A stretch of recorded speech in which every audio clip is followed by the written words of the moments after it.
He wakes up. He sees the sun rise. He brushes his teeth. His teeth are white. He puts on his clothes. His shirt is blue. His shoes are yellow. His pants are brown. He goes downstairs. He gets a bowl. He pours milk and cereal. He eats. He gets the newspaper. He reads. He goes to class. There is an empty seat in front. He sits in the seat. He looks around. There are different people. He says hi to the girl next to him. She smiles. The teacher comes in. She closes the door. Everyone is silent. The first day of school begins. She is thirsty. She gets a glass of water. She begins to walk. She drops the glass. There is water on the floor. The puddle is big. She gets a mop. She wipes the water off. The floor is clean. She gets another glass of water. She drinks it. She is happy. Casey wants a new car. She needs money. She decides to babysit. She takes care of the child. She feeds him lunch. She reads him a story. The story is funny. The child laughs. Casey likes him. The child's mom comes home. The child kisses Casey. Casey leaves. She will babysit him again. Sam is a doctor. He takes care of people. He smiles at them. He gives them medicine. He gives stickers to the younger patients. The younger patients like him. They see him when they are sick. He makes them feel better. This makes him happy. He loves his job. He goes home proud. Jill and Jody are twins. They look the same, but they act differently. Jill likes sports. She is good at basketball and golf. She is also loud. She talks all day. Jody likes reading. She can read 300 pages a day. She is also quiet. She does not like to talk. Jill and Jody still love each other.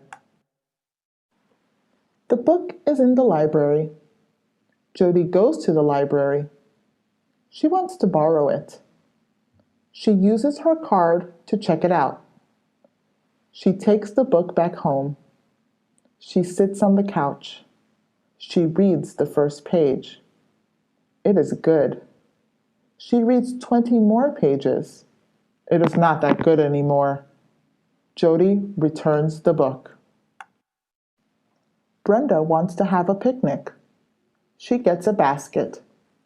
She puts sandwiches in the basket. The sandwiches are healthy. They are also tasty. She drives to the park. She lays out a blanket. She hears a sound. It is raining. She folds the blanket back. She puts the food in the basket. Mary goes to the store. The store is very big. The store sells bakery goods. Mary sees a carrot cake. She does not like carrots. She sees a banana nut muffin. It looks good. It costs $2. She buys it. She takes the wrapper off. She takes a big bite. It is crunchy on the outside. It is soft on the inside. Linda loves the park. There is so much to do. First, she looks at the sky. One cloud looks like a dog. Another cloud looks like a sheep. Later, she feeds the ducks. They are hungry. Linda throws breadcrumbs. The ducks enjoy the food. Finally, Linda watches the sun go down. It is beautiful. Sandra cannot see. A bird looks like a pillow. A pillow looks like a marshmallow. A marshmallow looks like a tree. A tree looks like a bee. Sandra goes to a doctor. The doctor gives her glasses. She puts them on. She can see the doctor. His eyes are blue. Everything is clear. Carol walks to the store. The store sells fruits. The fruits are colorful. Strawberries and apples are red. Tangerines and pumpkins are orange. Lemons are yellow. Limes are green. Blueberries are blue. Grapes and plums are purple. Carol's favorite color is purple. She buys a plum. She leaves the store. She bites the plum. It is tasty.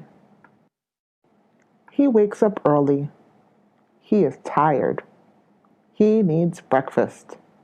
Breakfast will give him energy. He goes to the kitchen. He pours milk into the bowl. He sees the wheat cereal box. Wheat cereal is healthy. He opens the box. There is a toy inside. It is a small car. She goes to the mall. There are many stores at the mall. She sees a clothing store. She goes inside. There are many different shirts. Some shirts have flowers. Other shirts have stripes. She gets a flowered shirt. It is pink and white. She tries it on. She looks in the mirror. The shirt looks great. His house is white.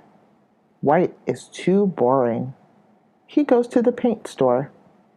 He looks at the different colors. He sees the red bucket. Red is too daring. He sees the blue bucket. Blue is too sad. He sees the yellow bucket. Yellow is too bright. He sees the green bucket. Green is perfect. The beach is fun. Some people swim in the water. They see who is the fastest. The winner gets a surfboard. Some people lie down on the sand. They want to relax. The kids make sand castles. They try to make the castles big and tall. Later, the water washes the sand castles away. The kids make new ones. The garden is beautiful. The garden is big. There are many flowers. There are pink flowers. There are purple flowers.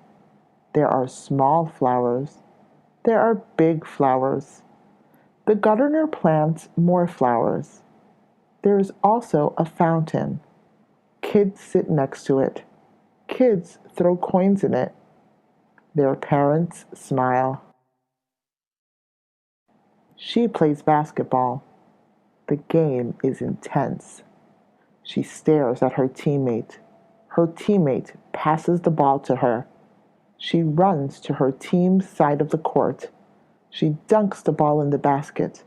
Her team is happy. They hug her. They shout her name. The people in the bleachers shout, "Hooray!" Her basketball team won the big game. They want to celebrate. They have to buy some things. They split the work. Patricia goes to the bakery shop. She orders a cake shaped like a basketball. Linda gets the decorations. She buys bottles of bubbles and water balloons. All the team members meet at Mary's house. They celebrate. She stands at the starting line. She wishes her competitors good luck. They are racing to see who is the fastest. She is nervous. Her hands are already sweating. The whistle goes off. She starts to run. She starts slowly for a few minutes. Later, she speeds up. Her competitors are slow. They are tired. She reaches the finish line. She wins. Miss Smith is a great teacher. She makes math look easy. She also teaches her students how to be great people. Miss Smith feels sick one day.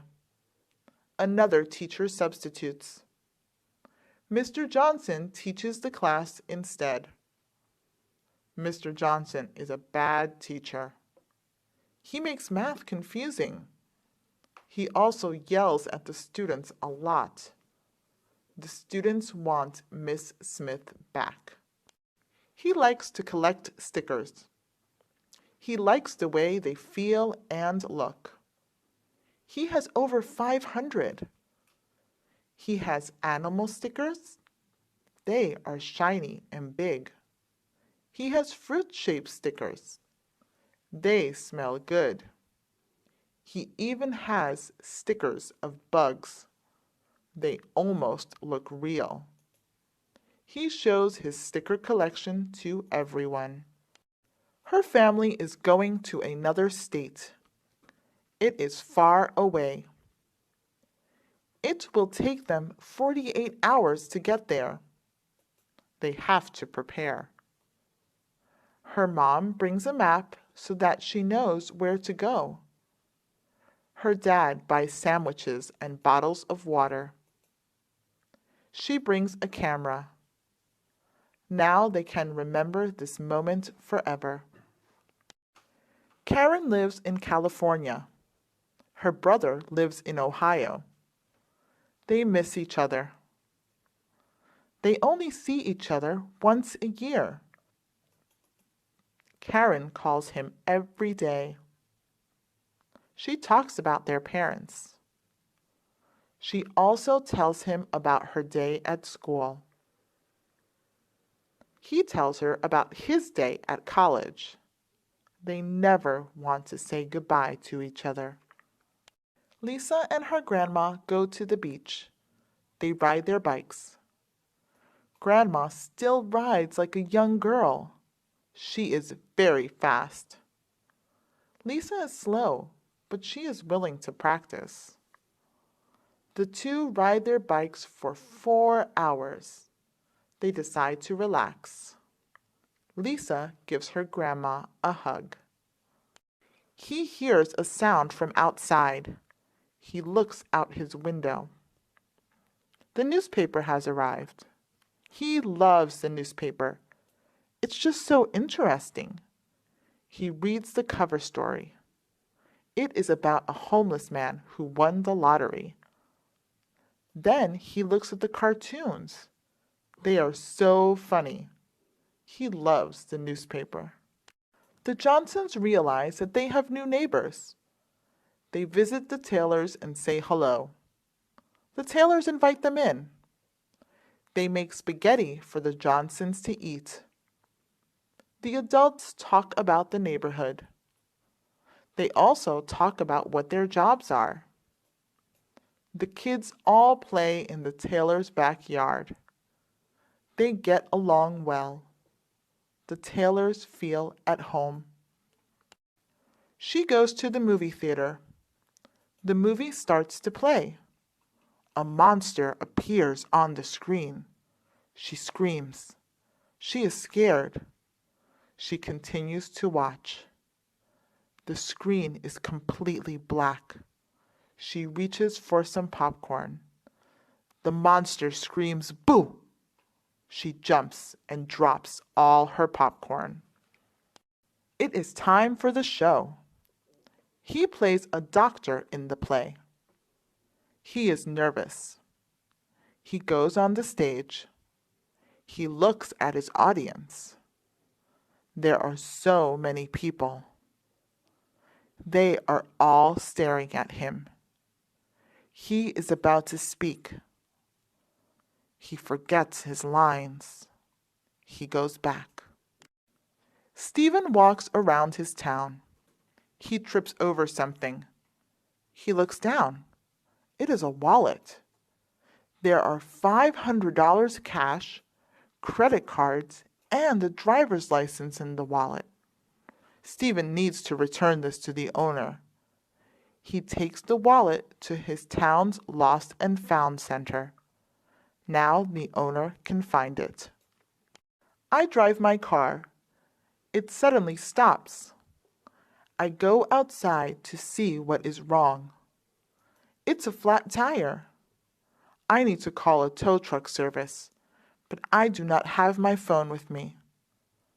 I see another car coming. I ask the driver if I could borrow his phone. He says, "Of course." What a nice person. David, Jennifer, and Susan try to find something to do. David wants to eat at a restaurant. Jennifer and Susan already ate. Jennifer wants to sing at a karaoke. David and Susan have sore throats.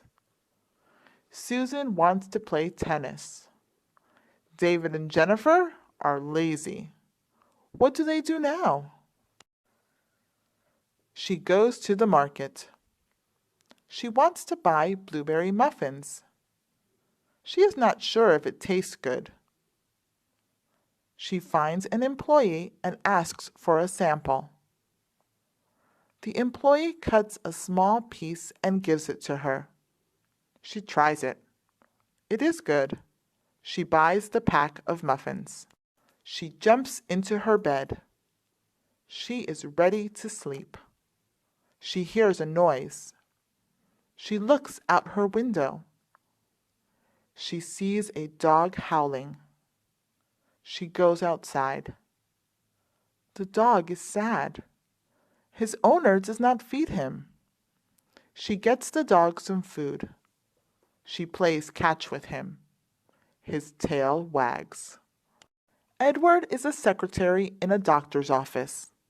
He does a lot of things. He greets patients. He asks for their information. He records their height and weight. He tells them how long they have to wait. He answers phone calls. He always knows what to say. Edward also keeps the files organized. She is a maid for a rich family. She does a lot of things. She does the laundry. She washes the windows. She cooks meals. She cleans the tables. She wipes the floors. She does not like cleaning. However, she likes taking care of the children. She reads to them. She picks them up from school. He walks into his house. The door is already open. The windows are broken. Clothes are all over the place. The furniture is turned upside down. He sees a person in a mask. He is being robbed. He makes sure the robber does not see him. He calls the police. The police arrive quickly. They arrest the bad guy. The hairstylist loves his job. He provides many services. He cuts people's hair shorter. It's very easy for him to do. He charges only $5. He straightens hair. This is hard for him to do. He charges $100. He dyes customers' hair. He lets customers pick any color. He charges $50. People think his prices are fair. She reaches into her pocket. Her cell phone is gone. She looks under her bed. All she sees are some coins. She looks under her couch. All she sees are some pencils. She has an idea. She calls her cell phone number with another phone. She hears a ring.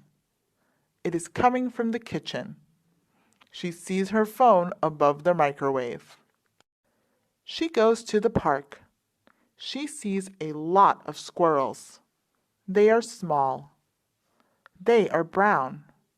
They have furry tails. They run really fast. They have big eyes. They are cute.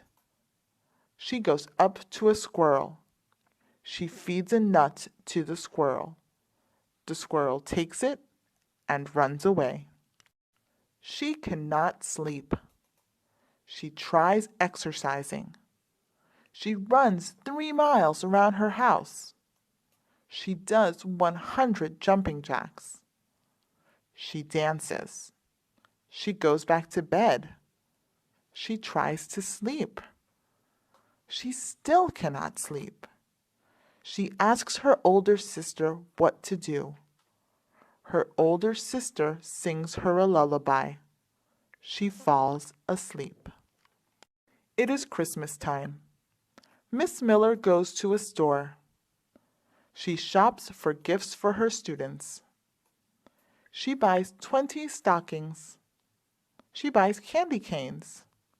She buys school supplies. She buys gingerbread cookies.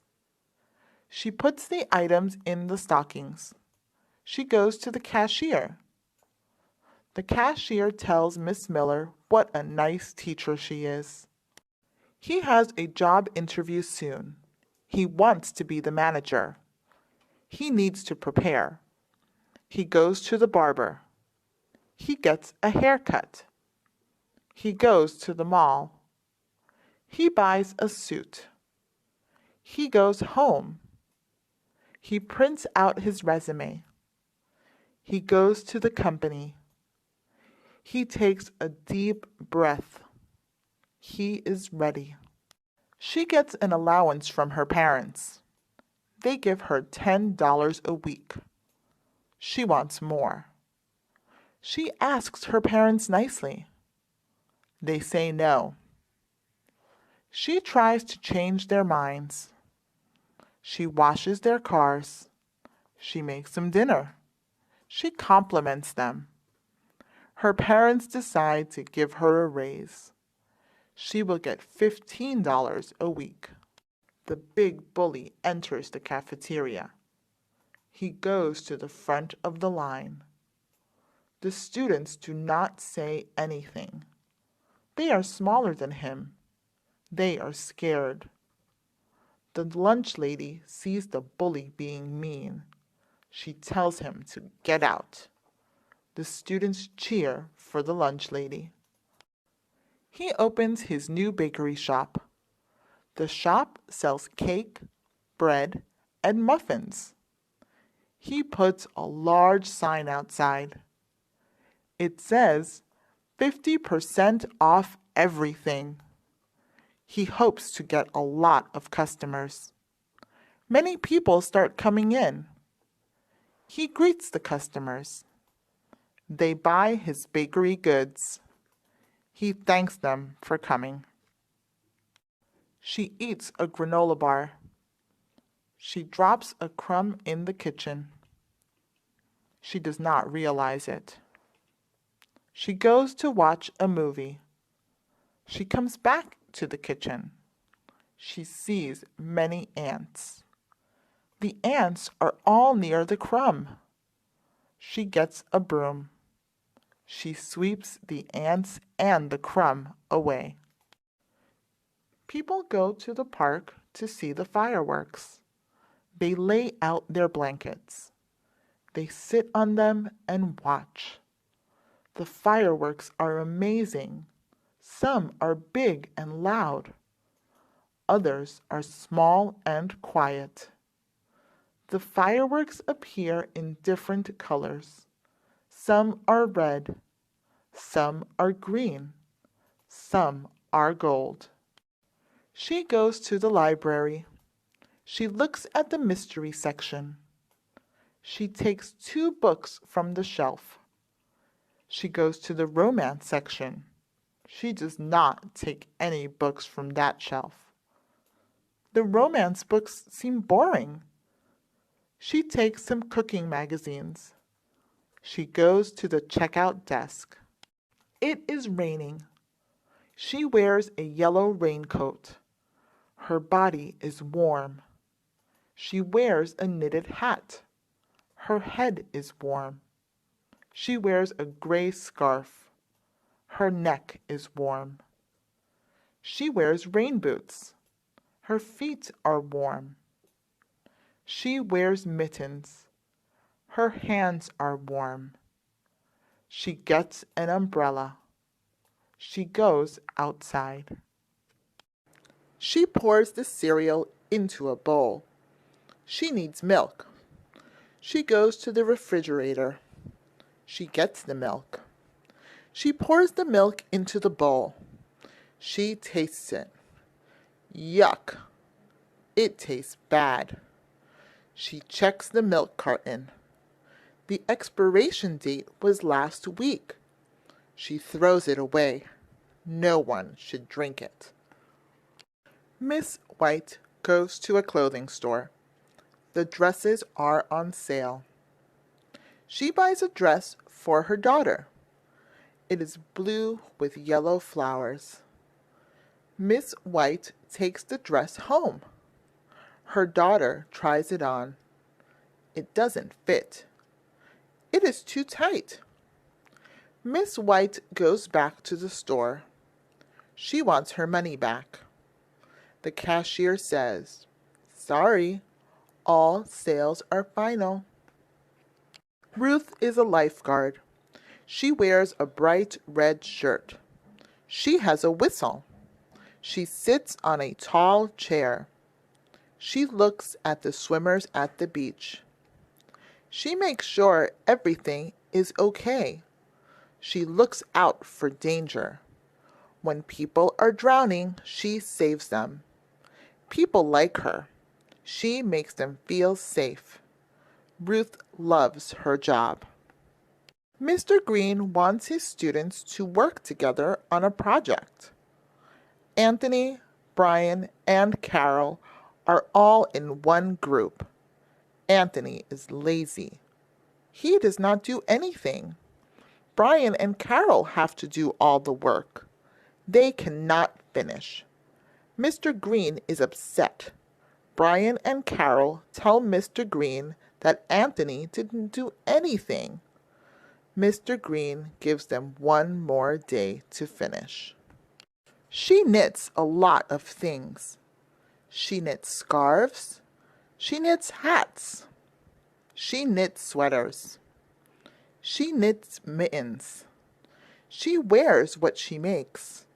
She wears them for winter. She stays warm. She gives the stuff she knits to her friends, too. Her friends love them. She also sells what she knits. Her customers buy them. She looks at her phone. It is 3 inches long and 2 inches wide. She loves her phone. She uses it all the time. She brings it everywhere. She talks to her friends on it. She plays games on it. She plans her schedule on it. She checks her email on it. Winter break starts soon. Joseph is so excited. He can't stop smiling. He can't wait. He taps his foot. He plays with his pencils. He looks at the clock. He thinks of the snow. He is ready to make snowballs. He is ready to go skiing. She is thirsty. She wants a smoothie. She gets a blender. She puts the strawberries inside. Next, she pours milk inside. Finally, she adds some sugar. She presses the button. The blender mixes the ingredients. She pours the liquid into a glass. She drinks some. It tastes delicious. She drinks all of it. She cleans the blender. Everyone knows that practice makes perfect. Michelle practices swimming once every 2 weeks. She is not that good. She gets third place. Sarah practices once a week. She is better than Michelle. She gets second place. Sharon practices every day. She is very good. She gets first place. He looks at his stuffed bear. It is 6 inches tall. It is light brown. It has blue eyes. It is wearing a striped scarf. It is soft. He brings it everywhere. He brings it to school. He brings it to soccer practice. He brings it to restaurants. He even brings it to weddings.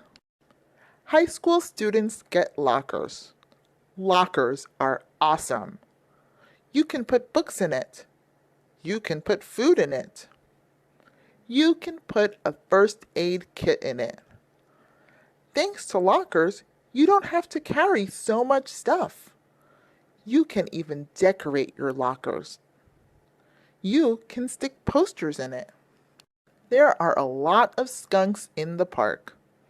The skunks spray their odor. The park smells very bad now. The family goes to the park for a picnic. They have lots of food. They smell something funny. They see the skunks. They do not want to eat anymore. They go home. Kimberly walks outside. She likes looking at her neighborhood. She also likes the fresh air. She bumps into someone. She looks at him. It is an old friend. He smiles. He says he likes the fresh air too. They hug. They talk about their memories. They laugh. Mary does well on her test. She smiles. Patricia wins the drawing contest. She smiles. David watches a great movie. He smiles. Mary, Patricia, and David are happy. Linda breaks her leg. She goes to the hospital. Barbara gets last place in the race. Jeff does bad on his test. Linda, Barbara, and Jeff are sad. She turns on the TV. Her favorite TV show is on. It is 30 minutes long. It is about the slowest animals on earth. She has a slow animal herself. It is a turtle. The turtle is quiet and cute. It is green. She watches TV with her turtle. She is very talented. She is good at taking tests. She is good at dancing. She is good at singing. She is good at teaching. She is good at fishing. She is good at playing the cello. She is good at making scarves. She is good at running. She is good at cooking. He hears a loud noise. He looks out the window. He sees a motorcycle. It is on the road. It is black and silver. It has 2 wheels. There is a man on the motorcycle. He wears a helmet. He wears sunglasses. He wears a leather jacket. He is riding the motorcycle. It is time for the award ceremony. She gets the first place medal. It is circular. It is gold. It has a picture of a ballet dancer. She deserves the medal. The audience cheers. Her parents scream her name. Her brother throws a rose at her. She bows. He eats a lot of candy. He needs to clean his teeth now. He does not want cavities. He goes to the bathroom. He flosses between his teeth. He grabs his toothbrush. He brushes his teeth up and down. He rinses his mouth. His teeth look white. Finally, he uses mouthwash. She loves ketchup. She puts ketchup on fried chicken. She puts ketchup on French fries. She puts ketchup on eggs. She puts ketchup on hamburgers. She puts ketchup on hot dogs. She puts ketchup on fried shrimp. She puts ketchup on sandwiches. She even puts ketchup on candy. Sometimes she drinks ketchup. She wants to make a peanut butter sandwich. It is easy to make. She goes to the market. She buys what she needs. She goes back home. She goes to the kitchen. She takes out a knife and puts it in the peanut butter jar.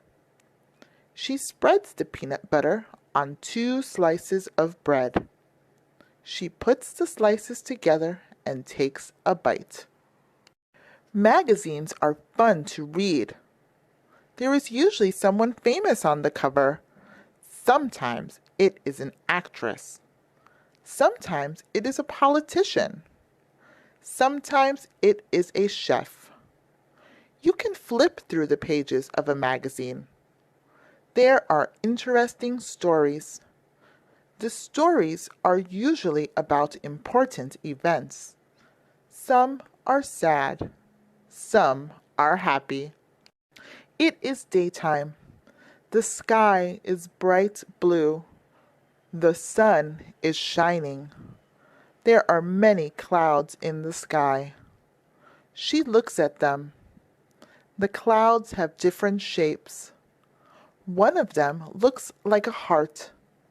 Another looks like a bird. She continues to look at the clouds. Summer ends. Autumn begins. Autumn is perfect. It is not too hot like summer.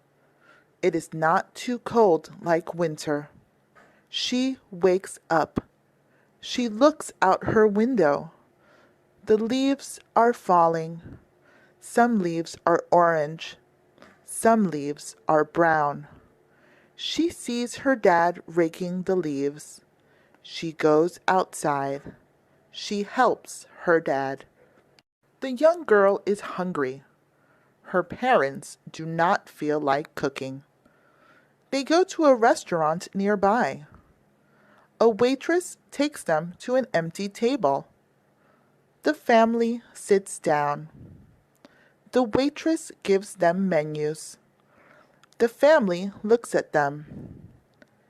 They order spaghetti and lobster. They wait for their foods. He works at the grocery store. He is the manager. He has a different uniform from his co-workers. His is red. His co-workers' uniforms are blue. He makes sure everyone is doing their job. He tells them how to do better. He goes around the store. He asks customers if they're okay. She is going to a party. She has to dress nicely. She puts on a pearl necklace. She puts red lipstick on her lips. She wears a long white dress. She puts on sparkly shoes. She puts diamond earrings on her ears. She puts a ruby ring on her finger. She is ready to leave the house. It is snowing. She is cold. She puts on a jacket. She puts a scarf around her neck. She puts mittens on her hands. She sits close to the fireplace. Her dad taps her on the shoulder. She turns around. He gives her a cup of hot chocolate. She is excited. He goes to his backyard. He sees something. It is small and slimy. It is a lizard. He puts it on his hand. He brings it inside his house. He shows it to his parents. He tells them he wants to keep it. They say no. They say lizards need to be outside. He goes to his backyard. He lets the lizard go. He likes apples. His neighbor has an apple tree. He walks to his neighbor's house. He knocks on the door. Miss Parker opens it. She says hello. He asks her if he could get some apples. She lets him. He picks the best apples. He tastes one. It is sweet. He lives in a tall building. He lives on the 100th floor. He wakes up. He looks out the window. He sees the sun rise. He sees other buildings. He sees the mountains. He looks down. The people look so small. The stores look small too. What an interesting view. She goes to the carnival. She enters the pie-eating contest. She sits down on a chair. There are many pies in front of her. She cannot use her hands. She begins to eat. She eats the apple pie first. It takes her 5 minutes to finish it.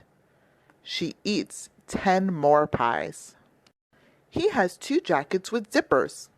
One of them is light blue. The other one is brown. He has 2 jackets without zippers. One of them has his name on it. The other one has his high school's name on it. He has 2 long jackets.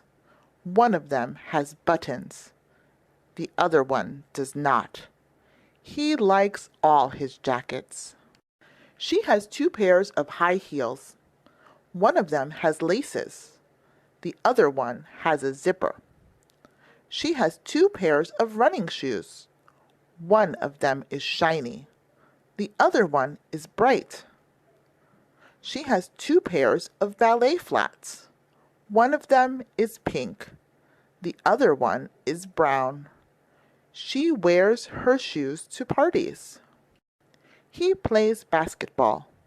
He wants to play for the Los Angeles Lakers. He goes to the basketball court every day. He practices his free throws. He stands before the free throw line. He throws the basketball in the net. He misses.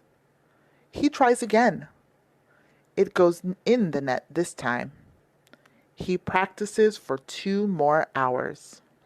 Basketball is about teamwork. Teammates must be able to pass the ball.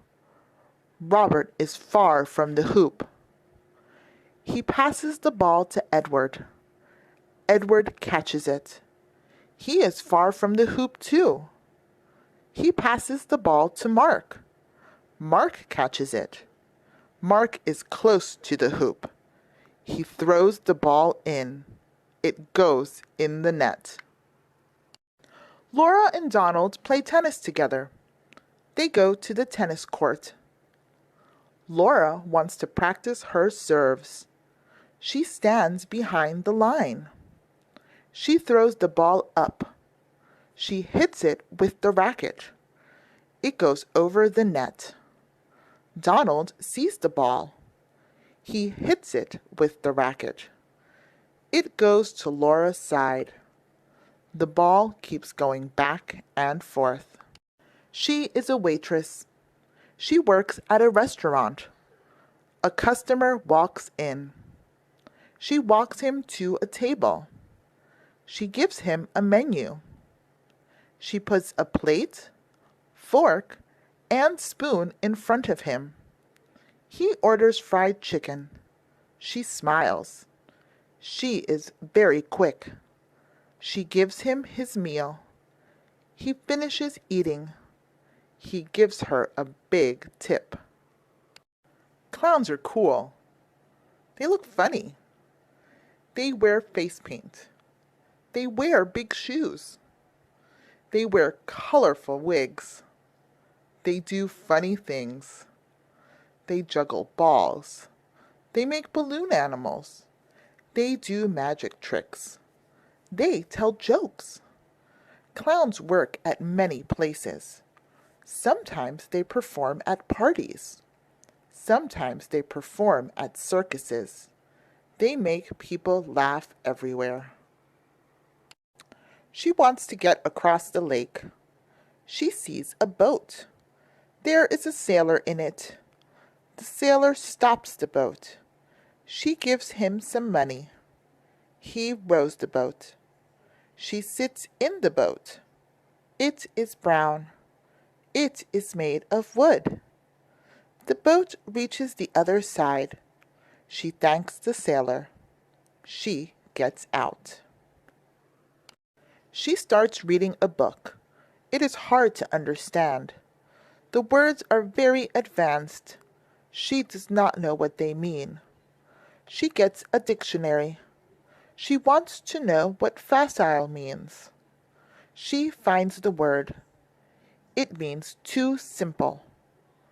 She looks up other difficult words. She rereads the book. She understands it better. Robert plays catch with William. Robert throws the ball to William. The ball is too high for him to catch. The ball goes over the bush. It is in the neighbor's yard now. The boys knock on the neighbor's door. Mr. Carter opens the door. They ask if they can get their ball back. He is mad. They say sorry. He says it is okay this time. He finishes watching a scary movie. His parents tell him to go to sleep. He goes into his bed. He turns off the light. He cannot fall asleep. He keeps thinking about the movie. He is scared of the dark. What if a ghost attacks him? He goes to his parents' room. He sleeps there. Betty opens up her present. It is a snow globe. She shakes it. Glitter falls down. She looks inside the globe. It is Santa Claus. He has a white beard and a big belly. He has a bag of presents. He only gives gifts to good kids. Betty is a good kid. She hopes Santa Claus visits her. She gets into her car. She puts on her seatbelt. She starts to drive. She drives at a good speed. It is not safe to drive too fast. It is also not safe to drive too slow. The traffic light is yellow. She slows down. The traffic light turns red. She stops completely. She waits. It turns green. She drives. You can do a lot of things at the beach. You can lie down on a towel. Remember to put sunblock on. You don't want your skin to burn. You can make sand castles. Show your creativity. You can surf in the water. Watch out for the big waves. Finally, you can watch the sunset. The oven makes a sound. The apple pie must be ready. She puts on an oven mitt. She takes out the pie. She puts it on the table. It smells so good. It looks so good. It is too hot. She must let it cool. She goes up to her room to wait. She has very long hair. It reaches her waist. She goes to the hair salon. She waits. She reads a magazine. The barber calls her name. She sits down. She says she wants her hair to be short. The barber cuts 12 inches off. The barber asks if she likes her haircut. She looks in the mirror. She likes it. Margaret is at a concert. There are so many people. It is completely dark. Her favorite band is on stage. The guitarist starts strumming. Colorful lights start to appear on stage. The lead singer sings Margaret's favorite song. She cheers for the band. She puts her hands up in the air. She turns on the TV. The news is playing. She thinks news is boring. She goes to the next channel.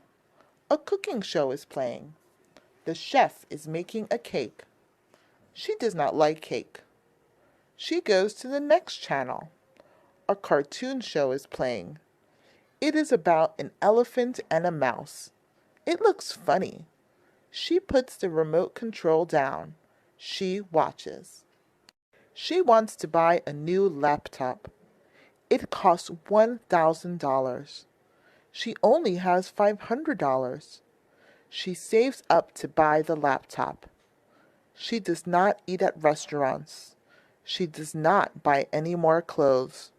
She only buys things on sale. She gets many jobs. She babysits. She works at the bank. She keeps saving money. He is hungry. All the restaurants nearby are closed. He finds a vending machine. There are many snacks inside. There are drinks, too. He puts $1 in. He wants a bag of chips. He pushes the button for chips. He puts his hand in the machine. He gets his chips. She is hungry. She wants an apple. She walks outside. She goes to her car. She drives to the market. She sees a lot of apples. The green apples look sour. The red apples look sweet. She takes a red apple. She goes to the cashier. She gives him money. She eats the apple. It is November 23rd. Parents are buying turkey. The kids are waiting to eat. The parents bring home the turkey. The doorbell rings. The mother opens the door. Her friend comes in. Everyone sits at the table. They begin to eat. He woke up. He got out of bed. He went to the restroom and took a shower. The water was cold at first. He made it warm. He took 10 minutes to shower. He stepped out of the shower. The floor became wet. He grabbed a towel. He wrapped it all around him. He went to his bathroom mirror. He saw his reflection. He looked handsome. He had grown facial hair. It was time for him to shave it. He grabbed the shaving cream and poured some in his hand.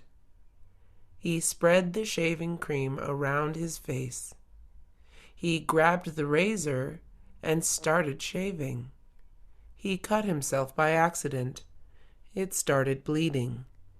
He was not hurt. He washed his face and applied aftershave. He put a Band-Aid on his cut. The cut stung him a little. He dried himself and started getting ready for work.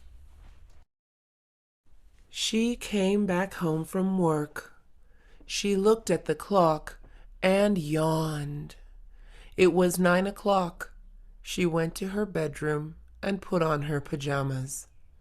She got her blanket. She lied down on her bed.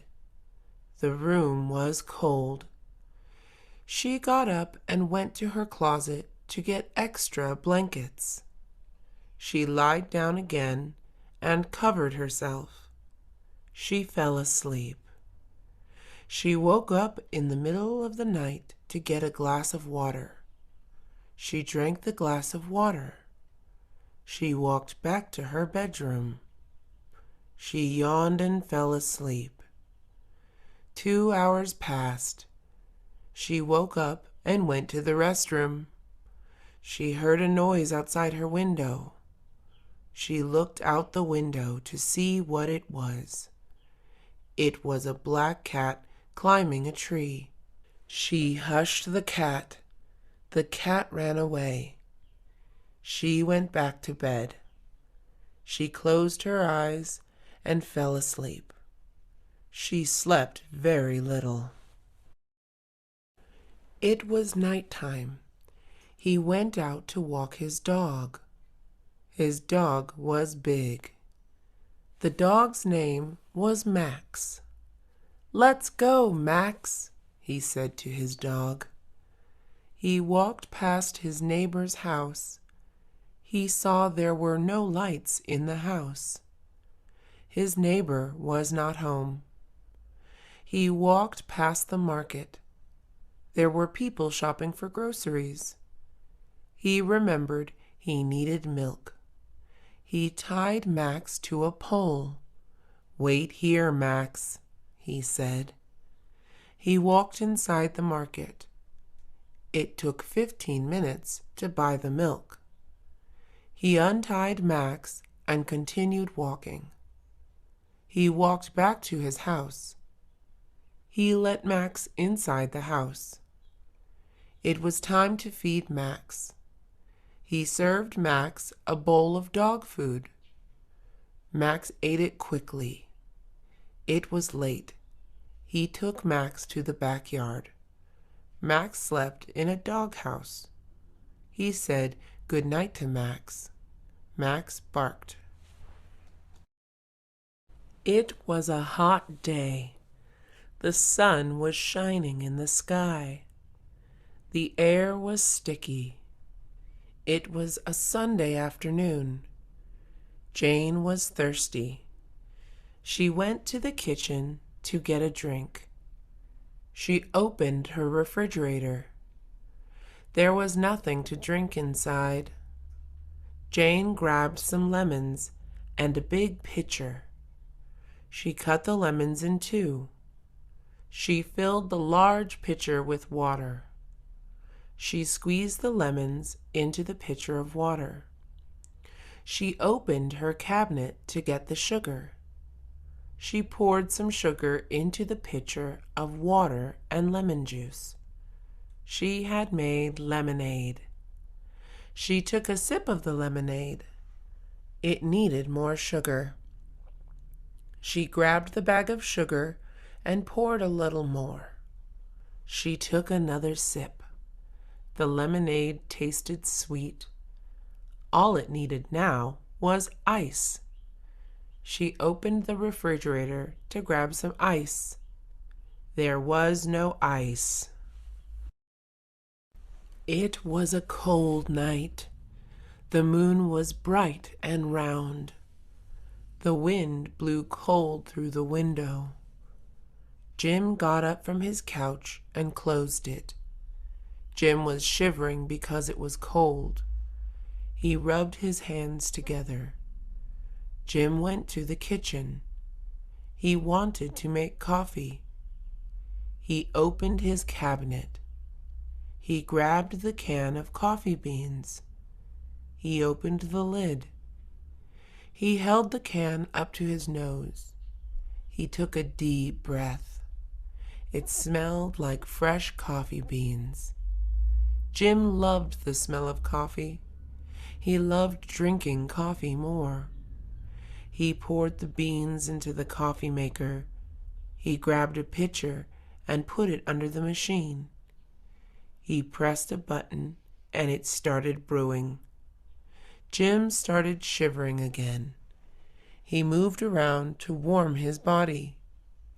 The machine took 15 minutes to finish. Jim poured the coffee into the mug. He drank it all. The coffee warmed his body. He stopped shivering. It was a cloudy day. It looked like it was going to rain. Jim put on his raincoat and rain boots. He grabbed his umbrella and left his house. He had to walk to an elementary school to pick up his sister. It was 3 o'clock. Jim's little sister was coming out of school. He walked along the streets. He looked at his clothes. His rain boots were black. His raincoat was green. His jeans were blue. His umbrella was red. Jim looked around as he walked. People were dressed similarly. The clouds looked dark. They were heavy with rain. Jim walked faster. Jim arrived at 3:20. The school bell would ring at 3:30. Jim needed to wait 10 more minutes. He was at the front gate.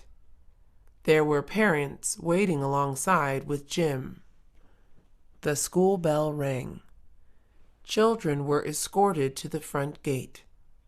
Jim's sister ran up to him. They hugged and walked home together. Jim and his sister were walking home from school. "How was school?" Jim asked. "It was nice," said Jim's sister. Her name was Nancy. Nancy was 7. She had black hair. Her hair was short and straight. She also had braces. Jim forgot to bring an umbrella for Nancy. Jim and Nancy huddled together under Jim's umbrella. The rain fell lightly. "Let's hurry," Jim said. Jim and Nancy walked faster. Jim stepped on a puddle. The water splashed. Nancy's pants got wet. "I'm sorry," Jim said. "It's okay," said Nancy. It started raining more. They soon arrived home. Lightning struck across the sky. It sounded loud. They were safe inside. Nancy's clothes were wet. She changed her clothes. Jim did the same. Nancy looked out the window. It was raining hard. She was glad to be inside. Jim felt the same. His stomach was growling. He had not eaten in 5 hours. He was starving. He went to his kitchen. He took out a loaf of bread. The bread was made from wheat. It was his favorite bread to eat. He grabbed 2 slices. He opened the fridge. He gathered all the ingredients. He laid them out across the table. He opened the jar of mayonnaise. It was low-fat mayonnaise. He spread it across the slice of bread. He used a knife to spread the mayonnaise. He unzipped the container of ham. The ham was honey glazed. He grabbed 4 slices of ham. He put it on the bread slice. He opened the cheese container. He grabbed a slice and put it on top of the ham. He cut some tomatoes and lettuce. He put the vegetables on top of the cheese and ham. He glazed it all with ketchup and mustard. The sandwich was ready for him to eat. She woke up one morning and felt hungry. She did not eat anything last night. She got out of bed and walked into her kitchen. The kitchen was clean. She thought about what to eat for breakfast. She opened her refrigerator and took out a carton of eggs. She opened her cabinet and reached for a bowl. She cracked 4 eggs into the bowl. She stirred the eggs with a spoon. She turned on the stove and placed a pan on the stove. She turned the knob on the stove. The fire was lit. She grabbed a stick of butter from the fridge. She tossed the butter on the hot pan.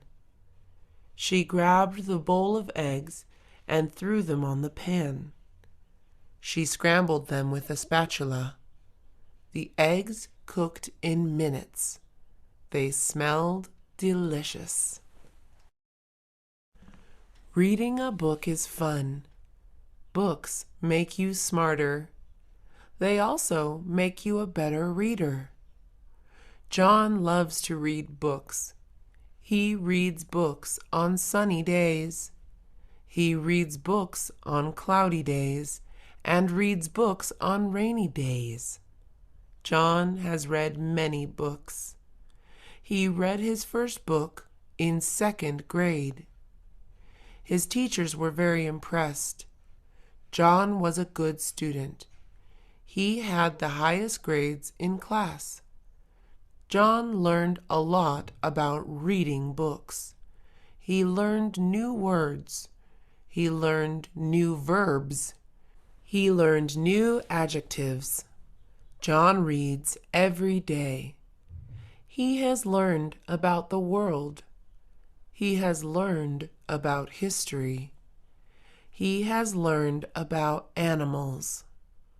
He has learned about people. John loves to learn. He learns something new every day. John has many books. He has large bookshelves. They are full of books. John collects books. He has bought books at bookstores. John wants to read every book in the world. Watching television is entertaining. Sam loved watching television. He watched it all the time. He watched it in the morning. He watched it in the afternoon. He watched it in the evening. He loved watching it late at night. The television was always on in Sam's house. There's always something to watch on television. Sam watched cartoons. Sam watched the news. Sam watched sports. Sam watched documentaries. Sam watched movies. Sam watched sitcoms. Sitcoms were his favorite to watch. Watching television can be good for you. Watching television is relaxing. Watching television is informing. Watching television can bring people together. Sam liked watching television with friends. Sam recorded television shows. He had a device that would record shows. Sam recorded all his favorite shows. He re-watched them all the time.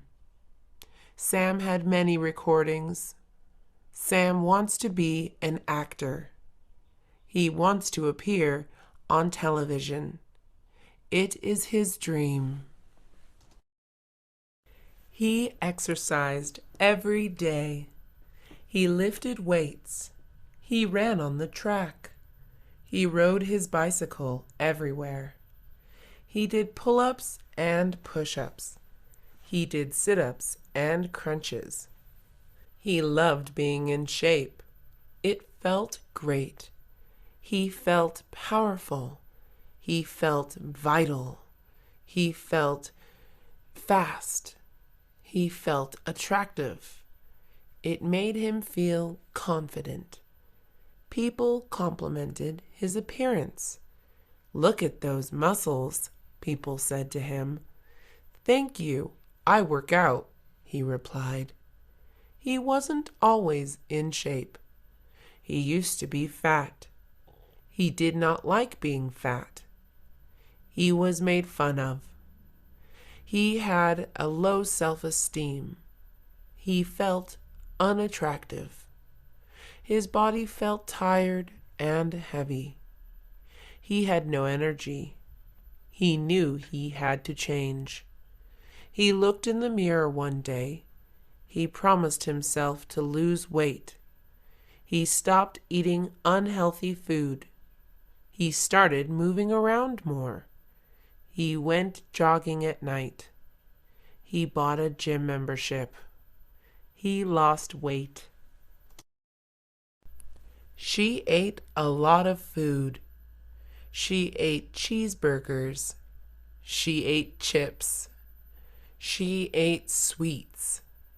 Every day, she ate these types of foods. She was always hungry. She did not like vegetables or fruits. She never drank water. She only drank soda or juice. She was big. She did not exercise. She was happy about her appearance. People made fun of her. "Lose weight," people said to her. "Stop eating," people said to her. "No, thank you," she replied. "I'm happy with how I look," she said. She loved eating fattening foods. Nothing could change her diet. She went to see a doctor. The doctor told her to lose weight. She did not want to lose weight. Her doctor explained why she had to lose weight. She could die. She became scared. She did not want to die. She decided to lose weight. He saw a dog on the sidewalk. The dog looked lost. He approached the dog. He pats his head. "Nice doggy," he said to the dog. The dog wagged his tail. The dog had a collar. He looked at the collar. It read the dog's name. His name was Spike. Spike was a small dog. He looked well groomed. "Come on, Spike," he said to the dog. The dog followed him home. He brought the dog upstairs to his room. He opened a jar of dog food. He used to have a dog. He poured the dog food into a bowl. He placed it in front of Spike. Spike started eating. "I'll take care of you, Spike," he said to the dog. He knew the dog did not belong to him. He printed posters of Spike. The poster said, "Found dog." He went around hanging the poster. Nobody came to find Spike. Spike was a friendly dog.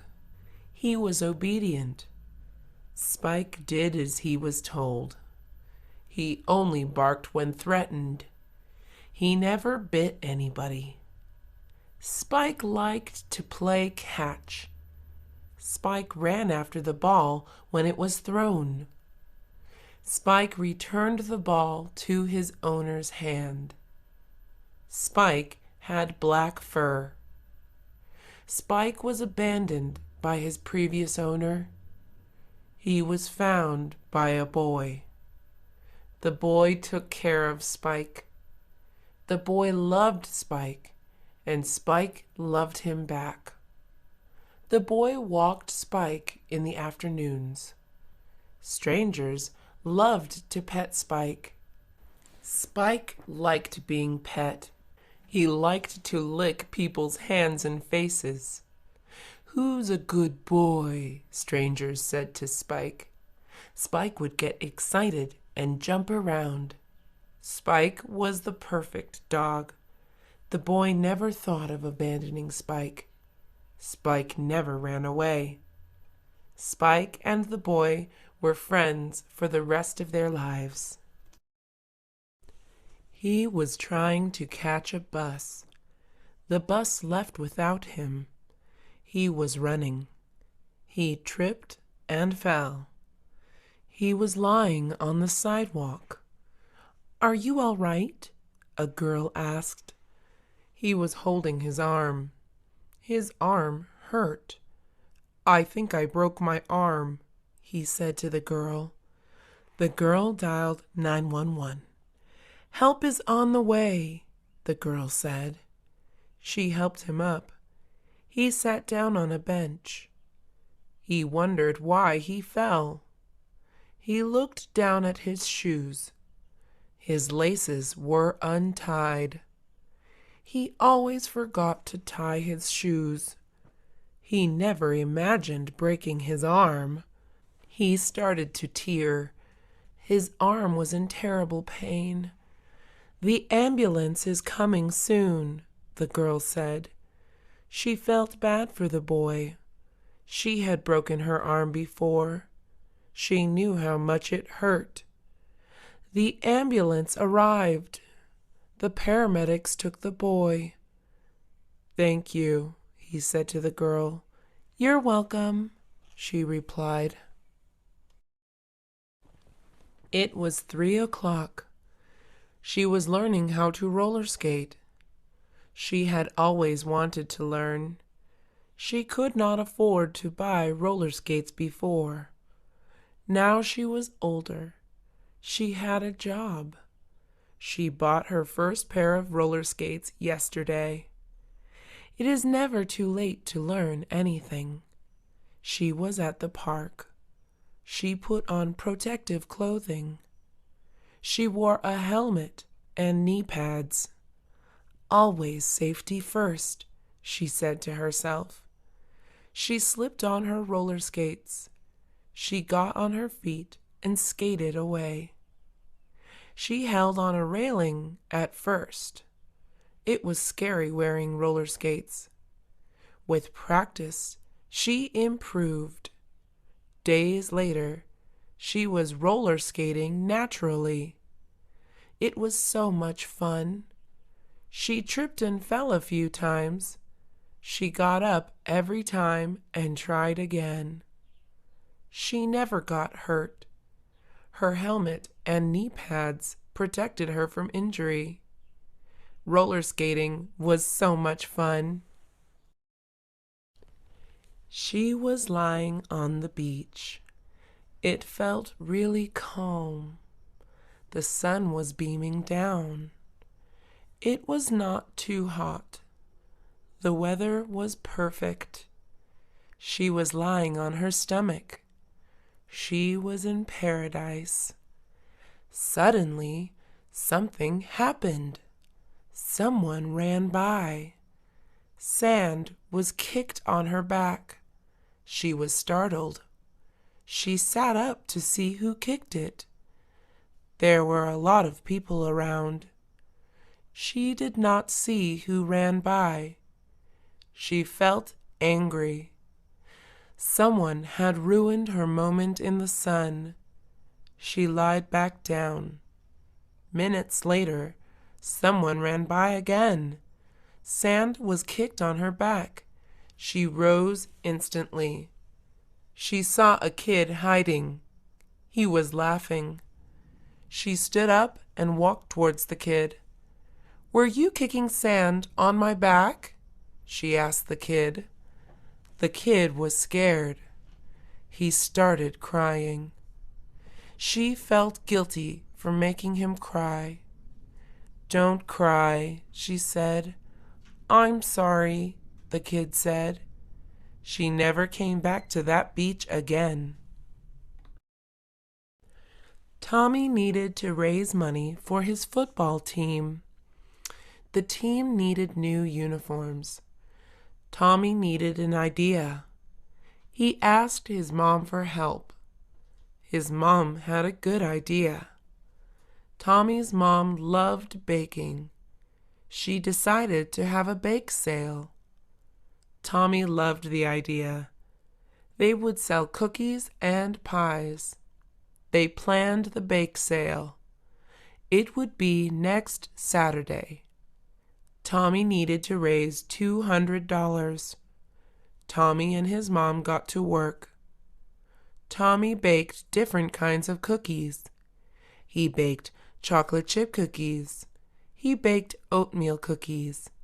He baked sugar cookies. Tommy tasted the cookies. The cookies were delicious. His mom baked different kind of pies. She cooked cherry, apple, pecan, and blueberry pies. All the cookies and pies were sold. Tommy raised a lot of money. He raised over $200. The bake sale was a success. The day of the math test was next Monday. He had 3 days to study. He did not like math.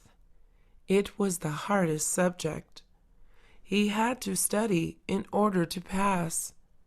He locked himself in his room. He turned off his phone. He shut off his computer. There could be no distractions. He left his radio on. Music helped him study. Every day he studied for hours. After 2 days, he stopped. He needed help. He could not solve a math problem. He called his friend. His friend was good at math. He asked his friend if he could help. His friend said yes and came over. His friend helped him study for 3 hours. He was ready to take the test. His friend wished him good luck. The day of the test came. He took the test. He passed the test. Studying had paid off. She was graduating from high school. She was excited. Graduation was in 1 week. She had to prepare for graduation. She went to the store. She bought makeup and hair products. She wanted to look her best. Next, she had to buy her graduation gown at her school. The gown was dark blue. It looked nice. She took it home. She hung it in her closet. Graduation was 3 days away. She was proud of graduating. Her family was also proud. She was the first one to graduate from high school in her family. It was a big accomplishment. She planned to go to college. Graduation day came. She got dressed and ready. Soon she was at the event. Her family was there. They watched from a distance. They called her name. She went to pick up her diploma. The audience cheered. Her family was happy. She was happier. Yogurt tastes sweet. Ice cream is also sweet. She likes to eat yogurt. Her friend likes to eat ice cream. Her friend is a guy. His favorite flavor of ice cream is chocolate.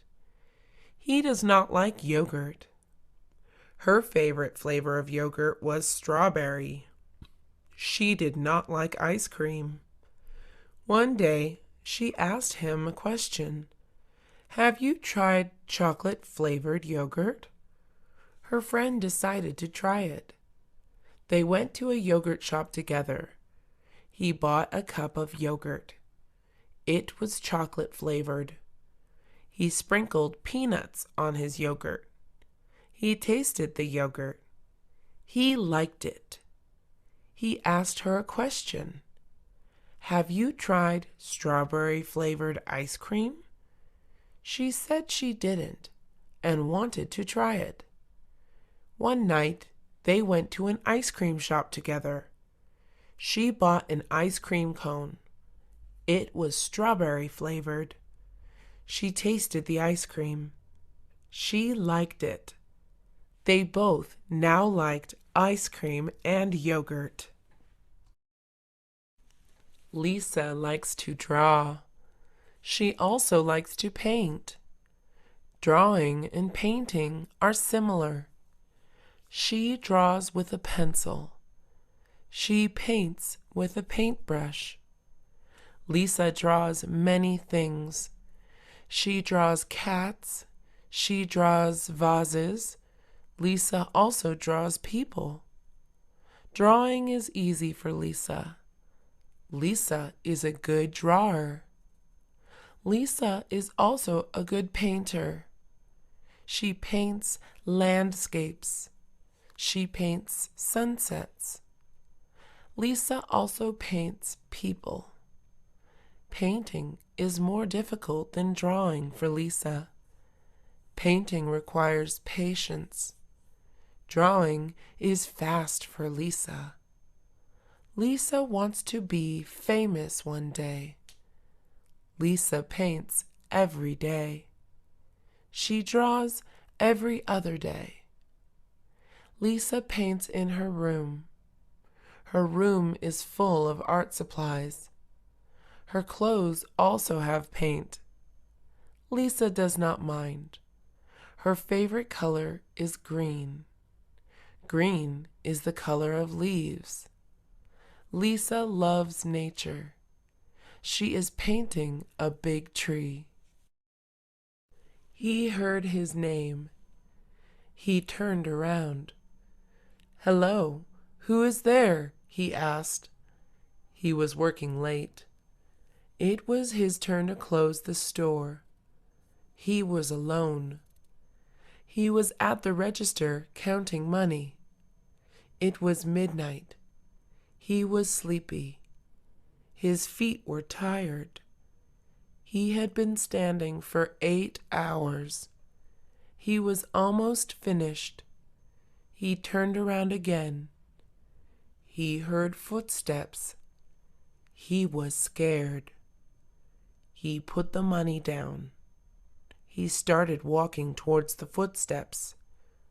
"Who is there?" he said. No one replied. He saw movement. It was a person. "I see you," he yelled. The person appeared. He started laughing. It was his girlfriend. She surprised him. "What a nice surprise," he said. She was laughing too. He finished counting the money. They went home together. Oatmeal is good for you. It has fiber. Fiber is good for you. It keeps your colon clean and healthy. Oatmeal also contains whole grain. Whole grain is also good for you. It reduces the risk of heart diseases. It is recommended you eat 48 grams of whole grain every day. Oatmeal is easy to make. First, you grab a clean bowl. Second, you pour 1 serving of oatmeal into the bowl. Third, you pour a cup of milk into the bowl. Lastly, you put it in the microwave for 3 minutes. You can also cook it on the stove. Milk is also good for you. It contains calcium. Calcium is good for your bones. Oatmeal is a delicious breakfast. Sally was petting her cat. Her cat's name is Kitty. Kitty is a large black cat. Sally ran her finger down Kitty's back. She loved her cat. Her cat smelled like shampoo. She had been washed that morning. Cats do not like water. Kitty, on the other hand, liked water. Kitty was a friendly cat. Sally was on her bed. Kitty fell asleep. Sally was thirsty. She did not want to wake up Kitty. She picked up her cell phone. She called her little brother. She whispered into the phone and said, "Get me a glass of water, please." Her brother said, "Okay." He was downstairs watching television. He went to the kitchen. He got a glass of water. He took it upstairs to his sister's room. He did not know Kitty was asleep. He slammed the door open. Kitty woke up and ran away. He went to the furniture store. He needed a new couch. His old couch had broken. He walked around the store. He saw different couches.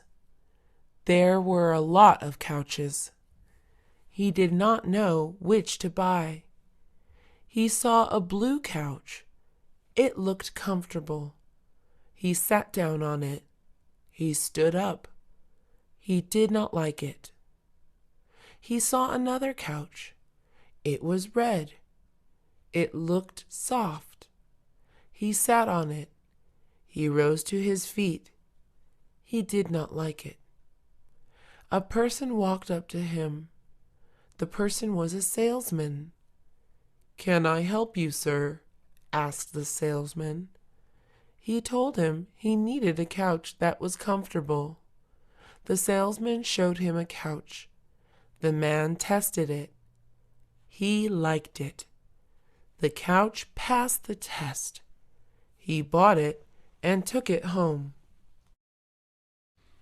It was the 4th of July. It came once a year. It is a day of celebration. It was Tom's favorite holiday. Tom bought many fireworks. His family had gathered together. They were all on his front yard. His nephew was excited. He was 6 years old. He wanted to light the fireworks. Tom handed him a sparkler. "Be careful with that," Tom said to his nephew. "I will, Uncle Tom," his nephew said. The fireworks started lighting up the sky. Tom and his family saw different colors of fireworks in the sky. They saw blue fireworks. They saw red fireworks. The fireworks were loud. They exploded in the sky. Everybody loved the fireworks. Tom was cooking hot dogs and hamburgers. He went inside his house and came back with Coke in plastic cups. Everyone ate and drank soda. The 4th of July is a fun holiday. Thanksgiving is a national holiday. It is celebrated once a year. Mark loved Thanksgiving.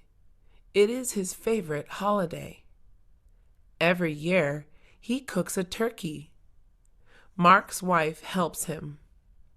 Mark cooks other dishes too. He makes stuffing, potato salad, and ham.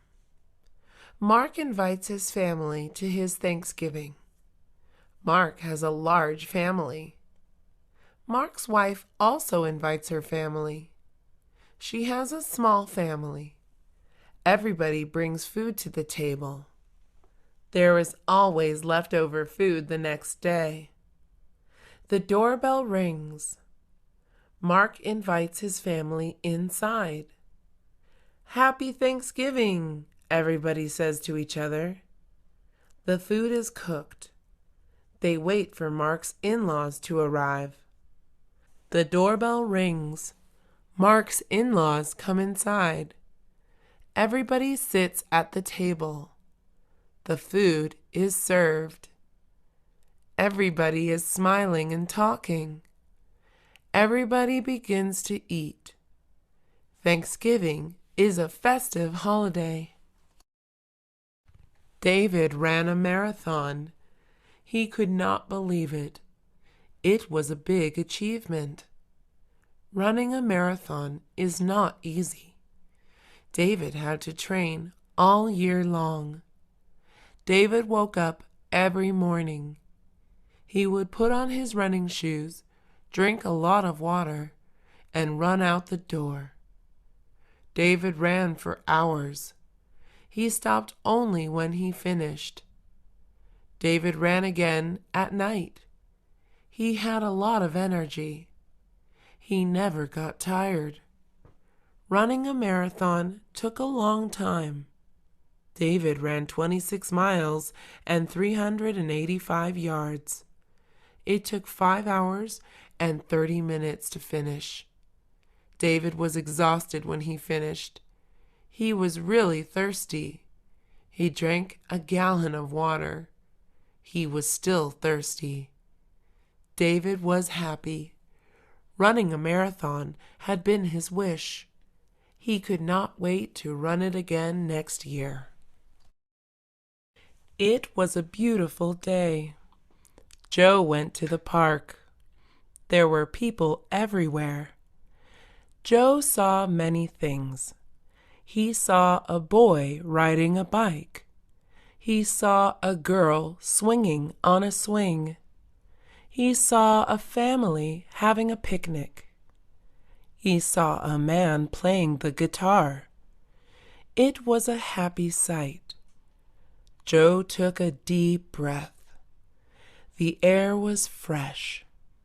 The smell of flowers was in the air. The trees were swaying in the wind. Joe felt so alive. Joe heard a bell. He looked around and saw the ice cream man. He reached in his pockets. He grabbed $3. "Hey, ice cream man!" Joe yelled. The ice cream man stopped and turned around. He walked towards Joe. "One ice cream, please," Joe said. The ice cream man handed Joe an ice cream bar. "Thank you," said the ice cream man. Joe paid and went on his way. It was a sunny day. Everything was perfect. She went inside the music store. The music store sold all kinds of things.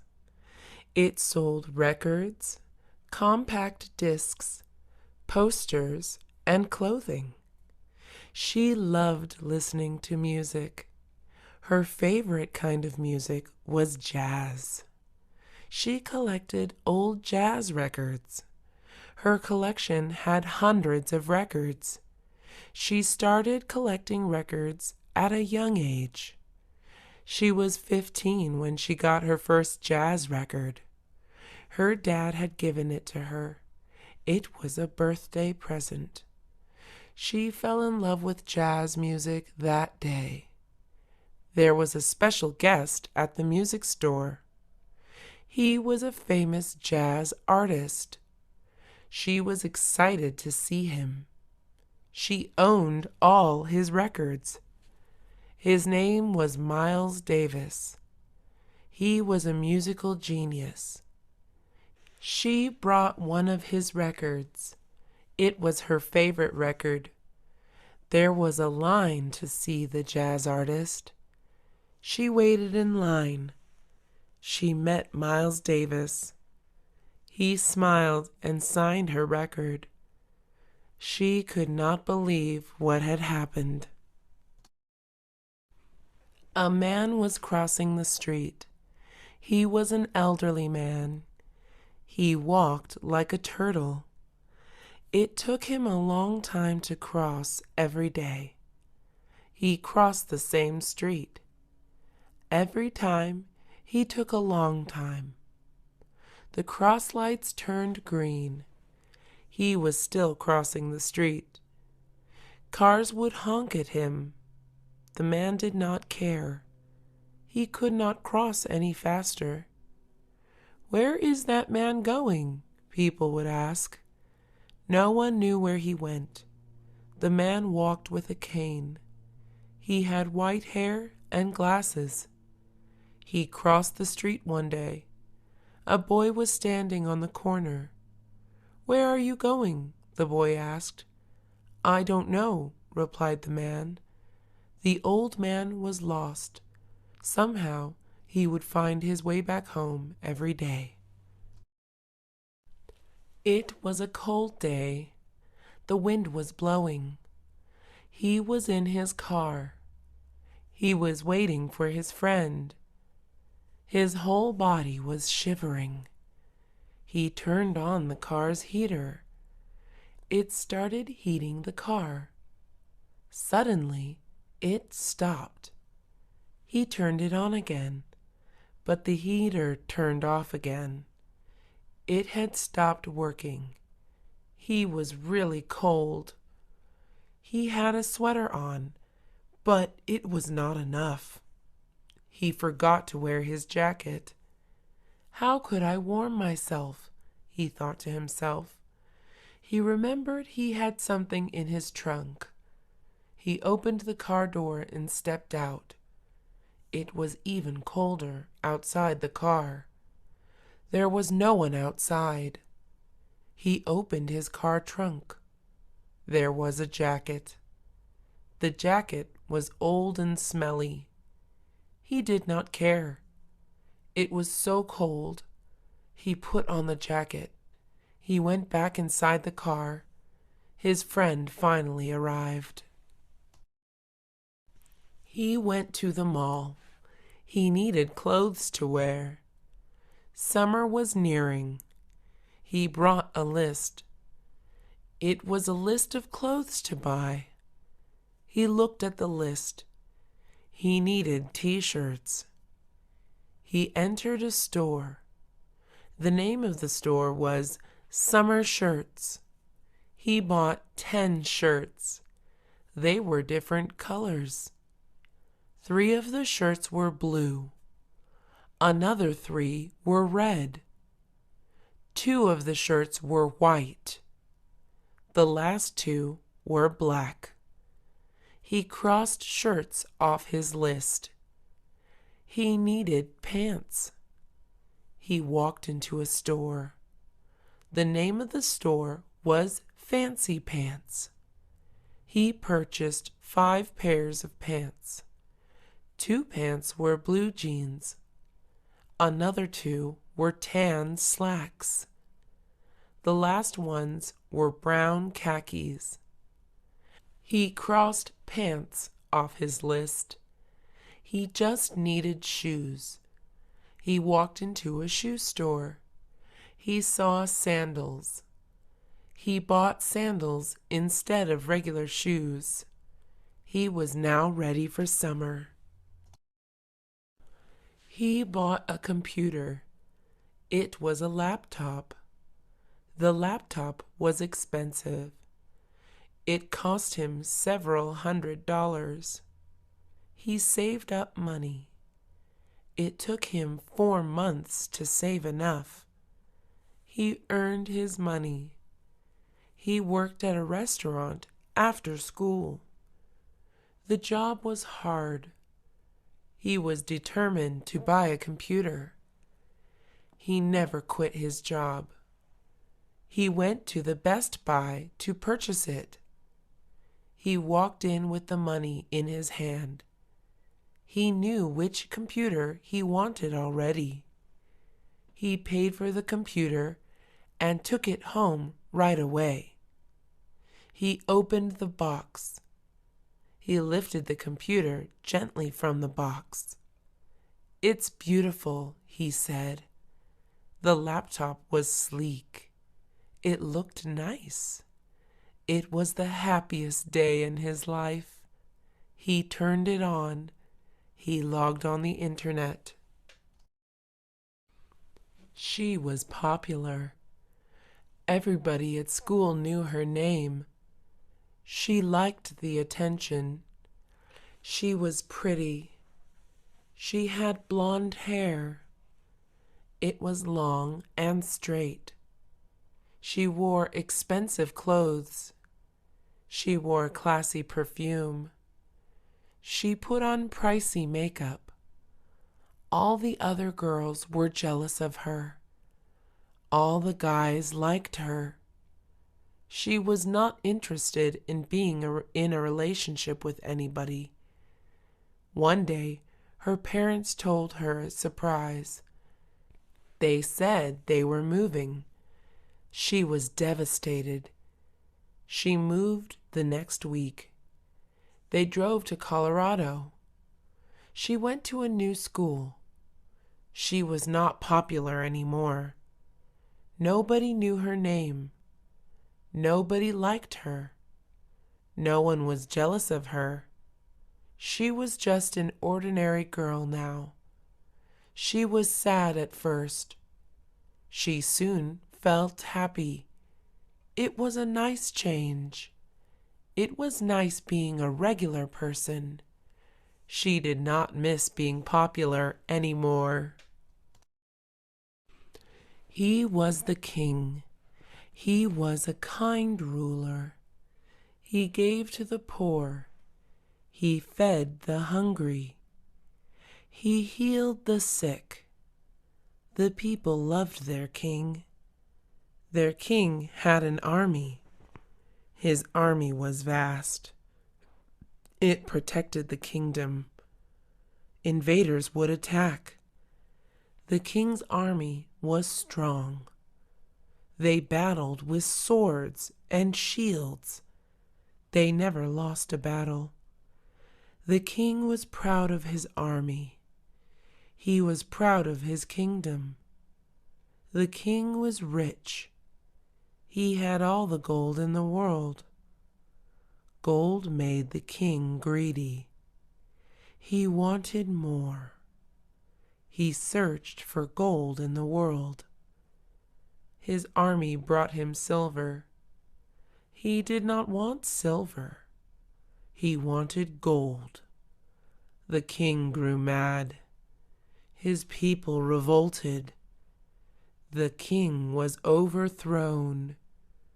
The king was banished from his kingdom. He left this world. She liked to talk. Talking was easy for her. She talked to friends. "Hello, how are you?" Her friends replied, "I am fine." She was always polite.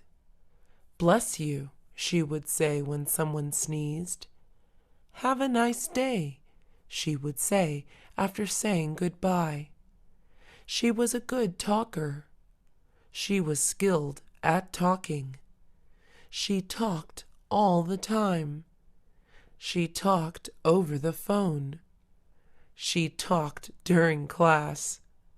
She talked at her work.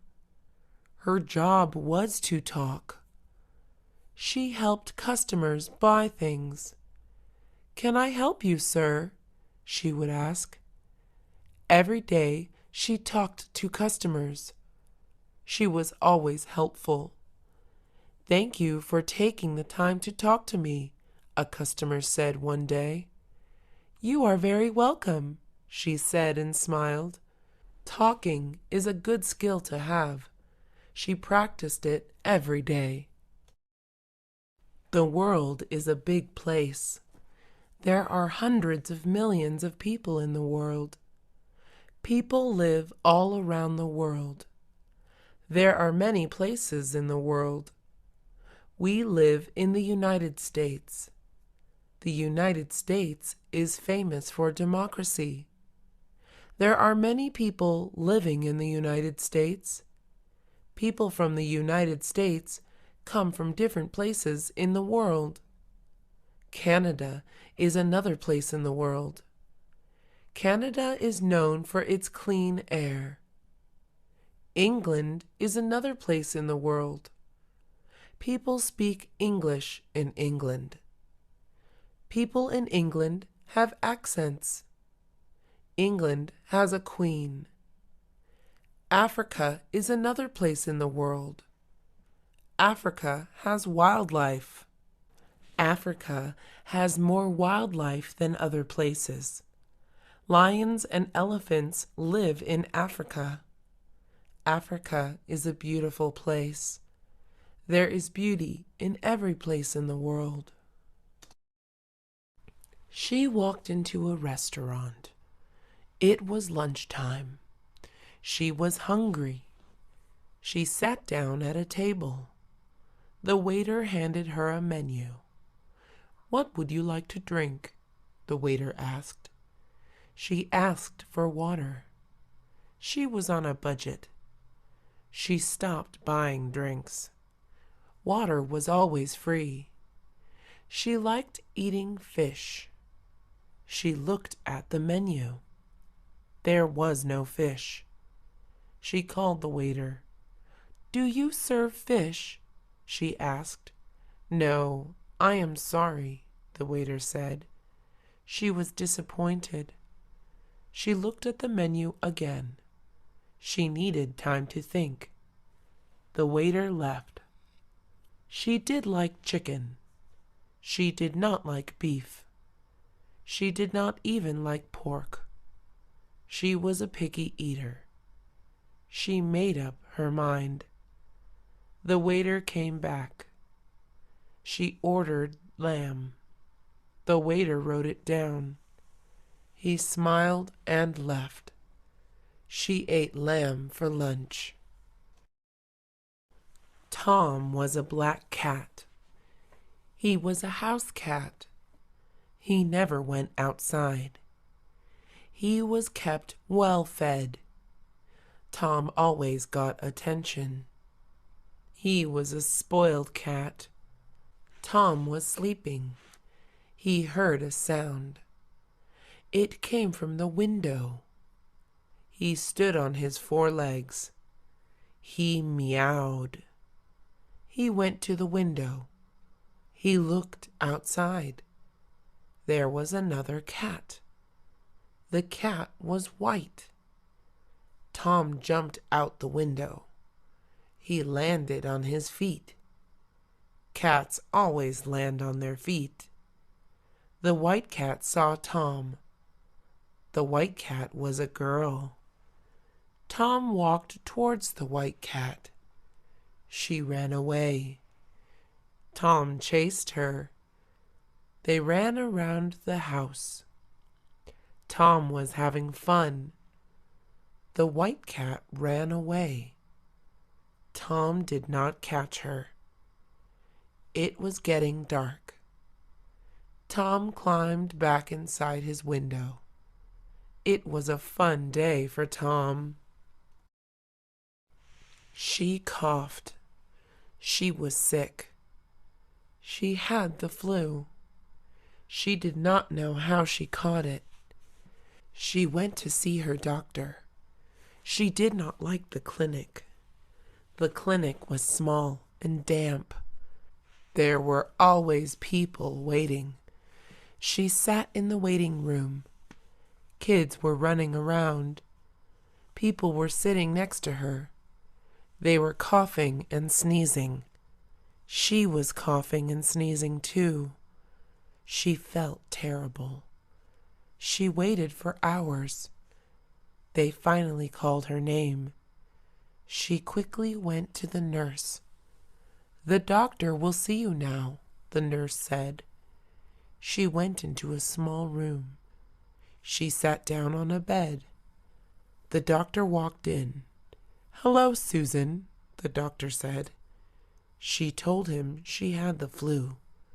The doctor checked her symptoms. He gave her a prescription. "Feel better," the doctor said. "Thank you, doctor," she said. John sat on the porch playing his electric bass. He had a brother called James. James played guitar. He played it every day. He played the guitar well. Sometimes John and Jim made music together. John sang the melody. Jim sang the harmony. They both played their instruments together. They made beautiful music. The music was catchy. Strangers noticed Jim and John playing music. They would walk closer to the porch to listen to the music. John sang country music. Everybody in the neighborhood loved it. Country music was their favorite kind of music. Jim and John lived in Texas. Texans love country music. John and Jim were talented.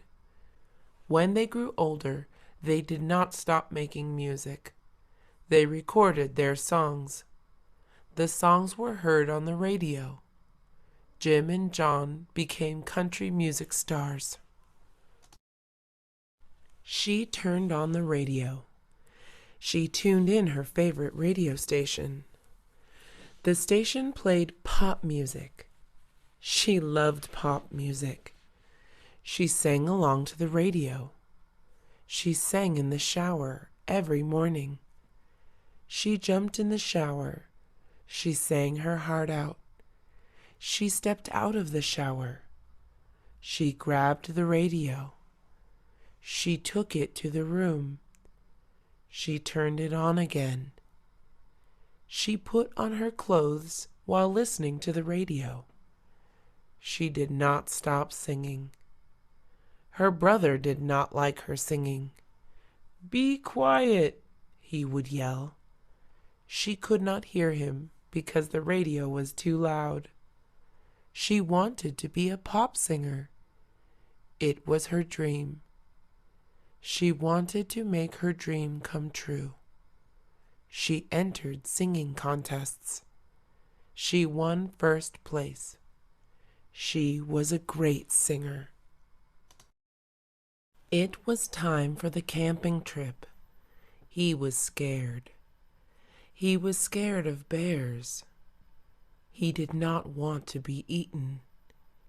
He was also scared of bugs, ghosts, and poison ivy. His family packed a bug spray and a first aid kit. His brother told him ghosts were not real. He was still scared of everything. It was his first time camping. He was also excited. He brought his journal. He wrote in the journal, "Dear Journal, I hope I do not get eaten by a bear." It was his worst fear. Bears were huge. He saw one on television. They had sharp teeth. They had big claws. They roared loudly. It was the night before the trip. He could not go to sleep. He could not stop thinking about the bear. He went to sleep. He dreamed about bears. It was not a nice dream.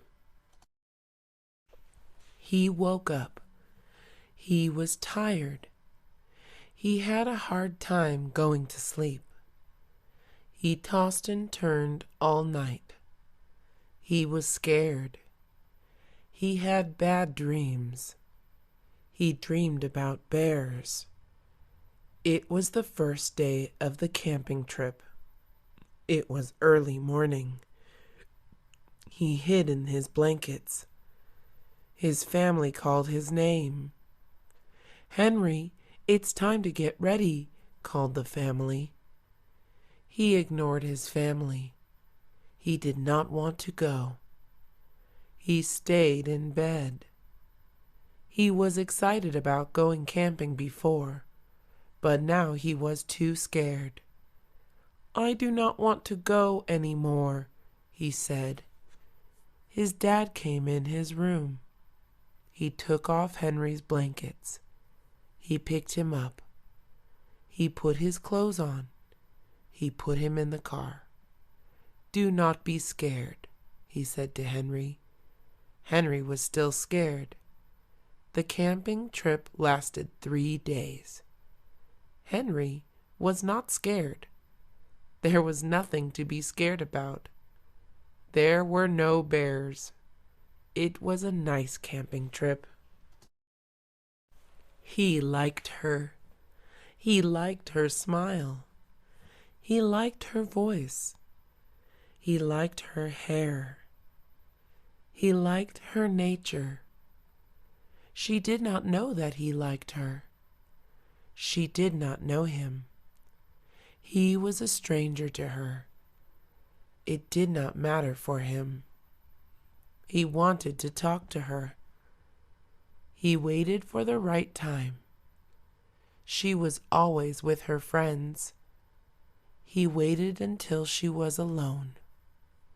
She was walking down the street. She was going home. She was alone. He was driving to the store. He saw her. He drove up to her. She turned around. She saw him in the car. "Hello, what is your name?" he said. She ignored him.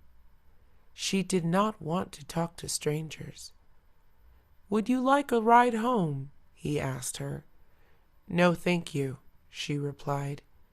He parked his car. He got out of his car.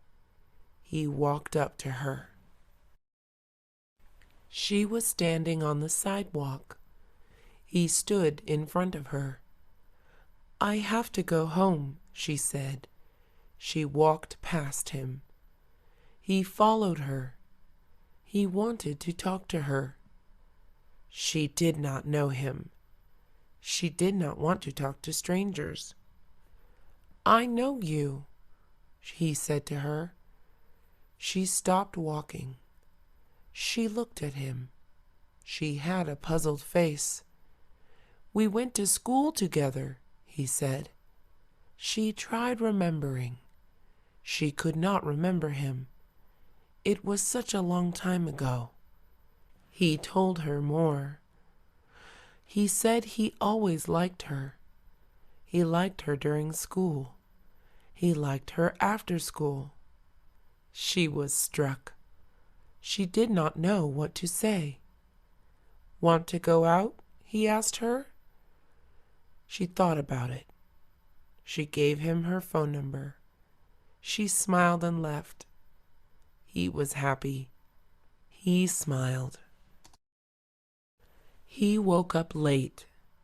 His alarm rang, but he did not hear it. He was late for work. He jumped out of bed. "I'm so late," he said. He ran to the restroom. He quickly brushed his teeth. He hopped in the shower. He took a 5-minute shower. He dried his body. He quickly shaved. He cut himself. He shaved too fast. He was not careful. He washed his cut. He covered it with a Band-Aid. He ran to his closet. He grabbed his suit. He ironed it fast. He put on his suit. The suit still had wrinkles. He got in his car and drove away. There was traffic on the road. He honked his horn. He arrived at his company. He was 1 hour late. The bell rang. She was not at school. She was still at home. She was in bed sleeping. She stayed up late with her friends last night. They watched movies. Her school called her parents. Your child did not go to school. Mom was surprised. She was upset. She was at work. She went back home. She slammed through the door. "Wake up!" she yelled at her daughter. "You are late to school," Mom said. She got up from bed. She changed quickly. She was scared of her mom. She knew she was serious. Mom did not fool around. She drove her to school. "Do not be late to school again," Mom said.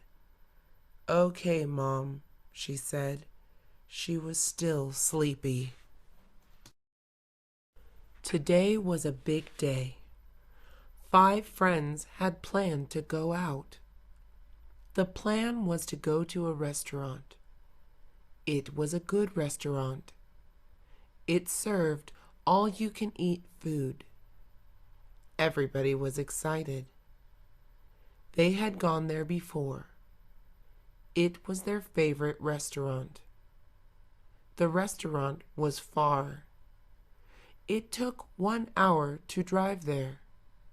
It took 2 hours on the bus. One of the friends drove a car. He had just purchased it. He drove his friends to the restaurant. There was no traffic on the way.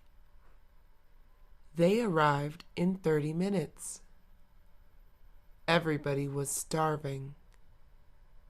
They ordered their food. The restaurant was full of customers.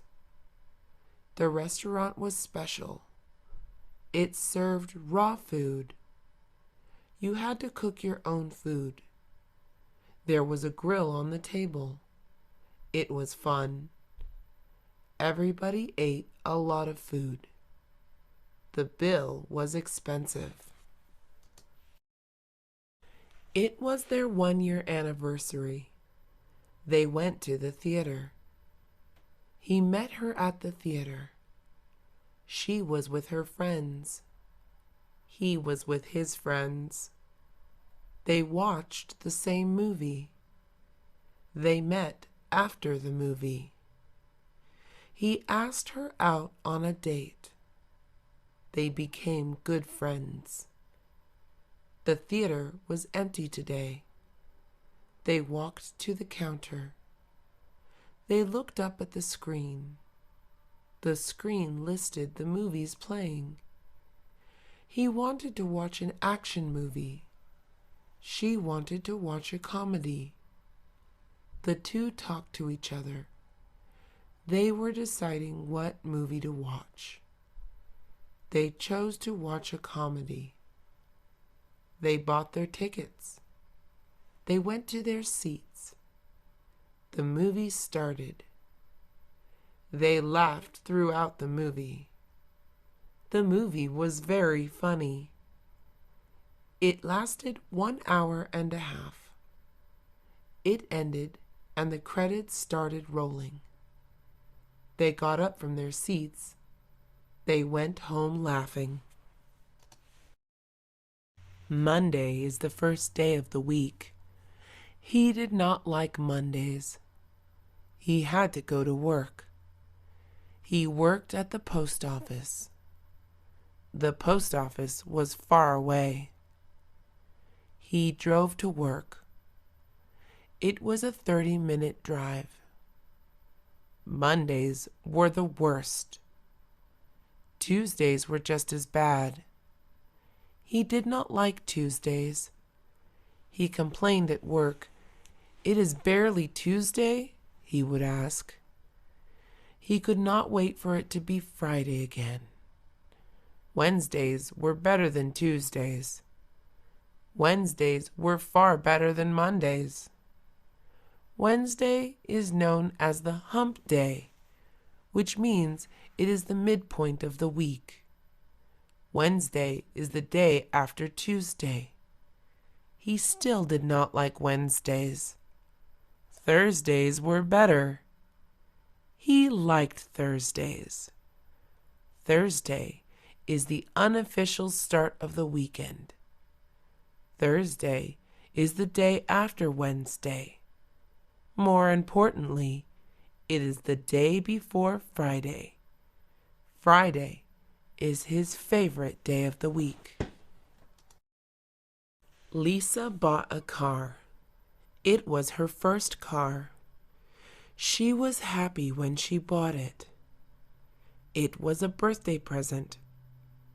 Her parents bought it for her. She was thankful. She deserved the car. She was a good girl. She was a good student. She listened to her parents. She never got in trouble. She was a good daughter.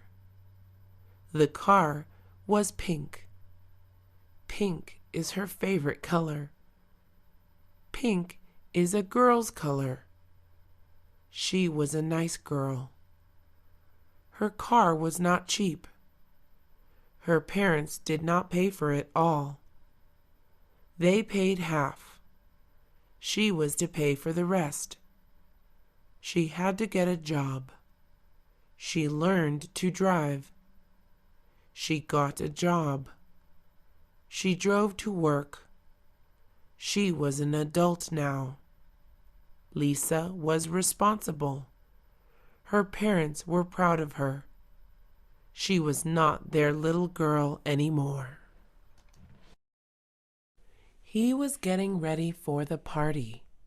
The party was at night. It was going to be a big party. All his friends were going. He never went to parties. This was his first time going to one. He was nervous. He was excited. He was a shy guy. He did not talk a lot. He had only 5 friends. His friends were shy too. They did not want to be shy anymore. He got ready for the party. He dressed himself nicely. He combed his hair. He brushed his teeth twice. He trimmed his mustache. He looked in the mirror. He looked good. He spoke to himself. "Hey, good looking," he said in the mirror.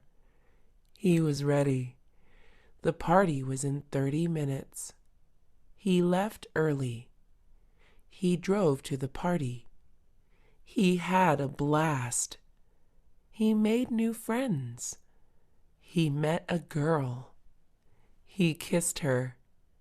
It was a fun party. It was early morning.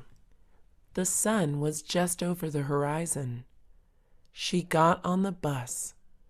The bus was smelly. It smelled foul.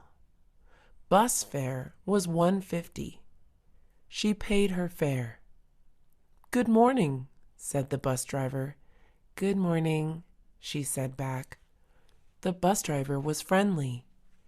This was odd.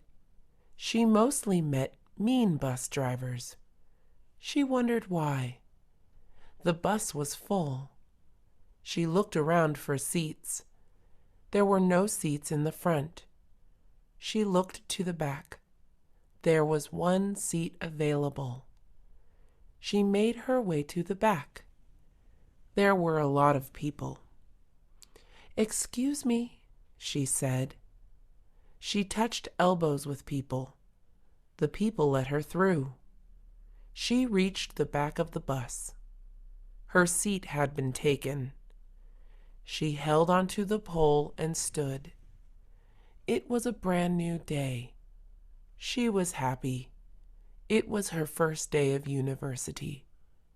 The bus rode on. He took a deep breath. He looked down. The water looked cold. He was nervous. "Come on, jump," said his friends. He was on a ledge of a cliff. It was a big drop. All his friends had jumped. They were swimming in the water. His friends waited for him. 15 minutes had gone by. He had not jumped. "What are you, chicken?" teased one of his friends. He was scared indeed. He imagined bad things. He imagined breaking his bones. He imagined drowning. He imagined being eaten by a fish. "I don't think this is a good idea," he said to his friends. His friends then told him not to do it. They were worried. He stepped off the ledge. He climbed down. He safely got in the water. He was safe. He was relieved. They were on a train. He sat across from her. He looked at her. She looked familiar. She was writing on her iPad. She looked concentrated. The train sped along its tracks. It made large sounds. There were many passengers on board. He looked to his right. He saw a man with long hair. He saw a woman holding a dog. He saw a kid with food on his face. He looked to his left. He saw an old man with a cane. He saw a young lady crossing her legs. He saw a fat man eating peanuts. No one looked familiar except her. She sat in front of him. He thought for a minute. He could not remember. The train had come to a stop. It had reached its destination. Passengers were exiting the train. He lost sight of her. He looked around to see where she went. She was nowhere in sight. It had been a long train ride. Her bottom was sore. She stretched her legs and neck. She grabbed her luggage. She got off the train. She headed towards the street. She called a cab. She entered the vehicle. "Welcome to San Francisco," said the cab driver. She smiled and said, "Thank you." She was finally home. It had been a while since she left home. The cab arrived at her house. She paid him the fare. "Thank you very much," he said. He drove away. She entered her house. Her house looked pleasant. Nothing had changed. She walked into the living room. Her family awaited her in the living room. They were excited to see her. "Welcome home, Becky," her family yelled. She hugged and greeted everybody. It was nice to be back home. He tried the roller coaster ride the first time. He did not like it. He tried it a second time. He still did not like it. They say, "Third time's the charm." He went back in line. The lines for roller coasters were long. Everybody he knew loved riding roller coasters. Everybody loved them except him. He thought roller coasters were terrifying. He did not know what the big deal was. Why risk your life, he thought. He was waiting in line. People in line were impatient, but he was not. The line moved forward. His turn for the ride came. He was strapped on the roller coaster. "Please keep your hands and legs together," he was told. The roller coaster began moving. It slowly ascended to the top. It plummeted to the bottom. He vomited all over himself. The big race was tomorrow. He would be competing with people from other schools. It was his first big race. He was worried, but he was also excited. He was the fastest boy in his school, and he had been training for months. He had been running for a long time. He joined track when he was in middle school. He loved running. He ran everywhere. He ran to the market to pick up groceries. He ran to school in the mornings. He ran back home after school. He ran to his friend's house. His friends lived far away. He did not mind running. Running was his passion. It was the night before the race. He had a good night's sleep. In the morning, he woke up ready. The race was in a couple of hours. He got ready. He was not nervous anymore. He was prepared to race. Everybody has friends. Some people have many friends. Others have only a few. Alex had many friends. He liked making friends. Every day he made new friends. Alex was good at making friends. He was good at small talk. He was not at all shy. Alex made friends everywhere he went. He made friends at the store. Shopping for food? He asked a stranger. I sure am, the stranger said. Alex continued talking to the person. He had made a new friend. He made friends at the bank. Making a deposit? He asked another stranger. Yes, sir, the stranger replied. A conversation followed.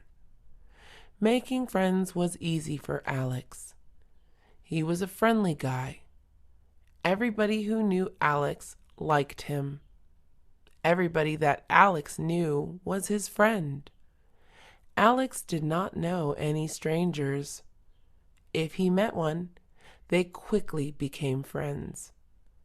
Alex wanted to have all the friends in the world. Susan had a garden. She planted fruits and vegetables. The garden was in her backyard. Her backyard was wide and long. She had plenty of space. Susan's garden took up most of the space. Her garden grew several kinds of fruits. It grew watermelons, grapes, strawberries, avocados, oranges, and papaya. Some fruits grew from the ground. Others grew on trees. Susan's garden also grew several kinds of vegetables. It grew tomatoes, potatoes, squash, carrots, and eggplants. Susan was proud of her garden. She worked hard to maintain it. Every day she watered her garden. Her fruits and vegetables tasted great. It was because of her care and love. Everybody in her neighborhood ate from her garden.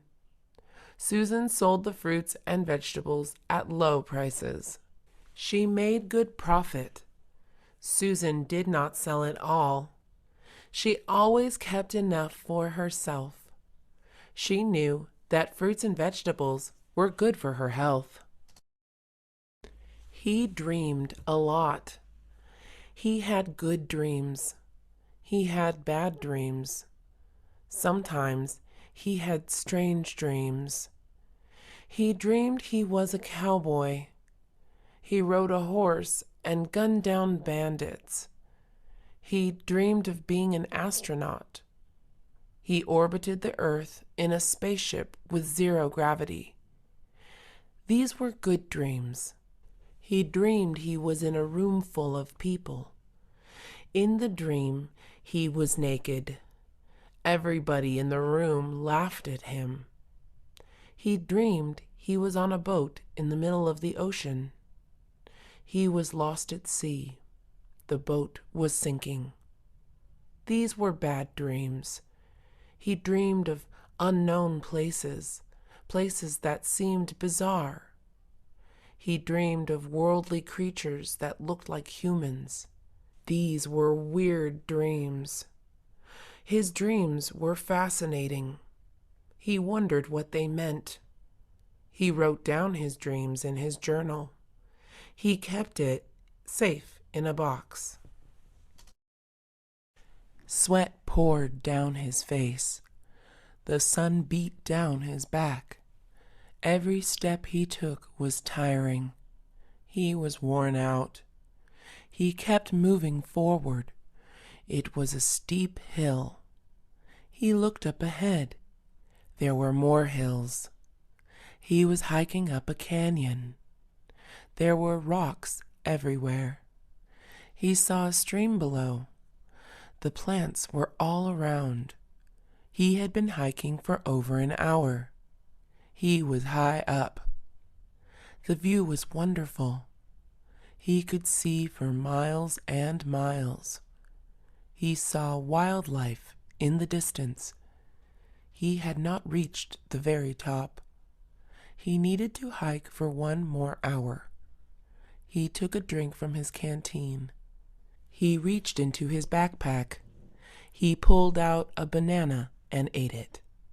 He pressed on. The hills were slippery. He almost slid a couple of times. He got to the top. He looked around. It was breathtaking. Rainwater dripped down the window. Lightning flashed from the sky. There was no one outside. There was a storm coming. He had a plan for tonight. The plan was canceled because the coming storm outside looked gloomy. The sidewalks were wet and looked gray. The trees swayed back and forth. The wind was blowing hard. There were tree branches and leaves on the ground. He was safe inside his home. He turned on his television to watch the 5 o'clock news. The weatherman came on. He warned everyone to stay inside. The storm was to last all through the night. It was cold inside his home. He turned on the heater. Thunder roared from outside. Suddenly, the light went out. There was no more electricity. He lit some candles and grabbed a flashlight. The storm was going on. He fell asleep on the couch. He woke up in the morning. The storm had ended. It was a sunny day. There were 5 of them. They were good friends. "What time is it?" one of them asked. It was almost 9 o'clock. They all looked at each other. It was time to leave. They were all excited. They entered the car. One of them drove. Everybody put on their seat belts. The radio was turned on. Rock music blared loudly. The car drove off into the distance. It was a road trip to San Francisco. It was everybody's first road trip. It was going to be a long trip. They brought snacks and drinks. They planned to stay for a week in San Francisco. It was a fun trip. They laughed and sang along to the radio. They stopped to eat at diners. They planned where to go next on a road trip. He went to a bicycle shop. He wanted to buy a bike. His old bike was too old. It had stopped working. He entered the bike shop. There were bikes all around. There were bikes on the walls. There were bikes in the aisles. Some bikes were even hung upside down from the ceiling. He knew what bike he wanted. He approached the salesman. He told him what bike he wanted. The salesman took him to a room. There were more bikes in the room.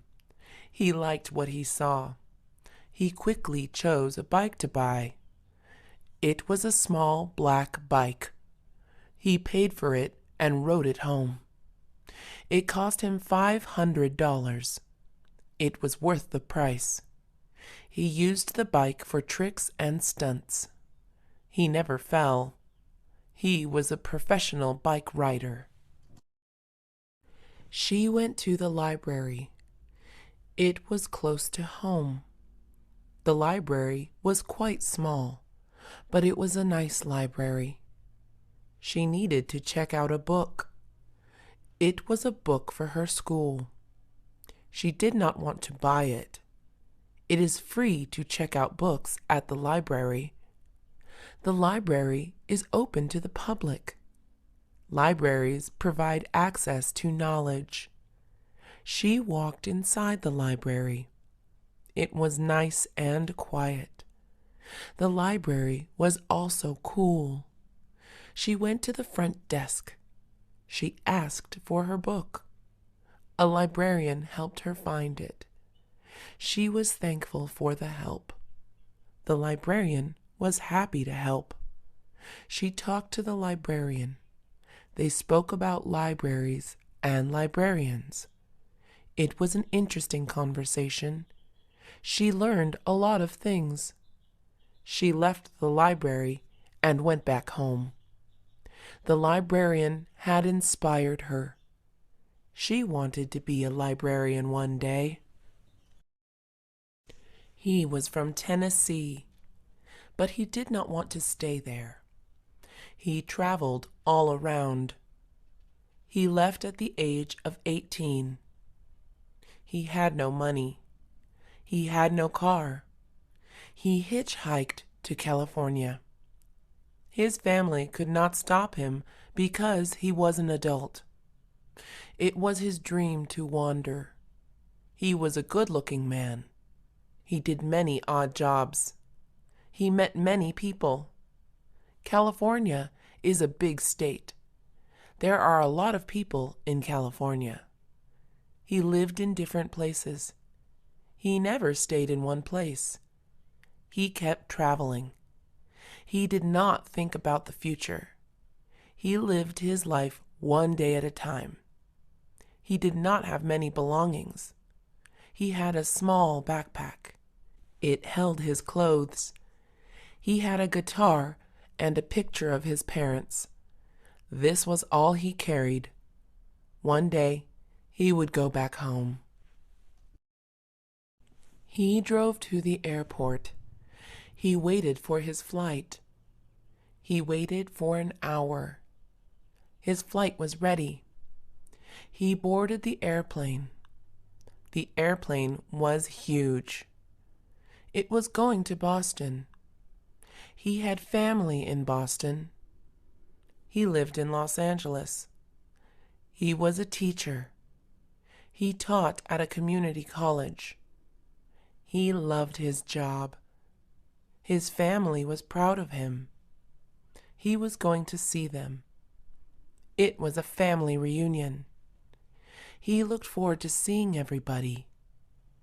5 years had passed since he was in Boston. He brought sweaters and jackets because Boston was cold at this time of year. The airplane took off. His ears popped. He put on his headphones. The flight lasted 6 hours. He arrived safely in Boston. He got off the airplane. He stepped on the ground. It was a long flight. There was a baby crying on the flight. He could not sleep. He exited the airport. He called a taxi. It drove him home. He paid the taxi driver and thanked him. He looked at his house. He was glad to be home. The lights were on inside. He saw shadows through the window. His family reunion had started. He knocked on the door. His father opened the door. "Welcome back home, Greg," he said, smiling. He went inside. He greeted everybody. He said hello to cousin Alex. He hugged and kissed his grandmother. He shook the hand of his brother-in-law. He hugged his sisters and brothers. He was overjoyed to see his mother. His mom gave him a big kiss. It was a good family reunion. He did not want to go back to California. She put on her best shoes. She put on her nicest shirt. She got into her dress pants.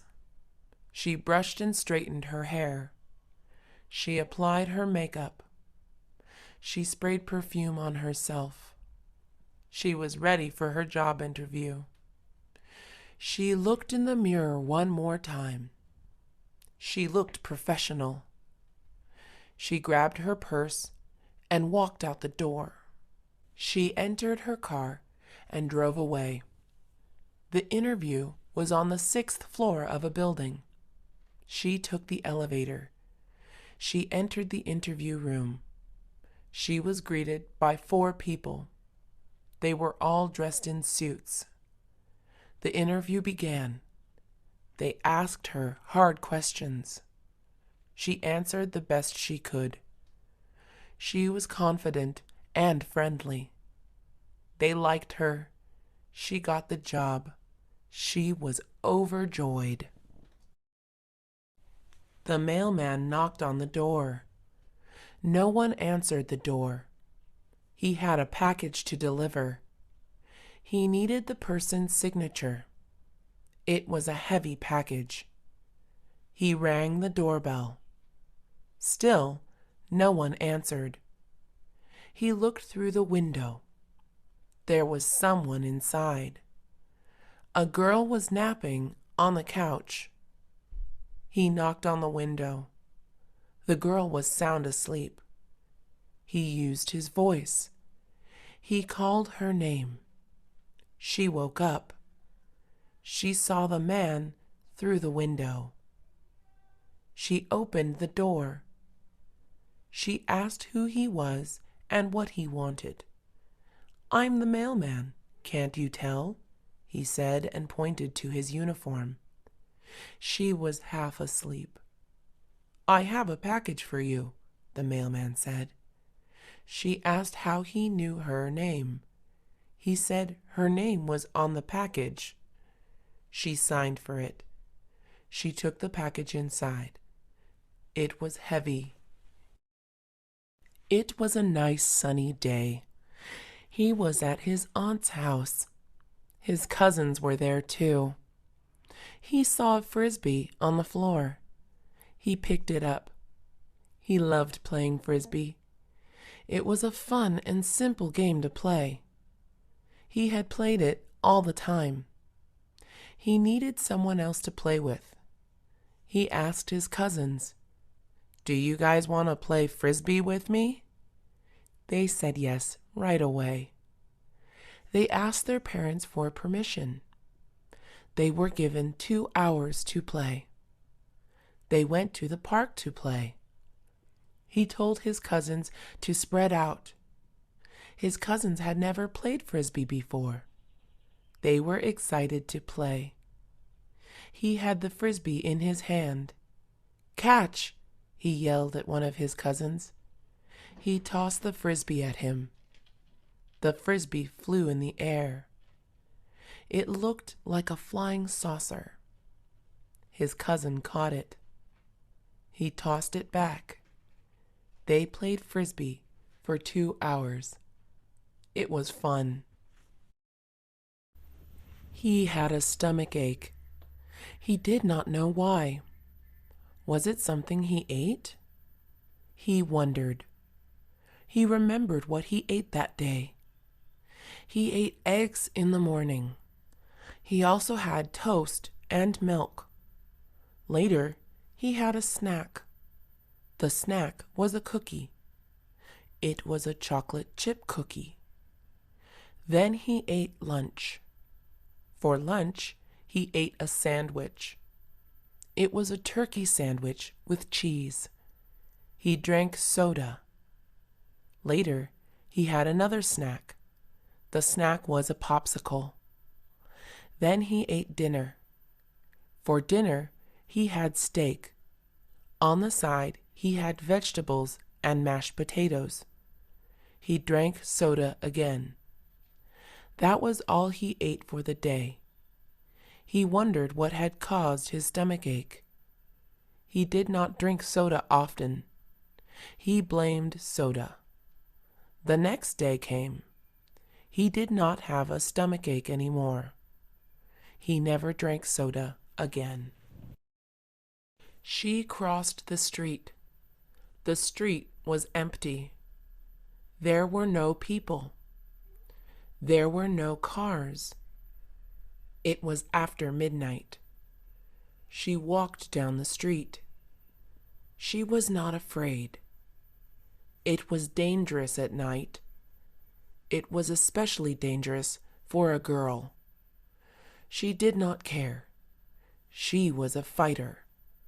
She knew how to defend herself. She carried pepper spray.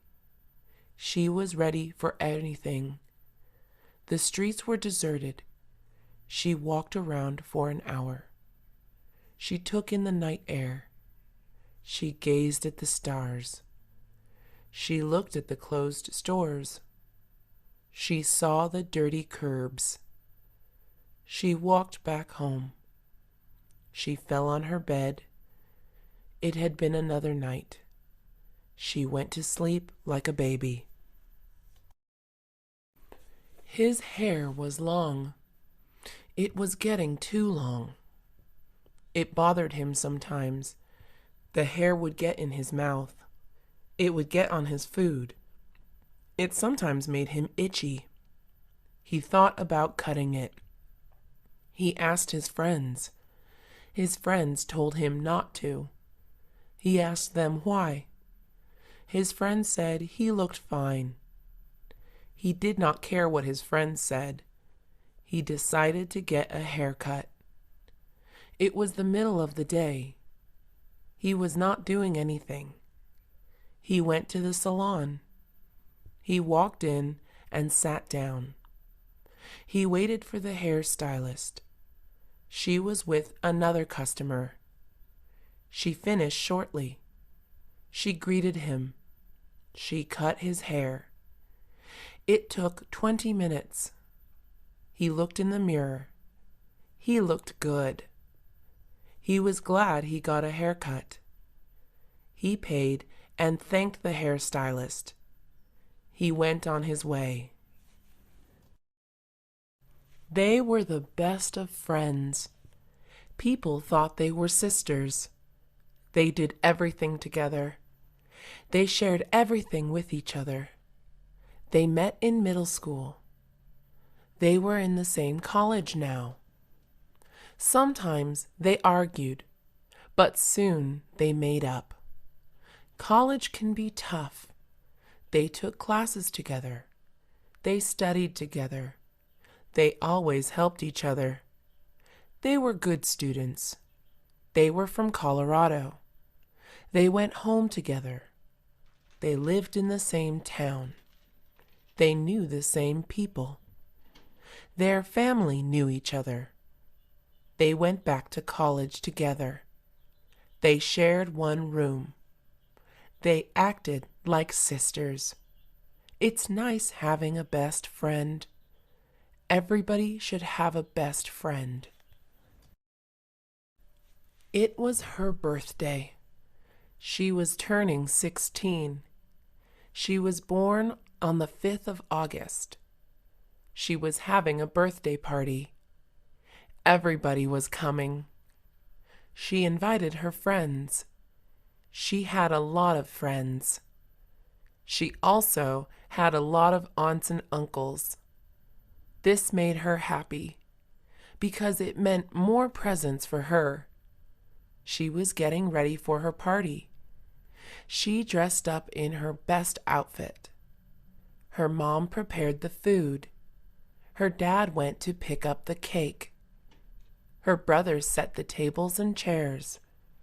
The party was happening in the backyard. The party was in 4 hours. They were almost ready. Dad brought back chocolate cake. Mom cooked all the food. Her brother got the backyard ready. The birthday party was a success. He lived in a big house. It was white. The rooftop was blue. It had a white fence. There were plants in the front. There was a tall tree in the backyard. The house had a fireplace. He lit it on cold nights. He lived with his wife. They were grateful for what they had. They had to work hard. Hard work pays off. The house had 3 floors. It also had a basement. There were 5 bedrooms. They planned to have a family. The house was big enough for a family. The house had brown carpet. It also had wooden floors. There were a lot of windows. The house had nice views. The house had a reading room. They had a big library. The house had a music room too. There was a piano inside. There was also an art room. It was a perfect house. He woke up suddenly. He heard glass shattering. It was really loud. He sat up on his bed. He listened for noise. He heard footsteps. There was someone downstairs. It was a break-in. He went to his closet and grabbed his bat. He was not afraid. He slowly went downstairs. He sneaked his way to the stairs. He looked down the staircase. It was really dark. He saw the shadow of a man. He was dressed in black. There was no light.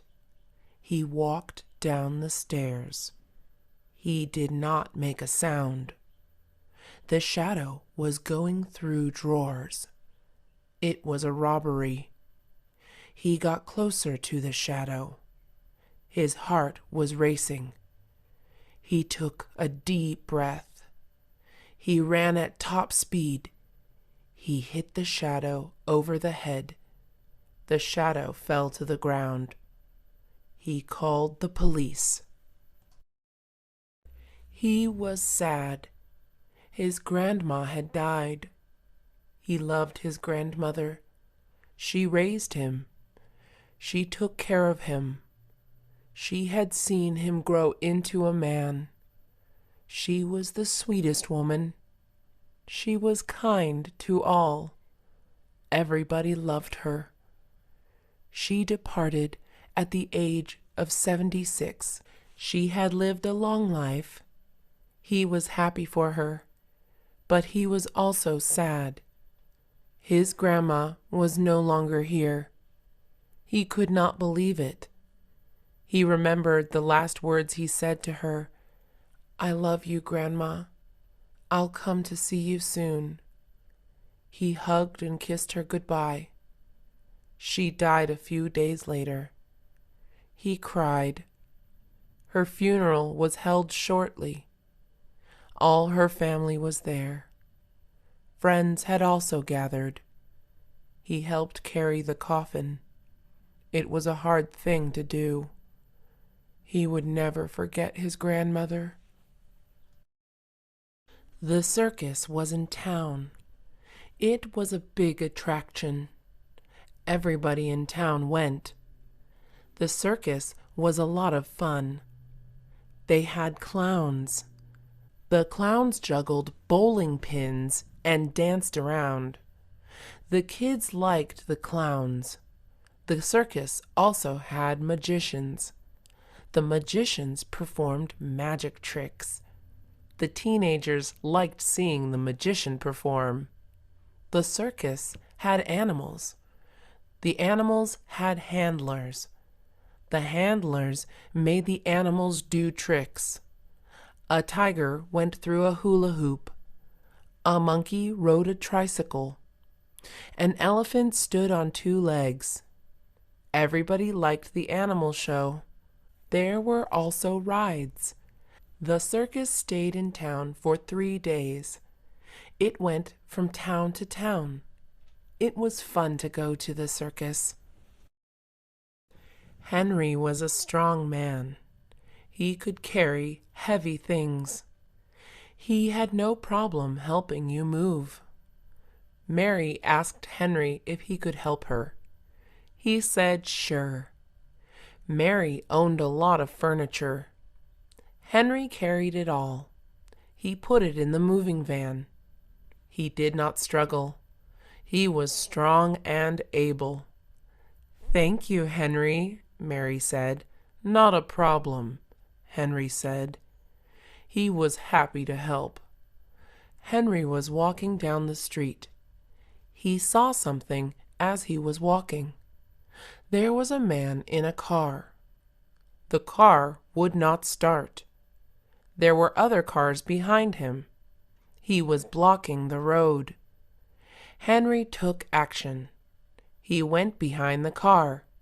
He pushed with all his might. He moved the car. It was out of the way. The man thanked Henry. "You are strong," said the man. Henry agreed. He waved goodbye. It was a family trip. They drove to the zoo. The zoo was far away. The children were excited. They had never seen wild animals before. They had only seen cats and dogs. They wanted to see bears and gorillas. The older sibling was not excited. He had been to the zoo before. He had been there too many times. It was now his 10th time. He did not want to go there any more. Mom and Dad liked the zoo. It was a good learning experience. Grandpa was also going. He was sound asleep. They arrived at the zoo. They saw all the animals. They heard a bear roar. They touched the starfishes. They saw the gorillas. It was a long day. The family got tired. They sat and ate food. They went back to their car. They drove back home. Her tooth was aching. She could not eat. It hurt every time she chewed. She could not even swallow. She knew what she had to do. She was scared. She had not gone to the dentist in years. It was time to make an appointment. She called their number. She set an appointment. It was for Friday at 5 o'clock. She was not looking forward to it. She hated going to the dentist. She was afraid of the pain, but she had no choice. She was already in pain. The tooth had to come out. The dentist told her the same. She sat back in the chair. The dentist gave her a painkiller. She still felt some pain. It was soon over. The tooth was removed. It no longer hurt to chew. It was a relief. She could now eat and chew without pain. He played the guitar. He sang the blues. It was his hobby. He was talented. Everybody told him that. He practiced all day long. His practice paid off. He was the best guitar player in town. His friends were impressed. He always carried his guitar. He carried it behind his back. He took it to the park. He sat down on a bench. He began to play. People walked by. They noticed his music. He would get tips. It was fun for him. Performing in front of others is great. He sometimes felt nervous. The feeling of excitement was greater. People called him the guitar man. He was known all around. It was his nickname. He played his guitar at school. He played his guitar on the train. Playing the guitar was his passion. He played until his fingers hurt. He stopped for a minute. He would start to play again. They camped out in the woods last night. They were alone in the woods. When they woke up in the morning, they did not know where they were at. They were lost. There was no one else around. It was just the two of them. They panicked at first. They calmed themselves down. "Everything will be okay," they said to each other. They left their cell phones at home. They lit a smoke signal. No one saw it. They decided to walk back. They retraced their footsteps. It took a long time. They had walked a long distance. They got thirsty. They stopped at a stream. They drank from the stream. They continued walking. There were no signs of life. It was getting dark. They had to find people soon. Eventually, they met somebody. He was another camper. He helped them find their way to safety. It was a scary camping trip. She dropped her phone. She picked it up. She looked at the screen. She gasped. The screen was cracked. She was upset. Her phone was important.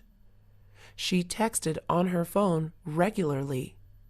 She frequently made phone calls. She had internet access on her phone. It was her world. The phone was not cheap, but she had to buy a new one. She did not have enough money. She went to the store and talked to the salesperson. She told him that she had dropped her phone. He asked to look at the phone. She handed it to him. "Can you fix it?" she asked. He said yes, he can. She paid to repair it. It cost less than a new phone. Her cell phone was repaired. She was very happy. She bought a protective case for it. She dropped her phone. She picked it up. She looked at the screen. She gasped. The screen was cracked. She was upset. Her phone was important. She texted on her phone regularly. She frequently made phone calls. She had internet access on her phone. It was her world. The phone was not cheap, but she had to buy a new one. She did not have enough money. She went to the store and talked to the salesperson. She told him that she had dropped her phone. He asked to look at the phone. She handed it to him. "Can you fix it?" she asked. He said yes, he can. She paid to repair it. It cost less than a new phone. Her cell phone was repaired. She was very happy. She bought a protective case for it. He looked up. He saw the night sky. There were many stars in the sky. He looked for a while. The stars were beautiful. They were shining brightly. They looked like diamonds. He remembered a song. He looked at the moon. The moon was in the night sky. It gave the moonlight. The moon looked white. It looked like cheese. He wondered about it. A man had walked on the moon. He imagined walking on the moon. He imagined the moon being cold. He looked at the constellations. There were many of them. Constellations are what groups of stars look like. They have different names. He saw the Big Dipper. He saw the Little Dipper. He could also see Orion's belt. It was an amazing sight. He looked up every night. He believed in aliens. He hoped to see one. The night sky is full of wonders. The house phone was ringing. She went downstairs. It was dark. She watched her steps and slowly went down the stairs. Who is calling? She wondered. She got downstairs. The phone was in the kitchen. She reached for the light switch. She turned on the lights. She squinted her eyes. The light was bright. She was blinded by the lights. The phone was still ringing. She walked to the kitchen barefoot. She stepped on a toy. She jumped in pain. She looked at the floor. She had stepped on a Lego toy. She had a son. He never picked up his toys. She reached the kitchen. The phone was still ringing. She picked up the phone. She looked at the caller ID. It was an unknown number. She answered the phone. Hello? There was no reply. The phone clicked. It was a wrong number. Comic books are illustrated stories. He loved comic books. He had many comic books. They were all on a shelf. His friends collected comic books too. He sometimes traded comic books with them. He read comic books all night. He turned off the lights. He grabbed a flashlight. He sat up in bed. He wrapped a blanket around him. He stayed up reading his comic books. He had a fun time. He went to the comic book store. He went each Friday after school. The comic book store was great. It had new issues of comics. His favorite comic book hero was Spider-Man. He bought all his issues. He stayed at the comic book store. There was a couch inside. He did not always have money. He read the new comic book issues in the store. He saved his allowance for comic books. He was on the highest floor of a tall building. The building was a skyscraper. He was with his dad. His dad worked on the building. He met his dad's co-workers. They were all kind. He asked his dad a question. Is it not scary working so high up? Dad answered no. He said it was not noticeable. His son noticed. He kept thinking about it. They were so high in the sky. He imagined the building falling down. He was scared of heights. His dad told him not to think about it. He could not stop thinking about it. It was time to go home. They went down the elevator. It was a long ride. He did not want to come back. It was too frightening for him. Her name was Jane. She lived in Los Angeles. She was born there. She loved Los Angeles. She went to work in downtown Los Angeles. There are many people in Los Angeles. She drove to work every day. She looked out her window. There were people walking down the street. Some were white, some were black, and others were brown. This did not matter. They were all natives of Los Angeles. She went out with friends. They went to restaurants and shows.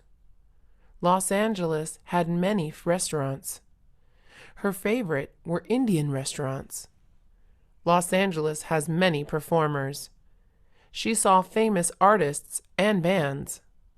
It was fun going out in Los Angeles. She often came back home late. She was always safe. She never spoke to strangers. She avoided walking on streets that were not safe. Jane did want to live in Los Angeles. It was her home. It was fun going to the parade. He went to the parade every year. He never missed going. The parade was tomorrow. He was going with his girlfriend. His girlfriend's name was Mary. This year, he planned on bringing his little sister.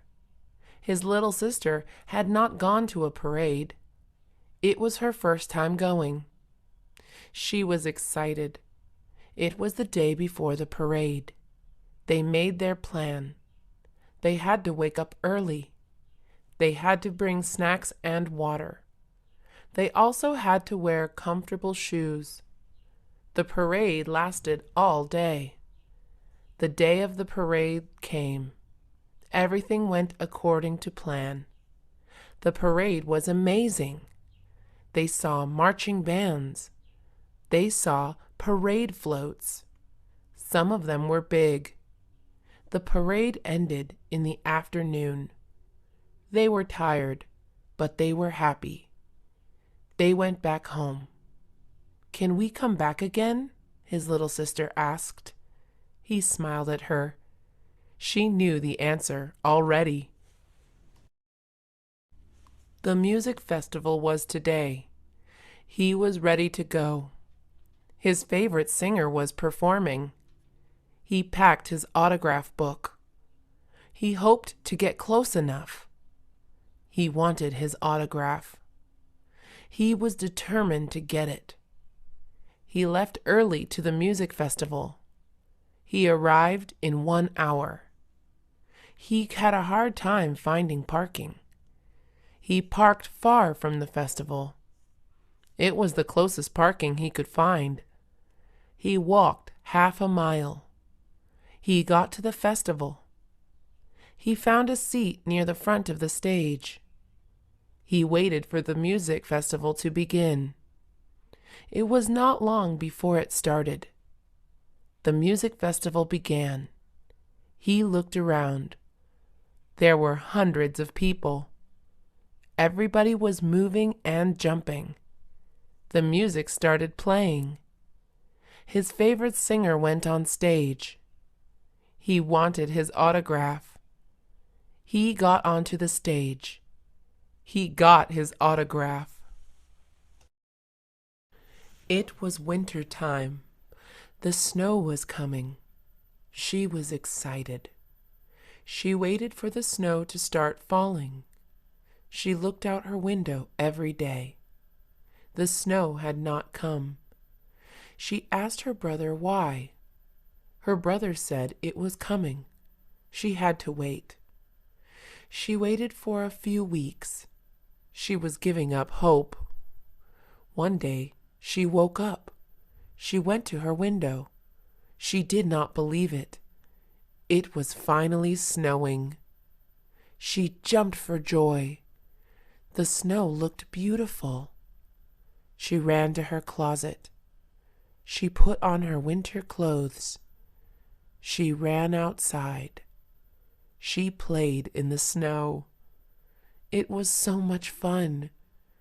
She played all day in the snow. She made snowmen and igloos.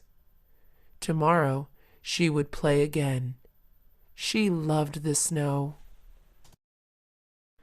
He stood in the hall. He looked around him. There were many doors. He did not know which door was the right door to enter. He was lost at school. It was going to be 12. He was going to be late. It was his first day of college. His class was in room 190. He looked at all the doors. They each had a number, but there were no rooms numbered 190. He did not know what to do. He asked a stranger, "Where is room 190?" The stranger did not know. He asked another stranger. She also did not know. No one knew where room 190 was. He checked his notebook, where he wrote down his classroom number. It was not room 190. It was room 140. Room 190 did not exist. He ran to room 140. He was 1 minute late. He entered his classroom. He quickly took a seat. He was a minute late. The professor was calling names. It was his first day of college. He was sweating. He had been running around looking for his classroom. It took him some time to find the classroom. "David," the professor called.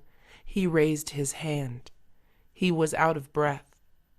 He took out his inhaler. He took a puff from his inhaler. It gave him breath.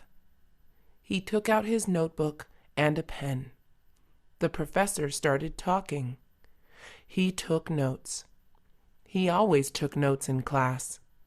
It was a good habit. He studied his notes after class. He was a good student. He wanted only good grades. Class ended at 2 o'clock. The teacher dismissed the students. Anna rose from her seat. She grabbed her things. She had a backpack and a sweater. She had a question to ask. She waited for the teacher. Some students also had questions to ask. There was a line to see the teacher. She got in line. She had a question about an assignment. The teacher spoke to students one at a time. She waited a while. It was finally her turn to ask. "How can I help you?" the teacher asked. She asked her question. The teacher gave her the answer. She was glad to hear it. She thanked the teacher, who smiled and said, "No problem." She went on her way. It was a hot day. The sun was shining brightly. There were no clouds in the sky. He walked along the street. He was going home. He was hot and tired. He could not wait to get home. He was almost there. It was nearly 100 degrees. There was not another soul in sight. Everybody was at home. His car was not working. He had to walk to his bank. He did not know it was so hot. The bank was not too far. The heat made it seem far away. His throat was dry. He was thirsty for water. He walked with sweat on his back. He arrived home. He went straight to the kitchen. He drank a big cup of water. He took off his clothes. He went to the bathroom. He took a cold bath. It was so refreshing. He stayed in the bath. "What is your name?" he asked her. "My name is Linda," she answered. "What is your name?" Linda asked. "My name is Brian," he answered. They knew each other's names. They became friends. Brian was tall and skinny. Linda was a little shorter than Brian. She was also skinny. Brian and Linda had black hair. Brian asked Linda if she was busy. She told Brian she was not. Want to go to the coffee shop? Brian then asked. Linda said sure. They walked to the coffee shop. It was nearby. Brian opened the door for Linda. Linda said thank you. They bought their coffee. They sat down to drink it. They talked to each other. Brian learned about Linda. Linda learned about Brian. The two were alike. Brian walked Linda home. It was nice meeting you, Linda said to Brian. Likewise, Brian replied. It was a hot summer day. She was in her room. The fan was on, but it blew hot air. She did not want to be home. It was too hot. She thought of what to do. Her cell phone vibrated. She picked it up. She received a text message. It was from her friend. The text read, "Let's go to the pool." She replied with yes. She got ready immediately. She grabbed her towel, sunscreen, sunglasses, and shampoo. She also packed her bathing suit. She went to the pool. Her friends were in the pool. She went to the lockers. She changed into her bathing suit. She applied her sunscreen. She jumped in the pool. The water was cool and refreshing. She splashed around with her friends. She no longer felt hot. She stayed in the pool all day. It was winter. The streets were covered with snow. The air was cold outside. She was at a friend's house. They did not know what to do. She sat in the living room. Her friend sat beside her. They put on a movie. The movie was boring. They stopped playing the movie. She got out a board game. They started playing. The board game was missing pieces. They stopped playing. "What do we do now?" she asked her friend.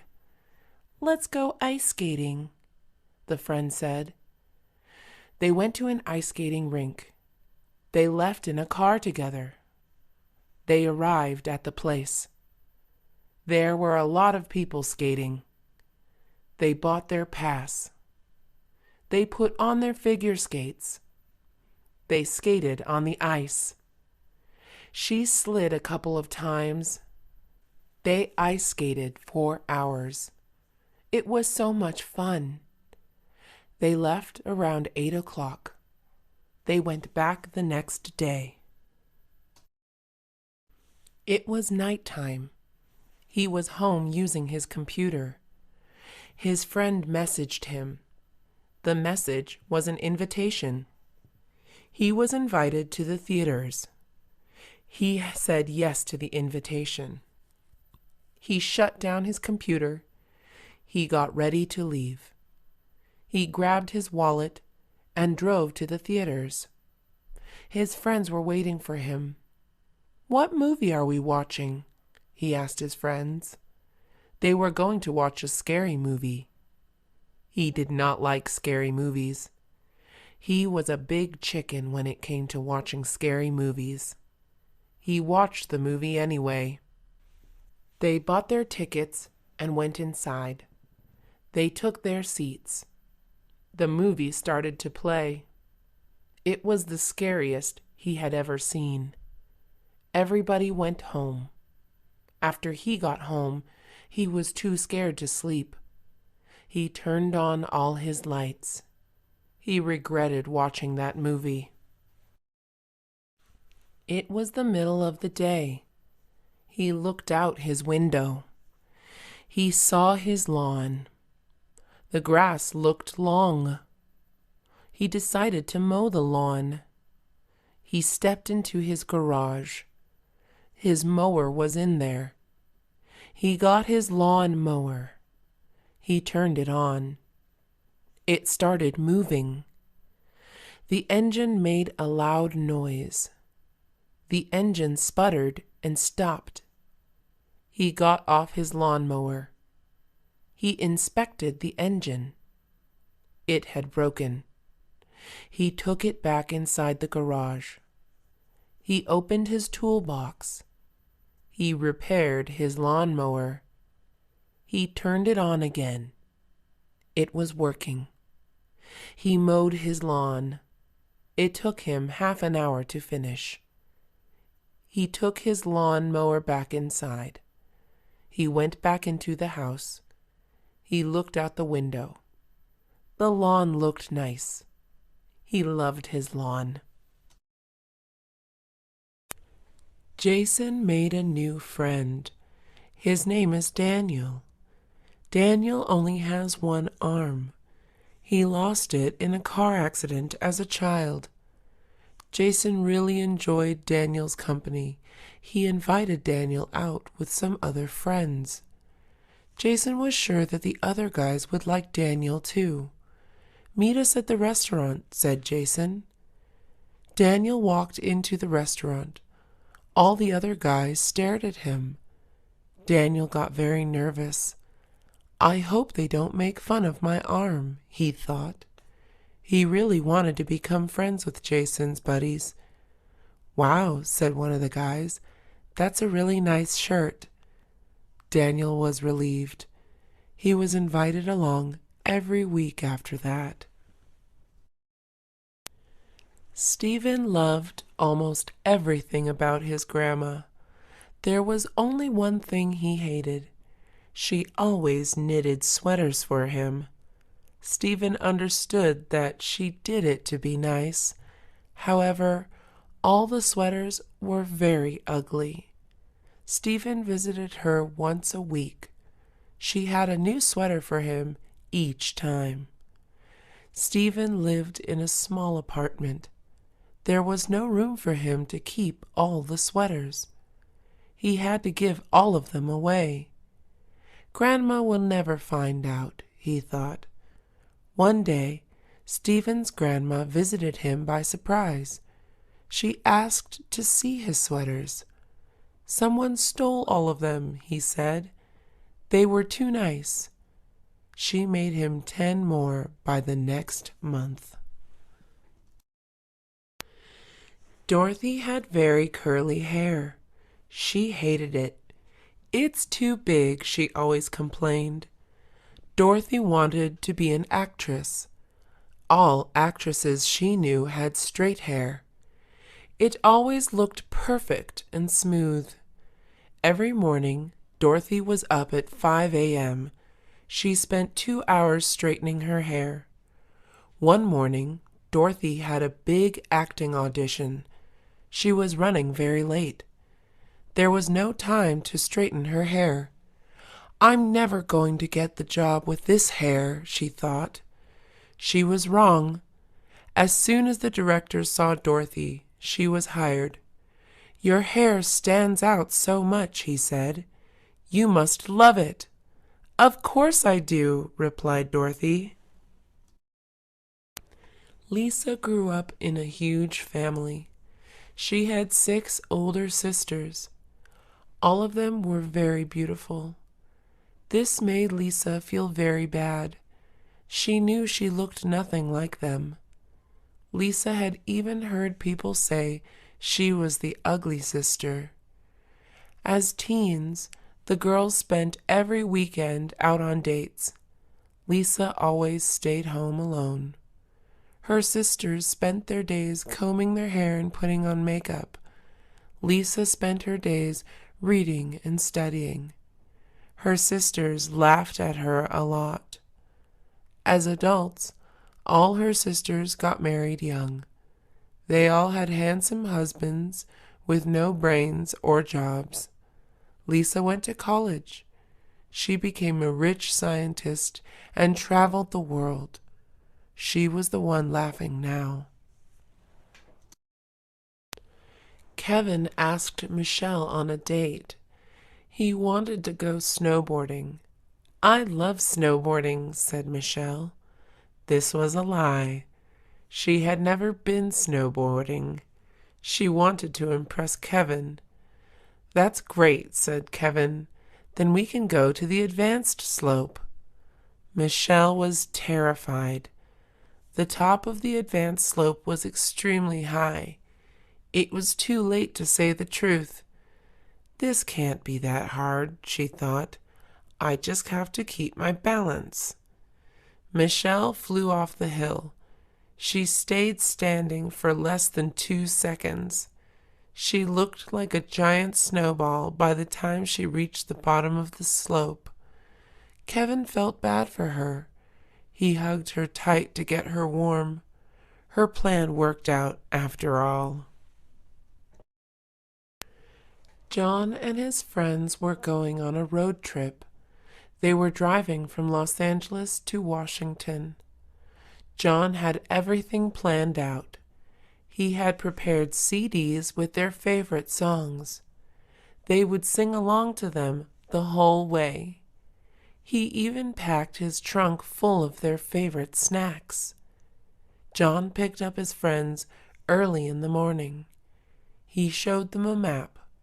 It was full of dots. "These are all the stops we should make," he said. John wanted to see the Golden Gate Bridge, the Grand Canyon, Old Faithful, and many other monuments. "What song should we hear first?" asked John. All his friends were already asleep. They stayed this way the whole trip. George's best friend was visiting him. Joseph lived in Arizona. George moved to Los Angeles 2 years ago. He hadn't seen Joseph since then. George wanted his friend to have fun. He wanted to convince him to move to Los Angeles with him. George had a great idea. He would take his friend to Six Flags. They didn't have big roller coasters in Arizona. George and Joseph got on a ride called Tatsu. It was huge and had more than 5 loops. Joseph screamed more than any other people. "Isn't that great?" asked George. "If you move here, we'll be coming here all the time." Joseph never returned to Los Angeles again. SeaWorld is one of the most famous parks in the world. Thousands of people visit each year. Most of them go to see the dolphins and whales perform tricks. This is something they could never see in the wild. SeaWorld has been under a lot of pressure lately. Thousands of people have been protesting the parks. These people say that dolphins and whales should not be forced to live in such small places. They should also never be forced to perform pointless tricks. Most people are starting to agree with this. SeaWorld will hopefully start listening to the protesters soon. Helen had nothing to do one Saturday night. "Let's go to a drive-in theater," said Donna. Helen had no idea what that was. Donna told her she would love it. Helen agreed to go. Drive-in theaters play movies outdoors. People park their cars in front of a giant screen. They each get a pair of speakers. Everyone watches the movie from their cars. Helen had seen many of them in old movies. "This is where people used to go on dates," she said. She had no idea they still existed. The girls watched a horror movie. It was scarier than watching it in a room with a bunch of people. "They should bring these back," said Donna. Robert's family got together every Sunday. They always had lunch together. Every week they went to the same restaurant. It was an all-you-can-eat buffet. Robert's family loved eating.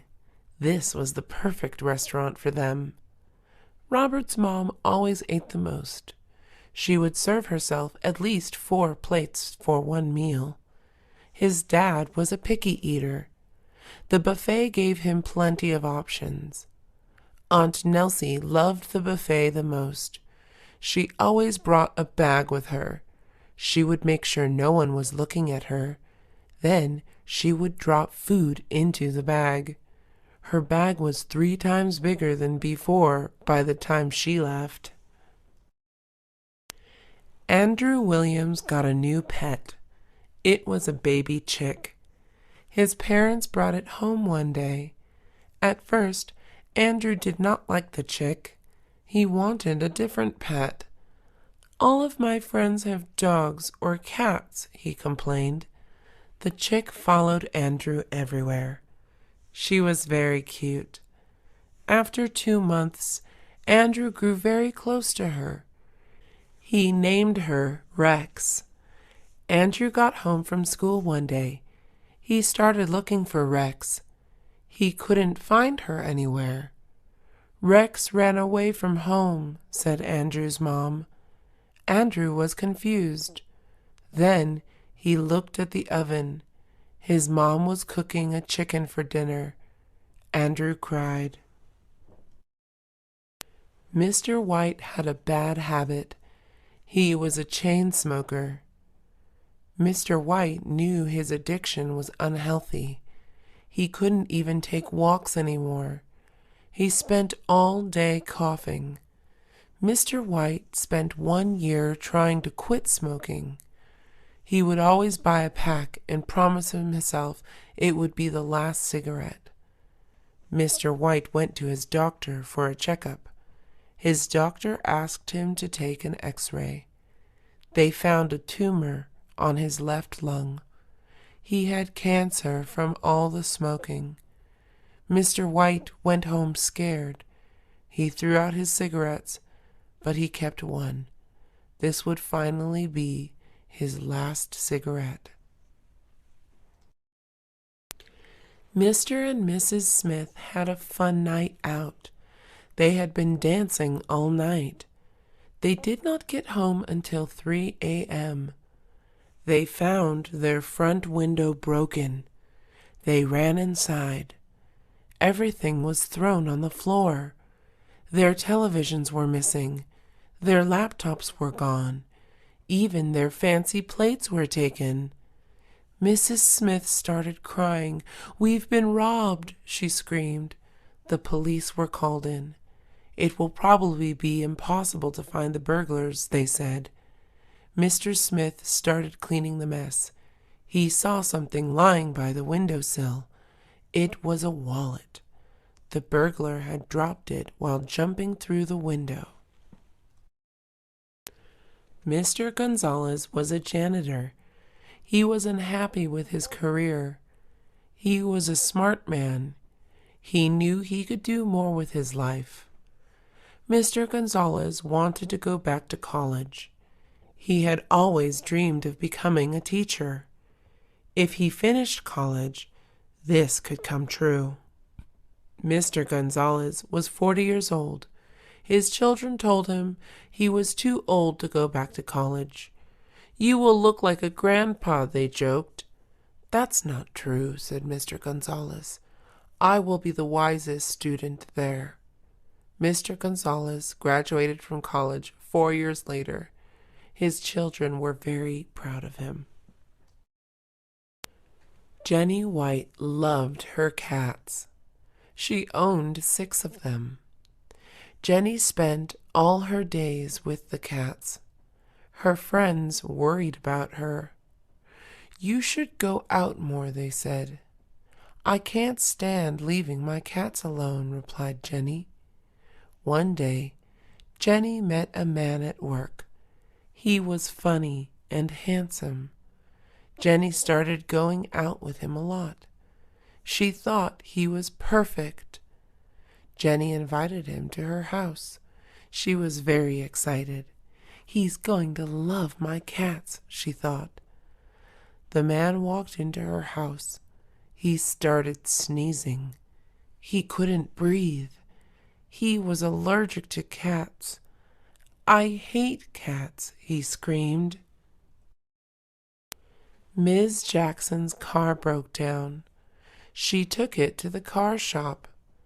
It had to stay there for 1 week.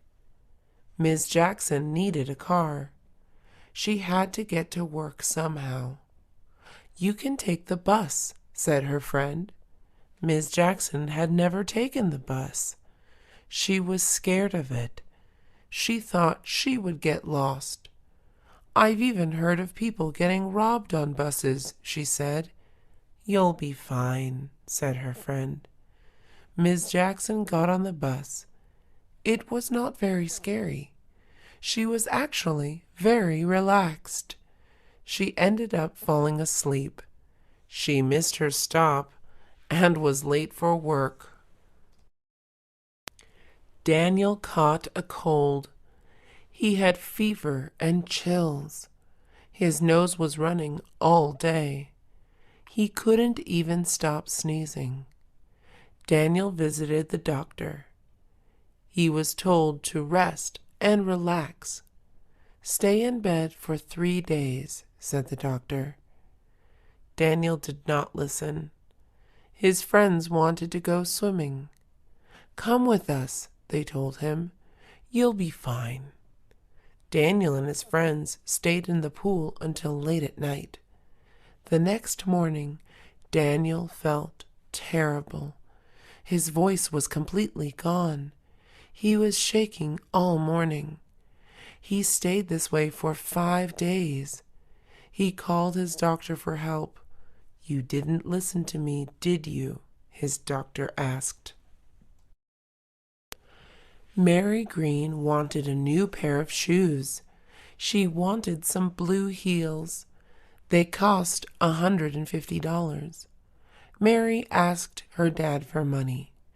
"Are you crazy?" said Mr. Green. "You don't even wear heels." Mary couldn't stop thinking about the heels. She kept bothering Mr. Green about them. Mr. Green felt bad. He wished he could afford the shoes. It would make Mary happy. Mr. Green saved money for Mary's birthday. He gave her the shoes. Mary wore them all night. They left her giant blisters. Mary hated them. She never wanted to wear them again. Mary told Mr. Green that she lost them. Michael Phillips is overweight.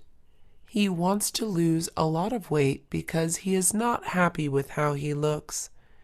He is also very unhealthy. His last doctor's appointment was scary.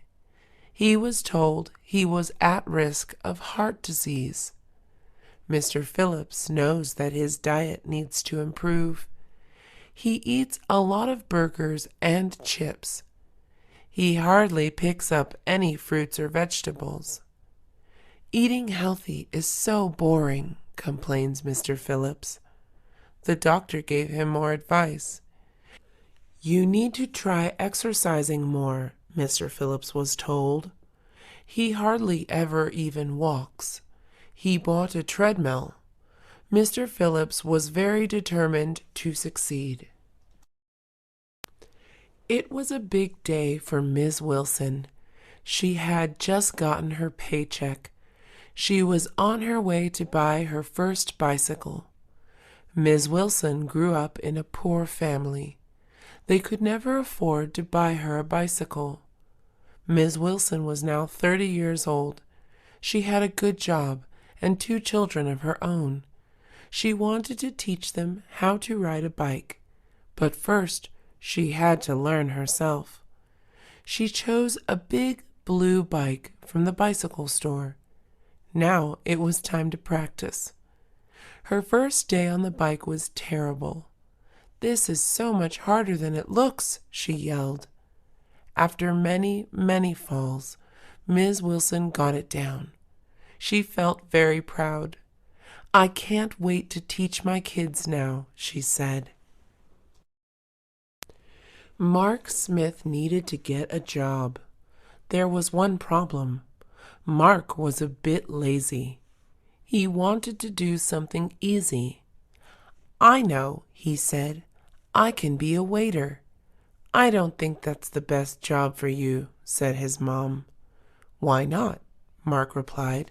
He thought the job looked very simple. "All I have to do is clean tables," said Mark. "Plus, I would get big tips." Mark got hired as a waiter in a small cafe. He soon realized his mom was right. Everyone who ate left a big mess on the table. Mark hated cleaning up. He was very slow at it, too. He kept dropping plates on the floor. To top it off, he wasn't very nice to customers. They left him small tips. Mark was fired after 3 days. Sharon Carter wanted to take a pottery class. She didn't want to go alone. She invited her husband to go with her. "I don't want to do that," said Mr. Carter. "Pottery is for girls." This made Sharon very angry. She could not believe he said that. "That's a sexist thing to say," yelled Sharon. She argued with him for hours. Mr. Carter was tired of fighting. He agreed to go just to shut Sharon up. Their first class went very well. Mr. Carter was really good at making pots. The instructors loved him. "You are very talented," they all said.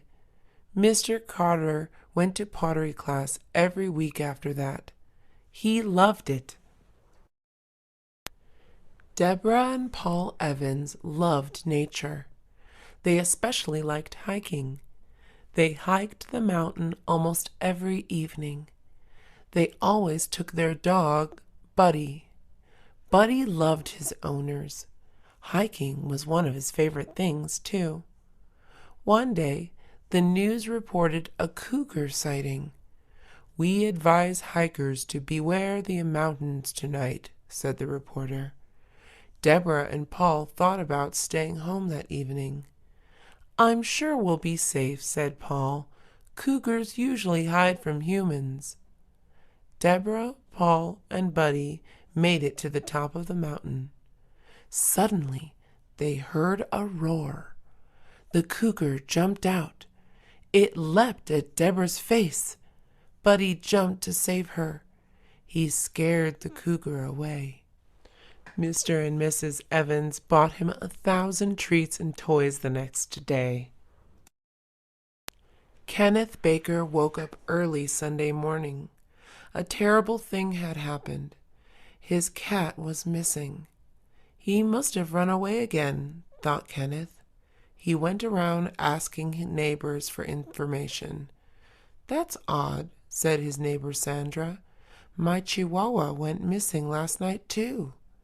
Kenneth kept walking around the neighborhood. He hoped to find the cat roaming the streets. Instead, Kenneth found something else.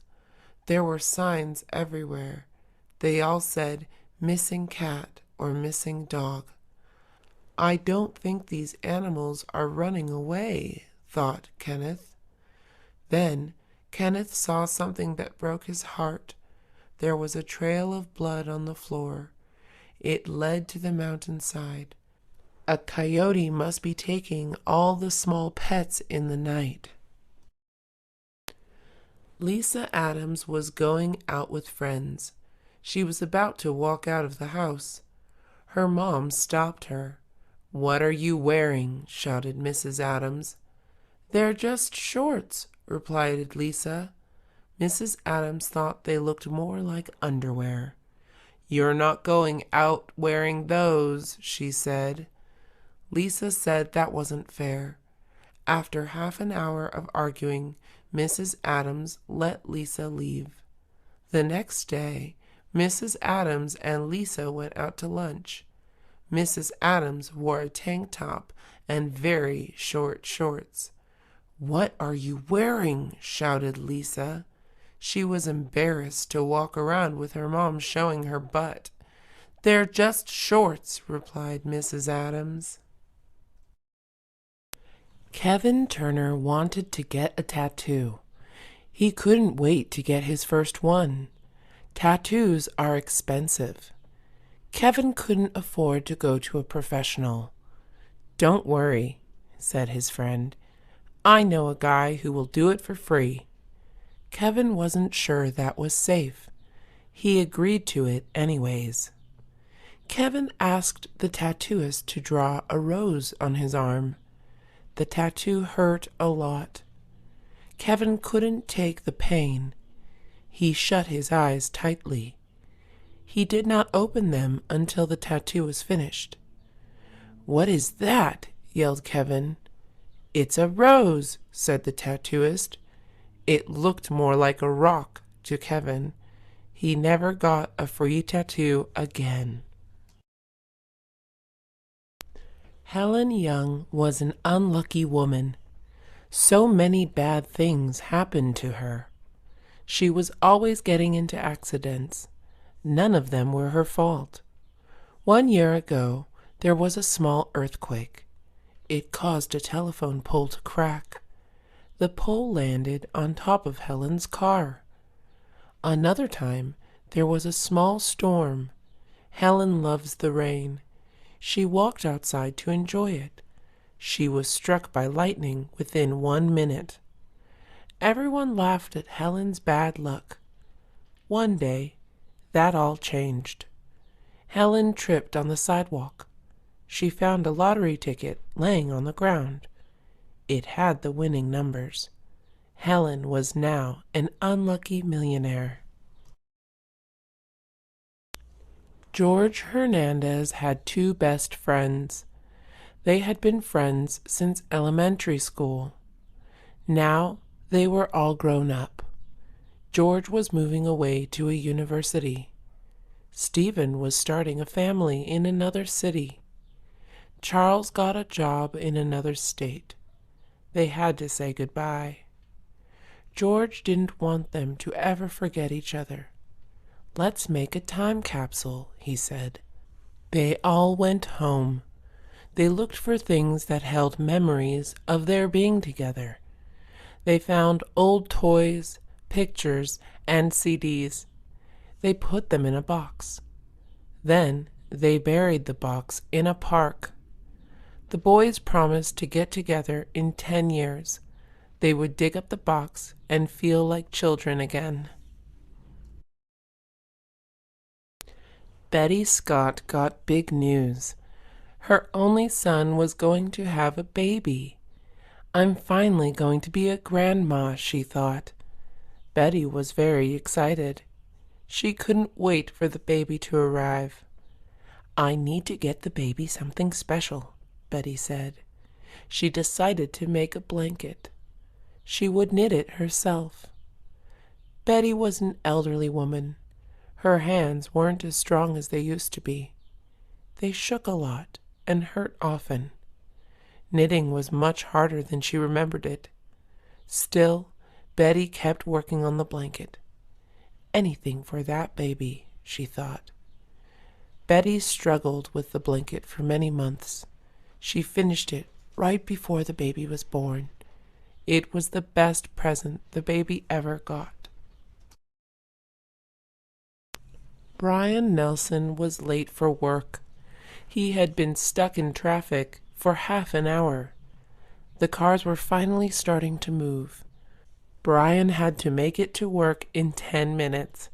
If he was late, he would be in big trouble with his boss. "There's no way I'll make it in time," said Brian. Suddenly, a car raced past him. 3 seconds later, another car raced past him. They were going around 80 miles per hour. Brian knew that speeding was the only way he would make it to work on time. He looked around him. There were no cops in sight. He decided to push the speed up to 70. 2 seconds later, he heard sirens behind him. Linda has a younger sister. Her name is Ruth. Linda is usually annoyed by Ruth. She tries to get away from her. Ruth follows her like a lost puppy. Linda is used to that by now. Ruth always looks up to Linda. She tries to do everything that Linda does. One day, Linda was getting ready to go out with friends. Linda didn't notice that Ruth was watching her when she was putting on her makeup. When Linda got home, Ruth was waiting for her in her room. Her face was covered with permanent markers. "What did you do?" shouted Linda. "I painted my face like you," answered Ruth.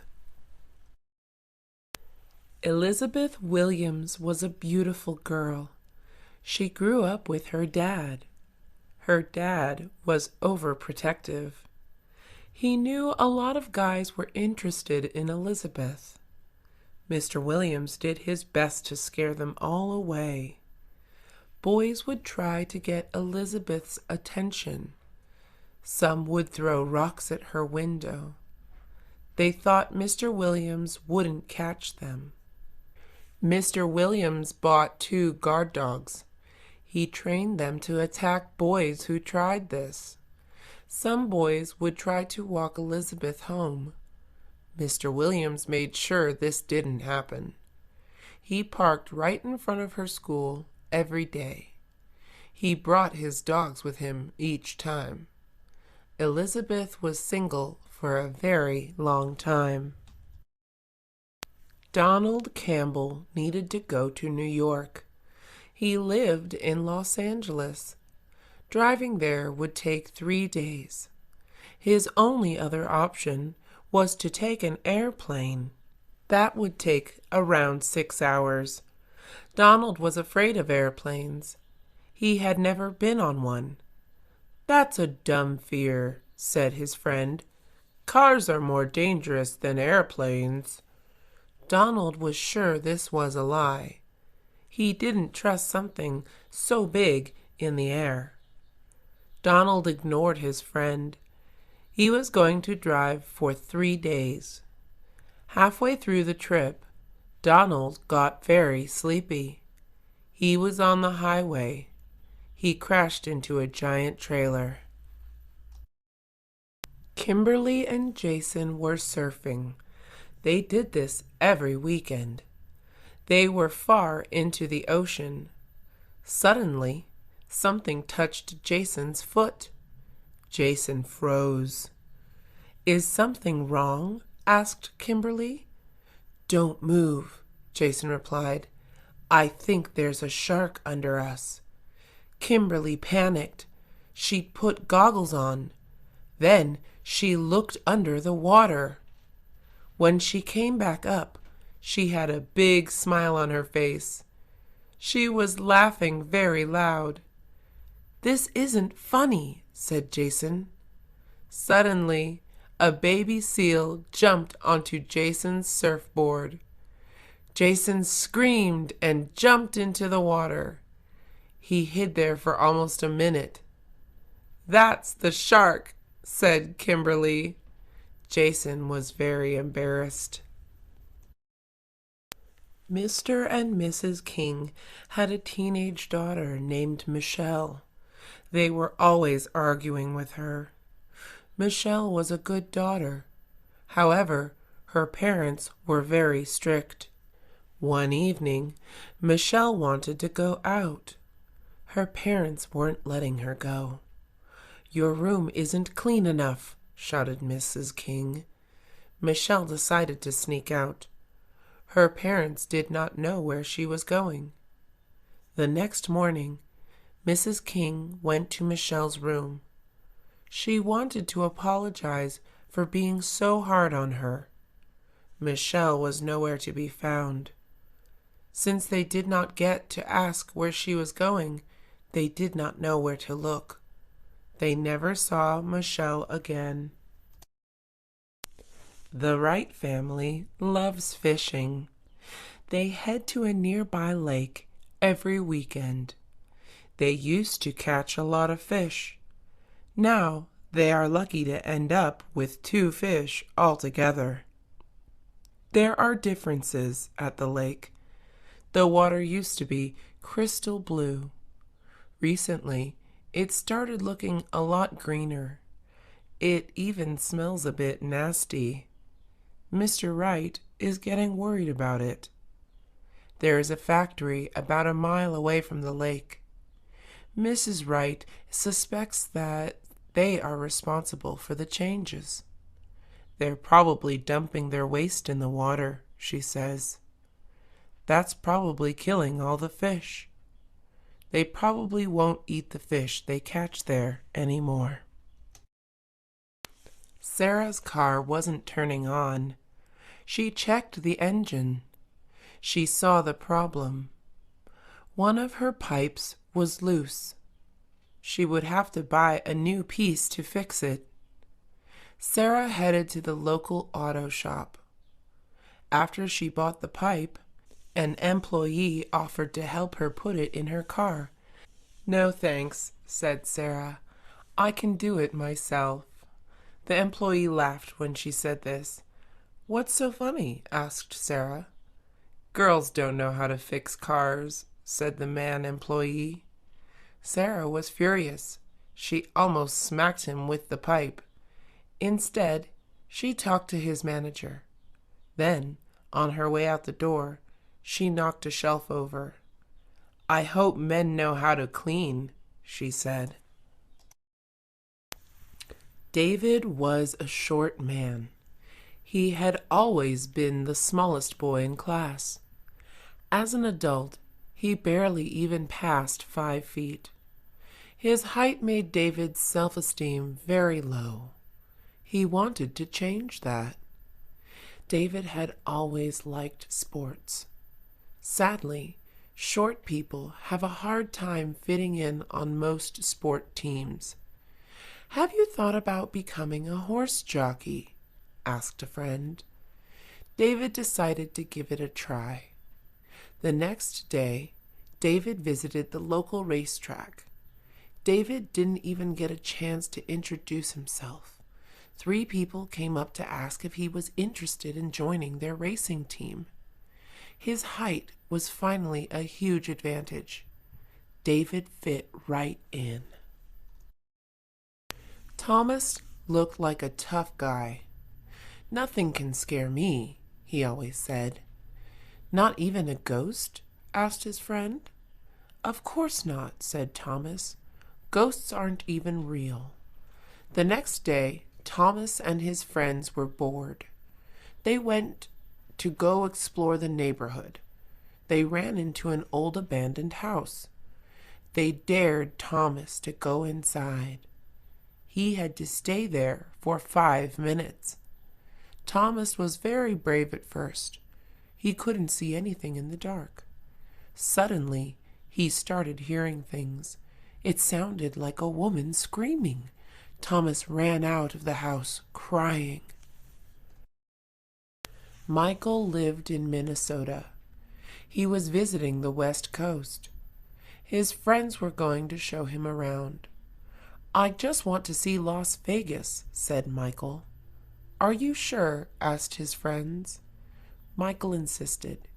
He had always wanted to go to Las Vegas. Michael had seen a lot of movies about Vegas. Everything looked very bright and fancy. He couldn't wait to see it. When they arrived, Michael was confused. The streets all looked dirty and old. In the movies, everyone looked happy. In reality, half the people were drunk. The other half were angry from losing money in casinos. "This isn't what I pictured," said Michael. Nancy was 16 years old. She wanted to learn how to drive. Her parents were too busy to teach her. Nancy asked her older sister to help her. She didn't have any time either. Nancy was frustrated.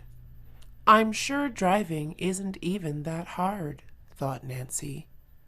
One night, she waited for everyone to go to bed. She sneaked downstairs. She grabbed the car keys and went outside. She was going to teach herself to drive. Nancy turned the engine on. She backed the car up slowly. Then she pressed the gas pedal. She had no idea the car was that fast. She hit a small bump and pressed the brake. When she looked back, she saw a dark shadow. She had run over her dog. Jeff was a 40-year-old man. He had no job. He never even went to school. Jeff had lived with his parents his whole life. They were starting to worry about him. All Jeff did every day was play video games. "You need to do something with your life," said his parents. Jeff ignored them.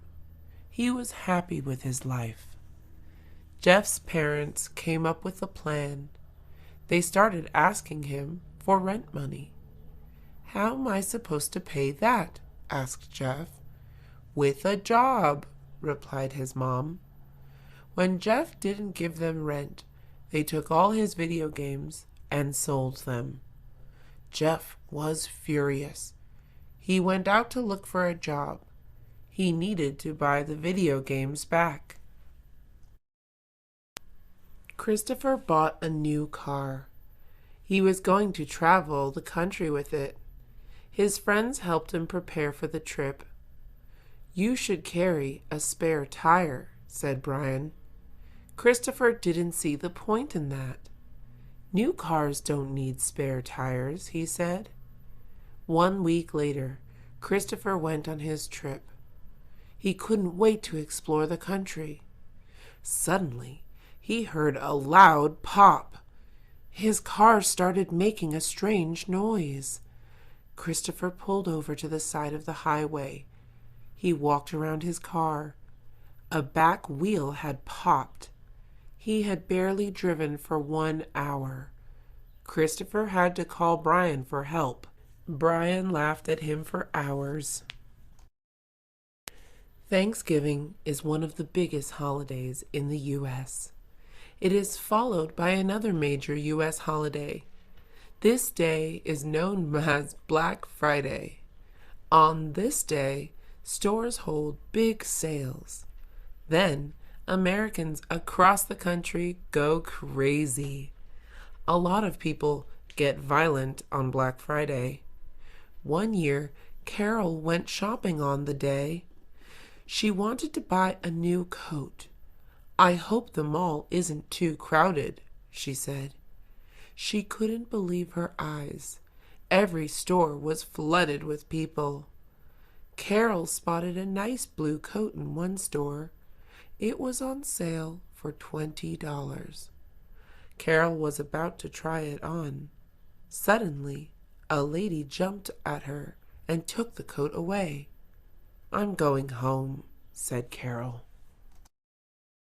Barbara invited her friends over to her house. She was excited to show them her new house. "What do you guys think?" she asked them. Her friends didn't know what to say. They looked around and tried to think of something nice to say. "It's interesting," said Betty. Barbara had a strange taste. Everything in her house was pink. This included the curtains, the sofas, and even the carpet. "What does your husband think about it?" asked Betty. "He loves it," said Barbara. Betty and the other women didn't believe her. "I swear he does," said Barbara. "He picked the color himself." Mr. Moore was retired. He used to be an actor. He was very loved and famous. Everywhere he went, women would stop him. They used to want to hug him and take pictures. He was a very handsome man.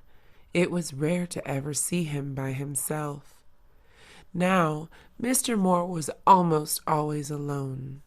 Many years had passed since his acting days. He had aged a lot. Sometimes he walked around Hollywood Boulevard. He hoped somebody would recognize him. No one ever did. He was no longer handsome. His good looks were now covered with wrinkles. He wished he could be young again. Richard had always been very tall. He was the biggest boy in elementary school. He used this to be a bully. He always pushed the small kids around. He did this all through high school. Many kids hated Richard. He made many people cry. As an adult, Richard was not very successful.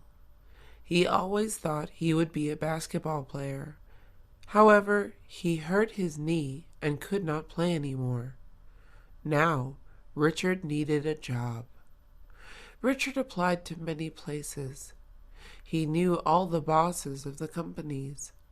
They were the men Richard used to bully as children. Richard had a very hard time finding a job.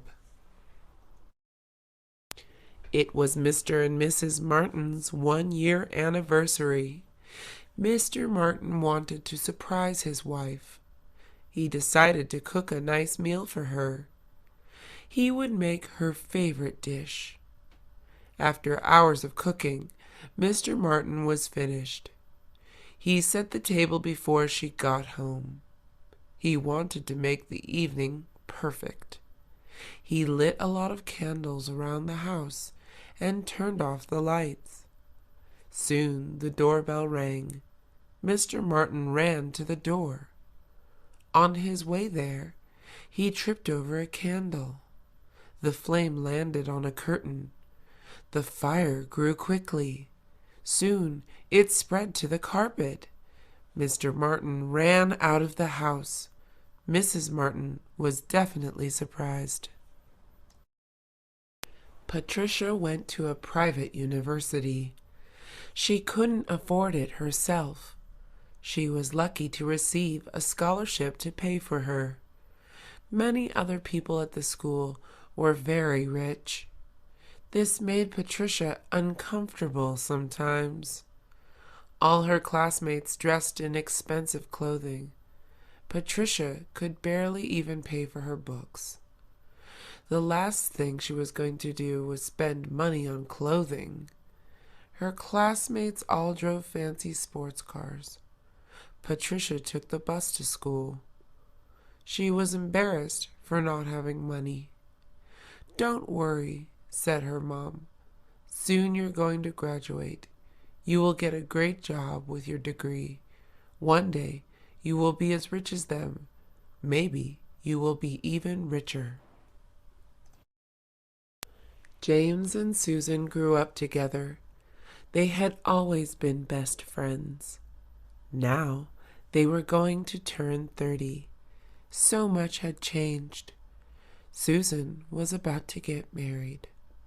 James had introduced Susan to her fiancé. He knew they would get along great. It made James very happy to see Susan happy, too. However, James felt very strange.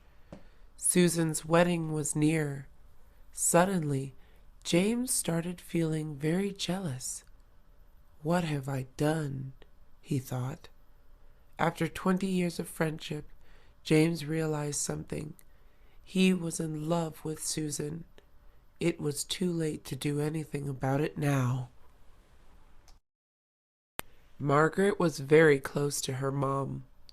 They had always been best friends. Margaret was now 25 years old. It was time for her mom to let her go out on her own. "You have to be more independent," said her mom. Margaret didn't want to. "I don't want to leave you alone," said Margaret. She was scared that her mom would be too lonely. She was usually a very shy woman. She was allergic to fur, so she couldn't even have a pet.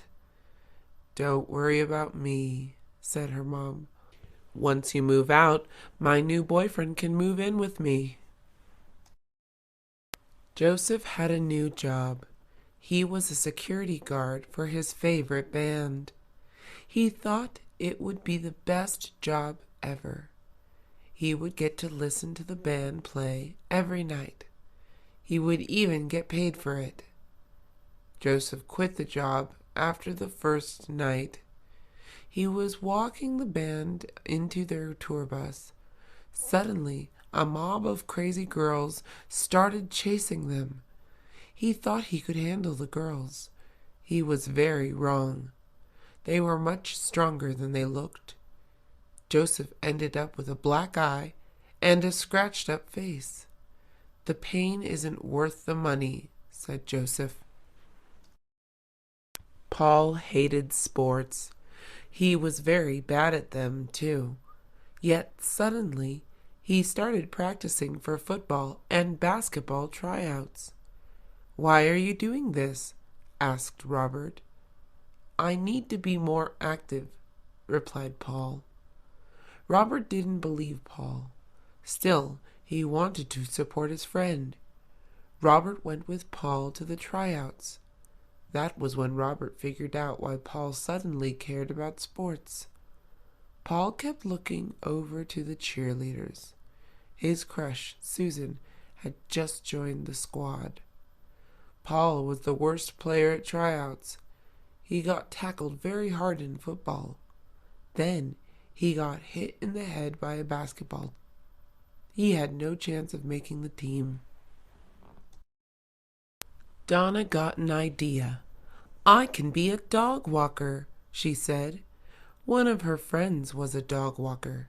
She heard that dog walkers can make a lot of money just for hanging out with puppies. "You can't do that," said her boyfriend. "Why not?" asked Donna. "You hate dogs," he answered. This was true. Donna denied it. She really wanted an easy way to make money. On her first day of dog walking, she had 5 customers. Donna had no idea dogs were so strong. They dragged her down the street running. Donna lost hold of their leashes.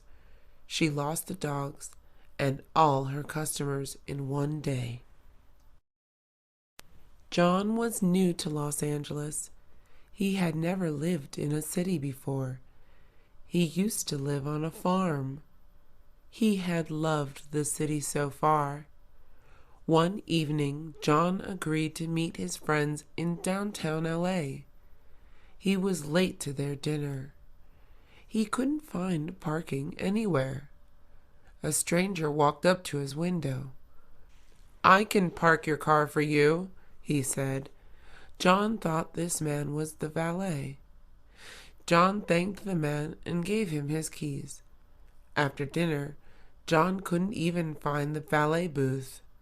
"We don't have a valet," said the waiter. John's car had been stolen. Even though he liked the city, he did not like the people. Ronald was moving to college. He needed a place to stay. Every apartment around the school was very expensive. "I'm going to be a homeless college student," he joked. Ronald thought of a solution. He posted an advertisement online. He wrote, "Looking for a roommate around college campus. Must be neat and sane." Within one day, he had 20 replies. Ronald didn't really want to share an apartment with a stranger. However, this was the only way he could afford anything. "I just hope he's not dirty or crazy," he thought. After interviewing everyone, he picked a guy he really liked. They ended up being friends their whole lives. Laura cared a lot about the environment. She worried about the future of the planet. She made sure to recycle everything she could. She even rode her bike everywhere she went. Laura wanted to do whatever she could to prevent pollution or global warming. One day, Laura was riding her bike home. A truck in front of her threw a bag of trash out their window. This made Laura furious. She picked up the bag and followed the truck. When it finally parked, she threw the bag into the window. The driver of the truck turned out to be a cop. He charged her on 2 accounts. One was for assault of an officer. The other was for littering. Karen hated wearing makeup. She felt fake and weird when she wore any. All her friends laughed at her. "Don't be a little boy," they would say. "You're going to look ugly without it." Karen believed them. Apart from not liking how it felt, Karen hated the price.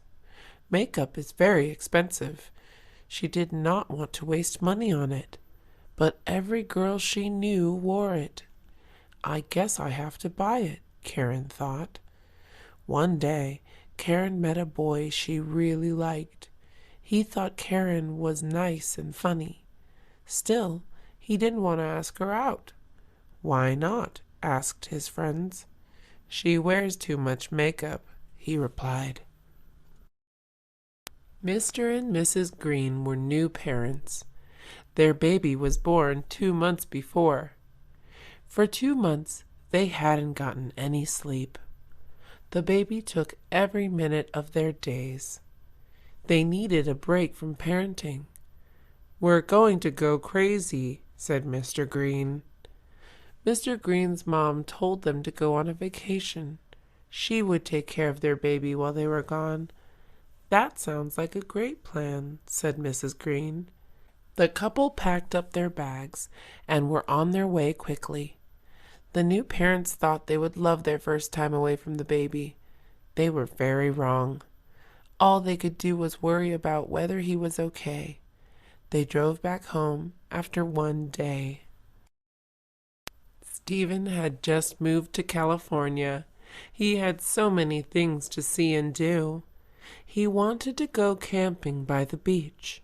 He wanted to visit Hollywood. But above everything, he wanted to go to Disneyland. Stephen drove to Anaheim the first chance he got. He had been dreaming of seeing Disneyland since he was 5 years old. He was now 25. As soon as Stephen walked into the park, he turned into a 5-year-old again. He was so full of excitement that he cried. Stephen went back to Disneyland at least once every month. He loved his new home. Mr. Robinson was a cool grandpa. All the neighborhood kids loved him. He always had funny jokes to tell. He taught them how to play fun games. He even gave them ice cream every Sunday. The kids never wanted to leave his side. One Sunday morning, the kids were waiting for him to open his door. He never showed up. Mr. Robinson had passed away. Every house was filled with crying kids that night. The kids would meet at his grave every Sunday afternoon. This went on for many years. They would sit around and tell old jokes. They always brought ice cream. Mitchell buys a cup of coffee at his local cafe every morning. He always sees the same homeless man sitting outside. This man waits for people to come out. He asks everyone for change. Although the homeless man is very friendly, Mitchell does not like him. "He is useless and lazy," Mitchell always said. One morning, Mitchell was running late to work. He stormed out of the cafe doors. Then he ran across the street to his car. Since he was in a hurry, he did not check for traffic. Suddenly, all he saw was a big white truck about to run him over. Luckily, the homeless man pushed Mitchell out of the way just in time to save his life. Mitchell gave him $5 every morning after that. Samantha Williams was a young and pretty woman. Men were always asking her out on dates. Samantha did not want a boyfriend. She nicely said no to every man that asked her out. This broke many men's hearts. However, most of the men would just move on. One day, a man asked Samantha out for a cup of coffee. When she declined, the man was very angry. He began following her everywhere she went. Every time Samantha looked around, he was hiding nearby. Samantha was terrified. She was being stalked. Samantha called the police to ask for help. "Don't worry," they told her. "You're probably just imagining everything." 2 days later, Samantha went missing. Harris had just turned 75 years old. He was feeling so ancient. He wanted his youth back. He used to be strong and handsome. Now he was wrinkly and flabby. He used to love adventure. He even wrestled an alligator once. Now he was too lazy to even go for walks.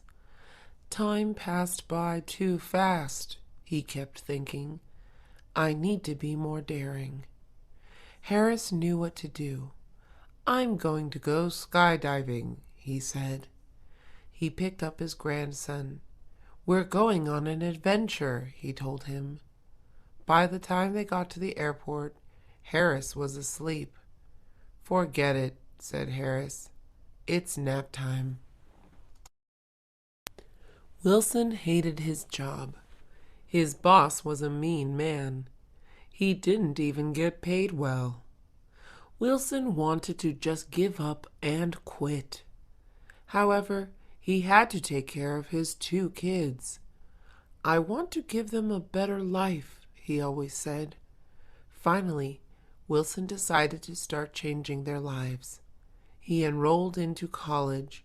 He took classes every night. He quit his awful job. He eventually became a doctor.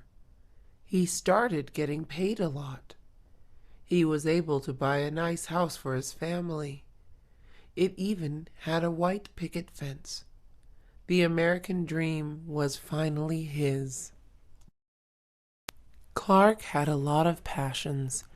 He liked science. He was a great swimmer. He was even great at singing. However, his biggest passion was pizza. He loved pizza. Clark graduated from college with a degree in chemistry. His parents were so excited for his future. "You're going to make a great doctor," they always said. Clark did not want to be a doctor. All he wanted was to open up his own pizza place. "That's ridiculous," said his mother. "Think about how much money you could make as a doctor." Clark did not care about money. All he wanted was to spend every day making, smelling, and eating pizzas. Elizabeth Parker wanted a promotion. She had been working in her company for 3 years. "It's about time I get a raise," she thought. "I deserve it."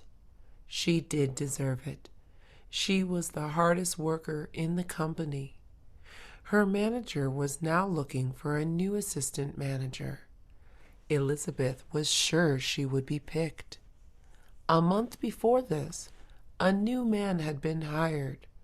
He was very handsome, but also very lazy. Elizabeth's manager was clearly attracted to him. She was so attracted to him that she gave him the promotion. Elizabeth was shocked. She quit that day. Mrs. Adams took a knitting class. She did not expect it to be very fun, but she ended up loving it. She began knitting all day and night. First, she practiced making blankets. Then, she learned to knit hats and mittens. She even tried making socks and pants. Within 1 month, she had given all her grandchildren dozens of knitted pieces. She expected the kids to wear them at all times. It was the middle of summer. The children wanted to be in tank tops and shorts, not scarves and sweaters. They told their grandmother to stop. Joey Campbell was 14 years old. He had 3 sisters and no brothers. His father loved playing sports with him. Joey did not mind this. However, all Joey was truly interested in doing was dancing. All his sisters were allowed to take ballet classes. Joey wanted to sign up too. His father laughed at him. He thought he was joking. "You know you belong in a football team," said his father. This made Joey angry. It was not fair that he was not allowed to dance if he wanted to. His sisters agreed. They secretly taught Joey all the moves. On the day of their ballet recital, Joey danced with them. His father was very proud. Jack Miller was angry at his neighbors. "They are so inconsiderate," he said. These neighbors were very loud. They owned 3 dogs, 2 birds, and 1 goat. None of these animals ever shut up. Even more, they loved playing music all day. Jack would not mind this. However, his neighbors played it loud enough for the whole block to hear. "It wouldn't be so bad if their music wasn't terrible," said Jack. Luckily, these neighbors soon moved out. Jack couldn't be happier. He would finally enjoy peace and quiet. Unfortunately, the new neighbors arrived with a baby. This baby cried just as loud as all the other things put together. It was Anderson's birthday. He was turning 21 years old. His friends planned a party for him. Anderson could now legally drink alcohol, but his friends wanted him to get very drunk. As soon as Anderson arrived, they gave him his first shot of tequila. He did not like the taste of it. His friends still convinced him to take another shot of it. He kept trying new drinks the whole night. "All of these taste disgusting," said Anderson. The rest of the night kept getting blurrier. When Anderson woke up the next morning, he felt terrible. His head was throbbing. His stomach was turning. "I'll never drink again," he yelled. Philip's dog had died. He had owned the dog for 4 years. He loved him so much. Philip was devastated. Philip's 6-year-old daughter loved the dog even more. "Oh no," said Philip. "This is going to break her heart." He did not want to tell his daughter such sad news. Philip decided to lie. He told his daughter that the dog ran away. The girl cried for hours. Philip took her to the dog pound to check if they had their dog. Their dog was obviously not there. However, there were a lot of other cute puppies. Philip and his daughter took a new pet home. It was Scott's wedding day. He was very nervous.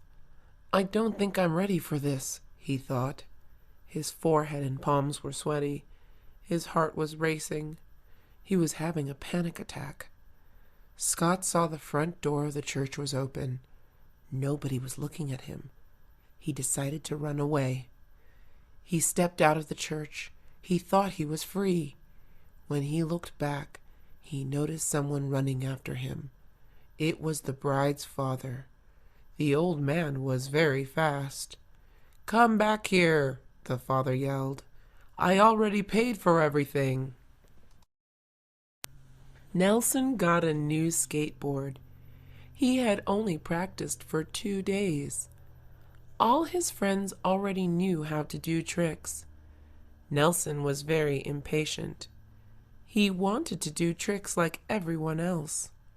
Nelson decided to try to jump down a set of stairs.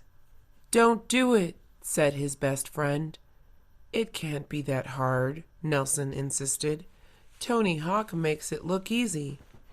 1 minute later, Nelson was flying 3 feet above the ground. He felt like he was flying in slow motion. Suddenly, He slammed into the concrete. Everything went black. Nelson woke up in the hospital. He had 2 broken arms. Even worse, his 2 front teeth were now missing. Martin is a long-distance ocean swimmer. He practices every morning in Hermosa Beach. One morning, he ran into a great white shark. He only saw it for 1 second. Then it quickly bit his ribs. Martin was carried to shore by his friends. He lost a lot of blood. Luckily, Martin somehow survived. None of his organs were taken. As soon as he healed, Martin went back to swimming in the ocean. He was not scared of sharks. Getting attacked by a shark is rare, says Martin. The ocean is their home. People are just guests. Plus, I probably just scared this shark.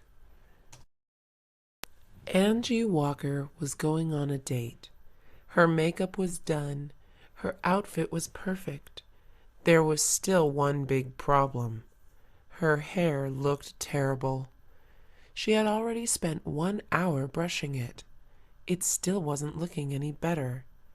Angie's date was picking her up in half an hour. "I don't know what to do," she screamed to her mother.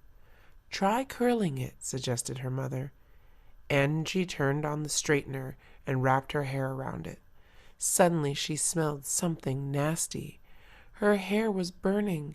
She pulled the straightener away, and a big chunk of hair fell off.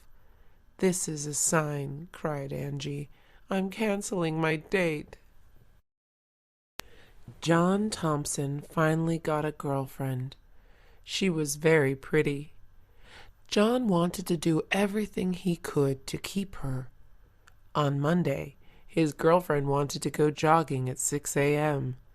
John wanted to sleep longer. He went with her anyway.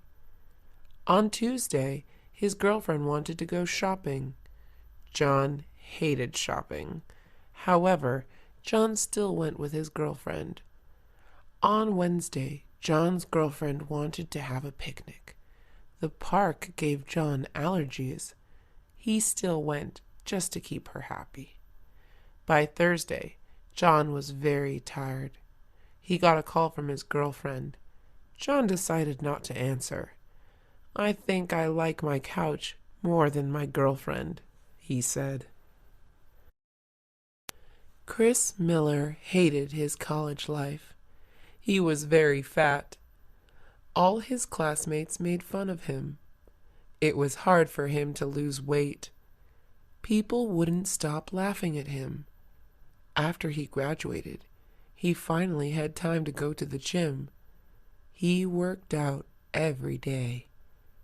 Eventually, Chris was hired to be a swimsuit model. He was very successful. 15 years later, his college reunion arrived. No one was able to recognize him at first. He looked very fit and handsome. He couldn't recognize anyone else either. They had all gotten fat and ugly. Jackie Davis had never owned a pet. She had always wanted one. She decided to go to the pet store. She bought a fish. This should be pretty easy to take care of, she thought. The fish died after 1 week. The water must have been dirty, Jackie said. She had only fed the fish once. Jackie went back to the pet store. She decided she was ready for something bigger. She bought a bird. The bird died after 2 weeks. "He was probably sick," said Jackie. She ignored the empty food plate. Jackie visited the pet store one more time. She bought a dog. Within 1 week, the dog ran away. He was very hungry. He had run after a taco truck. Jenny Carter wanted a new white dress. She saw the dress in a store window 4 months ago. The dress was very expensive. Jenny had been saving her money to buy it. She finally had enough money to afford it. Jenny cashed her check at the bank. Then she ran to the department store. She tried the dress on. It fit perfectly. Jenny paid for the dress. She decided to wear it out of the store. She stood at the sidewalk with a big smile on her face. A car quickly sped by. It ran over a big puddle. All the dirty water splashed onto Jenny's dress. The dress was now dirty. A woman from the store popped her head out. "We don't make refunds," she told Jenny loudly. Henry Lopez took his son Mario to the zoo. Mario loved animals. Henry thought the zoo would make his son happy. Instead, Mario was very angry. "What's wrong?" asked Henry.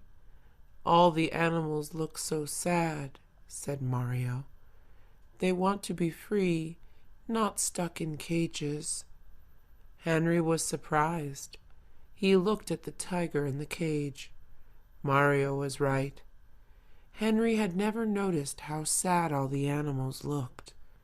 By the time Henry looked down at his son, Mario was gone. Suddenly, Henry heard a lot of people yelling.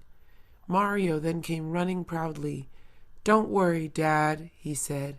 "I opened the sad lion's door." Daniel White dreamed of being a painter. There was one small problem. He had never actually tried painting before.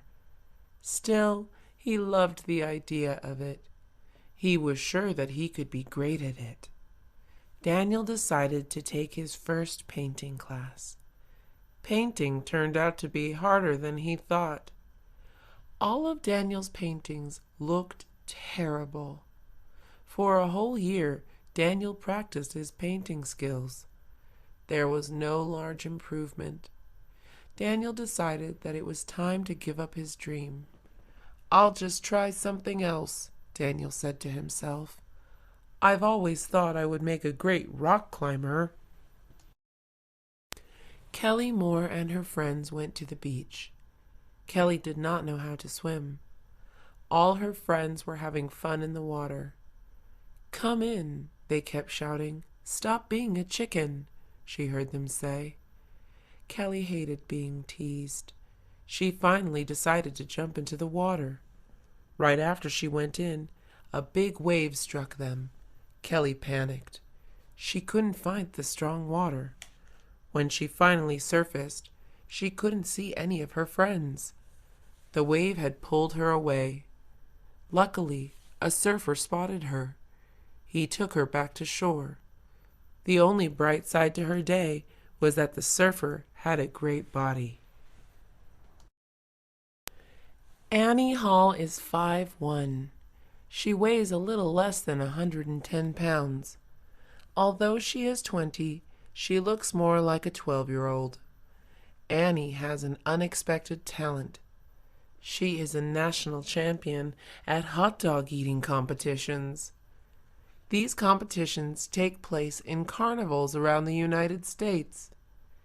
Annie is one of the few women who compete. She also is one of the smallest. Even though she is tiny, she beats most of the big, fat men.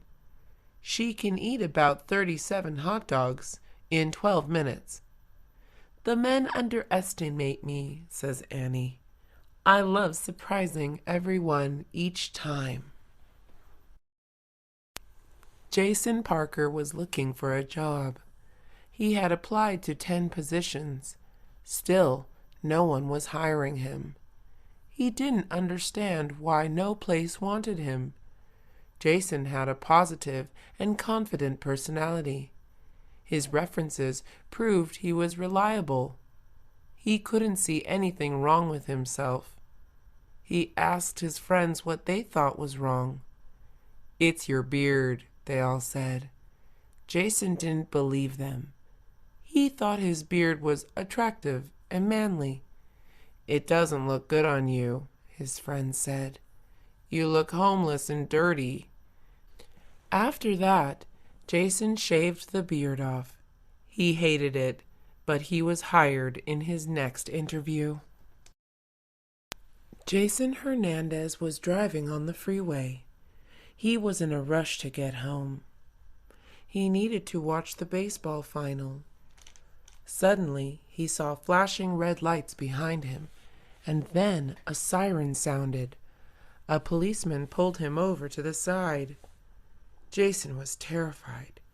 He had never gotten a ticket before. The policeman came to his window and asked him if he knew he had been speeding. Jason couldn't speak. He wanted to reply, "Yes, sir, I apologize." However, as soon as he opened his mouth, Jason started sobbing. The policeman was surprised. He hadn't seen a 30-year-old man cry like a 3-year-old baby. After chuckling a little bit, the police let Jason go with just a warning. It was his lucky day. Andy Turner had an older brother. Andy was often jealous of his brother. It seemed like anything Andy could do, his brother could do better. Everyone would always say, "You're almost as good as your brother." Andy was tired of this. He decided to find something he was the best at. Andy tried surfing. His brother ended up giving him lessons. Andy tried acting. A movie ended up casting his brother instead. Finally, Andy gave up. He went to his room and started singing a sad song. His mom then opened the door. "Wow," she said, "even your brother doesn't sound that nice when he sings." It was summer again, a camping season. Andrew Lee hated this time of the year. The rest of his family loved it. Andrew hated the bugs. He'd always go home itchy from the mosquito bites. He also hated the sleeping bags. They did not keep him warm.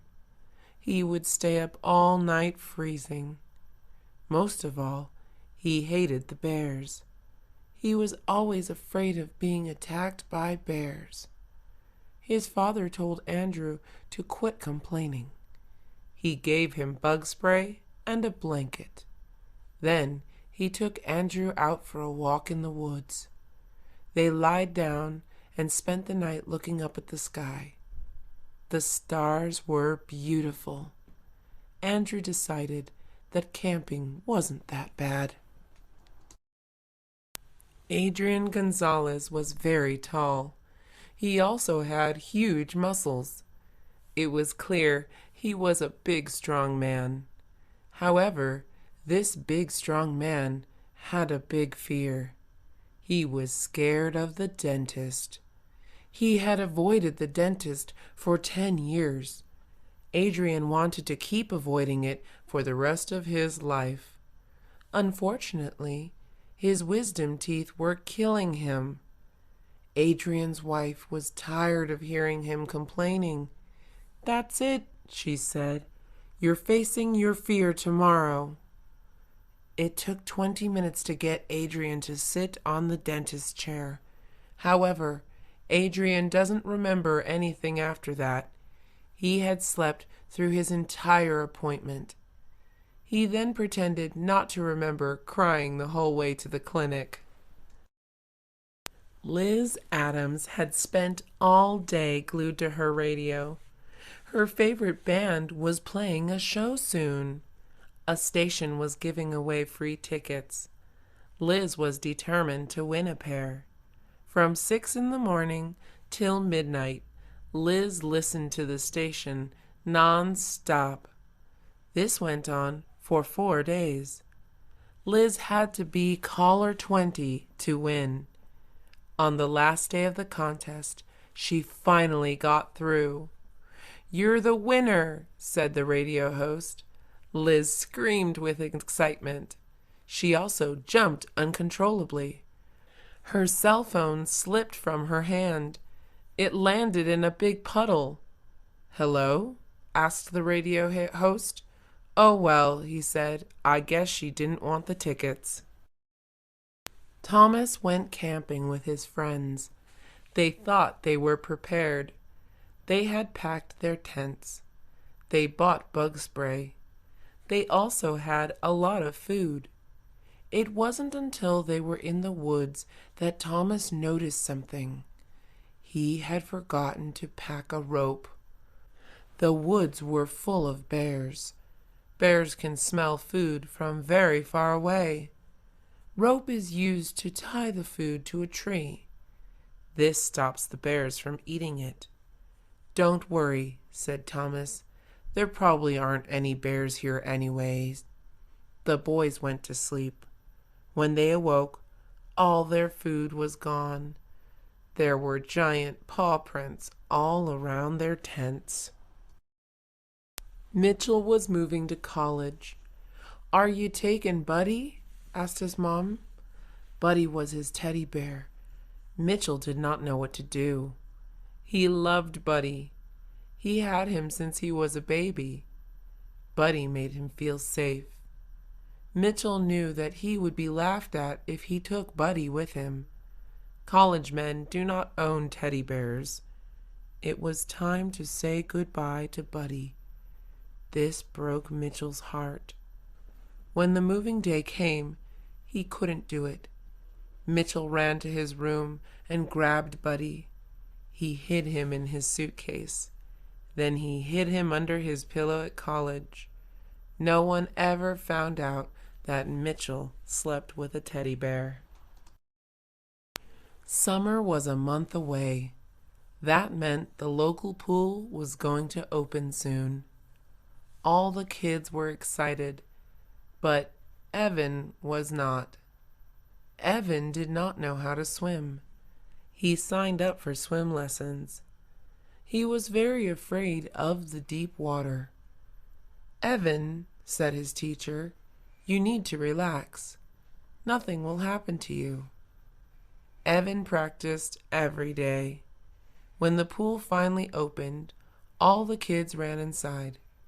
Evan slowly walked to the edge of the pool. The other kids laughed at him for being scared. Evans was embarrassed. To shut them up, he dove into the water from the high board. His swim lessons paid off. Taylor wanted a new hobby. He enjoyed looking at flowers. He decided to try planting some flowers himself. Gardening looked easy and relaxing. First, he tried planting some orchids. After 1 week, they dried up. Taylor was confused. He had watered them every day. He did not give up. Next, he planted a rose bush. After 1 week, caterpillars had eaten the whole plant. Taylor still tried again. He planted some beautiful petunias. After 1 week, they were killed by weeds. He was not a good gardener. Wow, thought Taylor, this is harder than it looks. He decided to go back to watching TV in his free time. Lewis and his wife have 2 children. One is a boy named Eddie. Eddie is 25 years old, married, and has a baby. The other child is a girl named Mary. Mary just turned 20. She moved out of her parents' house 2 weeks ago. Their children are finally all grown up. Lewis and his wife finally have the house to themselves. They thought they would enjoy living alone. We can finally relax, said Lewis. He missed having a quiet house. His wife was not happy. The house was completely silent now. It made her feel lonely. She missed her children. I know, said Lewis. We can get a pet. They went to the pet store and came back with 3 loud puppies. His wife was happy again, but Lewis was not. Nelson loves video games. As soon as he wakes up, he starts playing. Nelson hardly ever turns his games off. He only stops playing to eat and sleep. Sometimes he stays up all night playing. His mother tries to make him stop. "Go play with your friends," she tells him. "Don't just sit here all day." The only friends Nelson has are video game players too. They never see each other. They only talk through the computer. "I am playing with my friends," Nelson always replies. Nelson's mom is worried about him. She thinks he is lonely. She also thinks he is getting very fat. She does not know how to help Nelson. Instead, she goes out to buy him new games. Scott's girlfriend loved pretty dresses. Her favorite store was having a big sale. Scott wanted to surprise her. He went to the sale to buy her a lot of new dresses. The sale was extremely crowded. He waited 1 hour just to get inside the store. Scott was very patient. He just wanted to make his girlfriend happy. The girls inside the store were going crazy. All of them were looking for good deals. Some girls were even fighting over dresses. Scott was very scared. He would have to be quick and sneaky to get anything. When he finally made it out of the store, he was sweating. "I'm never doing that again," he thought. Martin had very crooked teeth. His dentist wanted to fix them. "You have to get braces," he told Martin. "Your smile will be perfect." Martin did not like this idea. He was scared of getting braces. He had heard they hurt a lot. They were also very expensive. He went to his dad to get some advice. His dad told Martin to get them. He even paid for them himself. When Martin looked at his braces in the mirror, he was unhappy. "I look ugly now," he remarked. "Stop being ridiculous," said his dad. "You already looked that way before they put the braces on." Wilson had always wanted to be an astronaut. His kindergarten teacher had told him that was impossible. "That's nice," she said, "but you'll probably never make it." Wilson thought she was very mean. Still, he never gave up his dream. 20 years later, Wilson proved her wrong. He was on a space mission to the moon. While looking down on Earth, Wilson thought of his old teacher. He wished she could see him now. He grabbed his camera and took a picture of himself in his spacesuit. A million stars were in the background. As soon as he landed back on Earth, he ran to the post office. He mailed the picture to the mean teacher. Clark took his 6-year-old son sailing. It was James's first time on the ocean. They were having a great time. They were finding a bunch of sea creatures. James was amazed. First, Clark spotted 5 dolphins. Then, James spotted a big whale. They even touched a sea lion. "Look," called out Clark. He pointed to something swimming in the distance. "Do you know what that is?" he asked his son. "A mermaid," shouted James. "A real mermaid." Clark fell to the ground laughing. James was confused. He did not understand what was so funny. "That's not a mermaid," explained Clark. "That's called a manatee. Their nickname is sea cows." Jim Turner was new to California. He had been living there for 1 year. Jim loved everything about the state. The weather was great. The beaches were beautiful. Jim was planning on staying in California forever. One night, Jim was fast asleep. Suddenly, His bed started shaking. He jumped out of bed. Jim was terrified. This was his first earthquake. Jim had no idea what to do. He froze while everything around him was falling and breaking. The earthquake lasted 15 seconds. To Jim, it felt more like an hour. The next morning, Jim started packing his bags. "I've had enough of California," he said. Justin Harris and his friends were going to the beach. When they arrived, they were disappointed. A big sign was posted in front of the water. It read, "No swimming today." His friends noticed the waves looked very big. "It's probably too dangerous to go in," said one of Justin's friends. Justin decided to ignore the sign. He had been looking forward to swimming all week. The big waves looked fun. "Come in, guys," said Justin. He jumped in. Then a huge wave took him under. His friends ran to find a lifeguard. The lifeguard had to rescue Justin. "Can't you read?" he yelled. Emily Baker was visiting Hollywood. A new movie was being filmed. Her favorite actor was starring in it. Emily wanted to meet him. She had a plan. She was going to sneak onto the set.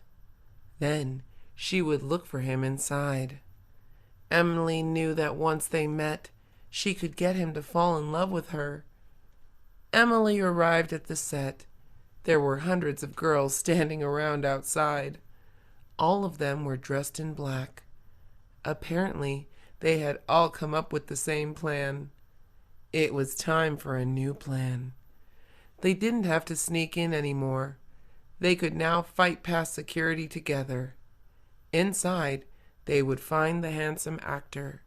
Then, all the girls would start fighting each other. Andrew Smith was starting a band. He was a great guitar player. His brother played the drums very well. His friend was a good bassist. All they needed now was a singer. Andrew was going to hold auditions to find one. Andrew made posters. They read, "Looking for great singers." He handed them out around town. Many people showed up to the audition. A lot of them sounded very good. Andrew's favorite was a beautiful girl. "She sounds terrible," said all his bandmates. "You guys are crazy," Andrew replied. He thought she was perfect. "Love is making you deaf," said Andrew's brother. Chris Williams had planned his future. He was going to become a doctor. Chris studied hard for 4 years. Then he got accepted into a medical school. He studied there 2 more years. He took hard science and math classes. Chris was the best student. "You're going to make an excellent doctor," his professors told him. One day, Chris was in class. He had to learn to draw blood. He stared at the needles. "It's your turn to try it, Chris," said the professor. Chris couldn't move. He had no idea why he felt so scared. Shaking, he injected the patient's arm. A little drop of blood came out. Chris fainted. Doctors cannot be scared of blood. It was time to find a new career. Joe Carter was a big, strong man. He was 6 feet tall. He lifted weights every day. Joe always looked fearless. Many girls loved this. He was always asked out on dates. One day, Joe was with one of his dates at a park. They were having a picnic. Joe was going to give the girl a kiss. Suddenly, a bee landed on his nose. Joe yelled like a little girl. He ran out of the park. He got in his car and locked all the doors. The bee had stung his nose. He sat in his car crying. His date left. He looks like a man, but acts like a baby, his date told everyone. Sarah Miller had just gotten her driver's license. Now, all she needed was a car. There was one problem. She had no money. Sarah got a summer job at an ice cream store. She worked hard all summer. She saved every dollar. After 3 months, Sarah could finally afford a car. She bought a used one. The car had a lot of scratches. One of the windows was cracked. The seats all had big stains on them. The inside even smelled funny. "It's perfect," Sarah insisted. All her work had paid off. She did not care if other people liked it or not. She was proud of herself. Mrs. Jones was a kindergarten teacher. She was not happy with her life. She used to love children, but now she couldn't stand them. Mrs. Jones thought they were too loud. "All they can do is shout or cry," she complained. "I'm too old for this now." It was time to retire. Mrs. Jones bought a house by a lake. She was going to live the quiet life she wanted. But Mrs. Jones still wasn't happy. Her new house was too quiet. She missed the children. Mrs. Jones decided to buy a rope. She hung it on a tree by the lake. Every weekend, the children went to her house. They swung into the lake. She always joined them. Carl Wilson wanted the latest phone. It cost $400. He begged his parents for it. "Sorry," they said, "it's too expensive." Still, Carl kept bugging them. He would not give up. He cried to them like a baby. His parents felt bad. They wanted to make their son happy. Mr. and Mrs. Wilson saved some money. They bought the phone for Carl's birthday. "Just be careful with it," they told him. "Of course I will be," he replied. Carl was so happy. He put the phone in his pocket. He ran off to show his friends. The phone slipped out of his pocket. It landed in a sewer. Mr. and Mrs. Wright were going on a vacation. Their son Brandon was staying home alone. He had the house to himself. He decided to throw a party. He invited a few of his friends. "My parents will never find out," he said. "It will be a small party." Saturday arrived. His doorbell wouldn't stop ringing. People he had never even met were in his house. Brandon could not kick them out. There were too many. He could hear dishes breaking. Drinks were spilled on the carpet. His parents would find out about this for sure. Brandon decided to just relax and enjoy his freedom, which would be taken away when his parents got home. Tom just got hired at the ice cream shop. It was called Creamy Goodness. It was a 5-minute walk from his house. Today was his first day on the job. He was nervous. He was also excited. He showed up in his uniform. He was early to the job. He wanted to make a good impression. His first task was to open the shop. He had to prepare the ice cream. He also had to set up the tables and the chairs for the customers. He had to clean all the equipment. He had to make sure everything was ready. His manager helped him get ready. His coworkers also helped. He worked as a cashier. He scooped the ice cream. Tom loved his job. Joe is a sales associate. He has a lot of duties. He helps customers find things. Customers can be annoying. They always think they're right. Joe always has to be nice to them. Joe also answers phone calls. People ask about products in the store. Joe cleans the bathroom. That's the worst part. It's very dirty. He has to pick up trash. He has to refill the soap. Joe is also at the cash register. He scans items. He gives people change. He gives back money for returns. He thinks his job is okay, but he plans to quit in a few years. Kenneth went to the movie theater. He likes to watch action movies. The more action, the better. He waited for his friends. They had planned to meet at 5 p.m. He waited outside. 20 minutes passed. His friends were not there. He called one of them. It went straight to voicemail. He wondered where his friends were. He was getting upset.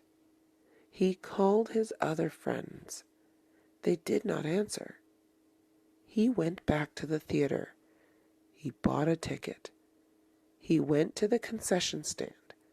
He bought popcorn and soda. He went inside the viewing room. He found a comfy seat. He sat down. He watched the movie all by himself. Danielle looked in the mirror. Her hair was oily. She needed to wash it. It takes her 30 minutes to wash her hair, but she had a date in 15. She didn't want to look bad, though. She got a tablecloth. It had pink flowers on it. She wrapped it around her hair. Now her hair was all covered. She went downstairs. Her brother started laughing at her. He told her to look in the mirror. She looked into the mirror. She looked ridiculous. She was jealous of her brother. Her brother had short hair. It only took him 5 minutes to wash his hair. Cindy needed to return her dress. She tried it on at home earlier. It did not fit her. Today was the last day to return it. After today, she had to keep the dress. The store closes at 8 p.m. She started driving at 7:30 p.m. It took her 20 minutes to get to the mall. She only had 10 minutes left to park her car and return her dress. Today was Saturday. There were too many cars in the parking lot. It took her 5 minutes to find a parking space. She ran out of the car, but she did not make it in time. The store was closed. Eileen had to see the doctor. She had no appointment. She had to wait for 2 hours to see the doctor. She was bored. She forgot her phone. She didn't know what to do. She looked around. Everyone had a phone. She looked to see if there were any magazines. Waiting rooms usually had magazines. There were magazines in Spanish. Eileen can't read Spanish. She turned on the TV. There was no cable. Eileen did not like local television. It was too boring. She turned off the TV. She tried to talk to the person next to her. The person ignored her. He was on his phone. She wished she had brought her phone. Tom was hungry, but lazy too. He didn't want to cook. He didn't want to go to a restaurant. He didn't even want to heat up leftovers. He decided to have a pizza delivered to him. He went on a pizza website. He ordered a small pizza. He waited for the pizza to arrive. Later, he heard the doorbell ring. He was too lazy to get up at first. He got up after 5 minutes. He opened the door. The pizza smelled so good. He paid the delivery man. He gave him a good tip, too. Tom sat back down on the couch. He ate the whole pizza. He was full. Bob had been exercising every day for a year. He had also been eating healthy. He wanted to see how much weight he lost. He stepped on the scale. He closed his eyes. He was scared. What if he'd gained weight? He opened his eyes slowly. He looked down. He smiled. He'd lost 50 pounds. He jumped up and down. He wanted to celebrate. He went to his favorite burger place. He ordered the jumbo size. He felt bad at first, but he deserved it. He ordered a large size of fries. He used 5 ketchup packets. He took his first bite. It tasted good. He would be healthy again tomorrow. Marie was messy. Cassie was clean. The 2 girls were roommates. Marie had a bunch of clothes on her bed. Cassie just had a blanket on hers.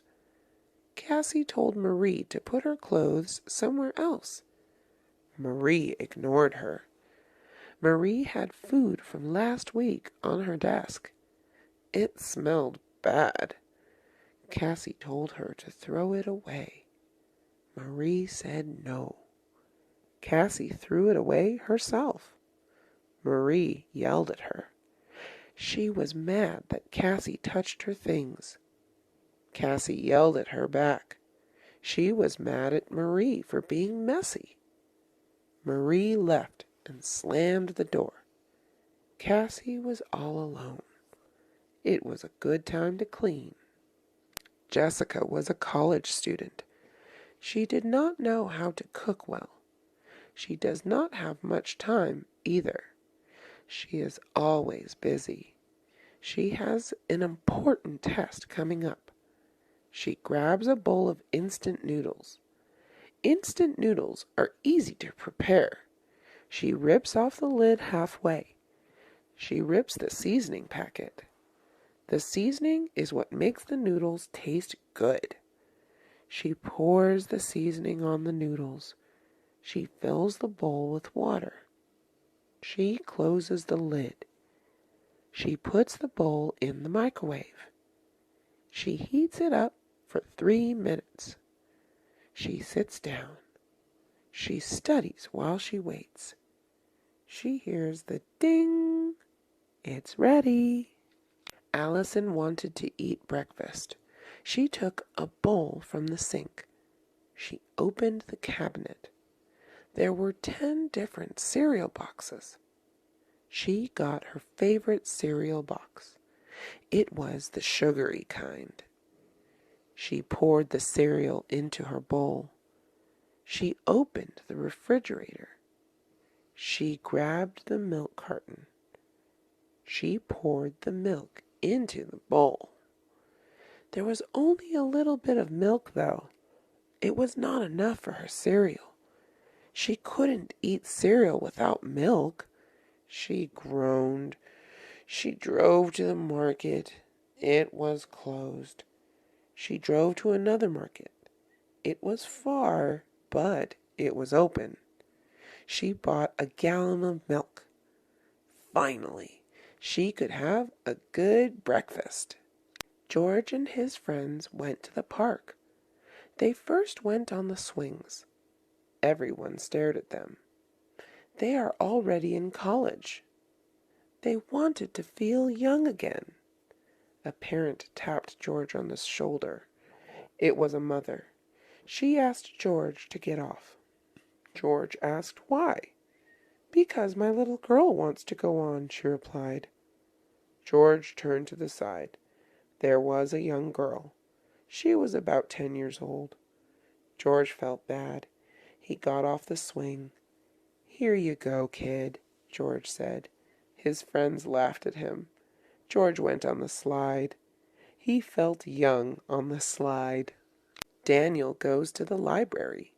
He needs to borrow books on penguins. The library has all types of books. The library has movies and CDs too. Dan doesn't have books on penguins. He actually doesn't buy that many books. He thinks books are a waste of money. Why buy books when you can borrow them from the library? He has to make a library card. He fills out his information. The application asks basic questions. He signs his name at the bottom. He borrows 10 books on penguins. He goes to the checkout desk.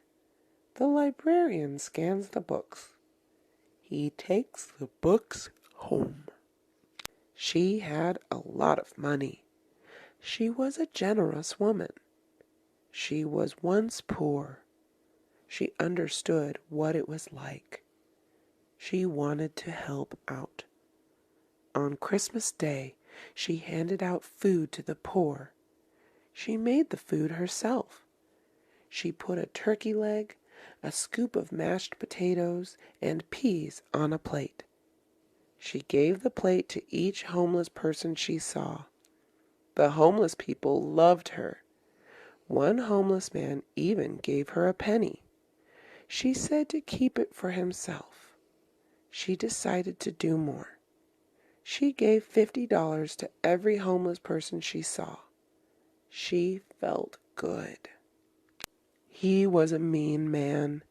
He treated people badly. He has no respect for anyone or anything. He spits on the ground. He sticks his gum on desks. He makes people cry. He makes his dates pay for dinner. He yells at his maid.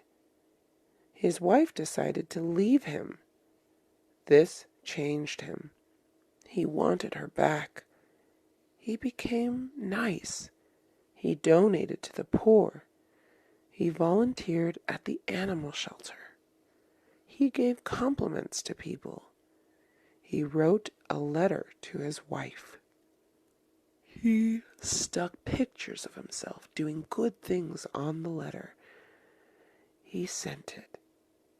Hopefully, she would come back to him. Hillary went to Bree's house. Bree's older sister, Leah, stared at Hillary. Hillary was confused. Why did Leah look so mad? Leah whispered something to Bree. Bree nodded her head. Leah left the house. Bree had told Hillary that her shoes were still on. Hillary was confused. Bree explained. Guests should take their shoes off when inside someone's house. Hillary was surprised. She had no idea. She always wore shoes inside the house. She didn't want to get her feet dirty. She didn't want to argue with Bree, though. She said sorry. Bree told Hillary to apologize to Leah. Hillary called Leah and said sorry. Leah said it was okay. Amanda is dating John. They have been dating for a year. Amanda wants John to meet her parents.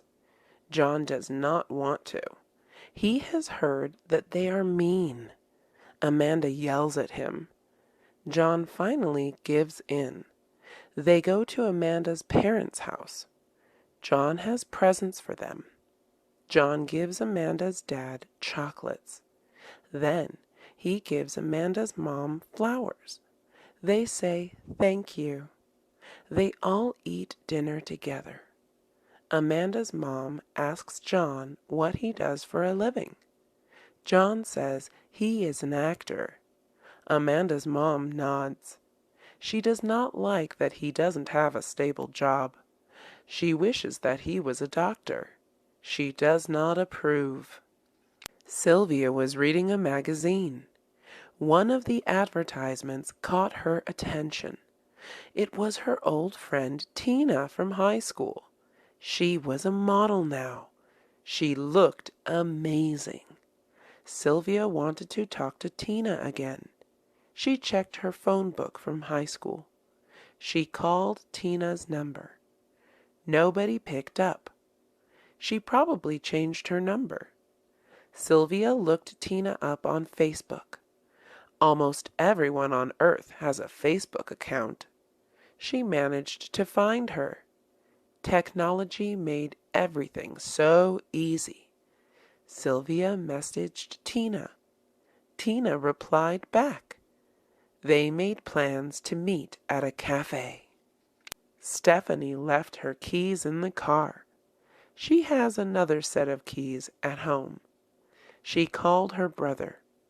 "Hey, are you busy?" she asked. "Yes, I'm watching TV," he said. "Well, too bad. I need you to drive me to school," she said. He complained. He didn't want to get up.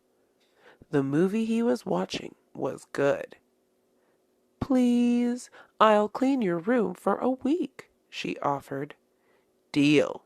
I'll be there," her brother said. Stephanie waited. Her brother arrived.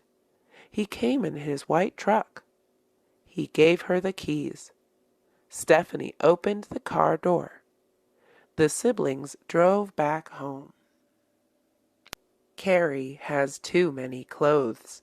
She does not have room for anything anymore. Her friends tell her to donate them. Carrie thinks that is a bad idea.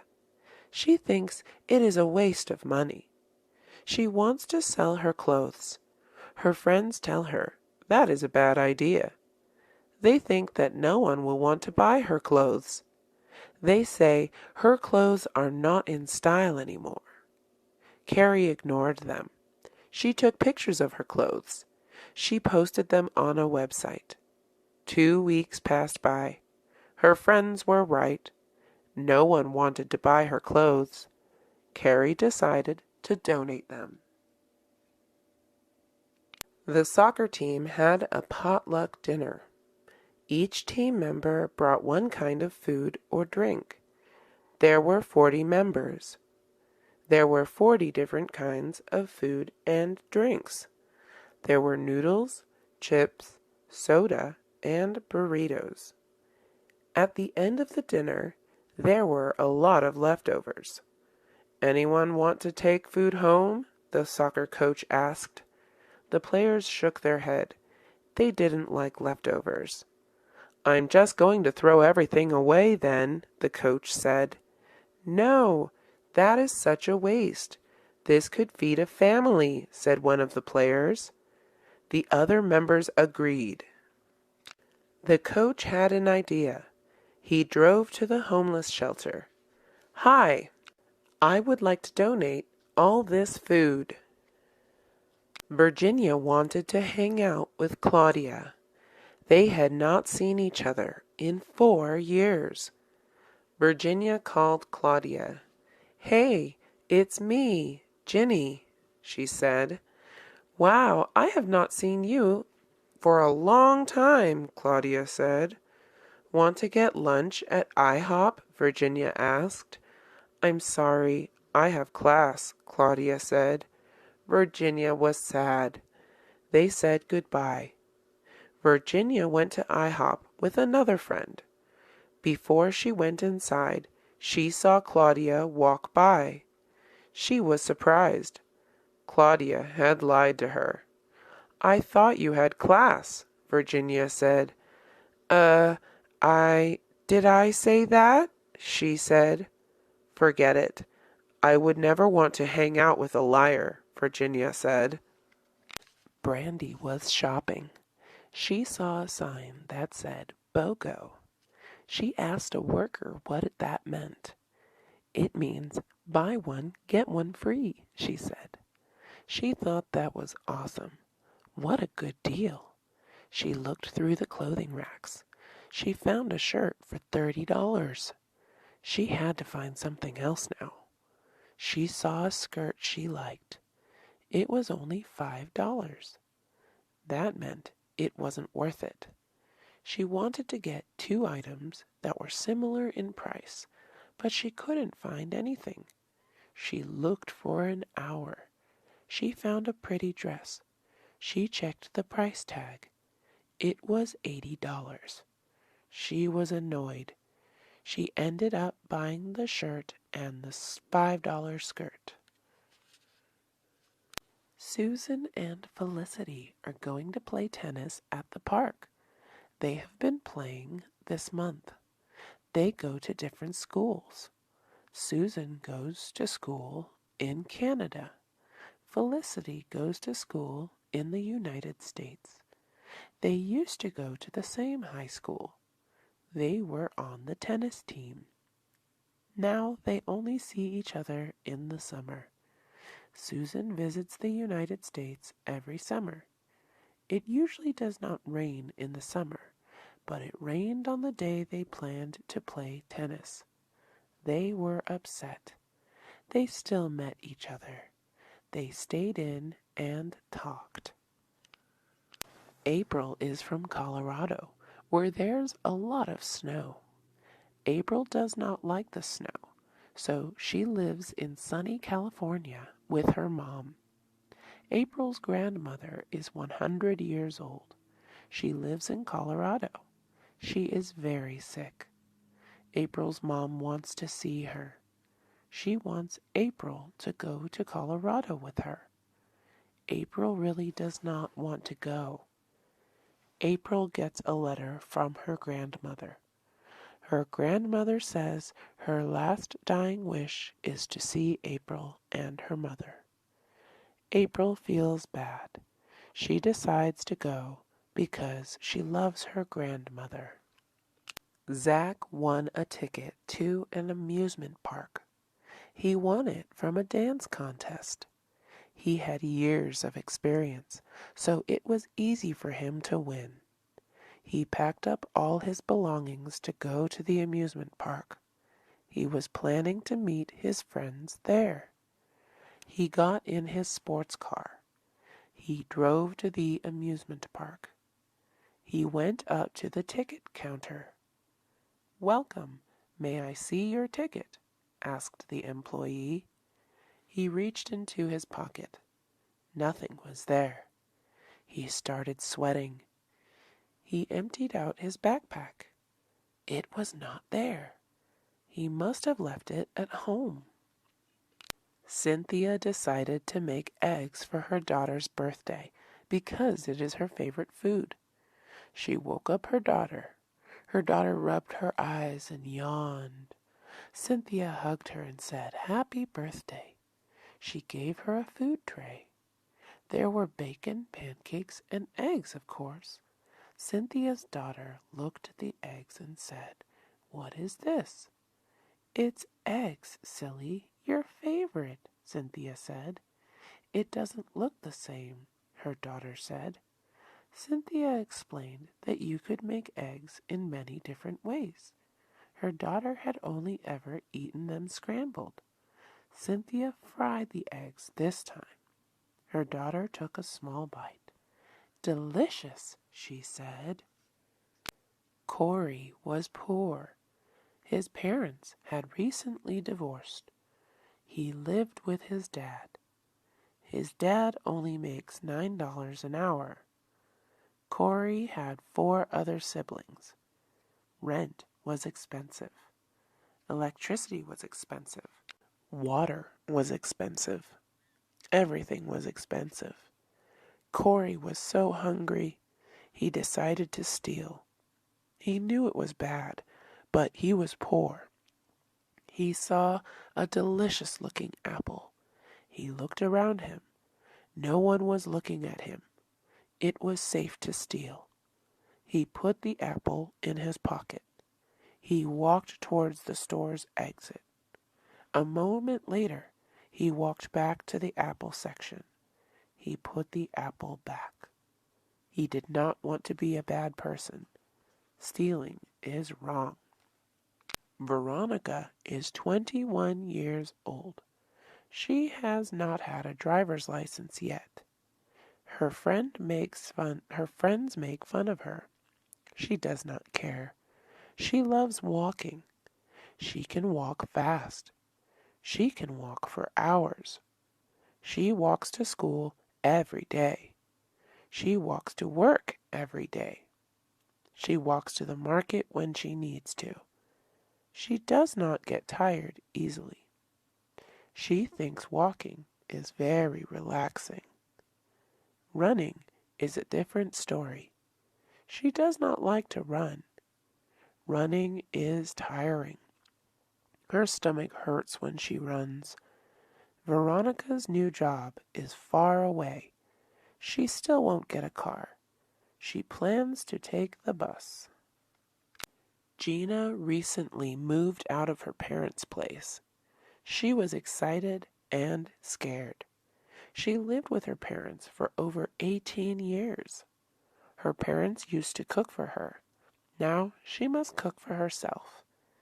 At first, she went out to eat a lot, but it got too expensive. She decided to learn how to cook. She planned to make fried cabbage. It was healthy and easy to make. She put a pan on the stove. She turned on the stove. She put some oil on the pan. She put the cabbage in the pan. She stirred the cabbage around. She closed the pan with a lid. She waited a couple minutes.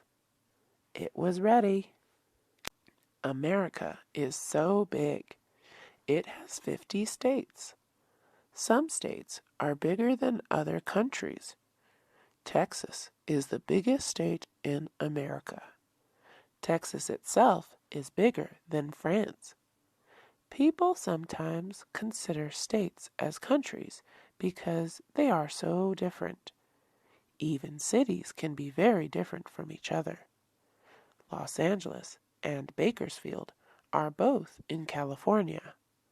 Los Angeles is urban. It is very busy. There are a lot of shops. There are a lot of businesses. There is a lot to do in Los Angeles. Bakersfield is rural. It is quiet. There is not much to do. Houses are cheap there. America is very diverse. Finn has a strange sleeping schedule. He goes to sleep at 5 a.m. and wakes up at 3 p.m. He has a weird eating schedule, too. He eats breakfast at 3:30 p.m. He eats lunch at 7 p.m. He eats dinner at 1 a.m. One day, he was feeling hungry at 1 a.m. He did not want to cook, though. He decided to go to a 24/7 diner. 24/7 means always available. He drove down to the diner. There were a few people there. Finn sat on a stool by himself. He ordered a burger and a milkshake. Rick loves food. He loves food too much, though. He is overweight. He eats food when he is bored. He eats food when he is stressed out. He eats food when he hangs out with his friends. He eats huge meals. He eats waffles, fried chicken, and eggs for breakfast. He eats pizza, French fries, and soda for lunch. He eats a hamburger and onion rings for dinner. He also eats a lot of snacks between meals. He never exercises. He gets tired very easily. He is okay with his weight, though. He laughs when people call him fat. Heather has funny eating habits.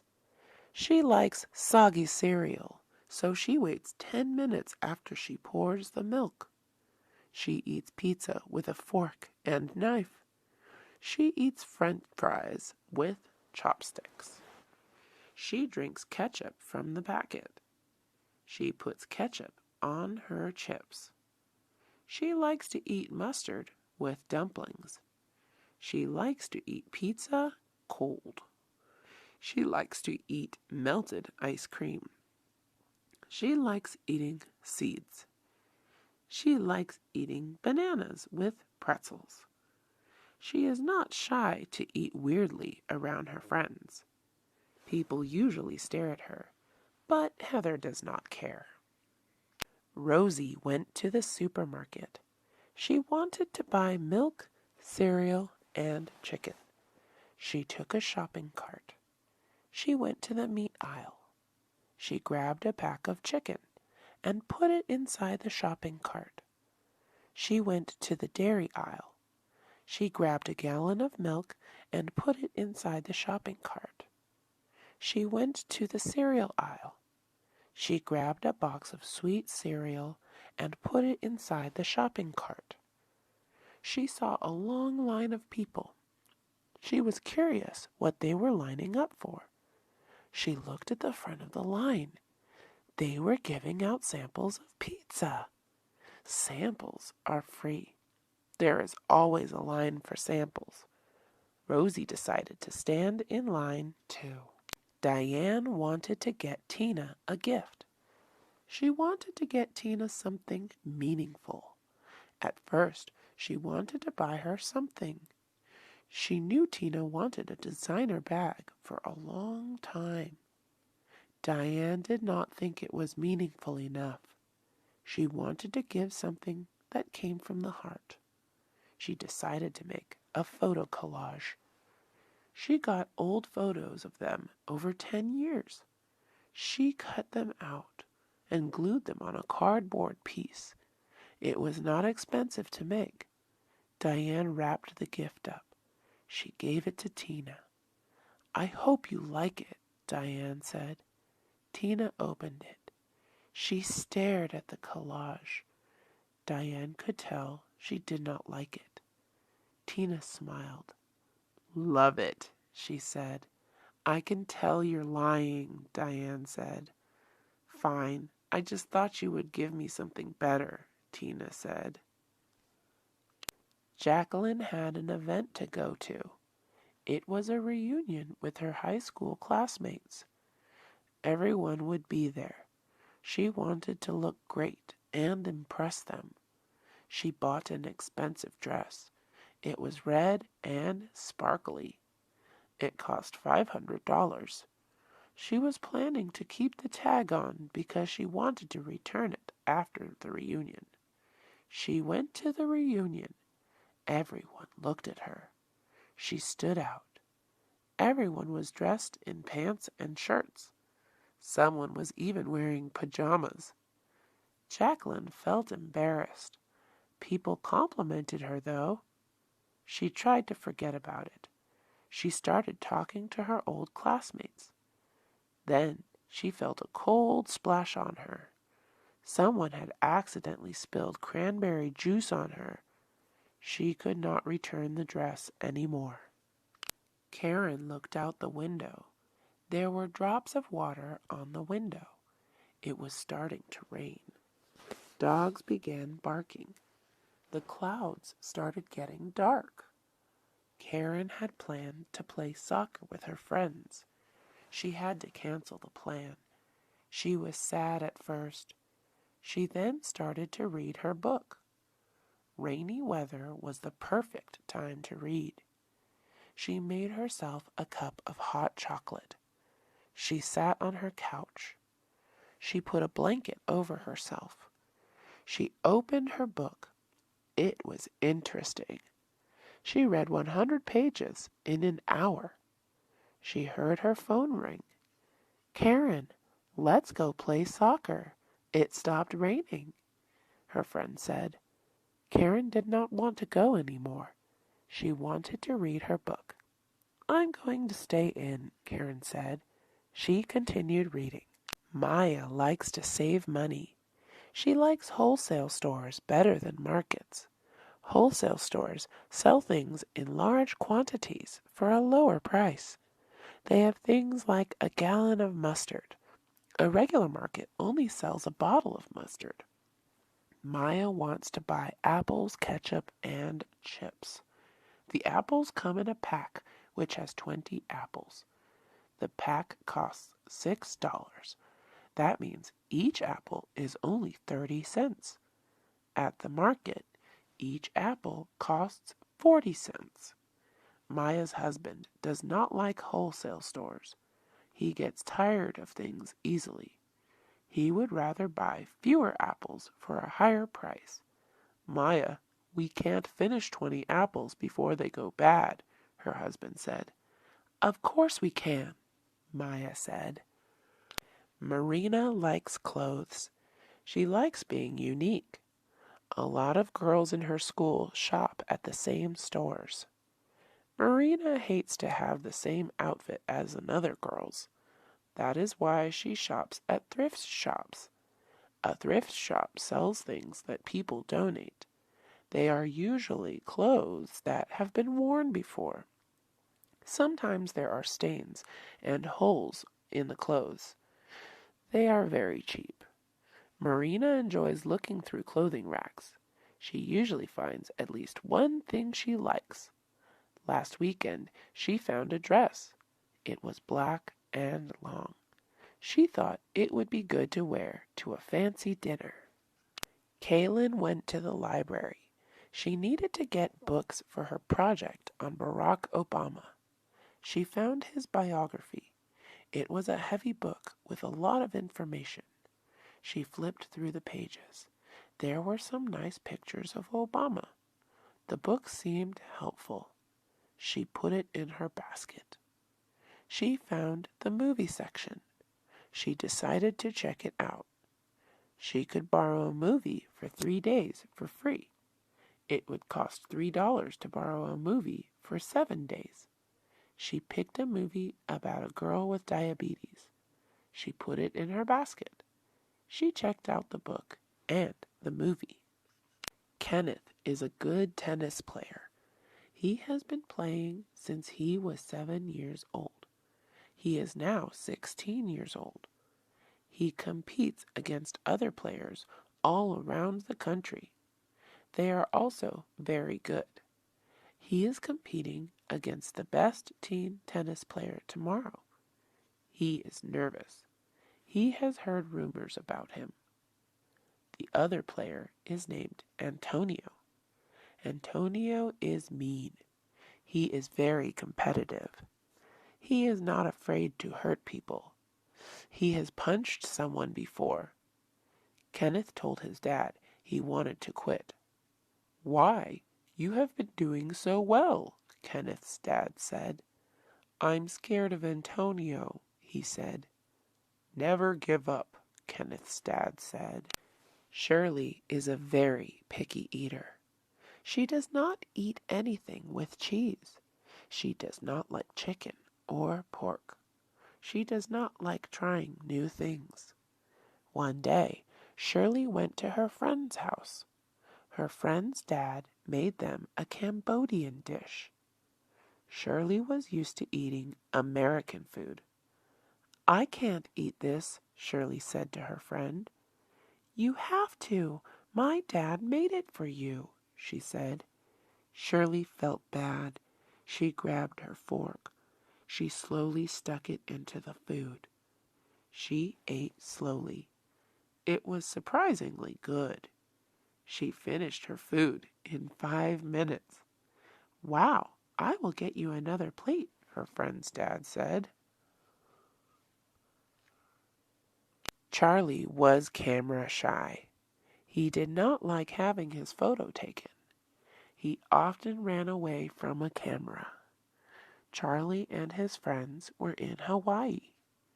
Bob wanted to take a group picture. He thought the beach would be a great place to do it. Charlie began to get nervous. His friends got closer together. Charlie walked away.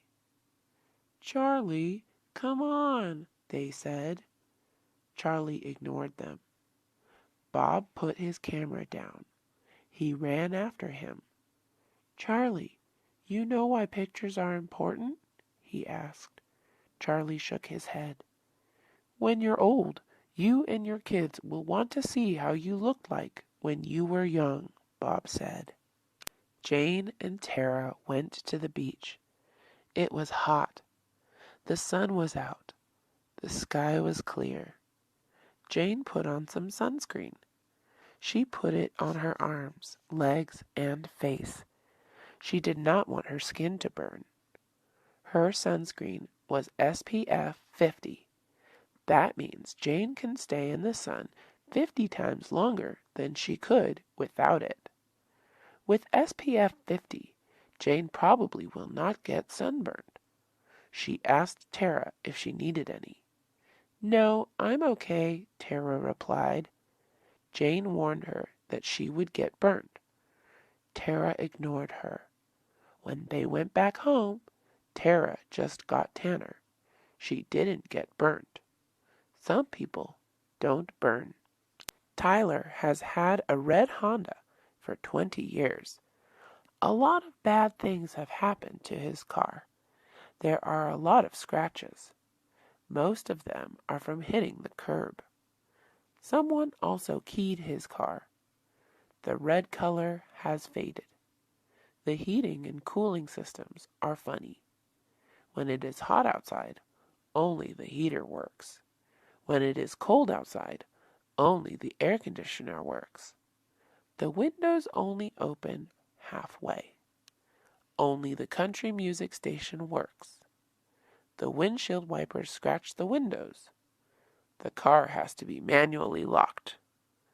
Tyler plans to get a new car. He is waiting to earn enough money. Haley has wanted to get her ears pierced since she was young.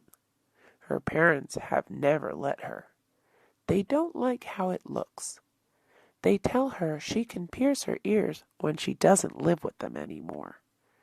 All of Haley's good friends have pierced ears. They told her to do it. They said that she can hide them with her hair.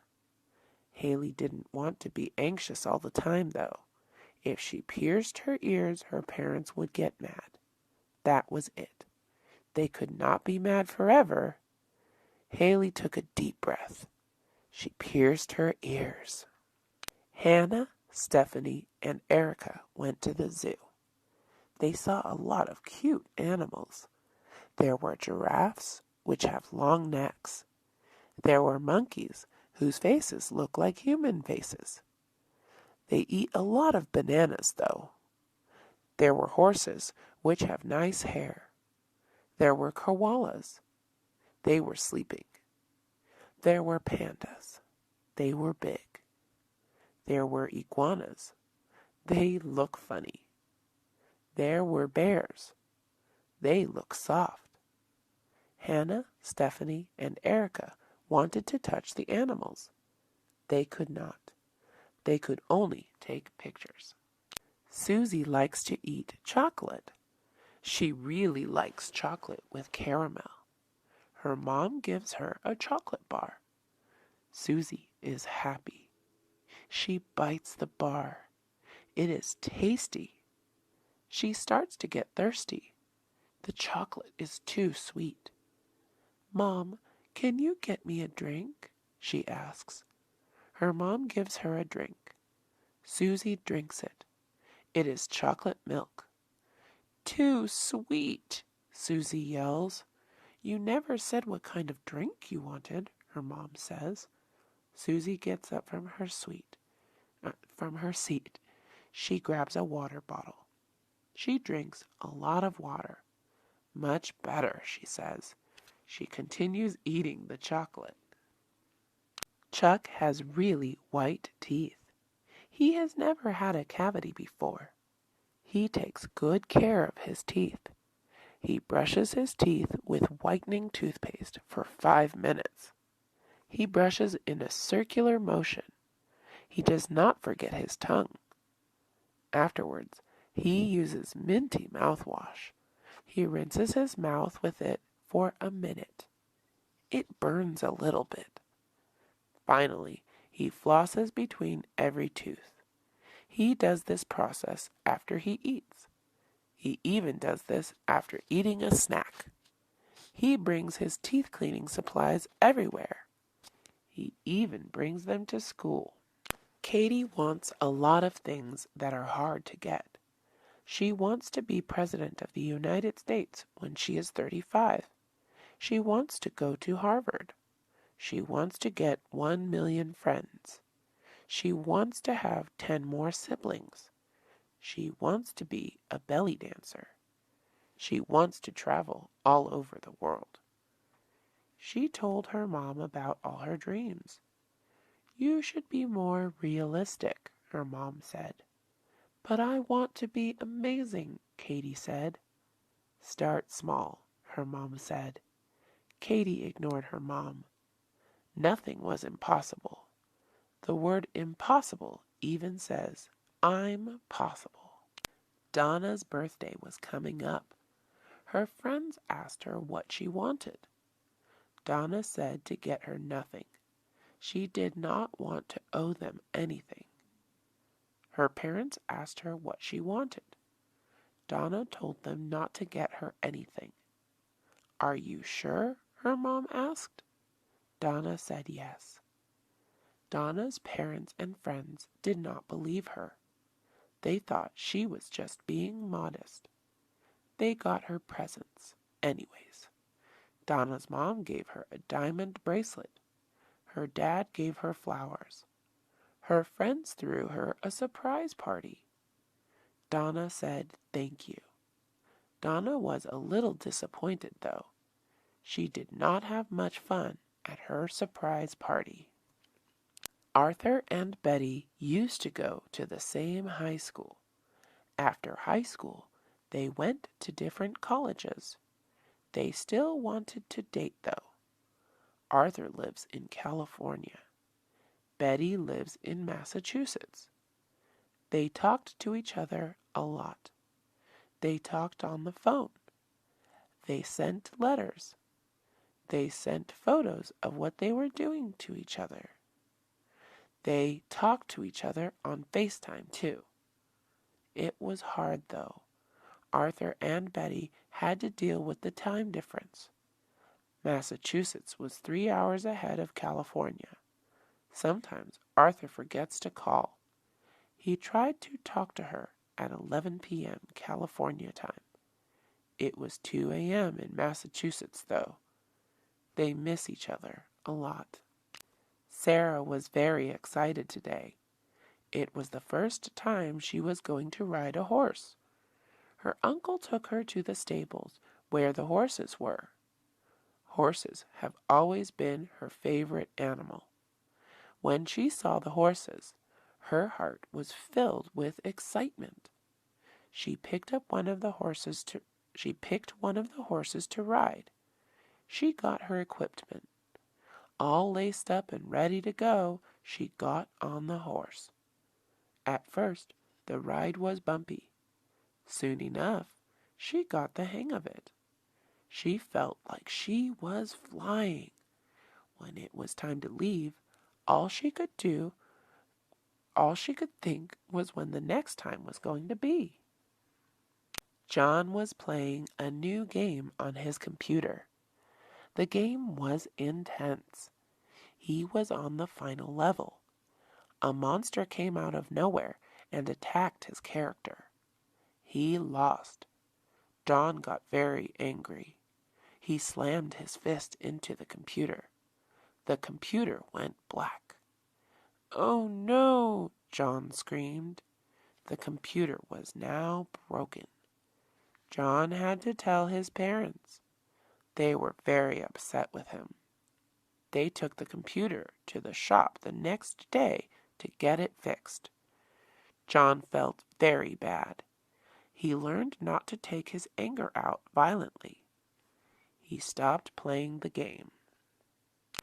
The Johnsons' couch was very old. They had already had it in the family for over 20 years. The couch had stains from their lunches and dinners. It was ripped by their cat. The couch also had a strange odor coming from it. It was time for a new one. They went to a furniture store. They saw all types of couches. They saw long ones, short ones, leather ones, and fabric ones. They all decided to pick a black leather couch that could seat 4 people. They had the couch delivered to their house. The Johnsons were very happy. The whole family sat on their new couch and watched TV together. Tara and her mom were shopping at the market. Their relatives were coming to have dinner with them. Tara went to get the apple juice while her mom went to get the lettuce. Her mom got all the ingredients for salad. She got tomatoes, lettuce, chicken, and croutons. Tara then suggested making brownies for dessert. She got the brownie mix and nuts to put inside. They also bought some chicken and pasta. They were ready for checkout. The cashier rang up all their items.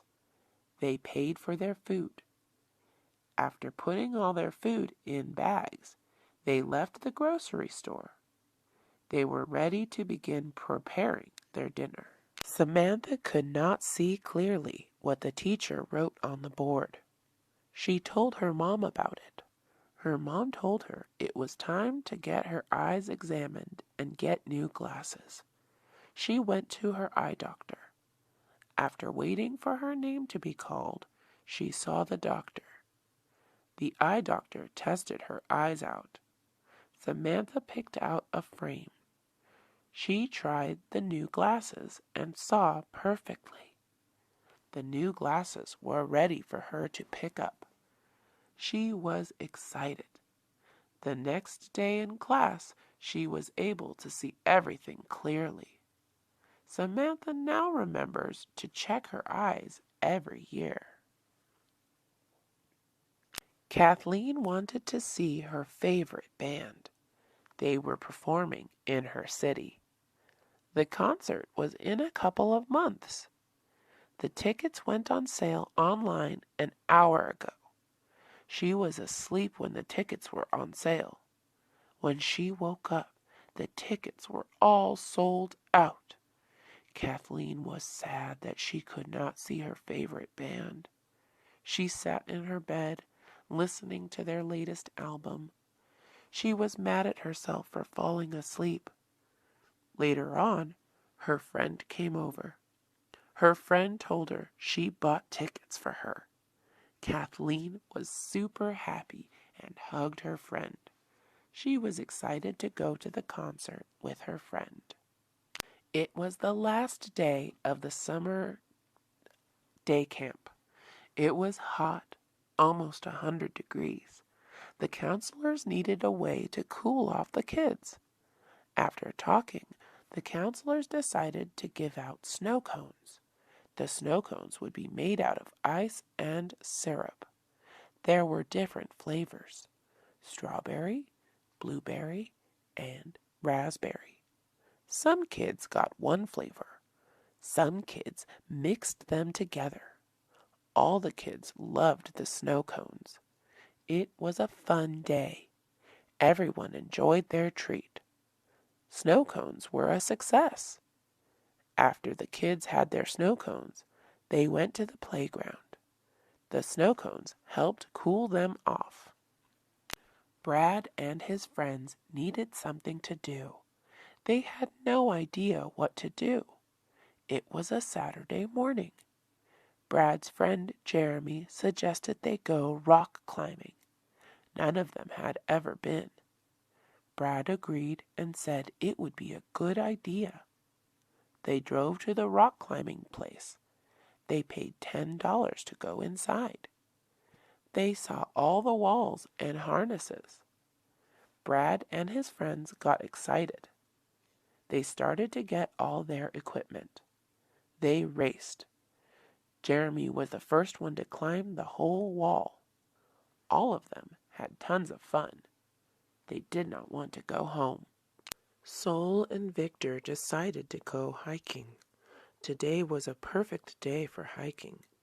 The weather was a cool 70 degrees. The hike was 3 miles up and 3 miles down. They brought plenty of water for their hike. Sol brought his dog on the hike also. They hiked upwards At the top there was a waterfall. They admired the view. It was beautiful. When they were done, they hiked back down. After the hike, Saul and Victor were tired.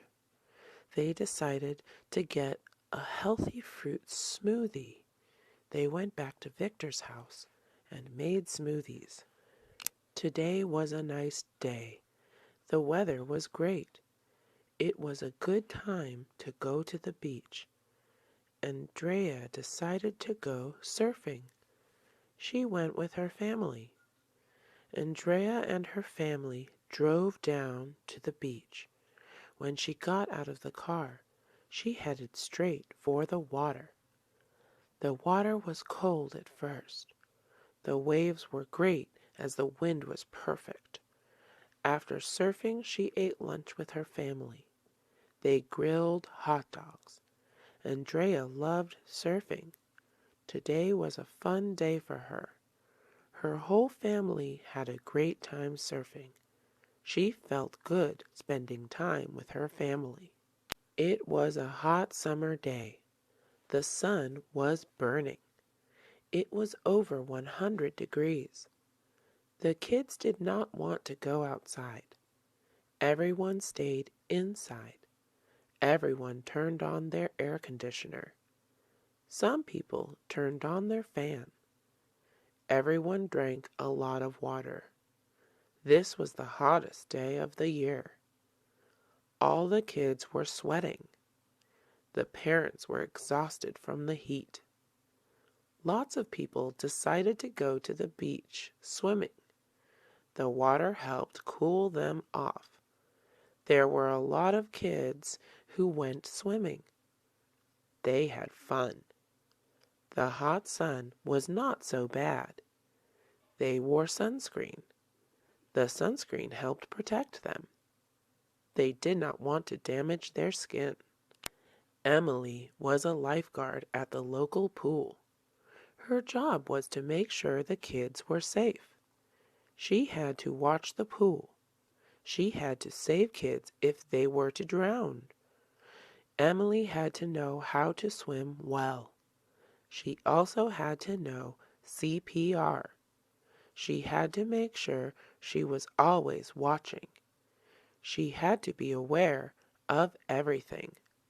She also had to be good with kids. Emily loved her job. She enjoyed seeing the kids having fun. It was not all hard work. She also got to use the pool when she was not working. Josh won the lottery. He is now a millionaire. He couldn't believe it. He could buy so many things now. First, he paid off his student loans. He was finally free of debt. He then bought a ticket to Hawaii. He also bought tickets for his best friends. They all went to Hawaii together. They didn't worry about the money when they were there. Josh stayed in the nicest hotel. He ate the fanciest food. He flew back home first class. He had about $800,000 left. He decided to put it all in his bank account. He didn't want to go too crazy. Sarah worked in an ice cream shop. She loved being surrounded by ice cream. Every day she got to see smiles. She loved serving children and their families. She loved putting smiles on people's faces. She also got to have free ice cream. She made sure not to eat too much. Too much ice cream is not healthy. She had ice cream once a week. Her favorite flavor was chocolate. The most popular flavor was vanilla. The store had 20 different flavors. They had 3 different sizes and 2 types of cones. The store was very popular. Sarah enjoyed working there. Kara came home from work. She looked for her dog. She could not find him. He was missing. She looked all over. She called his name. He was gone. She decided to ask her neighbors. They had not seen her dog. She walked all around her neighborhood. She had no luck. She decided to make signs. She put up information about her dog. She also put up a picture of her dog. She gathered her friends and family to help put up signs. A couple hours later, she received a phone call. Someone found her dog. She was so happy. She was glad he was safe. Cindy was preparing to run a marathon. A marathon was 26 miles. It would require a lot of practice. She decided to practice before the marathon.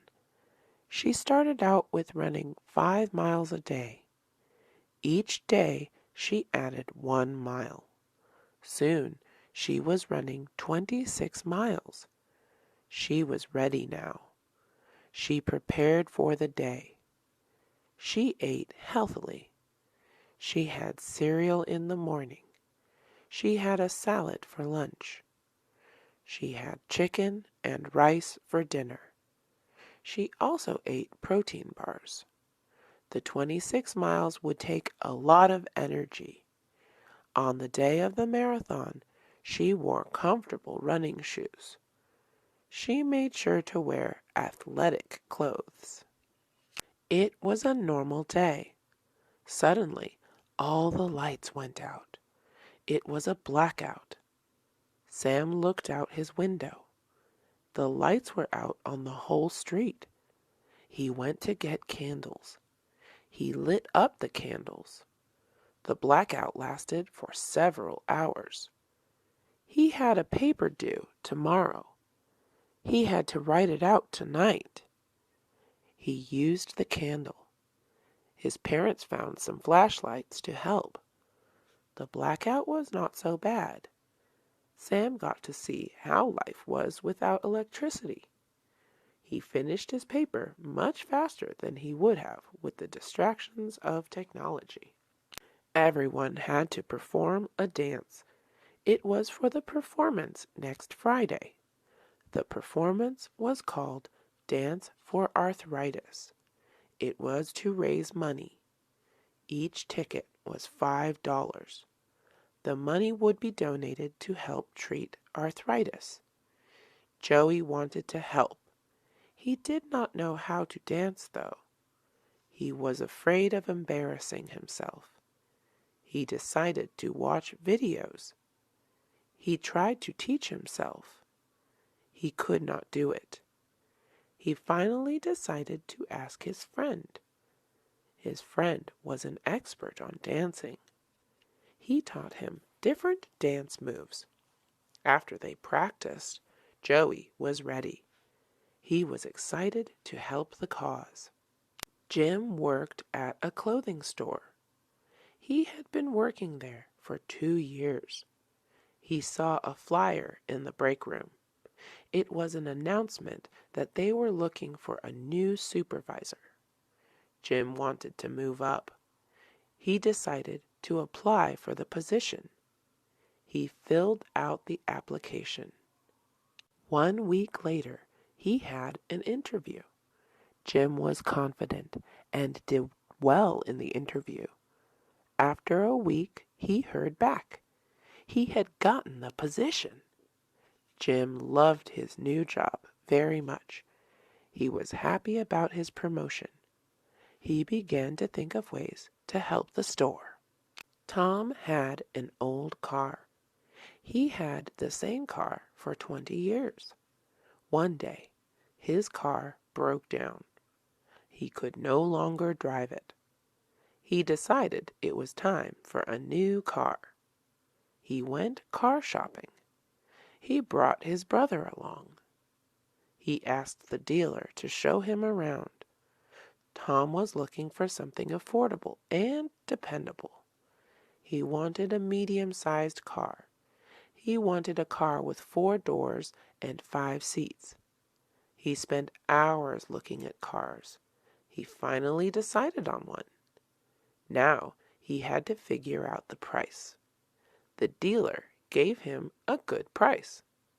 Tom went home with his brother in his new car. It was Claire's birthday. She decided to have it at a pizza place. She chose Pizza Palace. Pizza was her favorite food. The party was also pizza themed. She wore a shirt that said Pizza Queen. Her favorite type of pizza was Hawaiian. She loved pineapples on her pizza. Along with food, Pizza Palace also had an arcade. They had many games. They had air hockey, basketball, and even Dance Dance Revolution. Claire was so excited. This was the best day ever.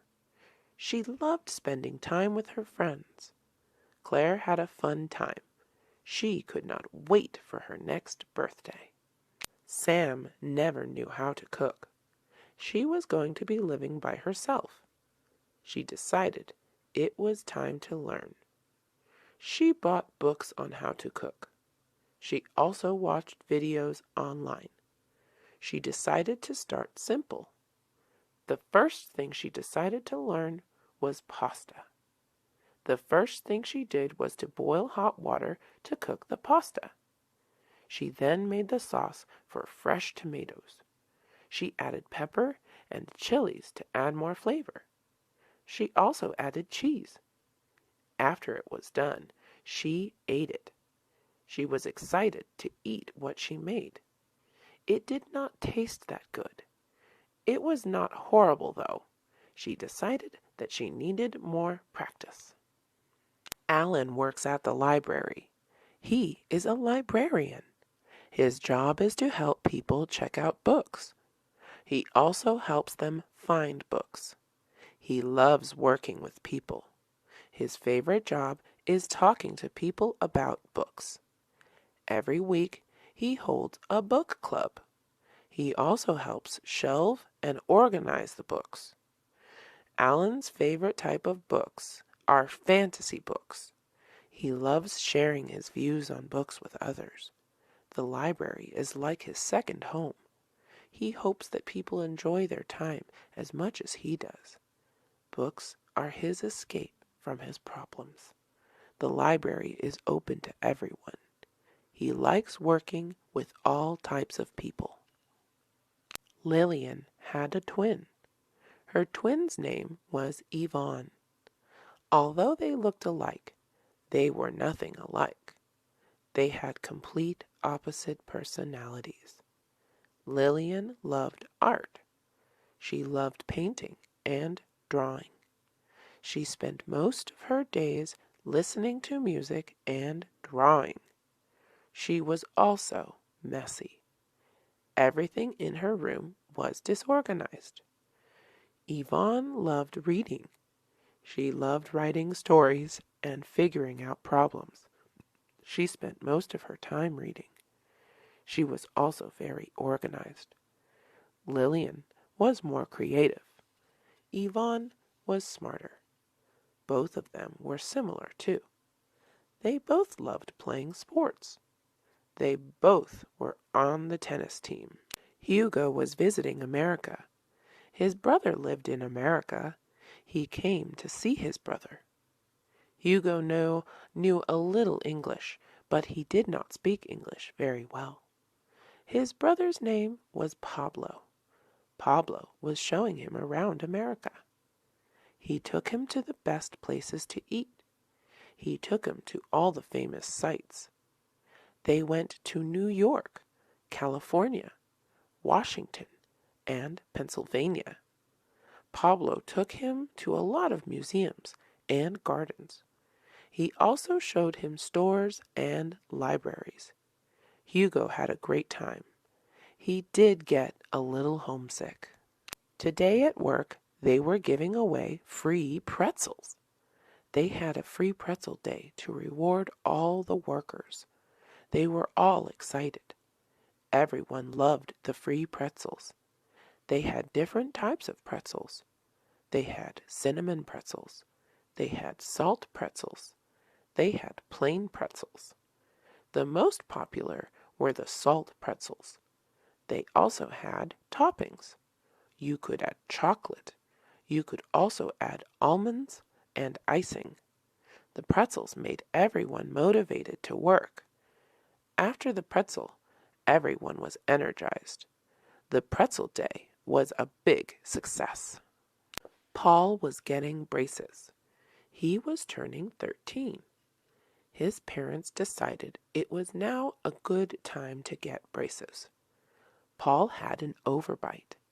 He also had very crooked teeth. Braces were expensive. He had to do it, though. He scheduled an appointment for tomorrow. He was scared. He thought it would hurt. The orthodontist looked at his teeth. He took several pictures and x-rays. He told Paul that he would start to put the braces on. Paul was scared. However, it did not hurt as much as he thought. After the orthodontist was done, Paul was relieved. He felt weird to have metal things on his teeth, though. He had trouble eating. His parents bought him ice cream. Amy had a dentist appointment. It was time for her checkup. The dentist would see if she had any cavities. She arrived at the dentist and signed in. They called her name. An assistant took x-rays of her teeth. The assistant then told her to wait in the waiting room. After 10 minutes, the dentist called her in. She told Amy that she had no cavities. They just had to clean her teeth. The dentist used special tools. Even a special toothbrush was used. It was not like the regular kind that Amy used at home. After the dentist was done, Amy felt good. Her teeth felt shiny and clean. She would come back 6 months later. Teresa's neighbors were out of town. They had 2 dogs. One was a German shepherd. The other was a terrier. They told Teresa that they would be gone for 3 days and asked her if she could watch the dogs. Teresa agreed. She loved dogs. She went over the next day. She brought the dogs back to her house. She fed them and played with them. Later, she walked the dogs. They walked around the block, then they went to the park. She took them to play with other dogs. Teresa had fun taking care of the dogs. Her neighbors came back. They thanked Teresa. They brought Teresa a gift from their vacation. Sarah smelled something funny in her house. She did not know what it was. She went into the living room and saw her dog. The dog was covered in mud. She had to give him a bath. She hated giving the dog baths. They took a long time. Her dog did not like taking a bath and always tried to run away. He made everything messy. She took the dog outside. She brought out a giant bucket. She used it to wash the dog. The dog saw the bucket and ran away. She knew this was going to be hard. She finally got him to stay. She turned on the hose. She started to wash the dog. It took a long time. She was finally done. She took the dog inside the house. He was clean and shiny. Tom had nothing to do this summer.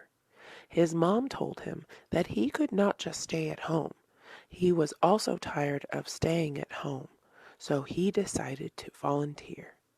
He thought about places he could volunteer: the library, the hospital, and the animal shelter. He finally settled on the animal shelter. He loved animals. He owned 2 cats, 3 fish, and a pet lizard. He went to the animal shelter to sign up. He filled out all the forms. 2 weeks later, he began to volunteer. He assisted people who wanted to adopt animals. Tom had a lot of fun. He was glad he volunteered. Tomorrow was Mother's Day. Danielle wanted to do something for her mother. She was thankful for everything her mother did. She decided to cook her dinner. She also decided to get her a necklace. She went to the mall with her dad. She bought a pearl necklace. They went to the market. She decided to cook her mother's favorite dinner. She bought chicken and pasta. She decided to make chicken Alfredo. Her dad helped her make the sauce. She also bought a cake. The cake says, "Happy Mother's Day." It was decorated with frosting and fruit. Danielle could not wait to see the look on her mother's face. It was Sunday. Judy's dad had a day off work today. Her mom also had no work. They wanted to do something fun. They decided to go to the park. It was a nice sunny day, perfect for a picnic. They brought a blanket to sit on. They also brought a basket. Inside the basket was food. They ate sandwiches. The sandwiches had ham, cheese, lettuce, and tomatoes. They laughed. They talked. After their nice meal, they decided to walk around the park. They saw ducks. They fed the ducks their leftover bread. They also played with a frisbee. Sandy was bored. She had nothing to do. It was a Friday. She decided to go to the beach. The weather was perfect for the beach. It was neither too sunny nor too cold. She called her friend Danny, who said he would go to the beach with her. Danny came and picked her up. They drove to the beach. They went into the water. After swimming, they decided to eat. They went to a nearby shack. They had fish tacos. The tacos were really good. After that, they went to the shops. There were a bunch of different stores near the beach. Karen was hungry. Her mom did not make any food. She was home all alone. She decided to make a sandwich. She was going to make a super sandwich. She first started with the bread. She then spread mayonnaise and mustard on it. She also added different types of meat. She had bologna, ham, and bacon. She decided she could not have all meat. She added lettuce, tomatoes, spinach, and cilantro. She added a special twist by adding chips and avocado to her sandwich. She knew this was going to taste amazing. She got a plate and sat down. She was ready to eat her sandwich. Josh wanted to do something fun today. He decided to go to the art museum with his sister. Today was a special day. The museum was free. It was usually $20 to enter per person. They packed lunch sandwiches to eat later. They drove there. It took about half an hour. The first thing they looked at was Renaissance art. This was art from the 14th to 17th centuries. It was Josh's favorite. After that, they went to look at modern art. His sister loved modern art. She loved how refreshing and abstract it was. They admired all the artwork. They took pictures of some of them. The Adam family was going on a road trip. They were driving from California to Utah. They were going to see the Grand Canyon. The family got bored on the ride there. The dad suggested they play music. They played music that the whole family liked. After a while, the mom suggested they play a game. They played the alphabet game. Each person would say an animal that started with a letter of the alphabet, like ant, bat, cat, dog, and so on. They changed the topic after they went through the whole alphabet. They did names, places, and people. After that, they just talked about what they would do in Utah. They had fun conversations and laughs. Sarah loved plants. She loved growing new things in her garden. She liked to grow her own fruits and vegetables. She thought they were more organic that way. They would also be more satisfying to eat. This time she was growing mangoes. She knew her mango tree would take a while to grow. She bought a small mango tree from the store. She then got all her gardening tools. She made sure to wear a hat and sunscreen since it was hot outside. She dug a hole. She then placed the tree inside. She made sure it got plenty of light and water. She awaited her tasty mangoes. Tina was walking to work. She tripped on something. She looked down. It was a wallet. It was black. There were stripes on it. She opened the wallet. There was over $300 inside. There were 2 credit cards. There were also several receipts. This person shopped a lot. Tina pulled out the owner's driver's license. It was her old friend, Claire. Tina hadn't talked to her in a long time. There was no phone number on the license. Tina could not contact Claire. Tina went to the lost and found. She dropped the wallet in the box. She hoped Claire would get the wallet. Pam was getting married. She was very excited. She was also nervous.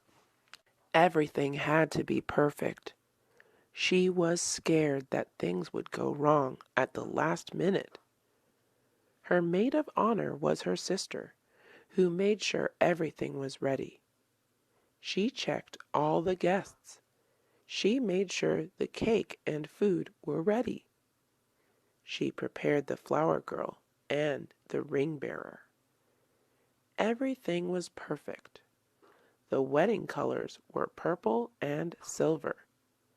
There were purple and silver flowers on all the tables. The wedding ceremony was outdoors. It was by a beautiful lake. All the chairs had silver ribbons tied to them. It was a beautiful day. Michelle's hair was getting long. She was starting college soon. She wanted to cut her hair before college started. She was also going to donate her hair. She had to cut 8 inches to donate it. She decided to cut it even though it would be really very short. She never had her hair short. It was always long. She decided it was time for a change. After she cut her hair, she felt good. She loved her new look. She felt fresh. It would be easier to wash and comb her hair. She also felt good about donating her hair. Janet's prom was coming up. She already bought her dress. It was a long purple dress with diamond sequins. She needed to buy a necklace first. She wanted something bold. She wanted it to stand out. She saw a lot of necklaces. None of them felt right. Then she saw a beautiful diamond necklace. It had diamonds in the shape of flowers. She knew this was the one. She also had to get earrings and bracelets. She decided to get matching ones with the necklace. She got small flower studs for earrings and a bracelet with a flower diamond charm. She was happy with her jewelry. She got them on sale, too. Lucas was going rock climbing today. He loved hiking and biking. This was his first time rock climbing. Lucas was not scared, though. He was athletic. He was actually excited. He went with two of his friends. They had to sign a waiver first. They then got their harnesses. They started with the short wall. After they mastered that, they moved on to the larger wall. They raced to the top. Lucas got to the top first. They had a lot of fun. After rock climbing, they decided to go eat. They deserved the food after their good workout. There was a local talent show. The first place winner would get $500. The second place winner would get $300. The third place winner would get $100. It was free to participate. Tickets were sold for $5 per person. Everyone was excited to perform and also watch. There were all kinds of acts, including the typical singing and dancing acts, exciting magic acts, and extreme cycling. The whole town was excited. Tickets were sold out. The money raised from the tickets would go to a local charity. The charity was for the homeless. Tom usually did his laundry every Saturday, but he was starting to run out of t-shirts to wear. He felt dirty wearing the same clothes over again. He decided to do his laundry now. It was a lot of work. He gathered all his clothes and put them in the washing machine. He made sure to separate dark and light colors. After they were done, he put them inside the dryer. After they were dried, he had to turn all his clothes. He then had to iron them. He ironed all his clothes and folded them. He was finally done. Jessie was playing a soccer game today. She had been playing soccer for 5 years. She loved soccer. She played the position forward. As a forward, she had to try to make goals. She loved playing soccer because of the different skills it required. She liked kicking and also running. The team they were playing against was known to be good and had been undefeated so far. The game was going to start in an hour. She was a little nervous. Her team warmed up. They stretched. They practiced passing the ball around. They practiced taking shots at the goal. Jessie felt pumped up and ready for the game. Michelle needed a summer job. She decided to work at the movie theaters. She wanted to work there in order to gain experience. She also loved movies. Since she worked at movie theaters, she would be able to watch free movies. It was a part-time job. She still had time to be with her friends and family. Michelle had had different jobs. Sometimes she worked as a cashier. She would either sell tickets or food. Michelle liked selling tickets better. Working with food was messy and also a fast-paced environment. Sometimes Michelle worked as an usher, which meant she had to clean the theaters. Alvin wants a new laptop. His parents are poor, though. His mom recently lost her job. His dad recently quit his job. Alvin knows that he can't ask his parents for a laptop. He decides to ask his rich Uncle Todd. He drives over to Todd's house. Todd's house is beautiful. It has 3 stories. There is a chandelier on the ceiling. There are expensive paintings all over the place. There are 5 bedrooms and 4 bathrooms. Alvin wishes he could live there. Todd offers him something to eat. Alvin says, "No thanks, I already ate." Todd asks him why he is coming. Alvin does not know what to say. He does not want to come off as rude. "My laptop is really old, and I need a laptop for school. I would ask my parents, but they don't have jobs anymore," Alvin says. "I understand," Todd says. Todd takes out $800 from his wallet and gives it to Alvin. Alvin jumps up and down. He has never felt so happy in his entire life. His mom asks Alvin why he is so happy. Alvin does not say anything. He doesn't want to make his mom feel bad. It's hard to get into college these days. It used to be a lot easier. Now, it's not even good enough to get good grades. You need to have good grades in advanced classes. You need to do some extracurriculars. Extracurriculars are activities you do outside of class, such as playing basketball, playing the violin, singing, and more. You need to have a high score on the SAT or ACT. The SAT and ACT are used to test what you know. They both have questions on various subjects. You need to have some leadership positions. It is not just enough to be a member of a club. You need to be the president or the vice president. You also need letters of recommendation, letters in which your teachers, coaches, or bosses write about your abilities and personality. It also helps if you won some awards. It shows that you can achieve something. You also have to write good essays that show who you are as a person. Colleges want people who have interesting personalities and stories. Students with good grades but boring essays will not get into the college of their dreams. Students should not be sad if they don't get into the college of their dreams. They need to know that getting into college is tougher as years go by.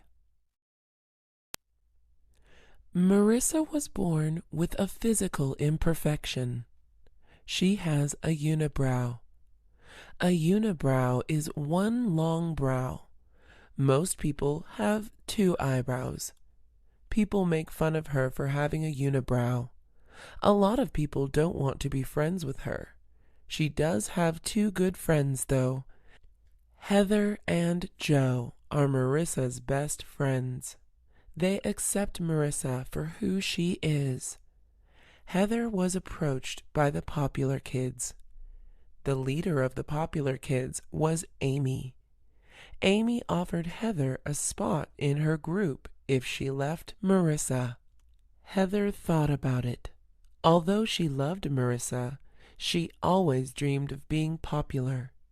She told Amy that she had to think about the offer. Heather told Joe what happened. Joe was mad that Heather had to even think about it. "You have been friends with Marissa forever," Joe said. Heather thought about it. She thought about all the times she and Marissa did homework together, ate together, and laughed together. It wasn't worth it to give all that up for popularity. She called Amy. I'm never leaving Marissa. She's beautiful on the inside. After talking to Amy, Heather asked Marissa and Joe to hang out. Abby lost her mom yesterday. Her mom got into a car accident. A drunk driver hit her mom's car. The drunk driver is now in jail. Abby visited the jail to make him feel bad. You know what you did, right? Abby asked. The drunk driver nodded and said, I'm sorry. He started crying. Sorry is not going to bring my mom back. Your carelessness took away my mom. The drunk driver continued to cry. I drank because I was feeling lonely. Abby was mad and left the jail. She didn't want to see his face ever again. She wanted him to go to jail for life. Abby could barely wake up. She requested to take a week off her work. She loved her job, but she could not stop thinking about her mom. Abby's husband told her to do something instead of watching TV all day. Abby agreed with him. It was time for her to start doing something productive. She wanted to do something that would make her mom proud. Abby created a program to prevent drunk driving. She wanted to give drunk people free rides. Abby visited colleges, clubs, and bars all across the country to encourage people not to drive when drinking. Kelly has been cheering since she was in elementary school. She is now in her last year of college, cheering for her school's sports teams. She plans to be a professional cheerleader for the Lakers team. That was her dream. Her parents wanted her to do something more normal, like becoming a nurse or working at a law firm. Kelly ignored her parents. Kelly and her teammates were cheering at their last basketball game. When Kelly stood on top of her teammate's shoulder, she fell down. Everyone was silent. Her teammates checked up on her and asked if she was okay. Kelly had to be taken to the hospital. Her leg was permanently injured. Can I ever be a professional cheerleader? She asked. I'm afraid you cannot, the doctor said. Kelly felt that life was unfair. Kelly was scared for her future. All of her friends already knew what they wanted to do after college. Kelly had to change her plans. She already canceled her audition with the Lakers cheerleaders. Kelly thought about what she wanted to do for a career. She still wanted to do something related to cheer. After some thinking, Kelly wanted to be a coach for high school cheerleaders. Kimberly seems like a normal teenage girl. She goes to high school. She has homework. She has problems with the popular girls. She argues with her parents. However, Kimberly has a secret power. She has super strength. She can lift up cars from the ground. She uses her strength to fight crime in her city. She has even been on the news. Kimberly hides this secret from everyone except her younger brother and her parents. She doesn't want people to treat her differently. She feels that people might give her special treatment because she is a hero. She wants people to see her for who she truly is. To hide her identity, she wears a mask and green-colored contacts. Her superhero outfit includes a cape and a stretchy purple suit. Sometimes Kimberly does want to tell people she is a superhero, like when she was bullied by the popular girls. She came close to telling them one time after they destroyed her science project. Kimberly also has a sidekick who is her best friend. His superhero name is Autobot, and his real name is Oliver. His power is his super speed. Oliver goes to the same school as Kimberly, but he does not keep his identity a secret. Anna has a lucky jacket. Whenever she wears it, good things happen to her. She wore it on her final exam one time, and she got the highest grade in the class. The jacket is green with yellow stripes. It's really smelly because Anna never washes it. She is scared that washing the jacket will wash away the luck. She keeps the jacket in a closet all by itself. No other clothes are in the closet. Anna had an important interview for a job. She was very nervous about it. She wanted to wear the jacket, but the jacket was not appropriate for the interview. She needed to wear nice clothes. She decided to wear the jacket under a plain gray sweater. Perfect plan, she thought. When Anna entered the interview room, she started to sweat. She wondered why it was so hot. She realized that the heater was on. She sat down across from the interviewer. "Anna, you're sweating. You should take your sweater off." Anna laughed nervously. "I'm fine," she said. By the end of the interview, there was a sweat stain on Anna's sweater. She left the interview feeling unsure. A week later, Anna got a phone call from the boss. The boss offered her the job. The lucky jacket worked. 10 years ago, most adults had regular cell phones. Now, people have smartphones.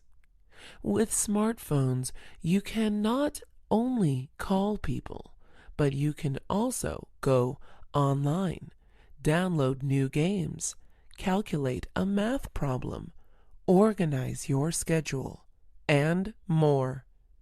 Smartphones are really helpful. Even kids have cell phones now. People use their phones a lot these days, especially when they are waiting. People do not like to be bored, so they go on their phones. A lot of news reports are saying that people are looking at their phones way too much. People look at their phones when they are with others, and that is bad. Being addicted to something is never good. When you go into a restaurant and look at other customers, most of them have phones in their hands. They would rather text, play a game, or go online than talk to the people around them. Some restaurants have even offered a free meal or a discount if customers are willing not to use their phones for an entire hour. People also use their phones before they sleep. This is bad for them because it makes it harder for them to go to sleep. The light from the phone tricks our bodies into thinking we need to be awake. The terrorist attacks have scared a lot of people from studying abroad. Many students go to big cities to take pictures, shop, and explore. Terrorists attack these big cities, though, because they know that there will be a lot of people. The truth is, we should not stop people from studying abroad. These terrorist attacks can happen any time. We can't live in fear. We must do the things we love. People are also scared to travel in general because of plane accidents. Terrorists often bring explosives on planes. Some people are also scared of dying on a plane. All the passengers in Malaysia Airlines Flight 370 are missing. We still don't know what happened to them. Not too long after, all the passengers in Malaysia Airlines Flight 17 died. It was a very tragic event.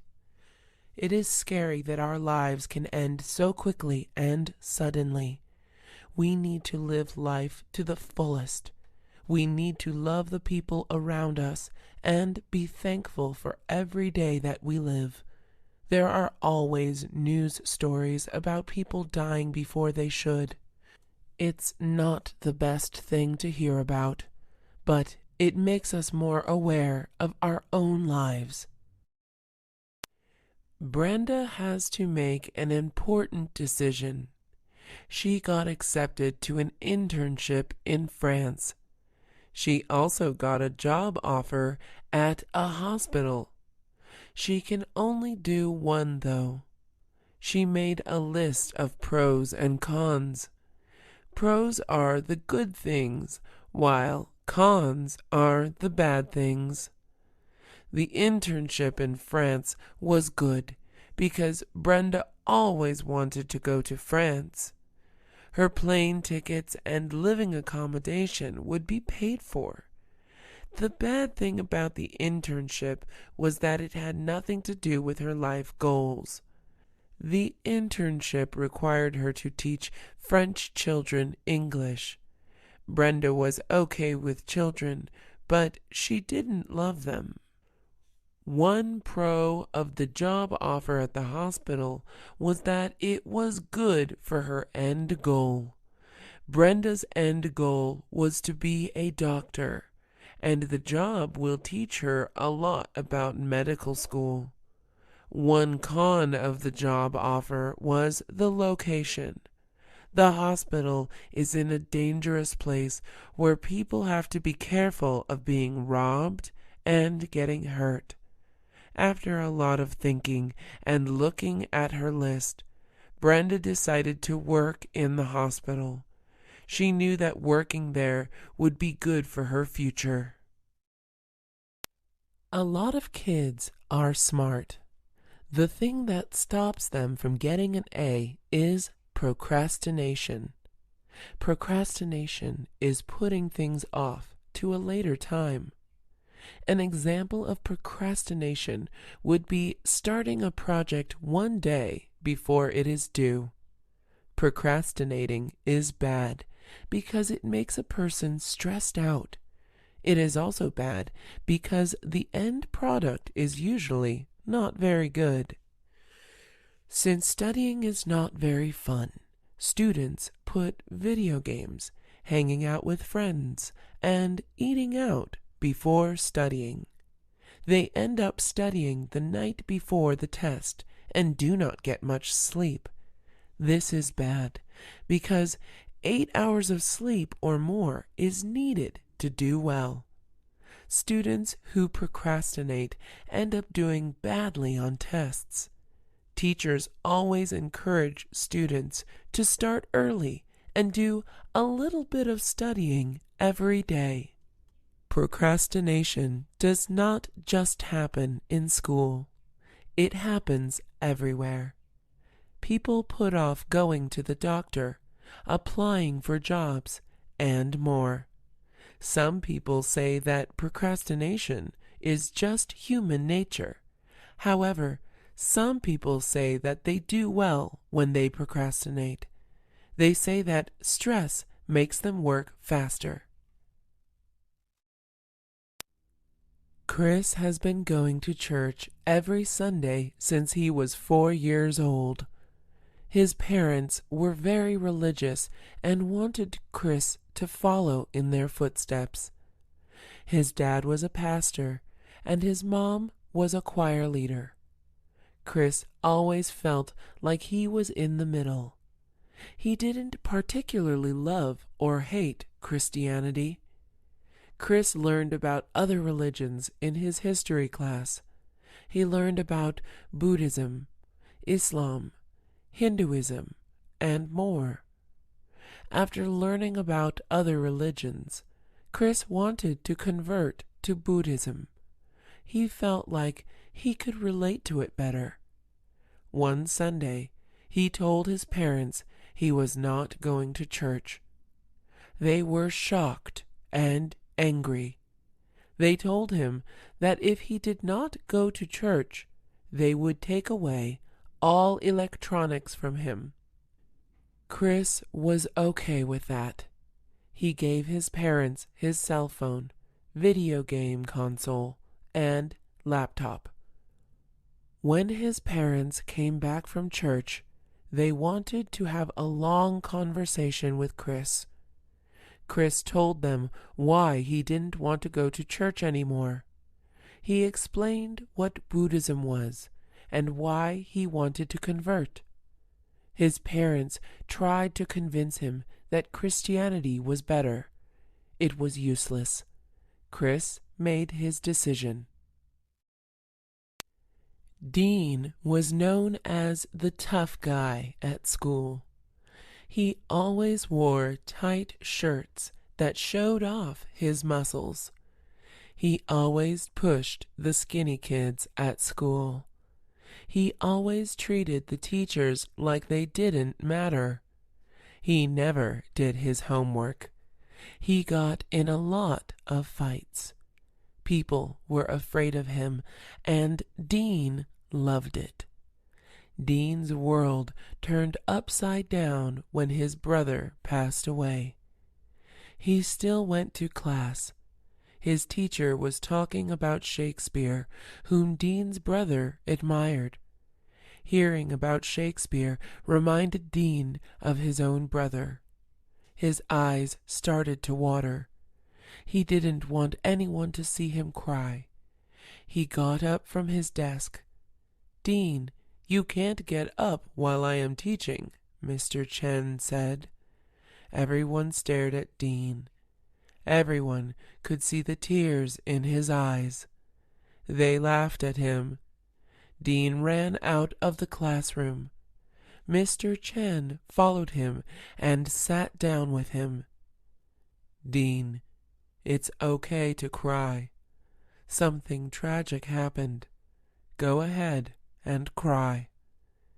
Dean put his head on Mr. Chen's shoulder and cried out loud. It was the first time he cried in front of someone. It was the first time he didn't act tough. Jared has a green water bottle that he brings to school every day. He loves it because it keeps his water cold. It also has a cool robot on it. One day, he loses it.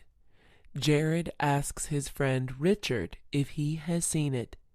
"Yeah, I saw Albert holding it," Richard says. Jared walks over to Albert's locker. "Hey, you have my water bottle, right?" Jared asks. "I did, but I let Denise borrow it," Albert says. Jared goes up to Denise. "Hey, do you have my water bottle?" Denise shakes her head and says, "I thought it was cool looking, so I showed Amanda. She has it now." Jared goes to Amanda. Amanda, tell me you have my water bottle. Amanda shakes her head.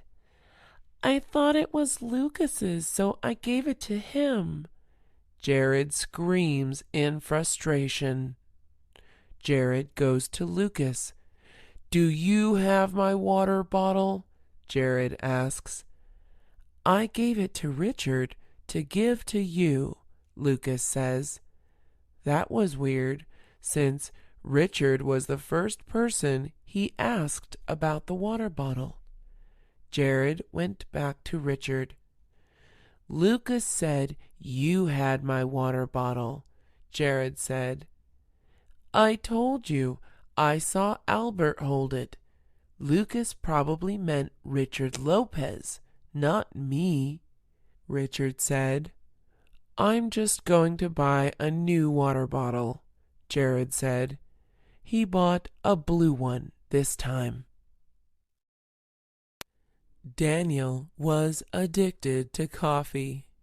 He drank 2 cups in the morning and 3 in the afternoon. He can't think or do anything without coffee. His mom wanted him to stop drinking coffee. She decided to throw out all the coffee and give him milk. Daniel was so mad. Mom, I can't go to school without coffee, Daniel said. This is for your own good, his mom said. Daniel went to school. He was cranky and tired without coffee. He didn't want to talk to his friends or pay attention in class. His teachers kept waking him. They told him to go to the nurse's office. Daniel went to the nurse and asked for coffee. She laughed at him. She said that he needed to drink less coffee, but not stop completely. She told him to drink 4 cups a day, then 3, and eventually he won't need coffee. Daniel told his mom what the nurse said. But that means I have to buy coffee again. Daniel laughed at his mom. Daniel and his mom went to the market to buy some good coffee. Daniel did what the nurse told him to do. It was much easier to drink less coffee than none at all. Claire was applying to private schools. Most private schools required letters of recommendation. Claire did not know who to ask. She felt like her teachers did not know her that well. Claire asked her teachers anyways. Some of them said yes, and some of them said no. 1 week later, Miss Hershey gave Claire a letter of recommendation in an envelope. Claire wasn't supposed to open it, but she really wanted to know what Miss Hershey wrote. Claire carefully tore it open and read the letter. She was disappointed. Miss Hershey didn't write anything interesting about Claire. Miss Hershey just wrote that Claire was a smart, nice girl. Claire couldn't get into her top schools with that letter. Claire asked her swim coach to write her a letter of recommendation. Her swim coach knew her well. The problem was that the swim coach wasn't the best writer. He did not go to college. Claire asked him to write a letter anyways. Of course I'll write you a letter.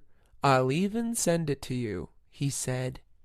1 week later, Claire got an email from her swim coach.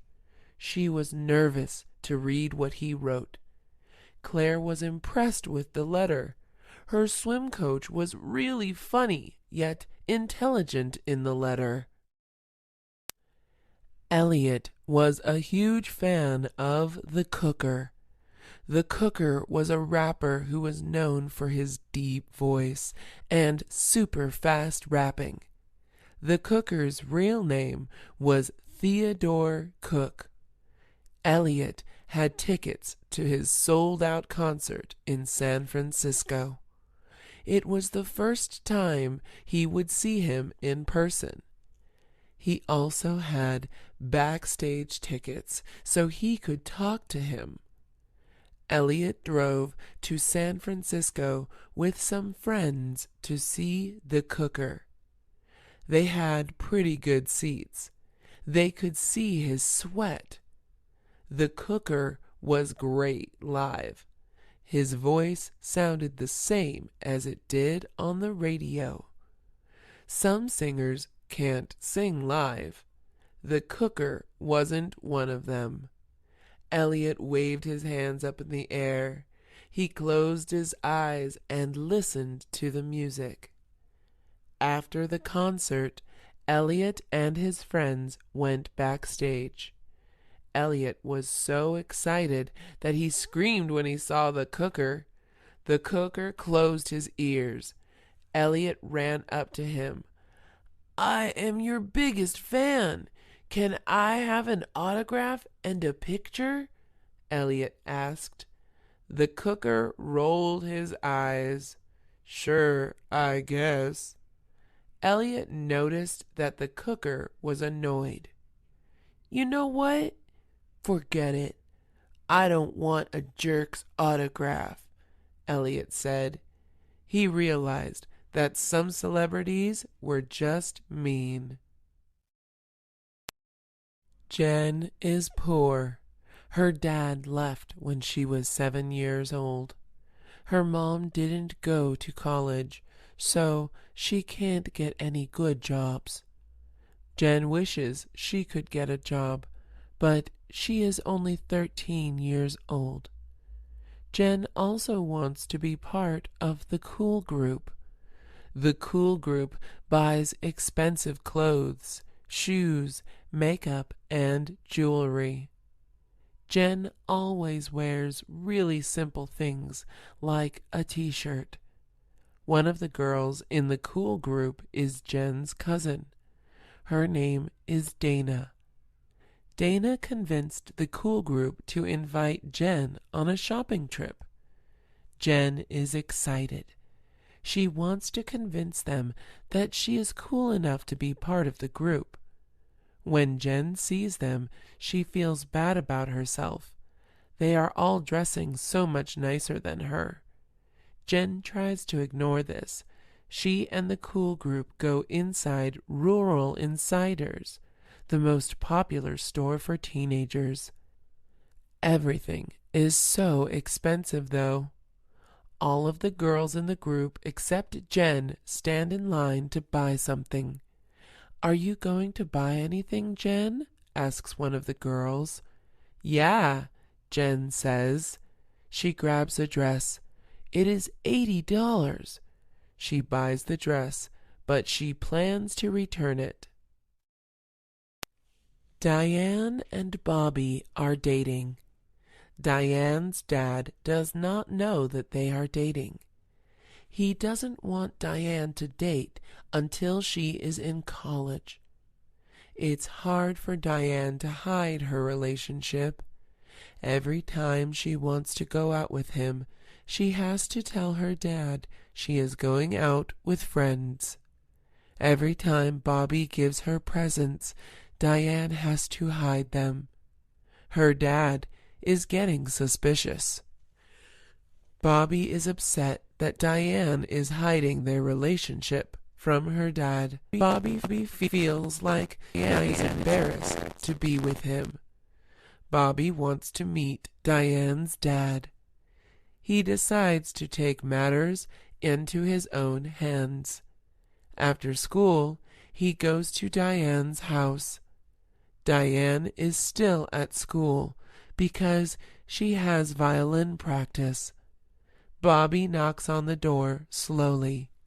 His hands are shaking. Diane's dad opens the door. "How can I help you?"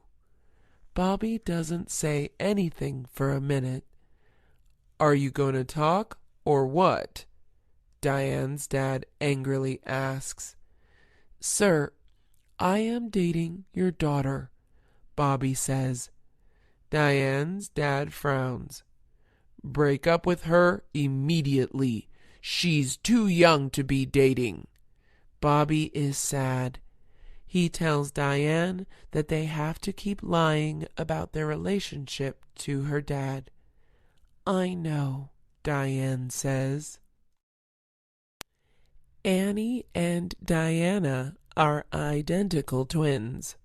It is hard to tell them apart. Sometimes their best friends even get confused on who is who. One key difference between the two was their feet. Annie's foot has a mole on it, and Diana's does not. Annie and Diana sometimes disguise themselves as each other. Annie pretends to be Diana when Diana doesn't want to take math tests. Diana pretends to be Annie when Annie has to do the mile run in physical education class. They have been doing this for years. Annie and Diana's enemy, Scarlett, finds out what they have been doing. She tells their math and physical education teachers that they have been cheating all along. Mr. Thompson, the math teacher, gives them both an F. Ms. Nguyen, the physical education teacher, gives them both an F too. Annie and Diana are sad. Annie tries to explain that she gets out of breath easily when she runs. Diana tries to explain that math gives her anxiety. Mr. Thompson and Ms. Nguyen don't care. Annie and Diana no longer pretend to be each other anymore. After they got F's, their parents forced them to move schools. The two schools were not that far apart, so they still got to see each other. Evan was in his last year of middle school. He was 4 feet and 11 inches. He weighed 140 pounds. He was bald. He had no friends. He had a 0.00 GPA. His life was going nowhere. He was struggling with so much because his parents recently passed away. He wanted to transform himself, though, so he could have a fresh start in high school. Evan went to a therapist who told him that he had to make small changes first. The therapist told him that he had to start with the easier things. Evan bought hair growth treatment to fix his baldness problems. He started talking to people more to make friends.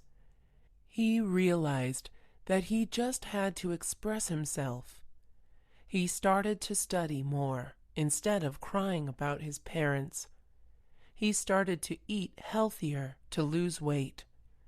When Evan entered high school on the very first day, he was a totally different person.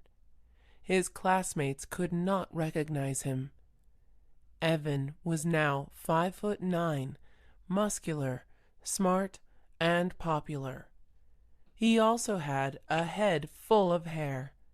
Everyone wanted to be friends with him. Most important of all, Evan was finally happy. Emma's dream was to be a boxer. All her life, she was told that she couldn't be a boxer because she was a girl. She was told that she should just get a regular job. Her parents told her that she would be killed one day if she kept boxing. It was hard to hear "you can't" all the time. Emma was still determined to prove everyone wrong.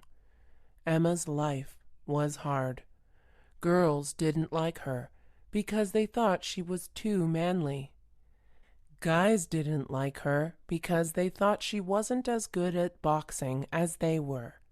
Because of all this, Emma didn't have any friends at school.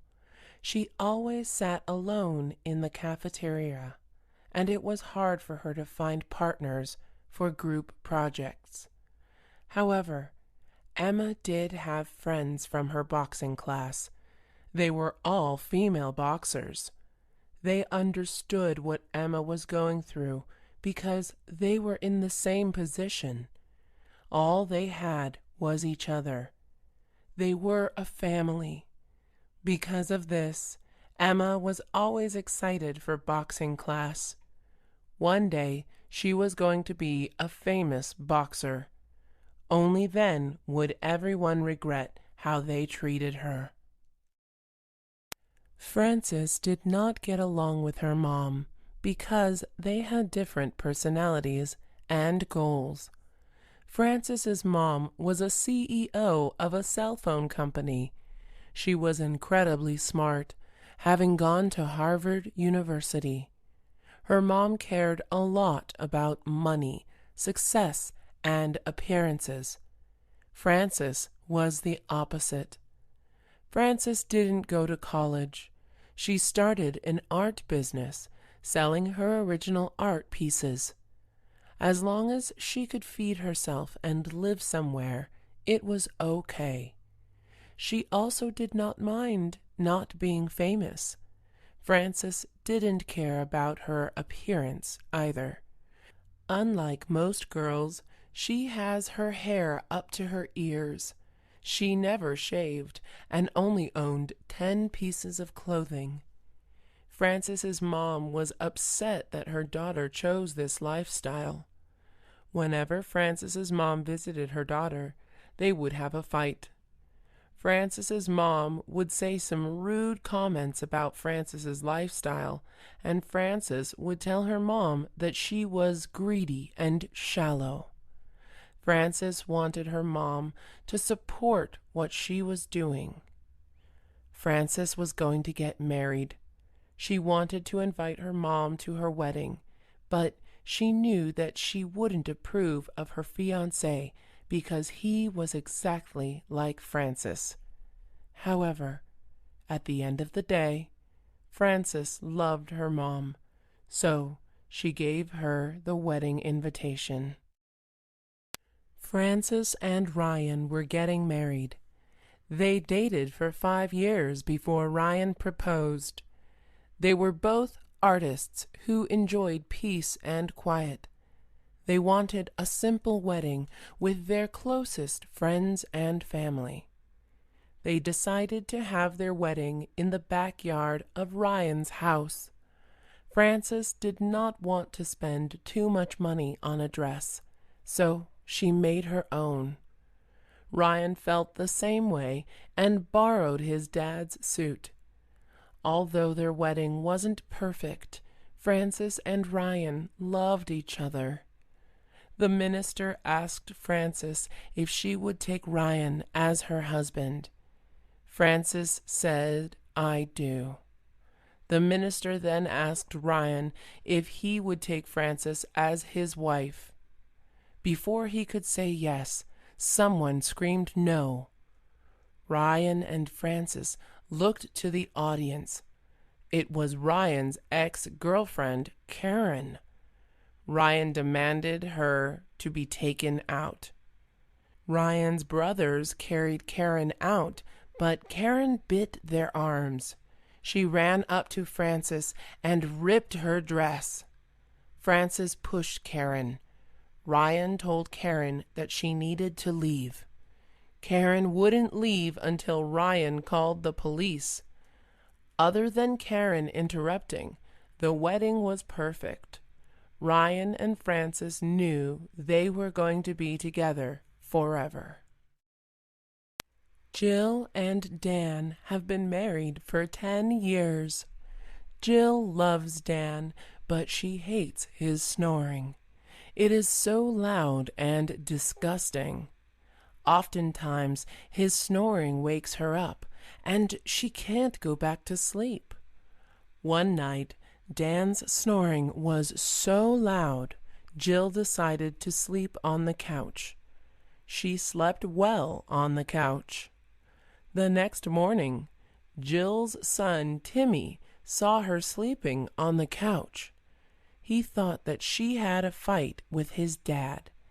"Mommy, are you and Dad getting a divorce?" Timmy asked. Jill laughed and hugged Timmy. "No, Timmy, your dad just snores a lot." Timmy asked if she snored. Jill wasn't sure. Later, Jill asked Dan if she snored. "Yeah, it sounds like a cat meowing," Dad said. "Is that a bad thing?" Jill asked. "Well, it's kind of annoying, but I deal with it," Dan said. Jill was embarrassed that she snored. She went to the doctor to see if she could do anything about it. The doctor gave her a few tips, but said that there was no medicine or cure for snoring. Jill went back home disappointed. "All this time I thought you were the annoying snorer, but I guess I am too," Jill said. "Hey, that's what makes us perfect together," Dan said. Lisa needed a job to pay for a car. She needed a car so she could get to school and other places more easily. Lisa saw an ad looking for a school mascot. It was paying $12 an hour, which was a lot for a high school student. She went to the tryouts. The interviewer asked Lisa why she wanted the job and why she thought she would be a good fit. Lisa said that she was very proud of being a tiger and would love to get other students excited about the school's sports teams. Lisa found out that she got the job. Her first day of work would be at the football game tonight. When she got to the football field, she put on her costume and her tiger head. It was smelly and hot inside. She kept thinking about how she needed a car. Then she overheard someone say that it would suck to wear the tiger costume. Lisa felt bad about the job. Lisa's high school football team won. The crowd got up from their seats and cheered. A lot of people wanted to take a picture with the tiger. Lisa spent an hour just taking pictures. After the day was over, Lisa thought about how much money she made. It was the only thing keeping her going. Joy, Samantha, and Maggie were walking around town. The weather was nice. Everyone seemed happy. The girls had each other. Just when everything seemed perfect, the girls heard a scream. "That man just took my purse," an old lady shouted. Joy ran after the man without thinking. She was a professional track runner, so she was fast. She caught up to him easily. "Hey! Give that bag back," Joy demanded. The man tried to run away, but Joy snatched the bag away from him before he could. A police officer saw the whole thing happening. "I can take it from here," he told Joy. Joy thanked him. "Next time, don't run after criminals. You might get hurt," he said. Joy gave the bag back to the old lady. The old lady was so happy and called Joy a hero. She took out her wallet and gave Joy $50. Samantha and Maggie were impressed with Joy. "You did a great thing, Joy," Samantha said. Joy blushed. She didn't feel like a hero. The next day, the city newspaper wanted to do a story and interview with Joy. Joy decided to do it because a little part of her wanted to be famous. They say that good things happen to good people and bad things happen to bad people. This doesn't always feel true. People who have done great things die before they should. It makes life seem unfair, and it is sometimes. People who do bad things get away with it sometimes. Eventually, people's deeds catch up to them. Sean was a good person. He volunteered every week at the animal shelter. He was nice to everyone, even strangers. He took care of his grandparents. Good things should happen to him, right? Unfortunately, Sean just found out that he got laid off at work. This is unfair. However, losing a job when he needed it badly made him very motivated to look for a new job that paid well. Eventually, he found a great job as a teacher in China.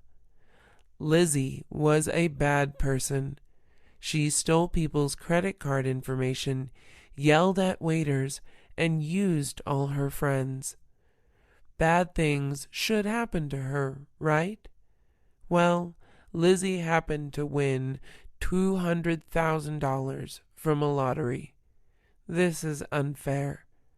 Justice was served eventually. She was sued for credit card fraud and had to use the money she won to hire a lawyer. While most teenagers had acne, a condition where one gets a lot of pimples, Melinda had great skin. Her skin was perfectly smooth, with no flaws whatsoever. She thinks she got her smooth skin from her parents. She also might have smooth skin because she drinks a lot of water. Having acne is tough because teenagers care a lot about their appearance and what other people think of them. Having acne can cause people to feel bad about themselves, shy away from others, and not go out. Melinda doesn't have this problem, but her sister, Ivana, does. Ivana didn't understand why she had acne because no one in her family had it. Ivana ate fairly healthy too. She felt like she was just unlucky. Because of her acne, Ivana felt insecure about herself. It was hard for her to be confident. She always tried to avoid attention. She barely talked to anyone. Ivana decided to try Proactive because she kept seeing it on TV. It ended up improving her skin. It was less red and bumpy. Meanwhile, Melinda got her very first pimple, and it was on the day of her big speech in class. It was horrible timing. That's the thing about pimples, though. They just appear out of nowhere. Ed Kane was a teacher at Middlebury High School. He taught math. He was known as the Mystery Man. No one knows anything about him or his life. Ed wants to keep it that way. He didn't want to be a teacher. He wanted to be an astronaut, but things didn't work out that way. He came to Middlebury to teach, not to get to know the students.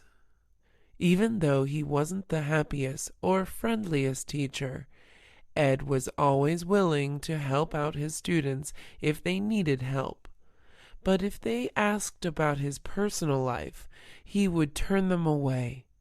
One of the troublemakers in the class, Matt, asked Ed what his plans for the weekend were.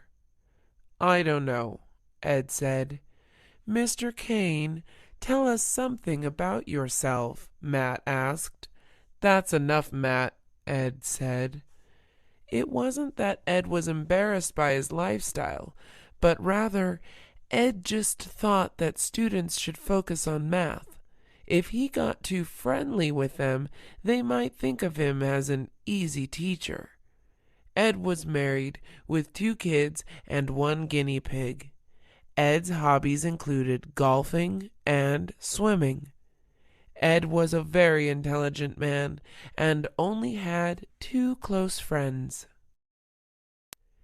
Catherine was moving schools because she was being bullied at her old school. She liked the teachers, her classes, and her friends at her old school, but the bullying was so bad. The girls would call her mean names, trip her, and embarrass her in front of other classmates. They bullied her because she was an easy target. Catherine wore a hearing aid and she was disabled. Catherine's new school was a private Christian school. She had to wear a uniform and pray between classes. Catherine was okay with praying, but she didn't like the uniform. She always liked expressing herself with clothes. Now, she could only wear the clothes she wanted on the weekends. Although there were no bullies, her classmates were hard to get along with. Catherine felt like her personality was so different from theirs. Her classmates were very serious, quiet, and kind of boring. Angie was a fashion model. The modeling industry was a tough world. Although it looks glamorous, it is hard to make it big in the industry. Angie's agent suggested that she get a new haircut to make her stand out. Angie currently had long, blonde hair. She did not have a unique look. Angie didn't want to cut her hair, though. She loved it.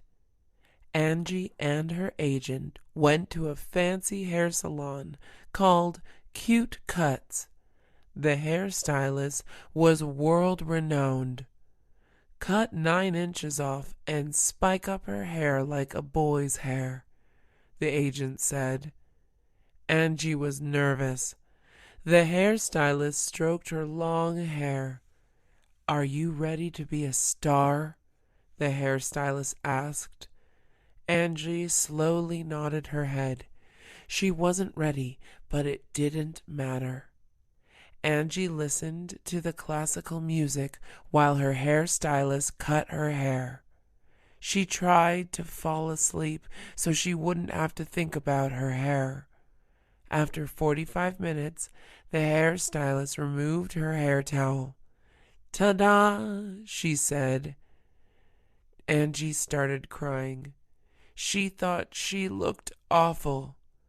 "You'll feel better once you book jobs," the agent said. Although Angie didn't like her haircut, she admitted that it was going to make her stand out. Right now, Eileen is a famous fashion designer. She started from the bottom, though. She was raised by a single mother with 5 other siblings. There was barely enough to eat. In fact, there were a lot of days when she just ate an apple and a slice of bread. Eileen also lived in a bad neighborhood where hearing gunshots was normal. Eileen didn't do well in school either. She had a hard time focusing and often fell asleep while her teachers were talking. It was hard to think about George Washington or the scientific theory when you had personal problems. Because she didn't do well in school and she needed money, Eileen didn't go to college. She immediately worked at a clothing store as a cashier. Eileen would sketch designs during her break time. One lucky day, The owner at the time saw her designs and was impressed. He offered Eileen a position as a designer. Eileen worked for her boss for 5 years before starting her own company called Bottomless.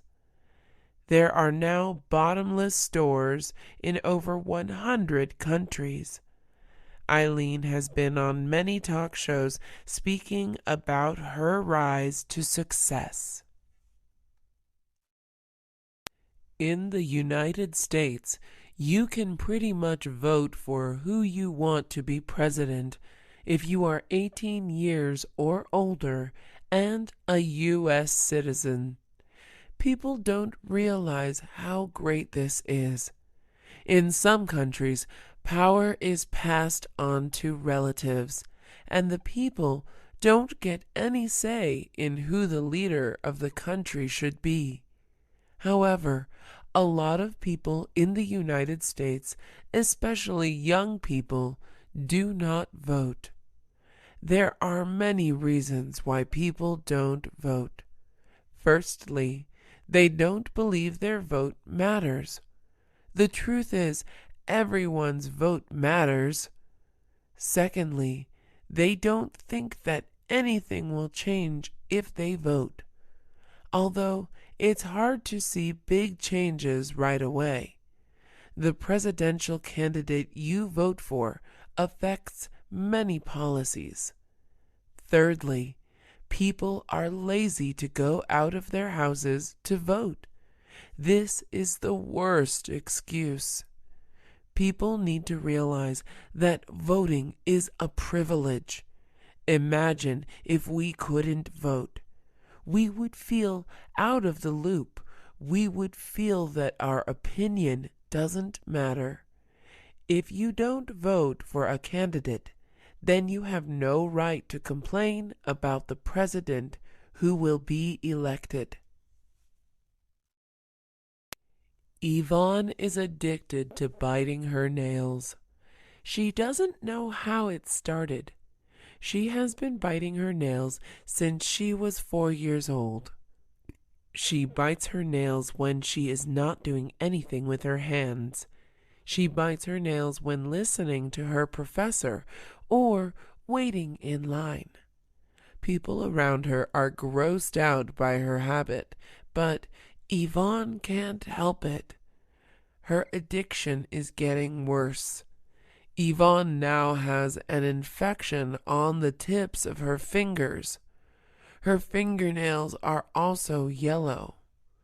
When Yvonne noticed all this, she realized that she needed to make a big change. Yvonne decided to paint her nails to stop herself from biting them, since she doesn't want to bite on the nail polish. Yvonne was in class listening to a boring lecture which made her want to bite her nails. She looked at her blue nails and stopped herself. 10 minutes later, she looked at her nails again. She started sweating and tapping her foot. The girl sitting next to her asked if she was okay. Yvonne couldn't take it anymore. She just had to bite her nails again. Bradley was a typical cool guy. He was the captain of the football team, dating the head cheerleader. He was rich, tall, and good-looking. He was also the president of the high school. Bradley had one problem. It was his grade in English. He couldn't write an essay to save his life. He had trouble coming up with ideas. Bradley's final English paper was supposed to be about his role model. He wanted to write about his football coach. Bradley knew he couldn't do well by himself, so he hired the smartest student in class to help him. He was going to pay Melody $10 an hour. Bradley invited Melody to his house. "Okay, Bradley, Start with an interesting sentence that's going to grab the reader's attention. How about, soccer is called football in most countries, Bradley suggested. But that has nothing to do with your topic, Melody said. Bradley felt bad. Hey, don't feel bad. Coming up with hooks can be challenging.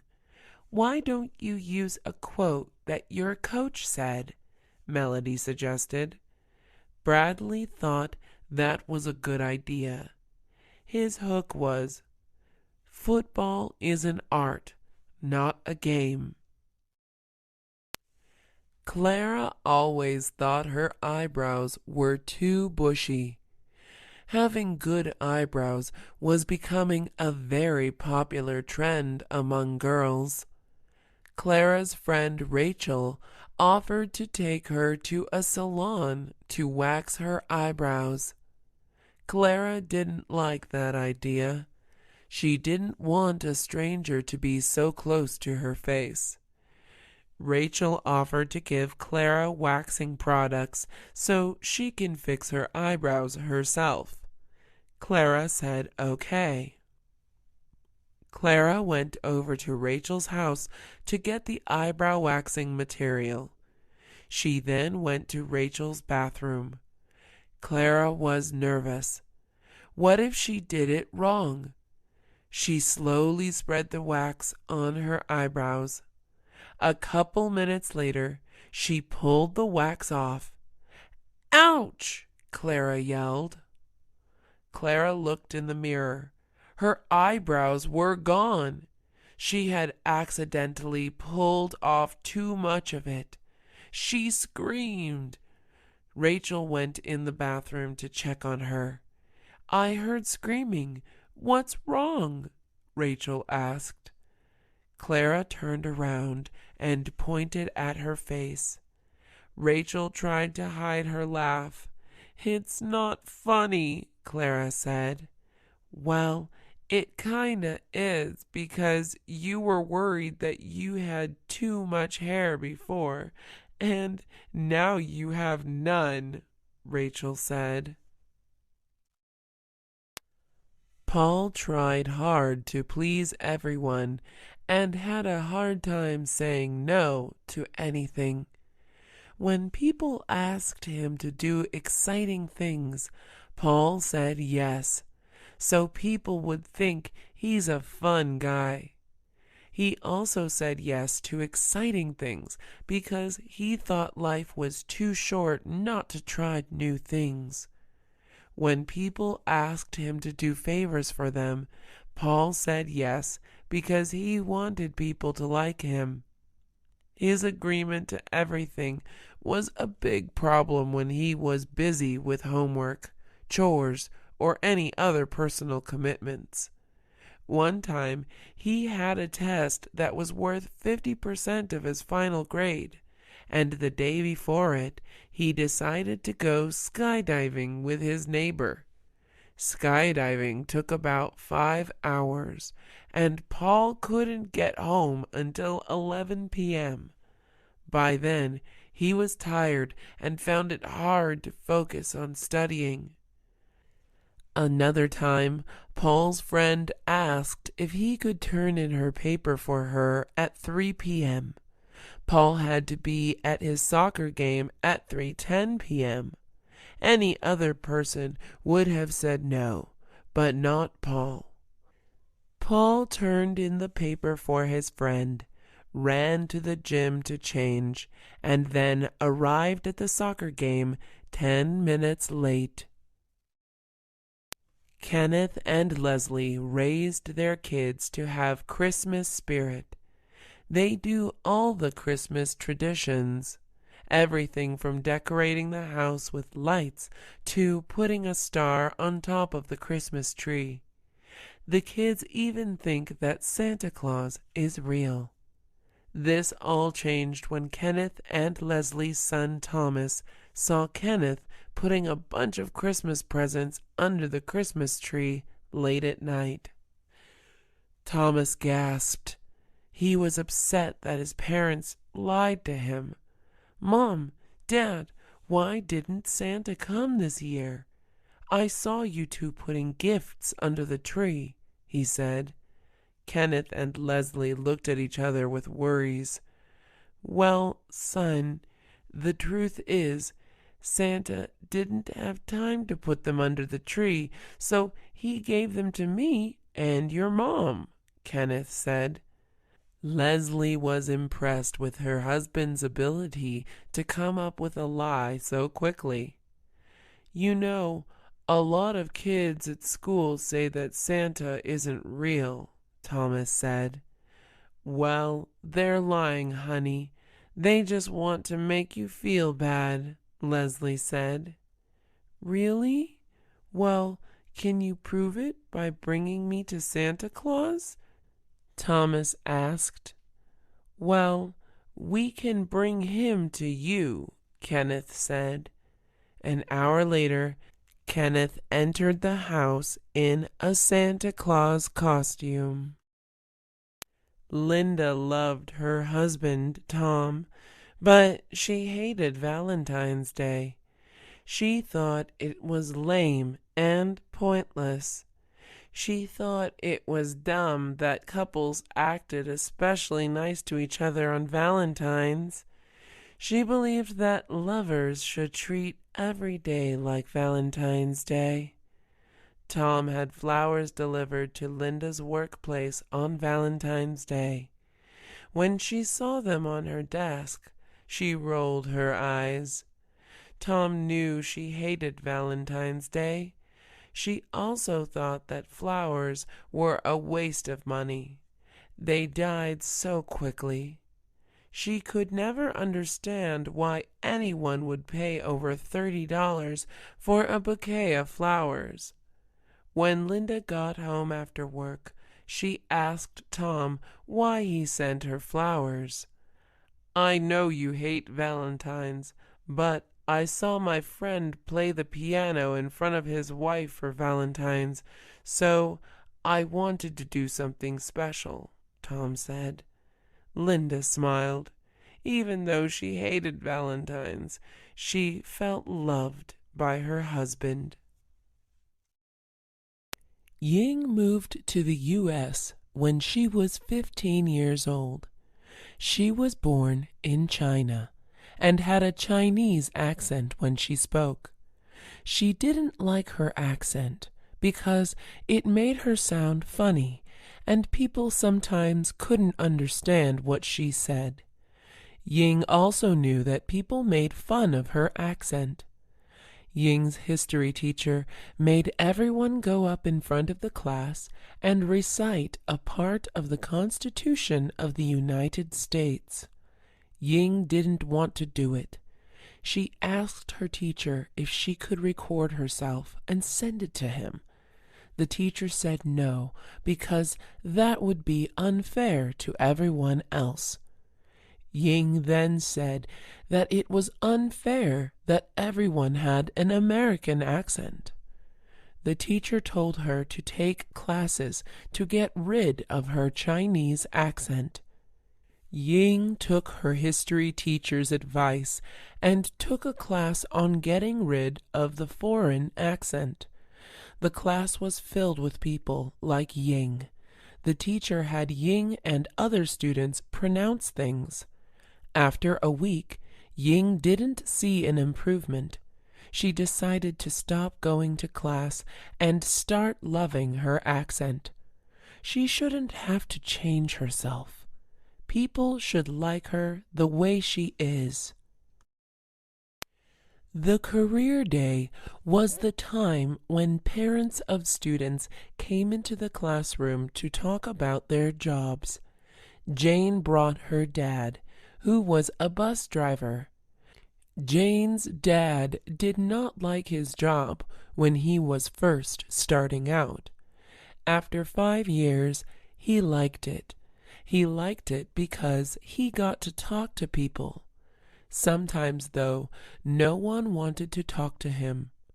Those days were bad.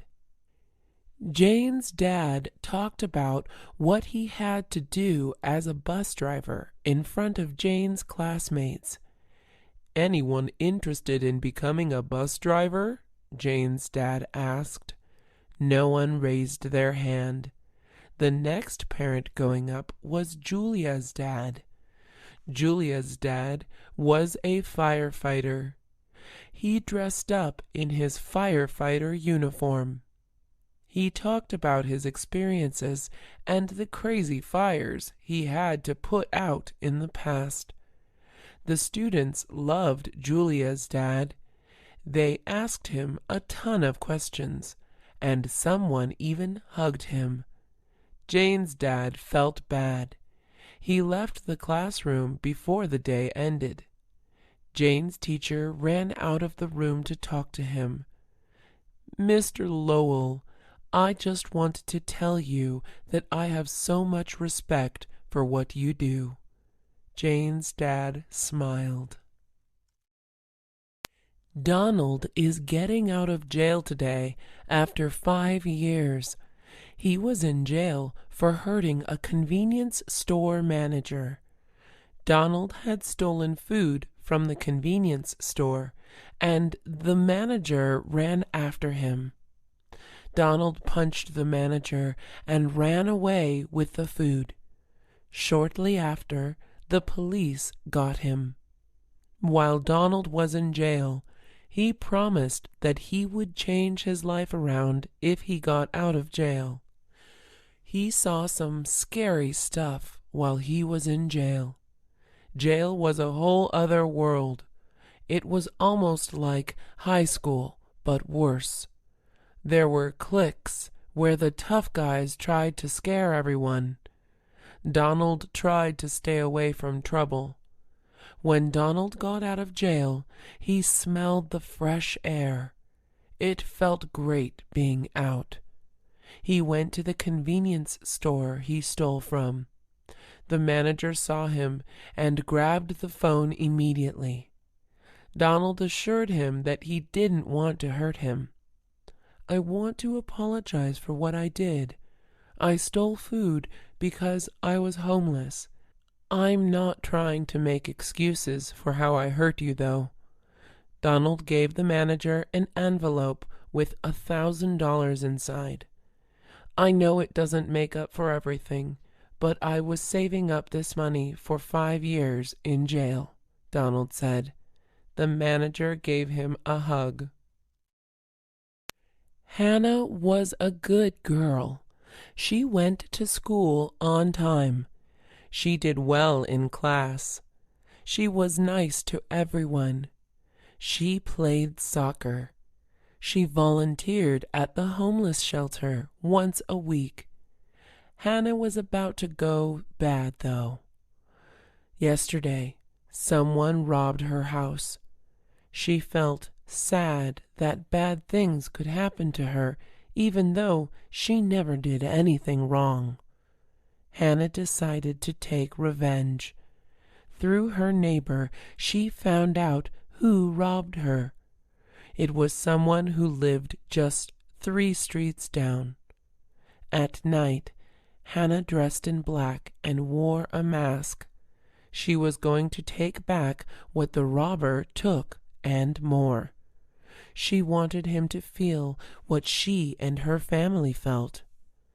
Hannah unlocked the door with a paperclip and went inside the house. She saw her belongings near the fireplace. She grabbed the belongings and put them inside a big black bag. She also stole some money, although it wasn't a lot. She realized that there wasn't anything worth stealing, so she spray painted the walls. Lillian loves spicy food.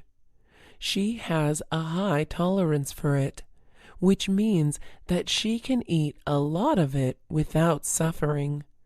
Sometimes she even adds more chili to spicy food. Lillian and her friends decide to try the fireball wings at a popular chicken wing place in their town. The fireball wings were supposed to be so spicy that you could still feel the burn after 1 hour of eating a bite. Lillian and her friends had to sign a waiver to eat the wings so that they couldn't sue the business if they had any health problems after eating the wings. Lillian was excited. Finally, the plate of wings came in, and everyone could smell the chili. One of her friends sneezed because the smell was so strong. Lillian took the first bite. It was hot. She started panting and breathing heavily. She drank some water, but it was still hot. Her friends ordered some milk for her. Milk is supposed to be good for dealing with spicy food. Lillian drank 2 glasses of milk, but her mouth was still burning. Her friends decided not to eat the wings, because if Lillian couldn't handle it, then they surely wouldn't. Benjamin and Kyle are best friends. They met when they were 10 years old. They were both in the same swim class. They became the fastest swimmers in their class. They joined the swim team at their high school. Even though they were great swimmers, Benjamin and Kyle had different personalities. Benjamin was book smart. He had straight A's in all his classes, even the advanced ones. Kyle was street smart. He knew how to get what he wanted. Benjamin and Kyle both wanted to be the swim team captain. However, there can only be one. Whoever got the most votes would be the next captain. Kyle was worried because he knew that Benjamin was more popular than him. A lot of the other team members thought Kyle was a bit mean. Kyle had a plan, though. The next day, he gathered up all the swim team members except Benjamin to meet him at the pool. "Hey guys, I know you want to vote for Benjamin, and I think he's a great guy. The thing is, he would be a terrible captain. He always puts school first. He would rather study for a test than practice his breaststrokes. I love swim and would put everything I have into this team." Kyle knew what he did was bad, but he wanted to be captain so badly that he did not care. Benjamin walked out of the locker room after swim practice. One of his team members, Aaron, wanted to talk to him. "Ben, there's something you have to know," Aaron said. "What is it?" Benjamin asked. "Kyle said you would be a terrible captain to the entire swim team," Aaron said. Benjamin went back home depressed. He didn't think that Kyle would betray him. Tomorrow would be the swim captain election. Benjamin didn't have time to worry about Kyle. He had to prepare his speech. The next day, Benjamin and Kyle stood in front of the swim team. Kyle went first. "Hello, fellow team members. I want to be your next swim captain because there is nothing I care more about than swim. I will put 110% into every practice we have and every competition we enter. We're going to be winners if you vote for me." Benjamin was up next. "Hi all. I should be the next captain because I want to make this team stronger. It's important that we all work together and be friends with each other. We need to support each other whether we win or lose. I will make this team a family. By being a family, we will be more motivated to do our best. Benjamin and Kyle had just made their speeches to be swim captain.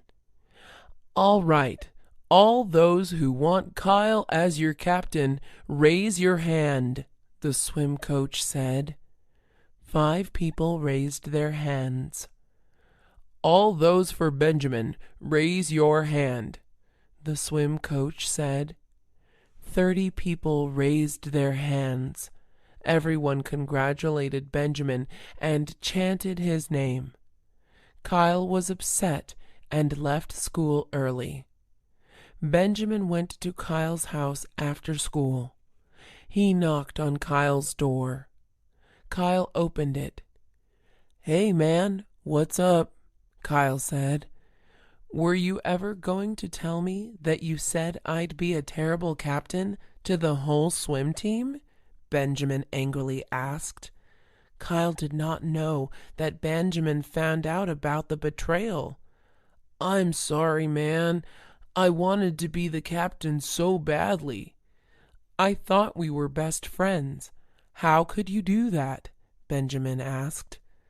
Kyle shook his head in shame.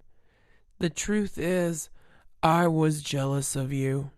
You're a great swimmer. You're the smartest one in our class, and everyone likes you." "Kyle, you're pretty great too. Girls like you. Your swim technique is amazing, and you know how to get what you want," Benjamin said. "Can you forgive me? I'm really sorry," Kyle said. "Yeah, but let's talk about it over dinner. I'm starving," Benjamin said. Kyle and Benjamin went to a restaurant they had been going to since they were 10 years old.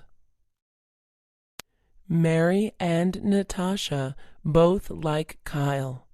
They both want to go to the homecoming dance with him. Mary got to him first. "Hey, Kyle, want to go to the homecoming with me?" "Oh, gosh, I'm actually asking someone else later today," Kyle said. Mary was furious.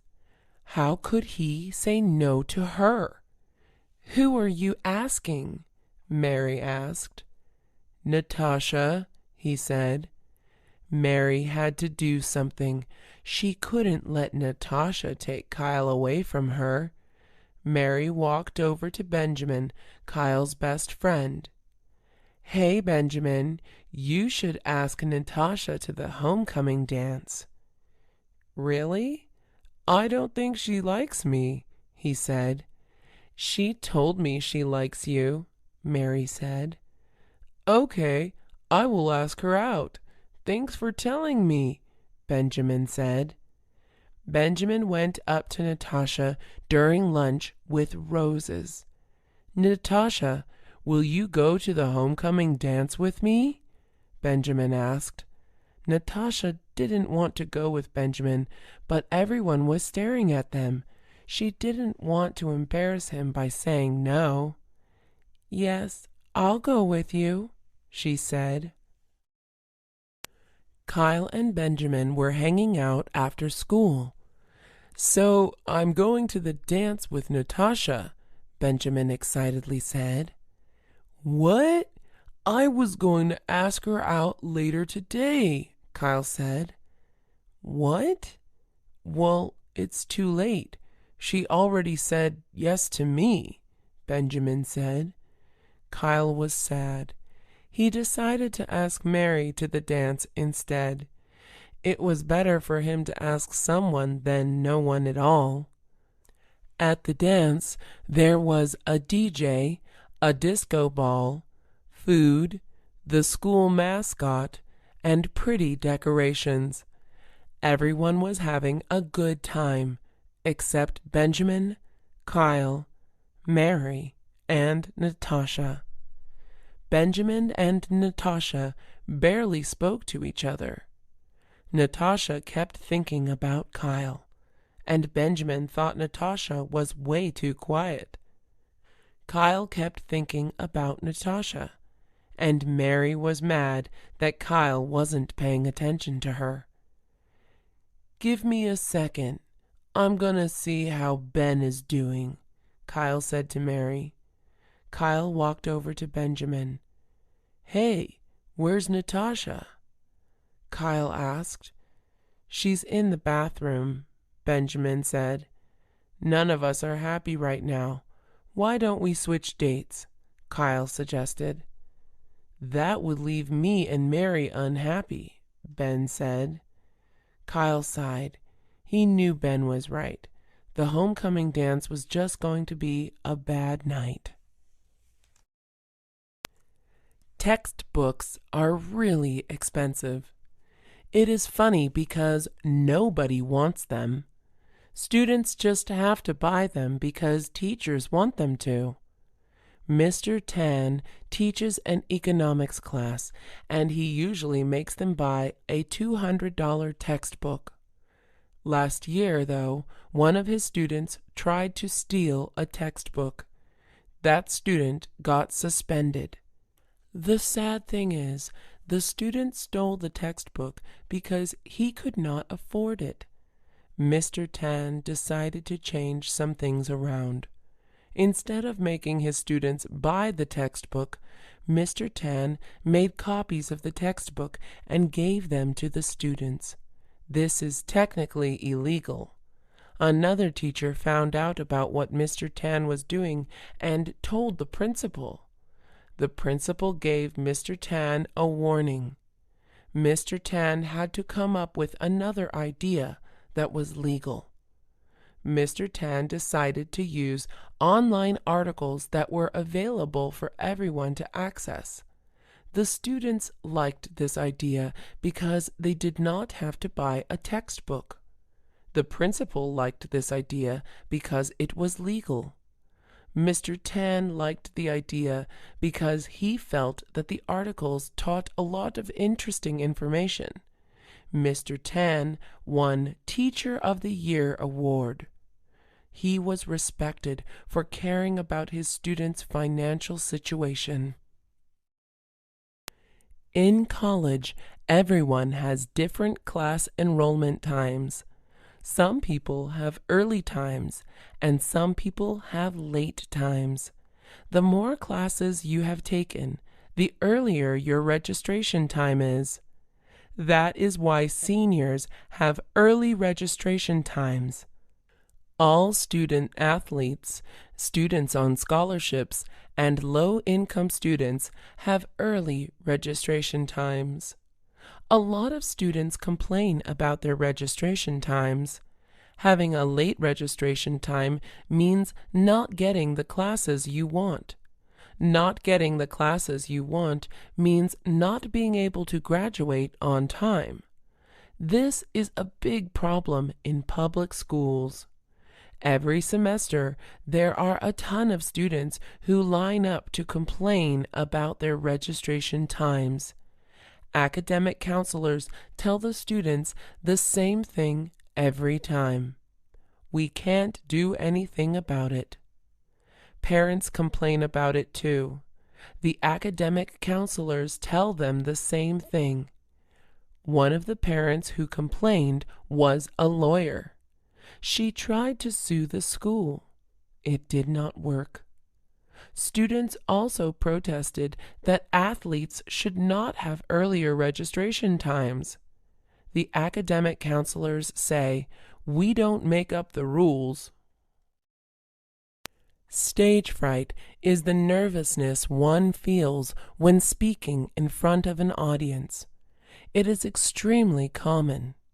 Mr. Todd tries to eliminate stage fright in his speech class.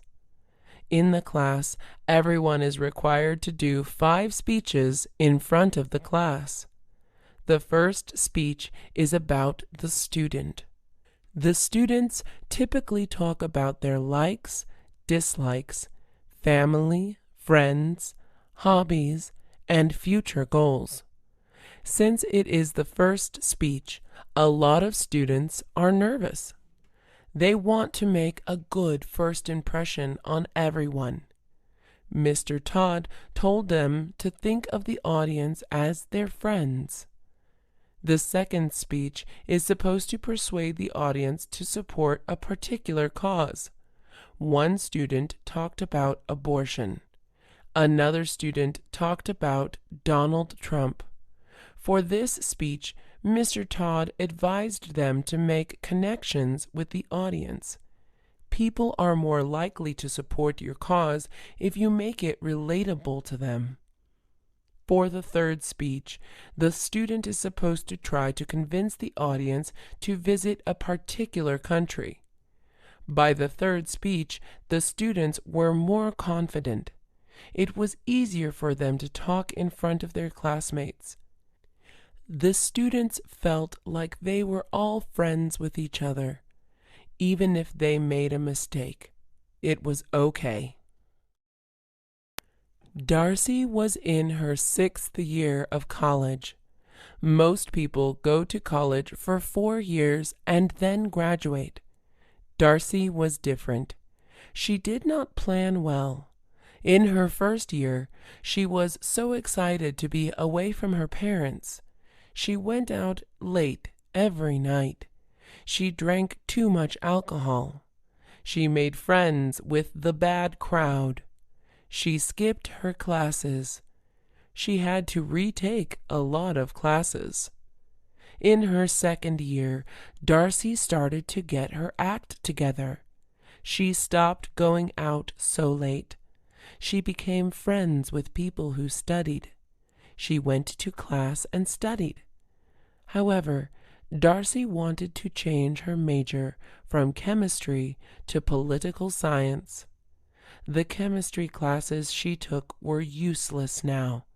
She had to take political science classes she should have taken in her first year.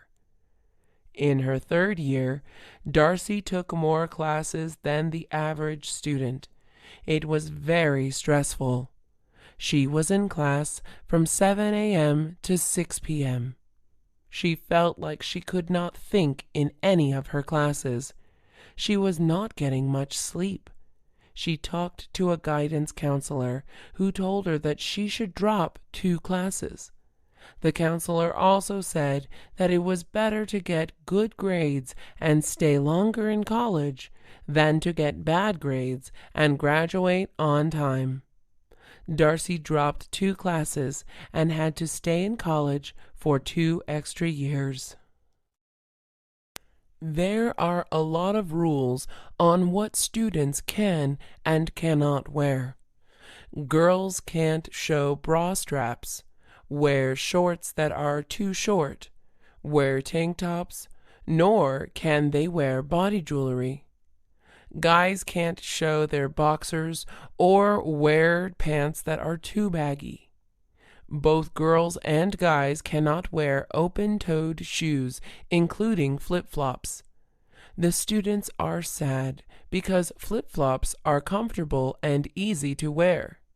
Flip-flops are also great when it's really hot. One sunny August, Sebastian decided to break the rules and wear flip-flops to school. He felt cool that he was breaking the rules. His friend Brett looked at him in horror. "Dude, you're going to get in trouble," Brett said. Sebastian laughed. "They won't even notice," he said. Sebastian was right. Class after class, teachers failed to notice that Sebastian was wearing open-toed shoes. After the last class bell rang, Sebastian and his classmates walked out. When he walked outside, Sebastian tripped over a rock. His toes started to bleed and his foot was bruised. He couldn't even get up. Brett called the nurse over. The situation was too serious for the nurse to handle. The nurse had to call the hospital. Sebastian never wore flip-flops again. Mabel was the most likable girl in school. Teachers loved her because she was a good student who always had something to say. Boys loved her because she was so beautiful. Girls loved her because she was nice and always helped them. Her siblings loved her because she was caring. Mabel just had a good impression on everyone. One day, a robber came to her house, stole all her money, and punched her when she tried to stop him. Mabel was devastated after that incident. She felt upset that someone would hurt her when she was a good person. When she returned to school, it was hard for her to talk to people. She started spacing out in class, sitting alone during lunch, and wearing the same clothes every day. Mabel's friends were worried about her. They decided to go to her house to talk to her parents.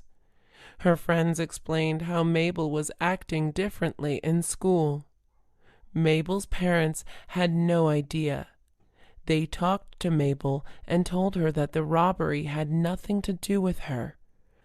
Robbers just rob houses that they feel are the easiest to break into. Mabel's parents gave her a hug. Howard was never the athletic type. In fact, he was always the fat kid. People made fun of him for his size. Howard wanted to change that. He wanted to be more healthy. He wanted to get into sports. He saw a flyer for soccer tryouts. Howard never played soccer, but he watched it on TV. Howard had 1 week to get ready before tryouts. He watched soccer games on his TV for 2 hours.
Howard was the fat kid, but against all odds, he surprisingly made the soccer team.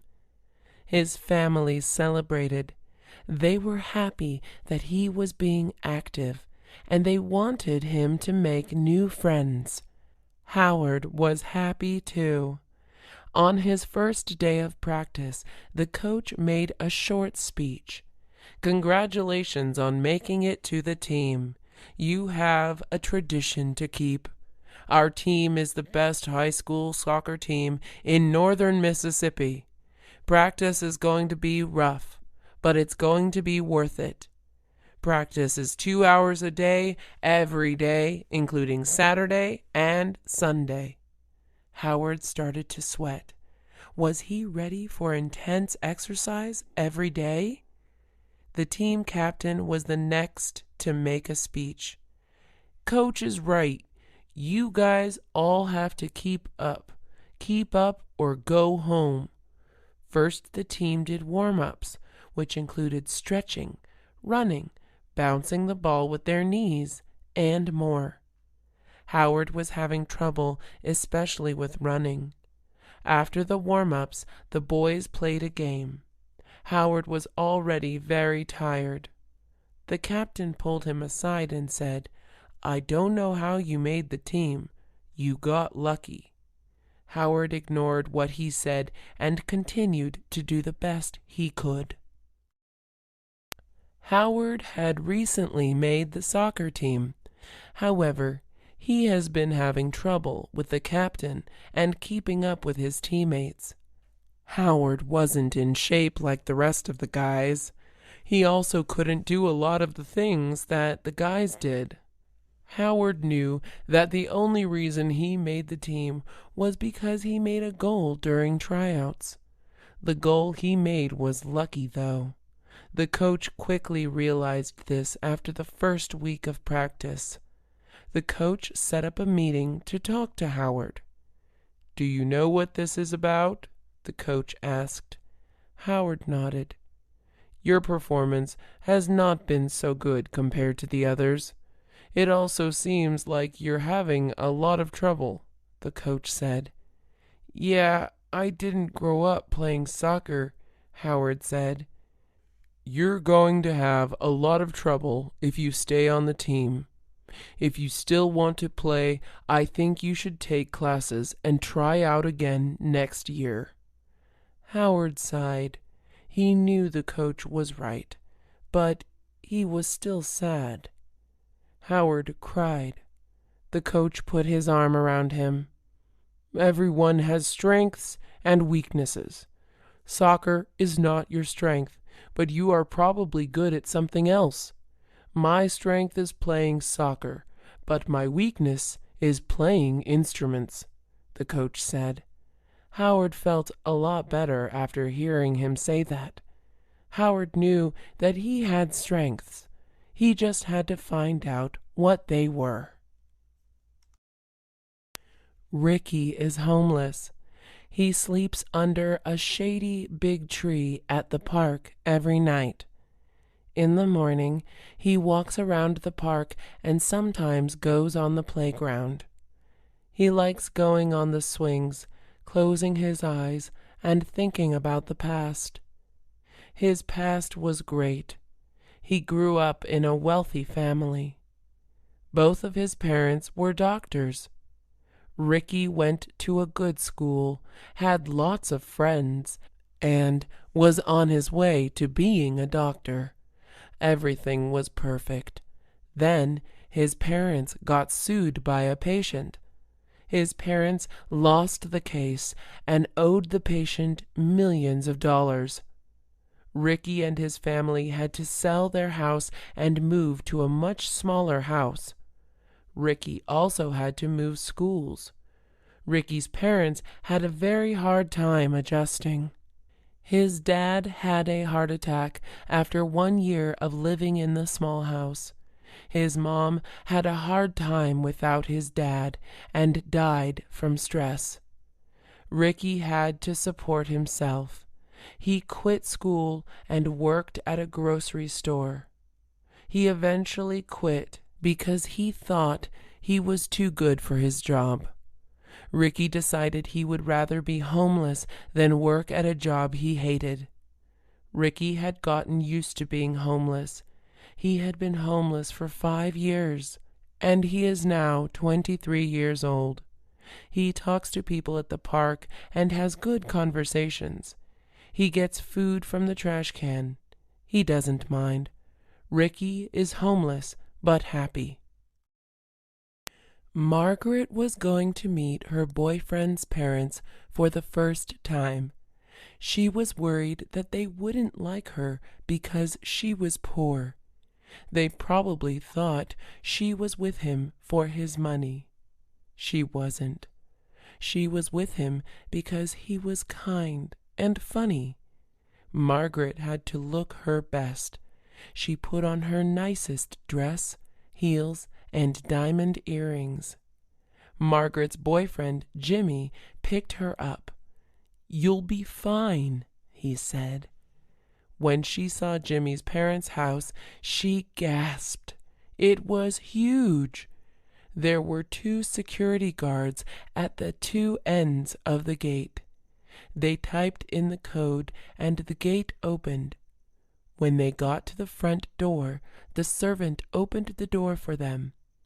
Margaret and Jimmy went into the living room to find Jimmy's parents drinking expensive wine.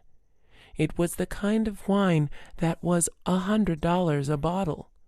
"Mom, Dad, this is Margaret," Jimmy said. Jimmy's mom looked at Margaret from top to bottom and frowned. Jimmy's dad did the same.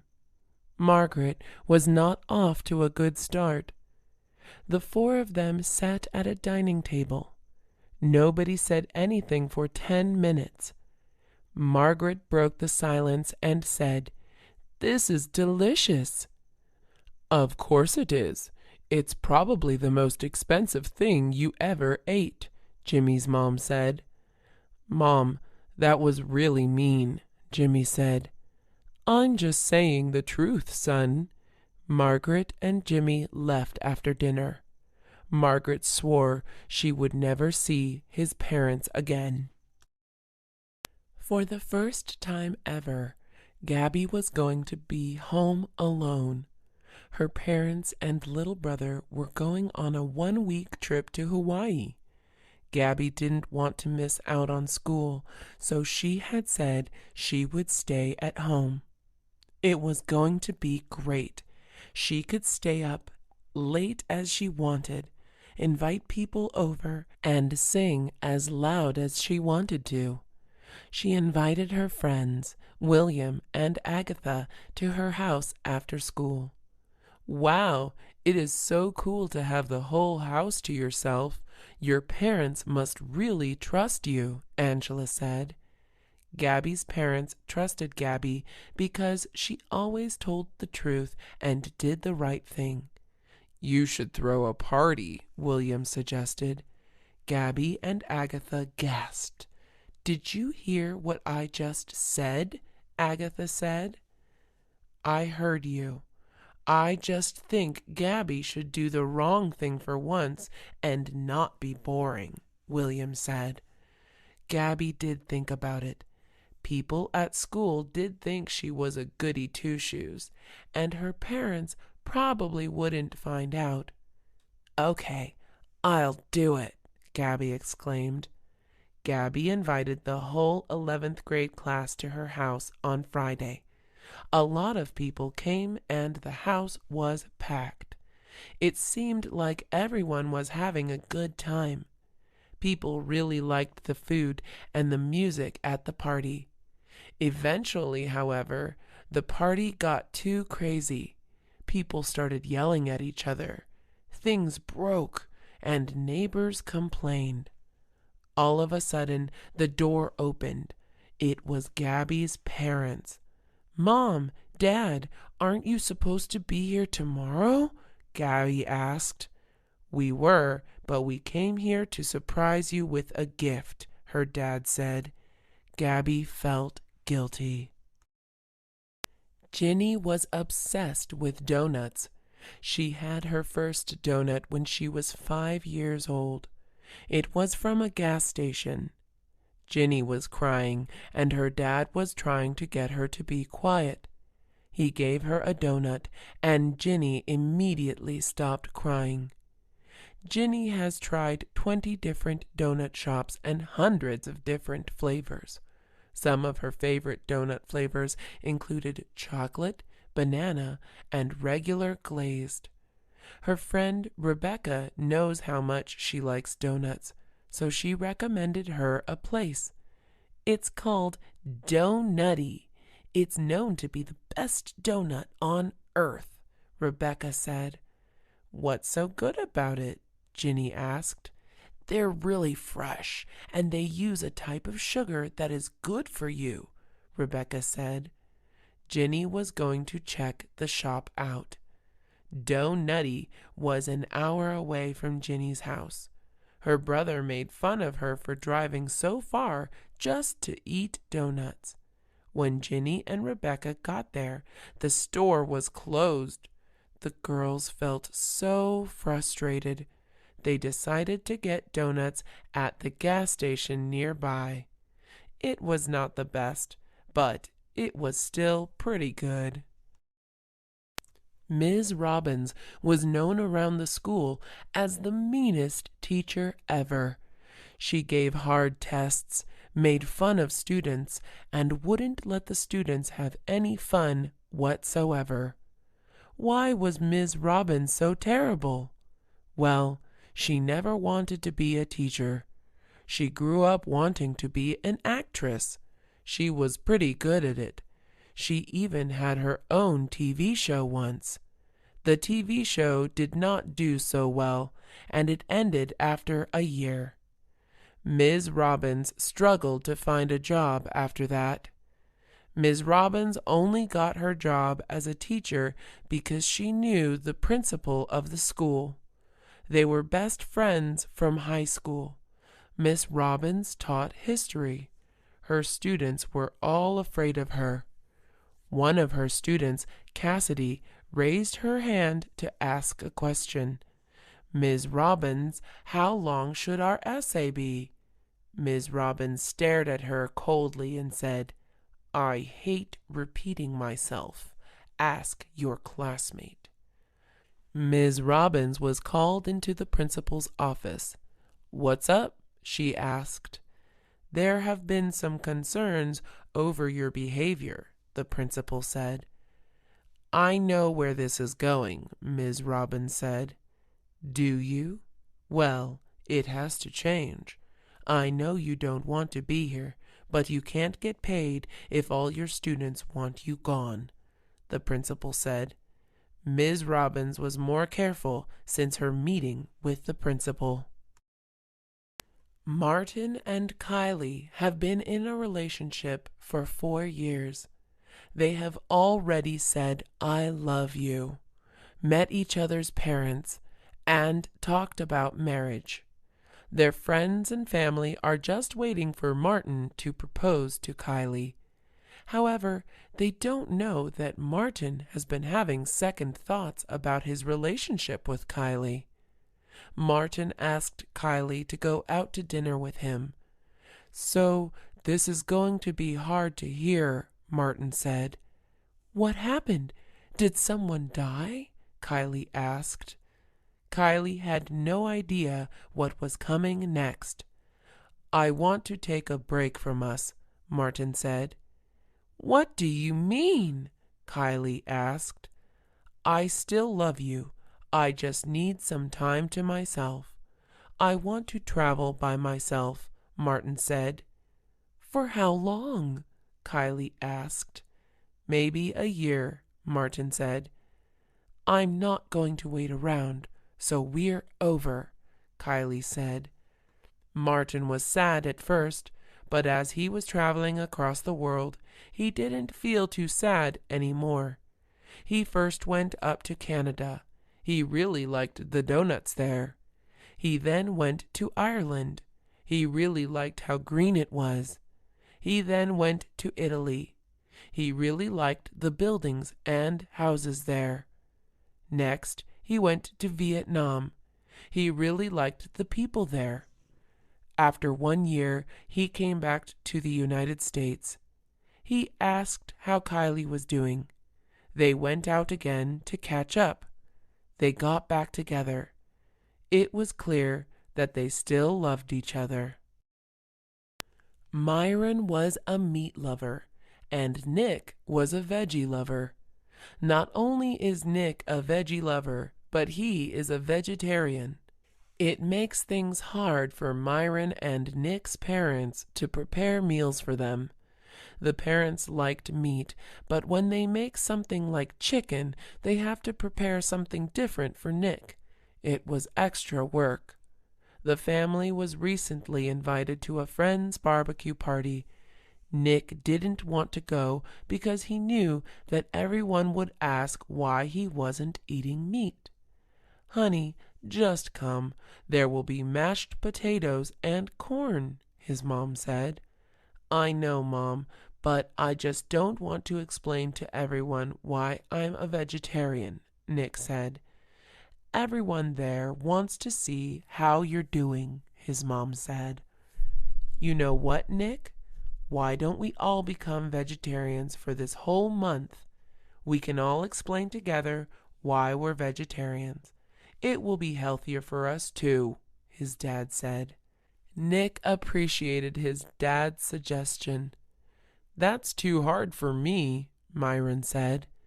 Well, Myron, it would be good if you laid off the meat for a while, Nick said. The boys and their parents went to the barbecue party and didn't eat meat. They felt surprisingly good. Vicky works at 11 Men, a cafe that serves coffee and pastries. She does not really like her job, but it gets the bills paid. One of the rules at the cafe is not to bring food from other restaurants into the cafe. Vicky greeted one of the customers. She noticed that the customer had something from Panda Express. However, Vicky didn't say anything because she didn't think it was a big deal. Vicky's boss, Angelica, called her over. Vicky, you need to tell her about our rule about food from other places, she said. Vicky nodded and went over to the customer. Hi, I'm sorry, but you cannot have food from other restaurants here, Vicky said. But it's not like I'm not ordering from you guys. I just want something to drink with my meal, the customer said. You can come in after you finish your food. I'm sorry, I don't make the rules, Vicky said. The customer was furious. He got up and knocked the table and chairs down. This is a terrible cafe, he said. All the other customers and employees stared at him. The angry customer left and wrote an angry review on the cafe. The owners of 11 Men decided to change the rule so that people could bring in food from other places if they still buy something from them. It is 100 degrees Fahrenheit in Los Angeles, California today. Toby had made plans to go hiking today. His mom told him not to go because it was too hot. Toby still wanted to go. Toby and his friends drove up to the hiking trail. When they got out of the car, they felt the hotness immediately.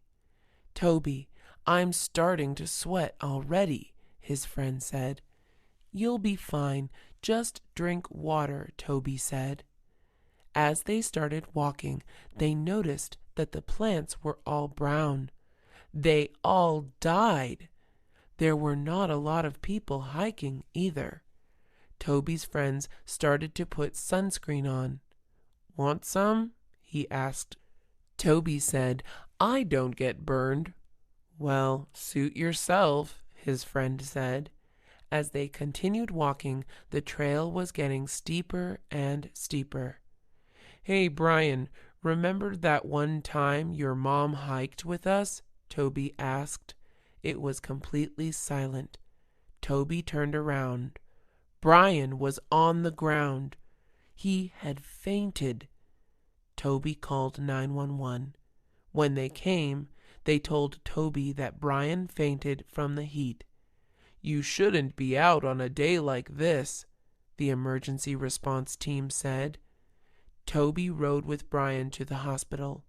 Toby even sat beside Brian while he was unconscious. An hour later, Brian was up. Toby hugged him. You're totally red, Brian said. Toby looked in the mirror and saw that his face was sunburned. Kathy did the same thing every day, and she didn't mind too much. She wakes up at 6 a.m. every morning, eats cereal, goes to school, and then goes home. She has a few friends, but she doesn't hang out with them outside of school.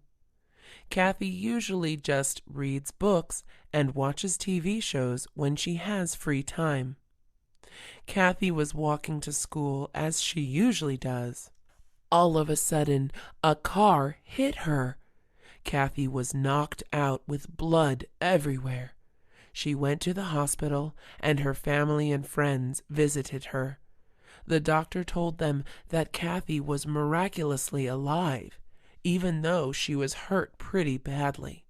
She was perfectly fine. Kathy's parents and friends kissed Kathy. Kathy felt very lucky. She decided that she would live like every day was her last. Every day she tried to do something meaningful, and every day she wrote in a diary. The day after getting discharged from the hospital, Kathy tried a new ice cream flavor. She usually gets vanilla, but she tried chocolate fudge and loved it. She also went skydiving. At school, Kathy started joining more clubs. In a weird way, she was glad she got hit by a car. Drake, Minnie, and Maribel have been best friends since they were 4 years old. They were inseparable. They had a lot of inside jokes, a secret meeting place, and friendship bracelets. They were very exclusive, too. They didn't want to include other people in their group. It would be too hard. Maribel went to a Thai restaurant with her family. She saw Drake and Minnie having dinner together. Why would they have dinner without her? It looked like they liked each other more than friends. Minnie was laughing and flipping her hair. Drake touched Minnie's hand. Maribel was upset. If they started dating, she would be out of the group. At school, Maribel confronted Drake and Minnie about it. "So, when were you going to tell me you two are dating?" Maribel said. Drake and Minnie nervously looked at each other. "We're not dating. We never would," Drake said. "I saw you two at the restaurant last night," Maribel said.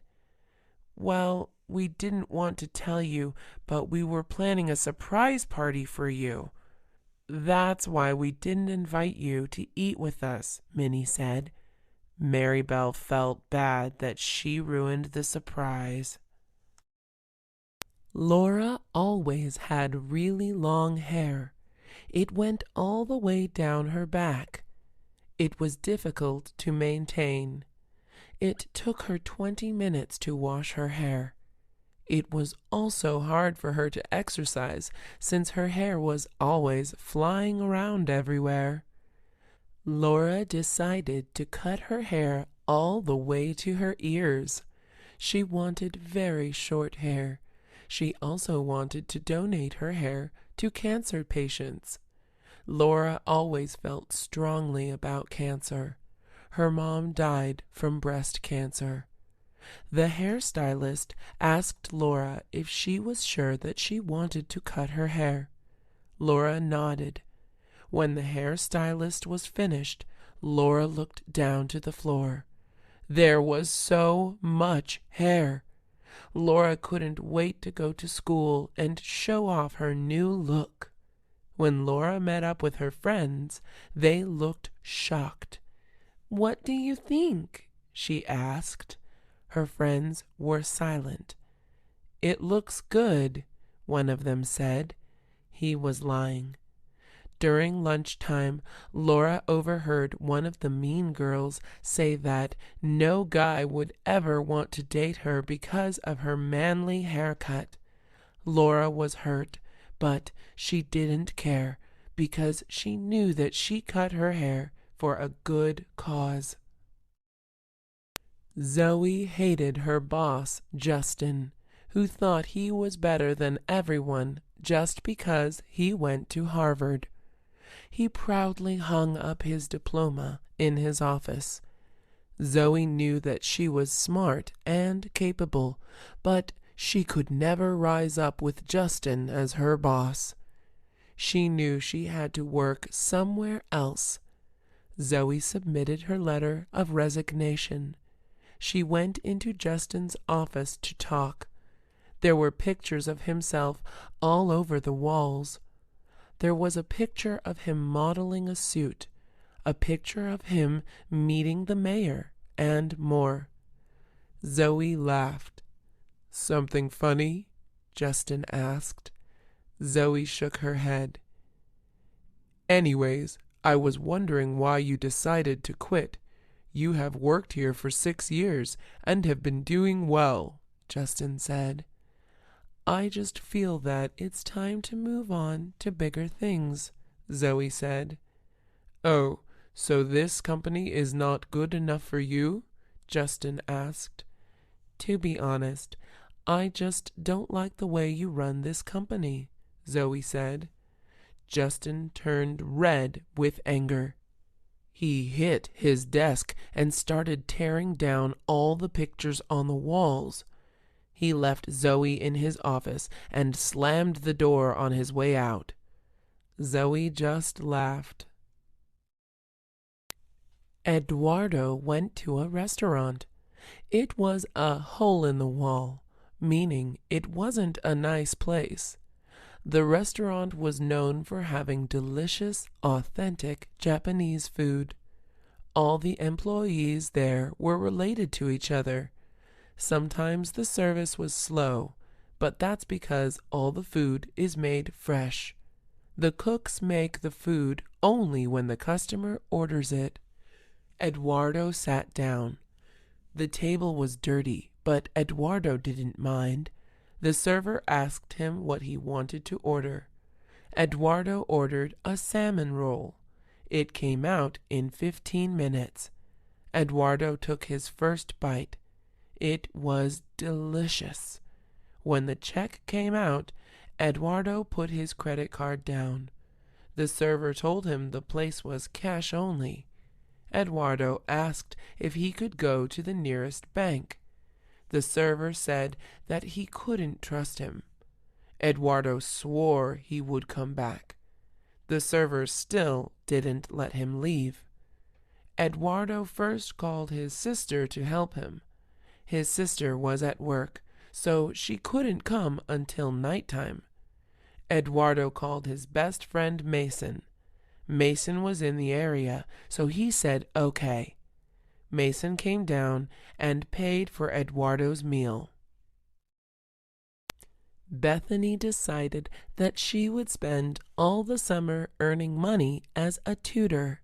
She put up flyers around elementary schools in her neighborhood. She was offering lessons in Spanish, French, and Italian.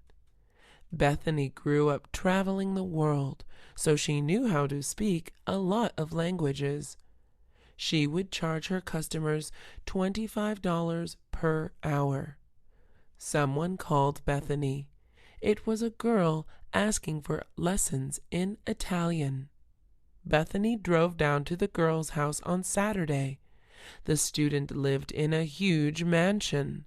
Bethany went inside the house and introduced herself. I'm Megan, the girl said. Bethany first started teaching her the basics, like how to introduce yourself and say thank you. Megan had a hard time pronouncing the words. Bethany repeated them until she could say them correctly. Megan started to get upset and blamed Bethany for teaching her incorrectly. Bethany was insulted. She had been speaking and writing in Italian since she was 4 years old.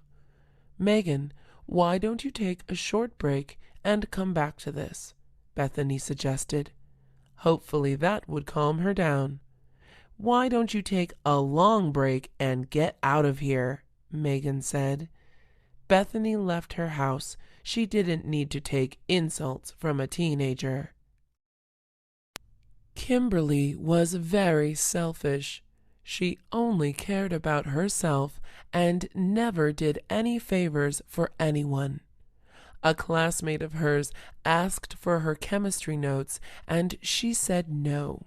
The teacher asked her to read a section of the textbook out loud and she said no. The principal asked her to pick up a piece of trash on the floor and she said no. The principal called Kimberly into his office.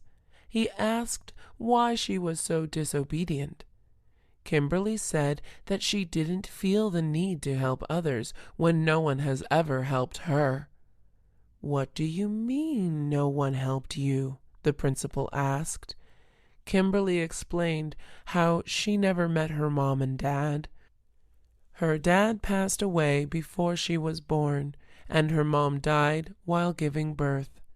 Kimberly was in foster care, and her foster parents were not the nicest people.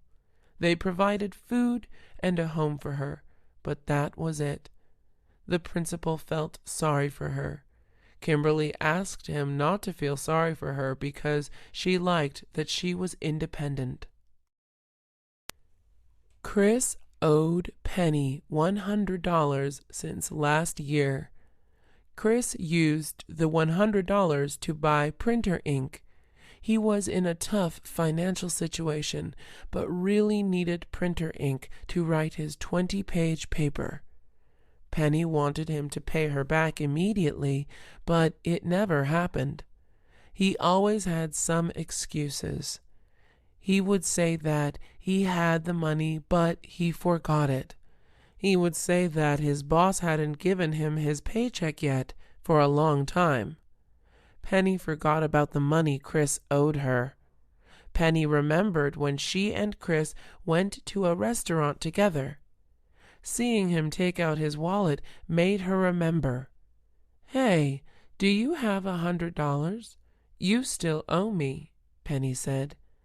"I thought I paid you back already," Chris said. Penny laughed. "Can I give it to you tomorrow?" Chris said. Penny knew that if she said yes, she would never get it. Penny said no and made him go all the way to the bank to get $100. Chris went to the bank and asked to take out $100. Something was wrong with his account, though. The banker told him that there was nothing in his account. Someone had pretended to be him and took all his money. Penny was never going to get her $100 back. Apartment 103 had a dish problem. The sink was completely full of dirty dishes from 2 weeks ago. Nobody in the apartment wanted to wash their dishes. Also, no one remembered what dishes were theirs. It was getting out of control. There were flies flying around the dishes, and there was even some mold growing on the dishes. Everyone in the apartment knew that it was a problem, but no one wanted to do anything about it. Diane called all the girls in the apartment into the living room. "Guys, we need to do something about the dishes," Diane said.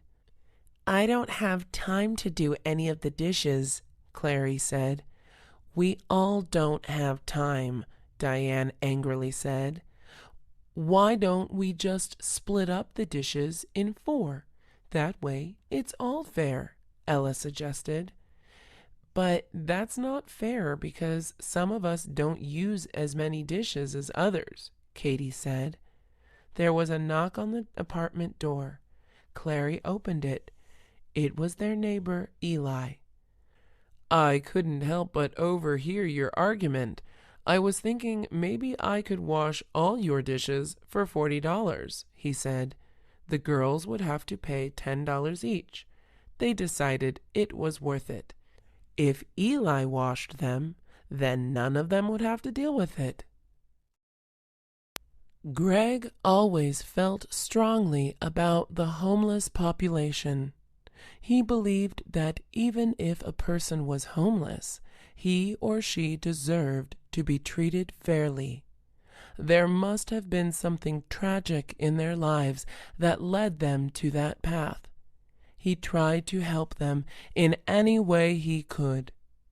For Thanksgiving, Greg decided to go around his neighborhood giving out free cooked turkeys. The homeless people were thankful to Greg. They felt bad that they couldn't return the favor. Greg told them not to worry about it. Greg also encouraged the homeless people to talk to each other so they wouldn't feel so lonely. Greg saw that two police officers were approaching him. He wondered what they wanted from him. The police officers told Greg that he couldn't give out free food without a license because it was a health concern. Greg thought that was ridiculous since it was clear that the turkey was fine. The police officers told Greg that if he gave out food again, he would be thrown in jail. Greg didn't realize that doing something good could actually be bad. Carter was known among his friend group to be the competitive one. He saw everything as a competition, from having the nicest car to finishing math homework the fastest. It was a good thing and a bad thing. It was good because he accomplished a lot. He always tried his hardest and aimed to be the best. It was bad because it made him stressed. Carter had just taken a difficult English test. A few days later, he got his grade back. He received a C. He was in shock. He had never gotten less than an A before. He asked his friends what they got on their tests. They didn't want to show him because they thought he wanted to show off. "Carter, you make us feel bad when you ask what we got," said one of his friends. Carter did not want to admit that he got a low grade. After class ended, Carter went up to the teacher. He asked Ms. Green what the average grade in the class was. Ms. Green said the average grade was B. Carter was extremely upset. For the first time, his grade was below average. Ms. Green told him not to worry and that even the smartest people would face setbacks. The 4th of July was a big deal to the Griffins. Every year, they would have a huge celebration at their house with their friends and family. First, everyone would watch a movie. Then, they would eat hot dogs for lunch. Afterwards, they would play games. Some of the games they played together included tug of war, flag football, and trust exercises. After playing games, they ate dinner. Dinner was usually barbecue ribs, corn, and green beans. During dinner, the Griffins would talk about life updates and current events. The big news this year was that Lila Griffin was engaged to the CEO of a world-famous company. Lila Griffin was going to be rich. She was going to move to Beverly Hills. Her uncle asked if she was going to quit her job. Lila said she would not because she would get bored staying at home. After dinner, the Griffins would watch the fireworks. They had a good view of the fireworks. This year, they decided to make their own fireworks too. The fireworks came in lots of different colors, like blue, green, and purple. The fireworks weren't as big as the ones at the park, but they were still nice. It was summertime. Everyone was going to the beach because it was too hot in the city. Ellen and Catherine wanted to go to the beach, but their friend Macy did not want to go to the beach. It wasn't that she didn't like the breeze or the sand. In fact, she loved the beach. She just did not like that she would have to wear a bathing suit. She felt uncomfortable showing a lot of skin because she was a little bit overweight. Ellen and Catherine reassured her that she looked fine. "Why don't you just wear a one-piece swimsuit?" Ellen said. "Because it still sticks to my skin and makes my tummy bulge," Macy said. Ellen and Catherine felt bad that Macy felt insecure about her body. They told Macy that a lot of people at the beach were not in the best shape, and nobody would even pay attention to her. Ellen and Catherine made a list of fun things to do at the beach and gave it to Macy to try to convince her to go. You don't even have to wear a bathing suit if you don't want to. You can just walk around the beach, Catherine said. Macy decided that her friends were right and drove herself and her friends to the beach. Miles loved playing sports. He grew up playing basketball and tennis. He even wanted to play both sports in college and eventually become a professional. It was also really important for him to win, too. In physical education class, the teacher wanted Miles and another student, Antonio, to each pick 4 other guys to play a round of basketball. Roland was in the same physical education class. Miles knew that Roland wanted him to pick him first to avoid embarrassment.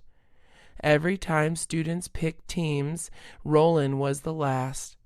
He was on the chubbier side, clumsy, and got tired easily. Miles felt bad, but he also did not want Roland on his team. There were 2 people left, Roland and Tom. Both of them were not athletic, but Tom was a little better because he was taller. Miles felt conflicted. He knew that if he did not pick Roland, he would be really sad. What was more important, winning or friendship? Miles decided that winning was more important and picked Tom. Roland was so shocked that he ran away to the bathroom to cry. All the guys laughed at him. Miles followed him into the bathroom to talk to him. Roland told him to get out. Miles continued to play basketball and ended up winning. It wasn't worth Roland's tears, though. Roland and Miles have been best friends since 9th grade. They bonded over their common interest in video games. They would go to each other's house and play video games after they finished their homework. They did everything together, from eating breakfast to sleeping over at each other's place. Right now, however, they were not speaking to each other. Miles did not pick Roland to be on his basketball team, and Roland was upset. It has been 2 weeks already. Miles has been trying to make it up to him almost every day. He made him breakfast in the morning, offered to drive him to school, and offered to carry his textbooks. Roland just kept pushing him away. Miles didn't know what he could do. Miles directly asked him one day, and Roland said, "Nothing you do can make up for what you did." Miles was sad, and he gave up. Now, Roland and Miles are about to graduate from high school. It has been a year since they talked. On the last day of school, Roland goes up to Miles. "Hey, I really miss you, to be honest. Want to play video games after the graduation ceremony?"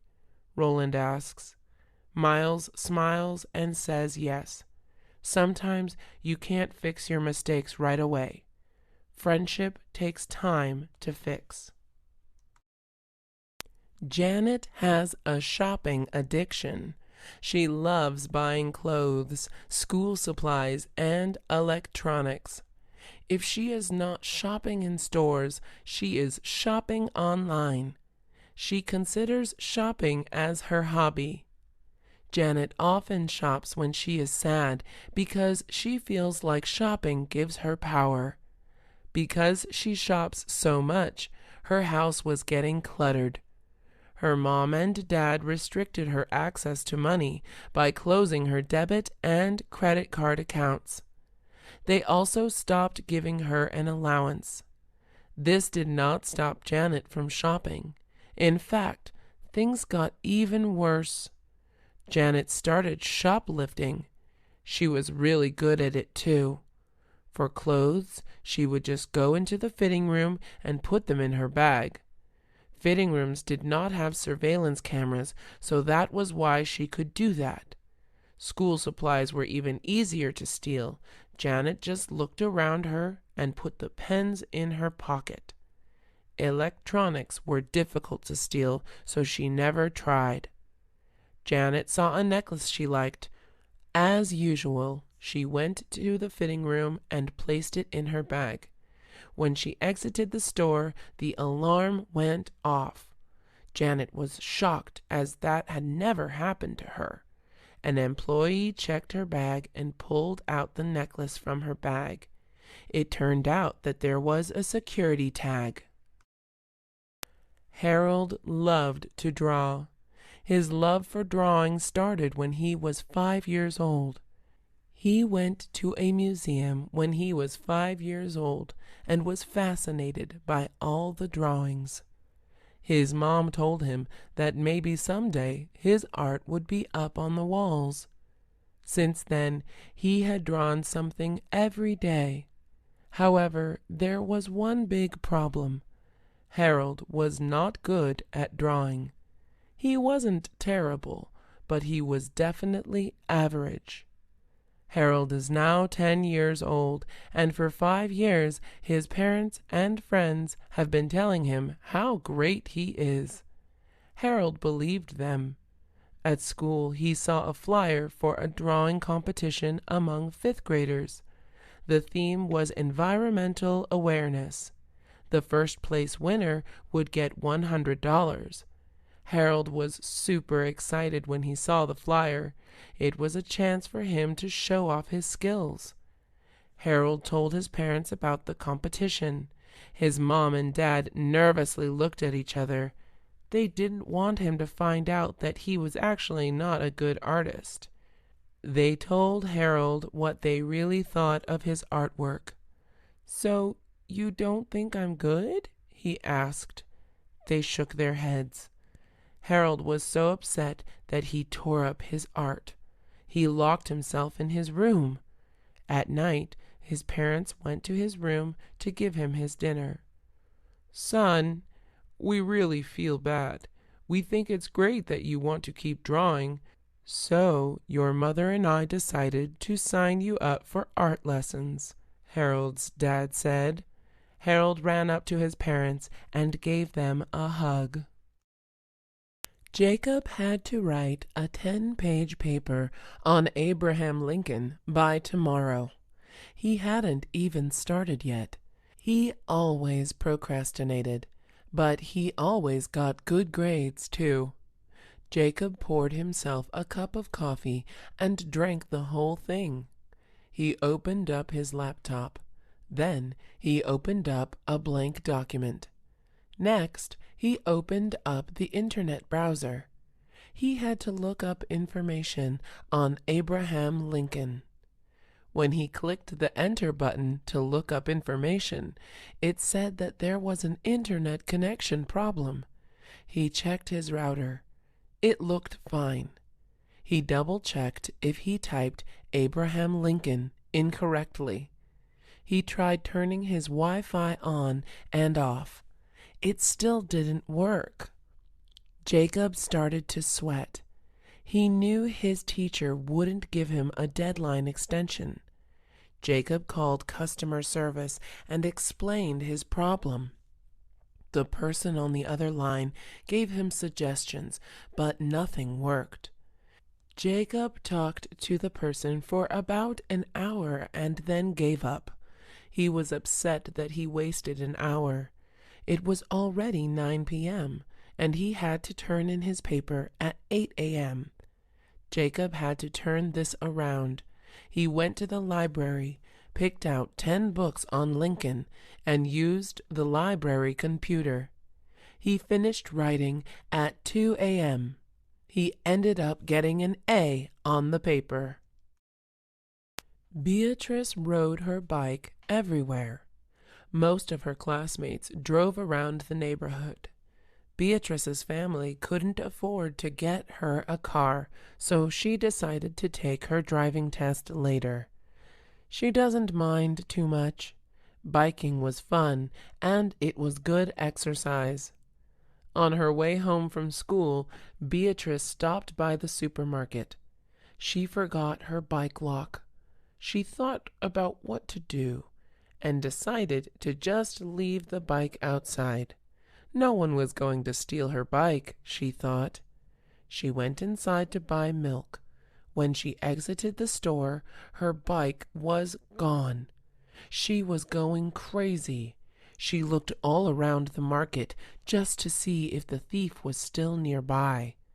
Hours went by, and she still couldn't find it. Beatrice walked back home with a gallon of milk in her hand. She looked up, and her bike was in front of her house.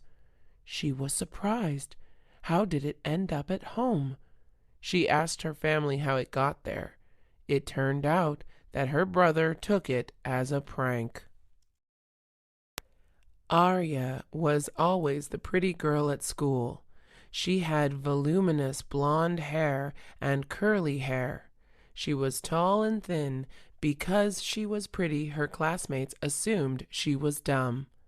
Arya was not the smartest girl, but she wasn't the dumbest either. She wanted to prove people wrong by enrolling in advanced placement English literature. On the first day of class, people were shocked to see her there.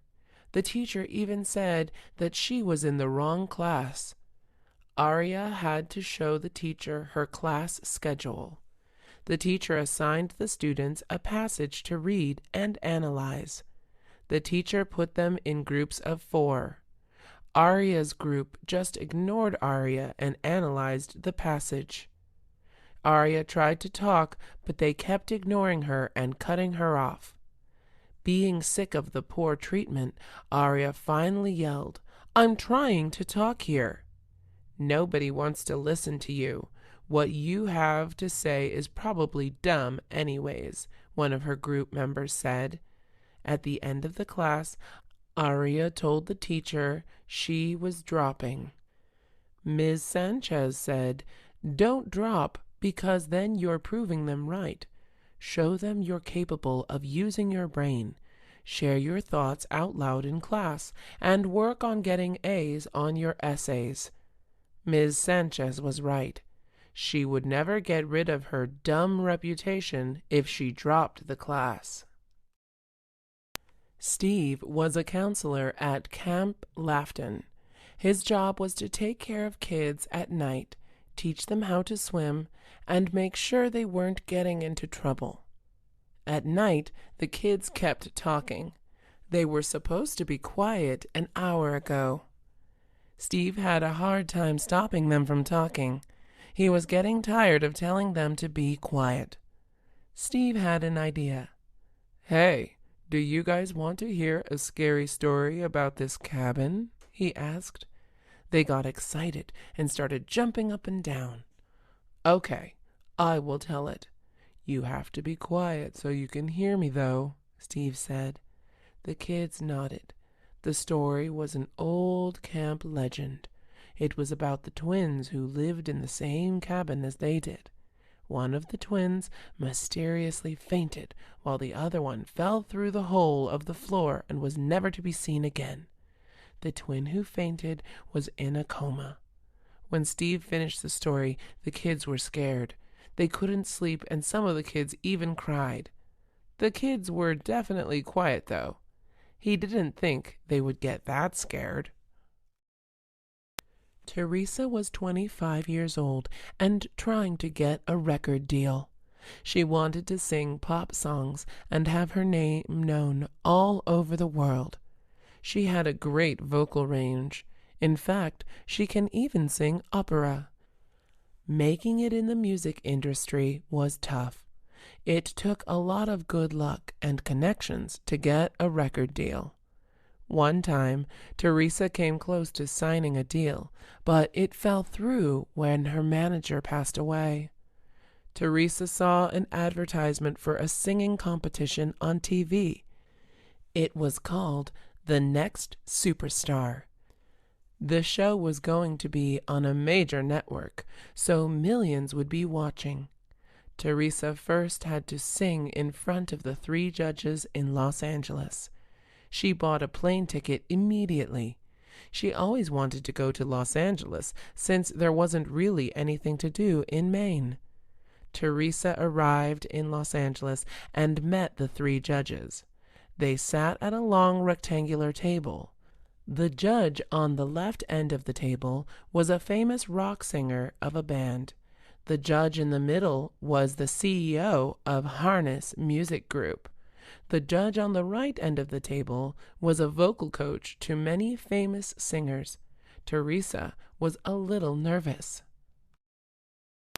Teresa just arrived in Los Angeles to audition for The Next Superstar. This was her last chance to make it big.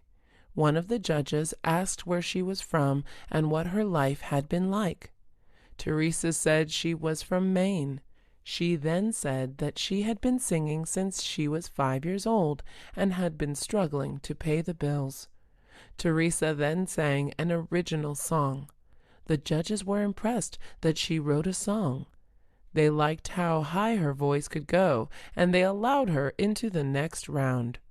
Since Teresa made it to the next round, she got to stay at a hotel for free and eat delicious food. Teresa met other singers, and they were all really good. They picked 100 out of 100,000 contestants. She was competing with the best. Teresa sang a Mariah Carey song for the second round. The judges said she was good, but it wasn't great. They recommended that she sing an opera song since her voice could go really high. Teresa sang an Italian opera song, and the crowd went wild. Since then, Teresa decided to change her singing style. Singing opera made her stand out. Owen and Donna had been dating for about 3 months. Everything was going well until Donna saw Owen hugging her best friend, Leanne. Owen and Leanne barely knew each other, so why were they hugging? After school, Owen and Donna met at their usual place. Owen tried to kiss her, but Donna turned away. "What's wrong?" he asked. She told him that she saw him hugging Leanne. She was crying. She got a really bad grade on her biology test, so I was just trying to be nice, Owen said. "Yeah, but you didn't have to hug her," Donna said. Owen couldn't believe that Donna was that jealous. "It's really not a big deal," Owen said. "It's a big deal to me. Other people were even telling me that it looked like you guys were a couple," Donna said. Owen rolled his eyes. "So what would you have done if you were me?" Owen asked. "I would have just talked to her and give her a pat on the back," Donna said. "Okay, now I know what to do next time. Can we just make up?" Owen asked. Donna nodded her head. She was tired of arguing. The two of them went to get lunch and do homework together.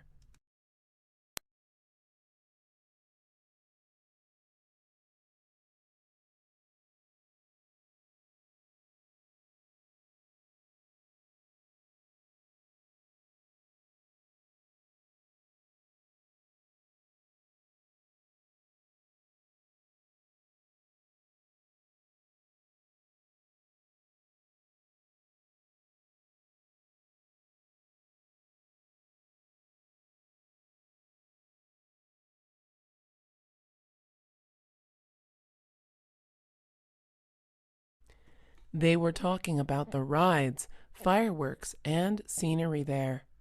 Sunny felt so left out of the conversation. Her parents never took her because it was too expensive. One time, her friend invited her to go, but Sunny did not want to spend so much money at one time. Now, Sunny was 18 and had a job as a cashier. She wasn't making a lot, but she saved just over $800 in her bank account. Sunny invited her closest friends to go to Disneyland with her. They went on a Thursday, so the lines were shorter. Sunny immediately fell in love with Disneyland. It was a dream that came true. It was everything her friends said it would be. Sunny went on almost all the rides and took pictures with all the Disney mascots. At the end of the day, she and her friends watched the fireworks. Stella was practically blind without her glasses. Her family was not blessed when it came to vision. Everyone in her family wore glasses, contact lenses, or had their vision corrected. Stella had to wear thick glasses because her prescription was 20/100. This means that she sees at 20 feet what a normal person sees at 100. Stella felt like people who had 20/20 vision didn't understand how lucky they were. A common problem Stella had was not knowing where her glasses were. There was a time when she knocked her glasses off the desk and spent an hour looking for them. Another problem was that glasses just made her look more nerdy. Stella slept over at her friend's house and had to drive home the next morning. When she opened her car door, she realized that she wasn't wearing her glasses. It must have slipped her mind. Stella knocked on her friend's door. There was no one inside. Her friend had just left. Stella couldn't drive back home. She would definitely get in a car accident. Stella waited outside her friend's doorstep. Eventually, she fell asleep. When her friend came back, Stella was too tired to drive, so she just stayed at her friend's house again. Ralph is a waiter at a taco restaurant. He likes his job because the customers are really friendly. His co-workers are funny. The pay is pretty good. He does not want to work at the taco restaurant for the rest of his life, though. He wants to use his money to start his own company. He wants to create a phone app that allows people to talk to friends internationally. Ralph has all the plans for his app, but he just needs the money.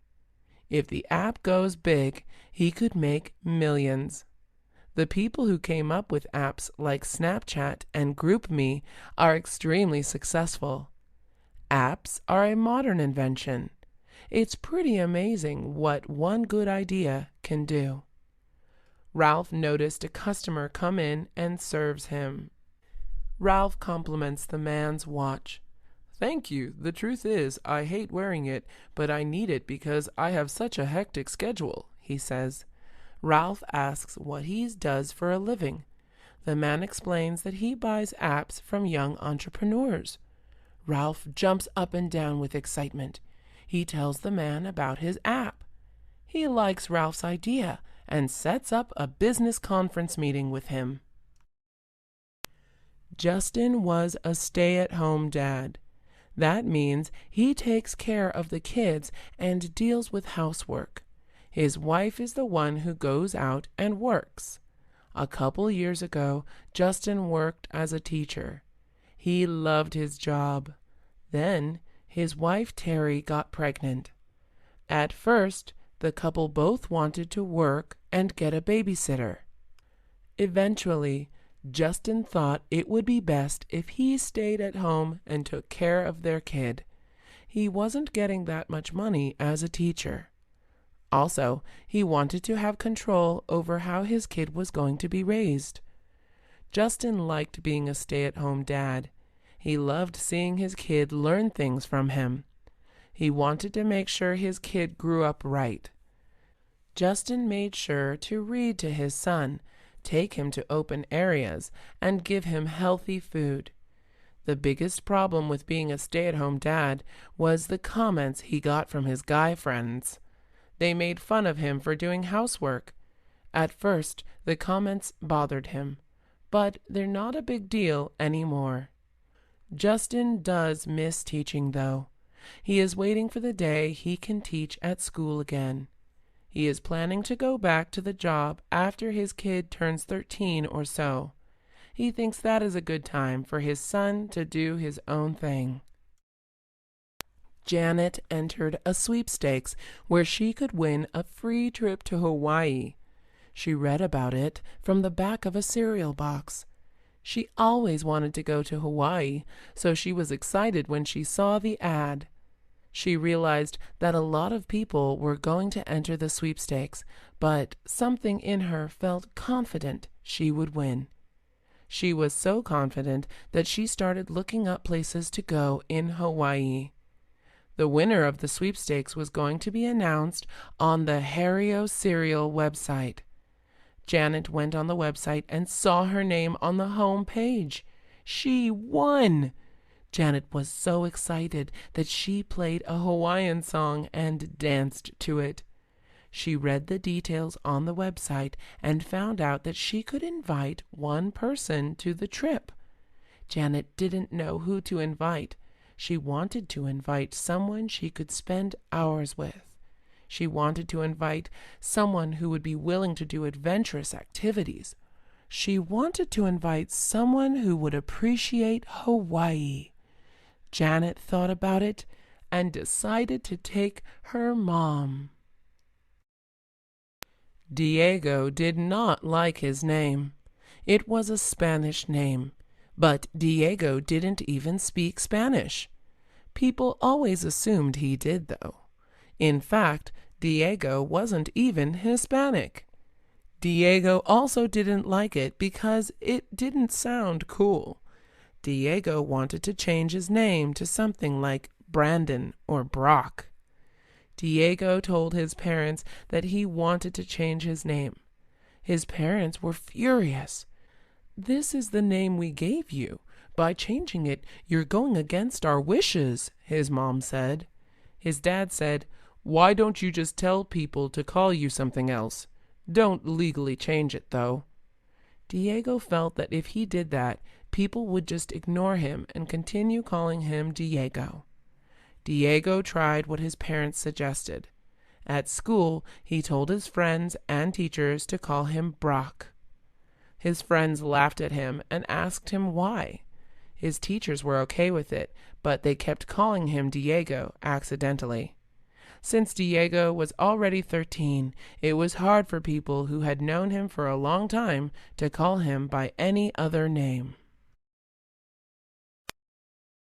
A different hairstyle or color can change a person's entire look.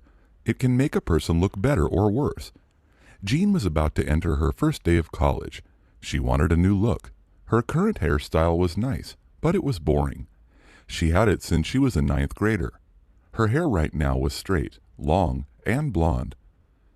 She went into the hair salon and asked the hairstylist, "What kind of look are you going for?" the hairstylist asked. "I want to look like a model," Jean said. "Well, we can add layers to your hair. We can also make your hair more blonde," the hairstylist said. "That sounds good," Jean said. Jean sat in the chair while the hairstylist cut her hair. Jean couldn't see herself in the mirror because she didn't have her glasses on. She just trusted the hairstylist. An hour later, the hairstylist said, "Done." Jean put on her glasses and looked at herself. She looked totally different. She liked it, but felt strange. She could barely even recognize herself. Jean asked her friends and family what they thought. Most of them liked it. They said it made her look edgier, but very different. In fact, when she met up with her friends, they asked who she was. One of them even tried calling the police when Jean showed up in front of her house. When Jean was shopping with her friends at the mall, a model scout came up to her and asked if she would consider modeling. Jean said she would think about it and took his business card. The new hairstyle was really working out for her. Kelly's favorite holiday is Halloween. She loved pumpkin pie, pumpkin spice latte, dressing up, scary movies, and trick-or-treating. The sad thing, however, is that Kelly knows that she is too old for trick-or-treating. She is now 21 years old. She loved how she could get different kinds of candy for free. This Halloween, Kelly was going to babysit her 10-year-old cousin Albert and his friends. Kelly dressed up as a pirate. Her cousin and his friends dressed up as ghosts. Albert and his friends made Halloween-themed cupcakes. The frosting was orange and the sprinkles on top were black. Afterwards, they carved pumpkins. Albert asked, "What should we do now, Kelly?" "Why don't you go trick-or-treating?" she suggested. "I'm too scared to talk to strangers," Albert said. "Don't worry, I will go with you," Kelly said. All of them went to the house to the right. They knocked on the door and said, "Trick or treat." The couple smiled and gave the kids a chocolate bar. Kelly wished they gave her one. They went to the next house and the family gave them gummy worms. The next house they went to was interesting. The couple gave them money. Kelly definitely wanted some. They went to a total of 10 houses and got more than 10 different types of candy. They all went back to Kelly's house. Kelly was sad looking at all their candy. Then Albert and his friends gave Kelly a hug and said they loved hanging out with her. Ophelia was a night shift worker at a hospital. This meant that she worked late at night. Ophelia's work schedule was 9 p.m. to 4 a.m. Ophelia would sleep during the day while most people were at work. For the first year of work, Ophelia had a hard time adjusting to the schedule. She had trouble sleeping during the afternoon. She was upset that she had to miss out on social events her friends hosted. It's still hard for Ophelia to adjust, but she is better at it. When she comes back from work, she goes to the gym for a few hours.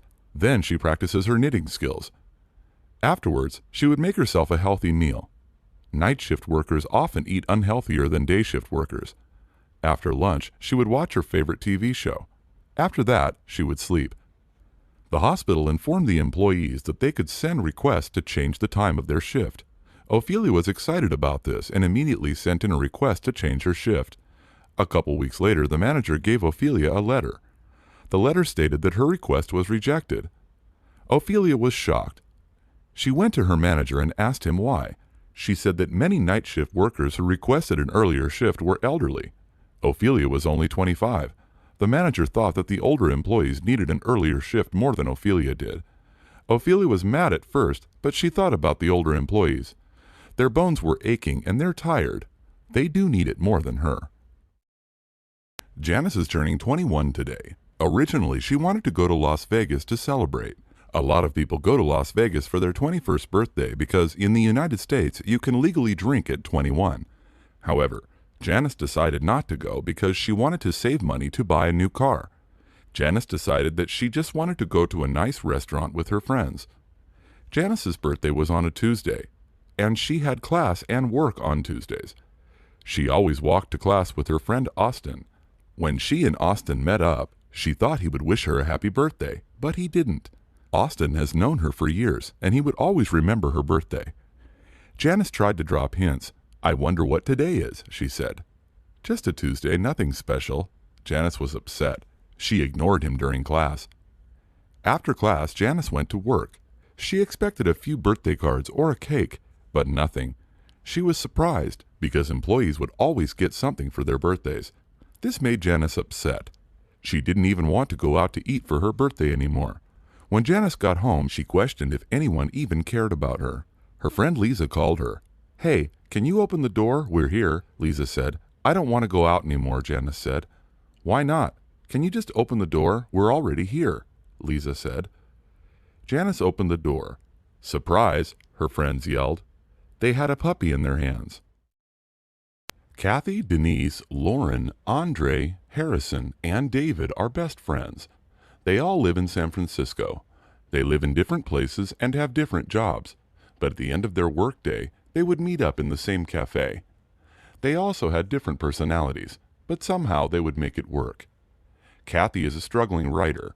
She is working on a fantasy novel and trying to get it published. Denise is a medical student at the University of California, San Francisco. Lauren is a TV screenwriter. Andre is also a medical student at the University of California, San Francisco. Harrison is an investment banker. David is a graphic designer. How did they all meet? Kathy and Denise were friends in college, and they moved to San Francisco together. They bumped into Lauren at a wine tasting event. The three of them became friends. Denise and Andre met at medical school, and Denise invited Andre to hang out with Kathy and Lauren at the museum. Lauren's cousin is Harrison. Harrison wanted a website for a company he worked at and hired David to design it. Lauren invited Harrison and David to come to the museum, too. When the six of them met up, they instantly became friends. Sometimes their different personalities caused fights. Kathy was shy and traditional. Denise was outspoken. Lauren was kind but also naive. Andre was funny. Harrison was smart but also greedy. David was bossy but also caring. Even though they were different, though, they all cared about each other. Eddie and Cynthia both went to the same high school. They had liked each other since ninth grade. Eddie and Cynthia met in math class. Cynthia was really good at math. She always scored the highest out of everyone. Eddie was having trouble with math. He kept getting F's. If he didn't bring his grade up to a C, he would have to repeat the class. The teacher asked Cynthia to help Eddie out for extra credit, and she said yes. Every day after school for 2 hours, Cynthia would help him. Eddie fell in love with her. He ended up with a B in the class. Eddie took Cynthia out to dinner to thank her. At dinner, they both fell for each other. They started dating. Everything was good. They never had fights and even talked about getting married one day. When senior year came around, though, they had to apply to college, and they didn't want to stop each other from going places. But they both wanted to stay together.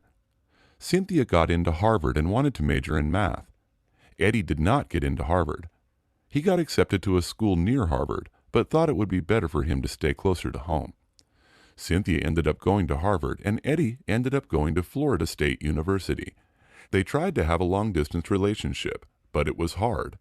They broke up after their first year of college. After they graduated, however, they both worked in Florida. They got back together. Ruby always looked up to her cousin Wanda. Ruby was an only child in her family, so she saw Wanda as an older sister. Wanda was beautiful, smart, and talented. She had straight A's, played the piano, and had so many friends. Wanda also had a great sense of style. It was classy yet cute. Ruby was still in high school, but she knew she wanted to go to the same university as Wanda did. Wanda knew that Ruby looked up to her, and she appreciated that. For Christmas, Wanda got Ruby a sweater with her university's logo on it. Ruby was so happy when she got the sweater, she put it on immediately and wore it almost every day. One day in class, Ruby raised her hand to answer the teacher's question, and the teacher accidentally called her Wanda. "I'm sorry, you just look a lot like her," the teacher said. "Don't apologize. I'm flattered," Ruby said. Ruby was even in the same clubs in high school as Wanda was. Sometimes people made fun of Wanda for not having her own personality. However, the truth was Ruby was different from Wanda. Ruby was more goofy and girly. When college admission decisions came out, Ruby was so anxious to check the website to see if she got in. She closed her eyes and slowly opened them. She found out she got accepted. She called Wanda to thank her for reading her application. The next day, Wanda took Ruby to look at the school.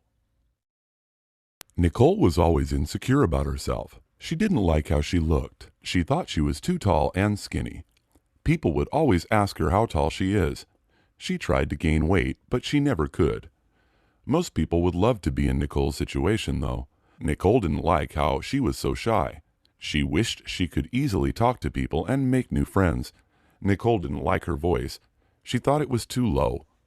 Nicole's confidence was so low that her friends started to get annoyed with her. They kept telling her that she was fine, but Nicole would deny it. Nicole's mom encouraged her to join a sports team at school. Nicole did not want to because she didn't want to get rejected. After days of convincing, Nicole finally gave in to her mother's request. Nicole decided to try it out for the basketball team. She played when she was younger, but has not played in 5 years. It helped that Nicole was tall. When Nicole went to tryouts, she looked at all the people she was competing against. She started to compare herself to the other girls. They were all shorter than her, but they were more confident. Nicole tried to put them out of her mind. The coach asked the girls to shoot free throws, run short distance, then finally asked them to play a game. Nicole was doing well. She was surprised. She didn't realize that she still had basketball skills. Nicole made the team and felt more confident about herself. She knew she was good at something. Edward really liked Nancy. The Sadie Hawkins dance, where girls ask guys out, was coming up. In other dances, guys usually ask girls out. Natalie liked Edward too, but he did not know. Natalie was thinking about asking Edward to the dance, but she was shy. Her friends eventually convinced Natalie to ask him. During the lunch break, Natalie and her friends went up to Edward at his usual lunch table. "Hi, Edward. This song is for you," Natalie said. He looked shocked. Natalie took out her guitar. Her friends took out their instruments too. Natalie played an original song. The song was about how they met on the first day of ninth grade. At the end of the song, Natalie asked, "Will you go to Sadie with me?" There was a long pause. Everyone around Edward was waiting for his response. Edward said yes, but he didn't look too happy.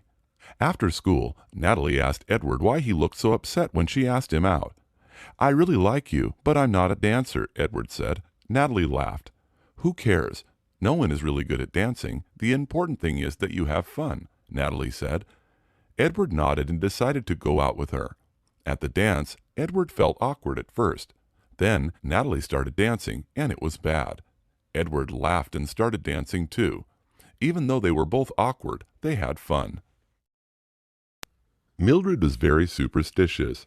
She believed that black cats and walking under ladders were unlucky. Her friends and family would make fun of her for her being so superstitious. Her brother tried to explain to her that superstitions are not real. She never believed him, though. There have even been times when she went out of her way because of superstitions. One time, Mildred was very scared to take a math test. There is a superstition that says that carrying a rabbit's foot brings good luck. Although Mildred could not get a real rabbit's foot, she bought a keychain of a rabbit's foot. Another time, Mildred's friends invited her to get pizza at a new restaurant. Mildred was about to go inside the restaurant when she saw the restaurant's phone number included 666. 666 is considered to be unlucky, so she left. Another time it was raining pretty hard. When Mildred went into the mall, she noticed that a woman still had her umbrella opened. An open umbrella indoors is supposed to be bad luck. She ran up to the woman and asked if she could close her umbrella. The woman looked at her with a disturbed face. "Don't tell me what to do," she said. The woman continued to walk around the mall with her umbrella open, just to annoy Mildred, who wanted to leave the mall immediately to avoid any bad luck. Her mom convinced her to stay. "Mildred, nothing bad is going to happen," she said. Mildred stayed in the mall for 4 hours. Her mom was right. Nothing bad happened. Irene has a secret. Her mom is the principal at her high school. She doesn't want anyone to know because her classmates would think that she gets special treatment. Not even her friends know about the secret. When her friends ask to go over to her house, she just says that her parents don't allow guests. Irene's mom also never told anyone that her daughter goes to the high school she works at. Bring Your Mom to Campus Day was coming up, and Irene usually told her friends in the past that her mom was out of town. "What does your mom even do?" her friend asked. "She is a cancer researcher, so she travels a lot." Funny enough, Irene's mom was always at Bring Your Mom to Campus Day. The vice principal once asked her, "Do you have a daughter?" Irene's mom said, "Yes, she is in college now." Irene was very close to getting an A in her calculus class. There was only one exam left. Irene would have to get 100% on the exam to push her grade to an A. The teacher offered the students extra credit if they brought their mom to Bring Your Mom to Campus Day. Irene decided that this year was going to be the year that she told her secret to everyone. Irene told her mom that she wanted to tell everyone about their relationship. Irene's mom agreed. On Bring Your Mom to Campus Day, Irene brought her mom to her calculus class. "Hi, our principal. What brings you here?" asked the calculus teacher. "I'm actually Irene's mom," she said. Stuart and Brenda are having a baby together. Brenda is 7 months pregnant. Stuart and Brenda still don't know if the baby is a boy or a girl. The doctor had asked them if they wanted to know, and they said no. They do not want to know because they want to be surprised. They think that it will make the day of the birth more special. Their friends and families do not approve. Stuart's mom wants to know the sex of the baby because she wants to know what color bib to buy. If it's a boy, then she will buy a blue bib. If it's a girl, then she will buy a pink bib. Stuart's mom has been nagging him to ask the doctor about the baby's sex. Stuart decides to listen to his mom's suggestion. Brenda is furious. She tells Stuart not to listen to his mom. Stuart is conflicted. He loves his wife, but he also loves his mom. Stuart decides to secretly go to the hospital to ask the doctor for the information. The doctor tells Stuart that the baby is a boy. Stuart tells his mom the news. She is happy. She goes to the store to buy a lot of blue clothes. Stuart tells his mom that she can't tell Brenda. Stuart's mom agrees. The next day, Brenda has a baby shower. Stuart's mom is also invited. When it is time for Brenda to open the presents, Stuart's mom hands her her gift. Brenda slowly opens it, and it is a blue backpack. At that moment, Brenda knows she is having a boy.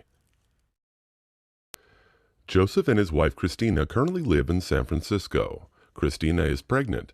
She is a makeup artist at the mall. She does not make much money, but the job makes her happy. Joseph is an investment banker. He makes a good amount of money, but does not like his job. He feels like he does the same thing every day and like he is not making a difference. He also does not like his coworkers.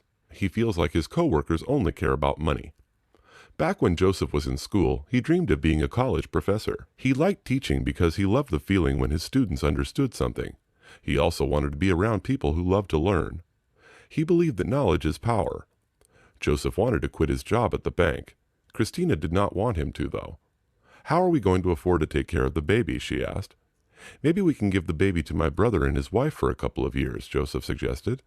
"That is ridiculous. If we do that, then the baby is pretty much theirs," she said. "Only for 2 years," Joseph said. "You need to think of the baby," Christina said. "Why don't you get a higher paying job then?" Joseph asked. "It's not easy, you know. I didn't finish high school," Christina said. This was a sensitive topic for Christina. Joseph knew that and stopped talking. Joseph stopped talking. He decided to stick with his job at the bank. Julia always felt average. She did not have any special talents, but she also was not bad at anything in particular. She always got B's in class. She was neither fat nor skinny. She could run a mile, but not much more. Most people felt neutral about her. She wore nice clothes, but nothing unique. She wanted to be better than average at something, but whenever she tried, she fell short. When she took an advanced math class, she found herself struggling. She joined the basketball team, but she was not very good. As Julia was walking to school, she suddenly felt something in her head. It didn't hurt, so it was not a headache. All of a sudden, she saw a cat stuck in a tree in her mind. It was almost like a vision. That was weird, she thought. She continued walking to school. Then, she saw a cat just like the one in her vision. It climbed up the tree and could not come back down. It was stuck. Julia realized that she could see the future. Julia would get her visions randomly. She wished she could control it, but she could not. Sometimes she would get 5 a day, and other times she would get them every 2 weeks. Julia loved her visions, though. She felt that it was her special power that gave her advantages.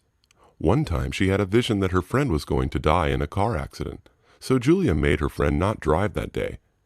Julia did not tell anyone about her visions. She felt like people would not believe her. Timothy loved to play games ever since he was young. He was good at almost every single game. He was extremely competitive and hated to lose. He decided to go to the arcade to put his skills to the test. He thought this would be a fun way to use his skills and be rewarded. He invited all his friends to come since he did not want to go alone. At the arcade there were all types of games. The games ranged from beginner to expert level. Some of the games required no skills and just pure luck. Timothy wanted to try the games that were not based on luck. He decided to warm up with claw machines.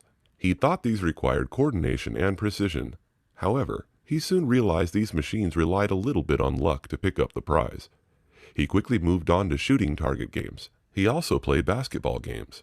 Basketball was more suited towards his skills. He was able to win prizes in both. He also played games with his friends. It was fun competing against them, even when he lost. Sometimes he felt discouraged when he lost, but he kept trying.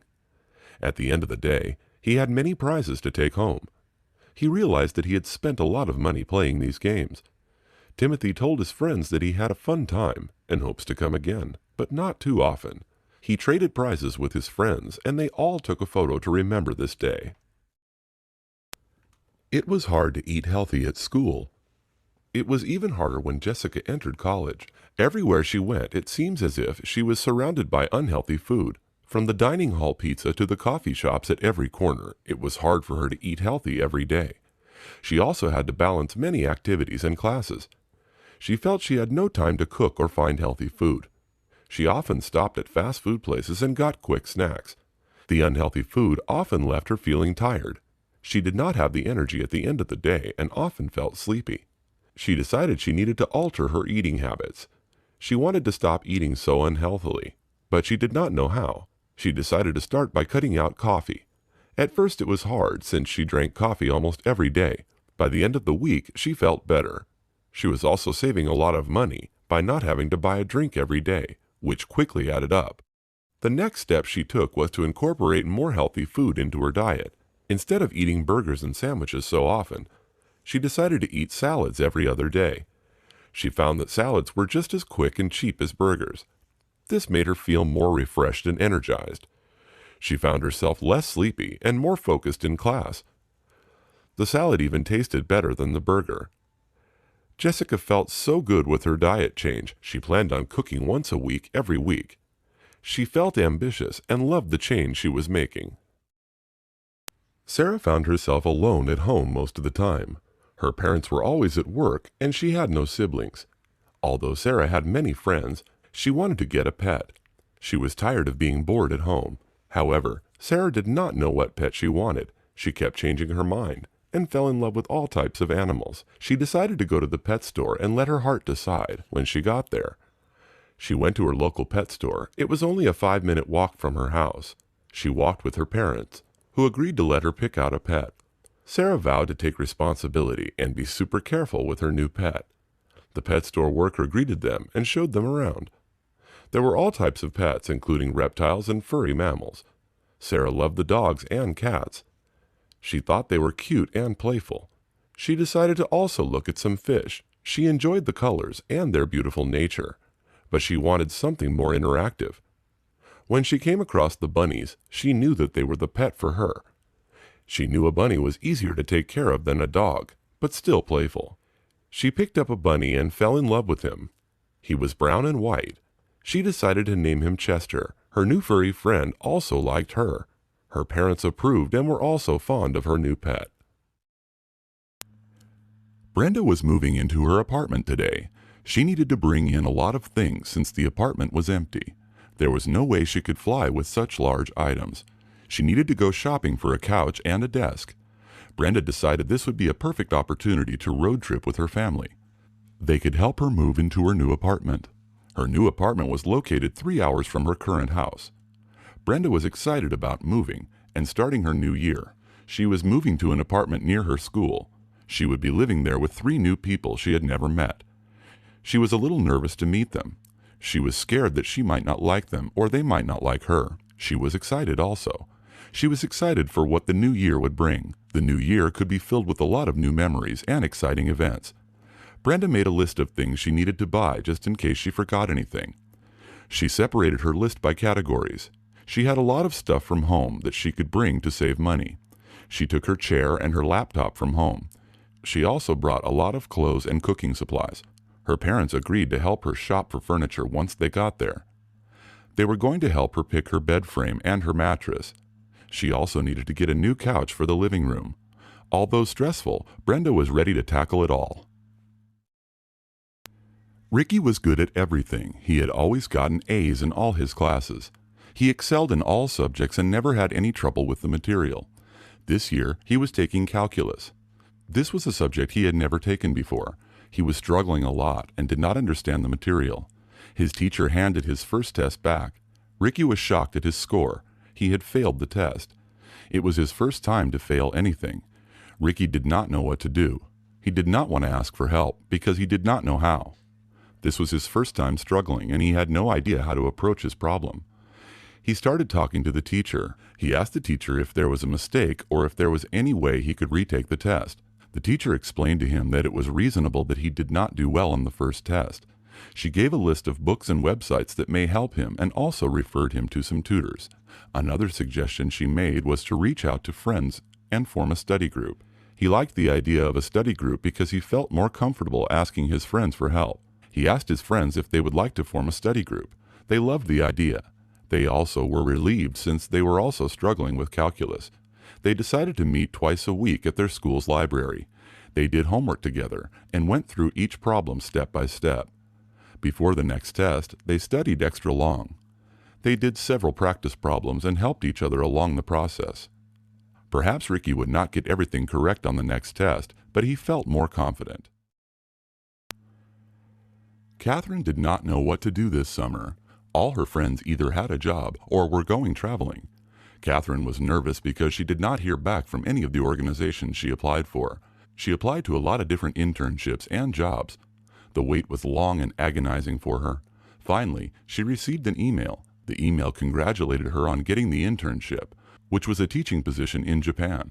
She was going to be teaching lessons on leadership in Japan to young high school students.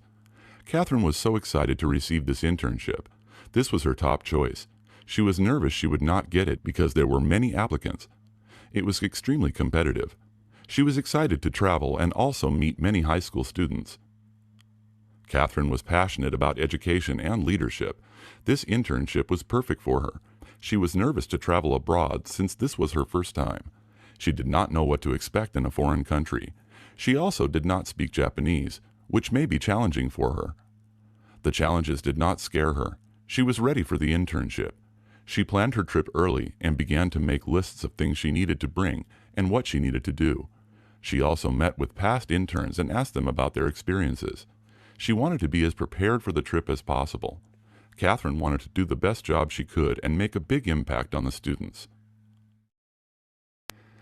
Danielle decided to make sushi with her brother Jonathan. They both love sushi and cooking.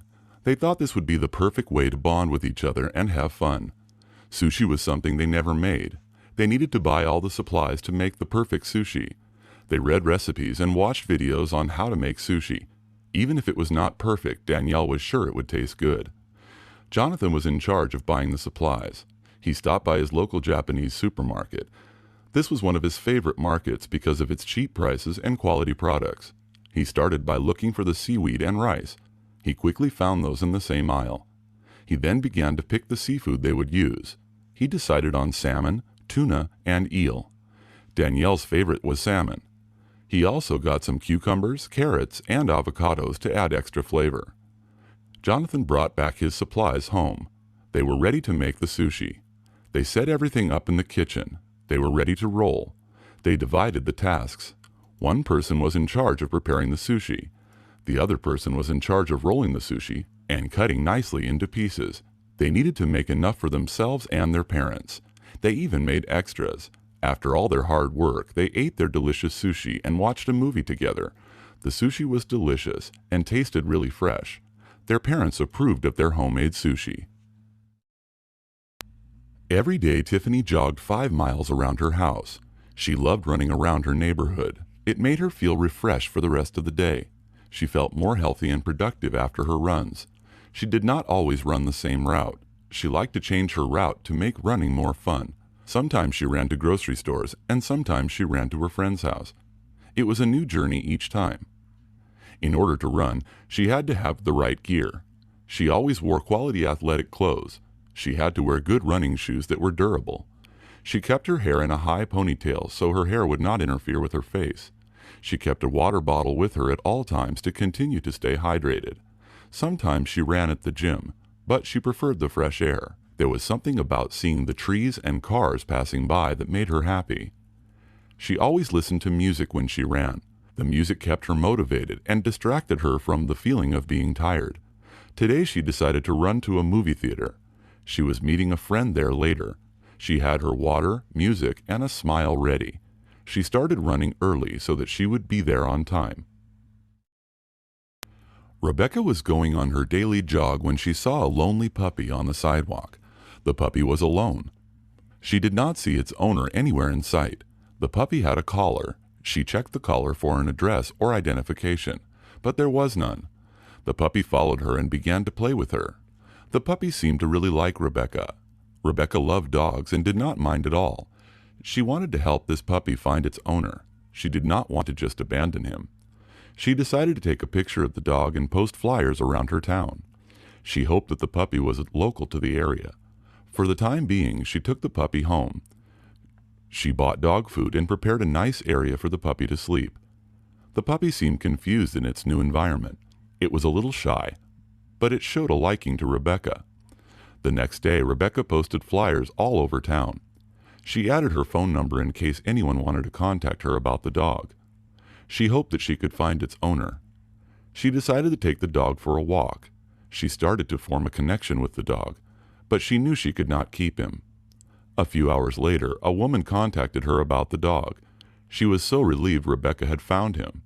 Rebecca returned the puppy to the woman and could see how happy both of them were. Rebecca felt great and decided she would get a puppy in the future. The vase in the middle of the house was broken. Someone had knocked down the family's vase. The mom was furious. She had treasured that vase and was upset that it was now broken. She did not know who broke it since she was not at home that day. The only two people who were home were her daughter Violet and son Harry. She asked them who broke the vase. Both of them were quiet. They refused to answer, in fear of getting in trouble. She threatened to punish both of them if they did not give her an answer. They began to blame each other. They began to yell and tell their stories at the same time. She told each to explain their sides. Violet explained that they were playing tag and Harry tagged her while pushing her at the same time, causing her to knock the vase over. Harry explained that Violet tried to dodge his tag and hit the vase. There was no way for the mom to tell who was actually right. The mom decided it was an innocent mistake. She did not punish either of them. She just told them not to play tag in the house anymore. Harry and Violet had to be more careful next time. They apologized to their mom. They both felt terrible for upsetting her. They decided to be super good and started cleaning up the house.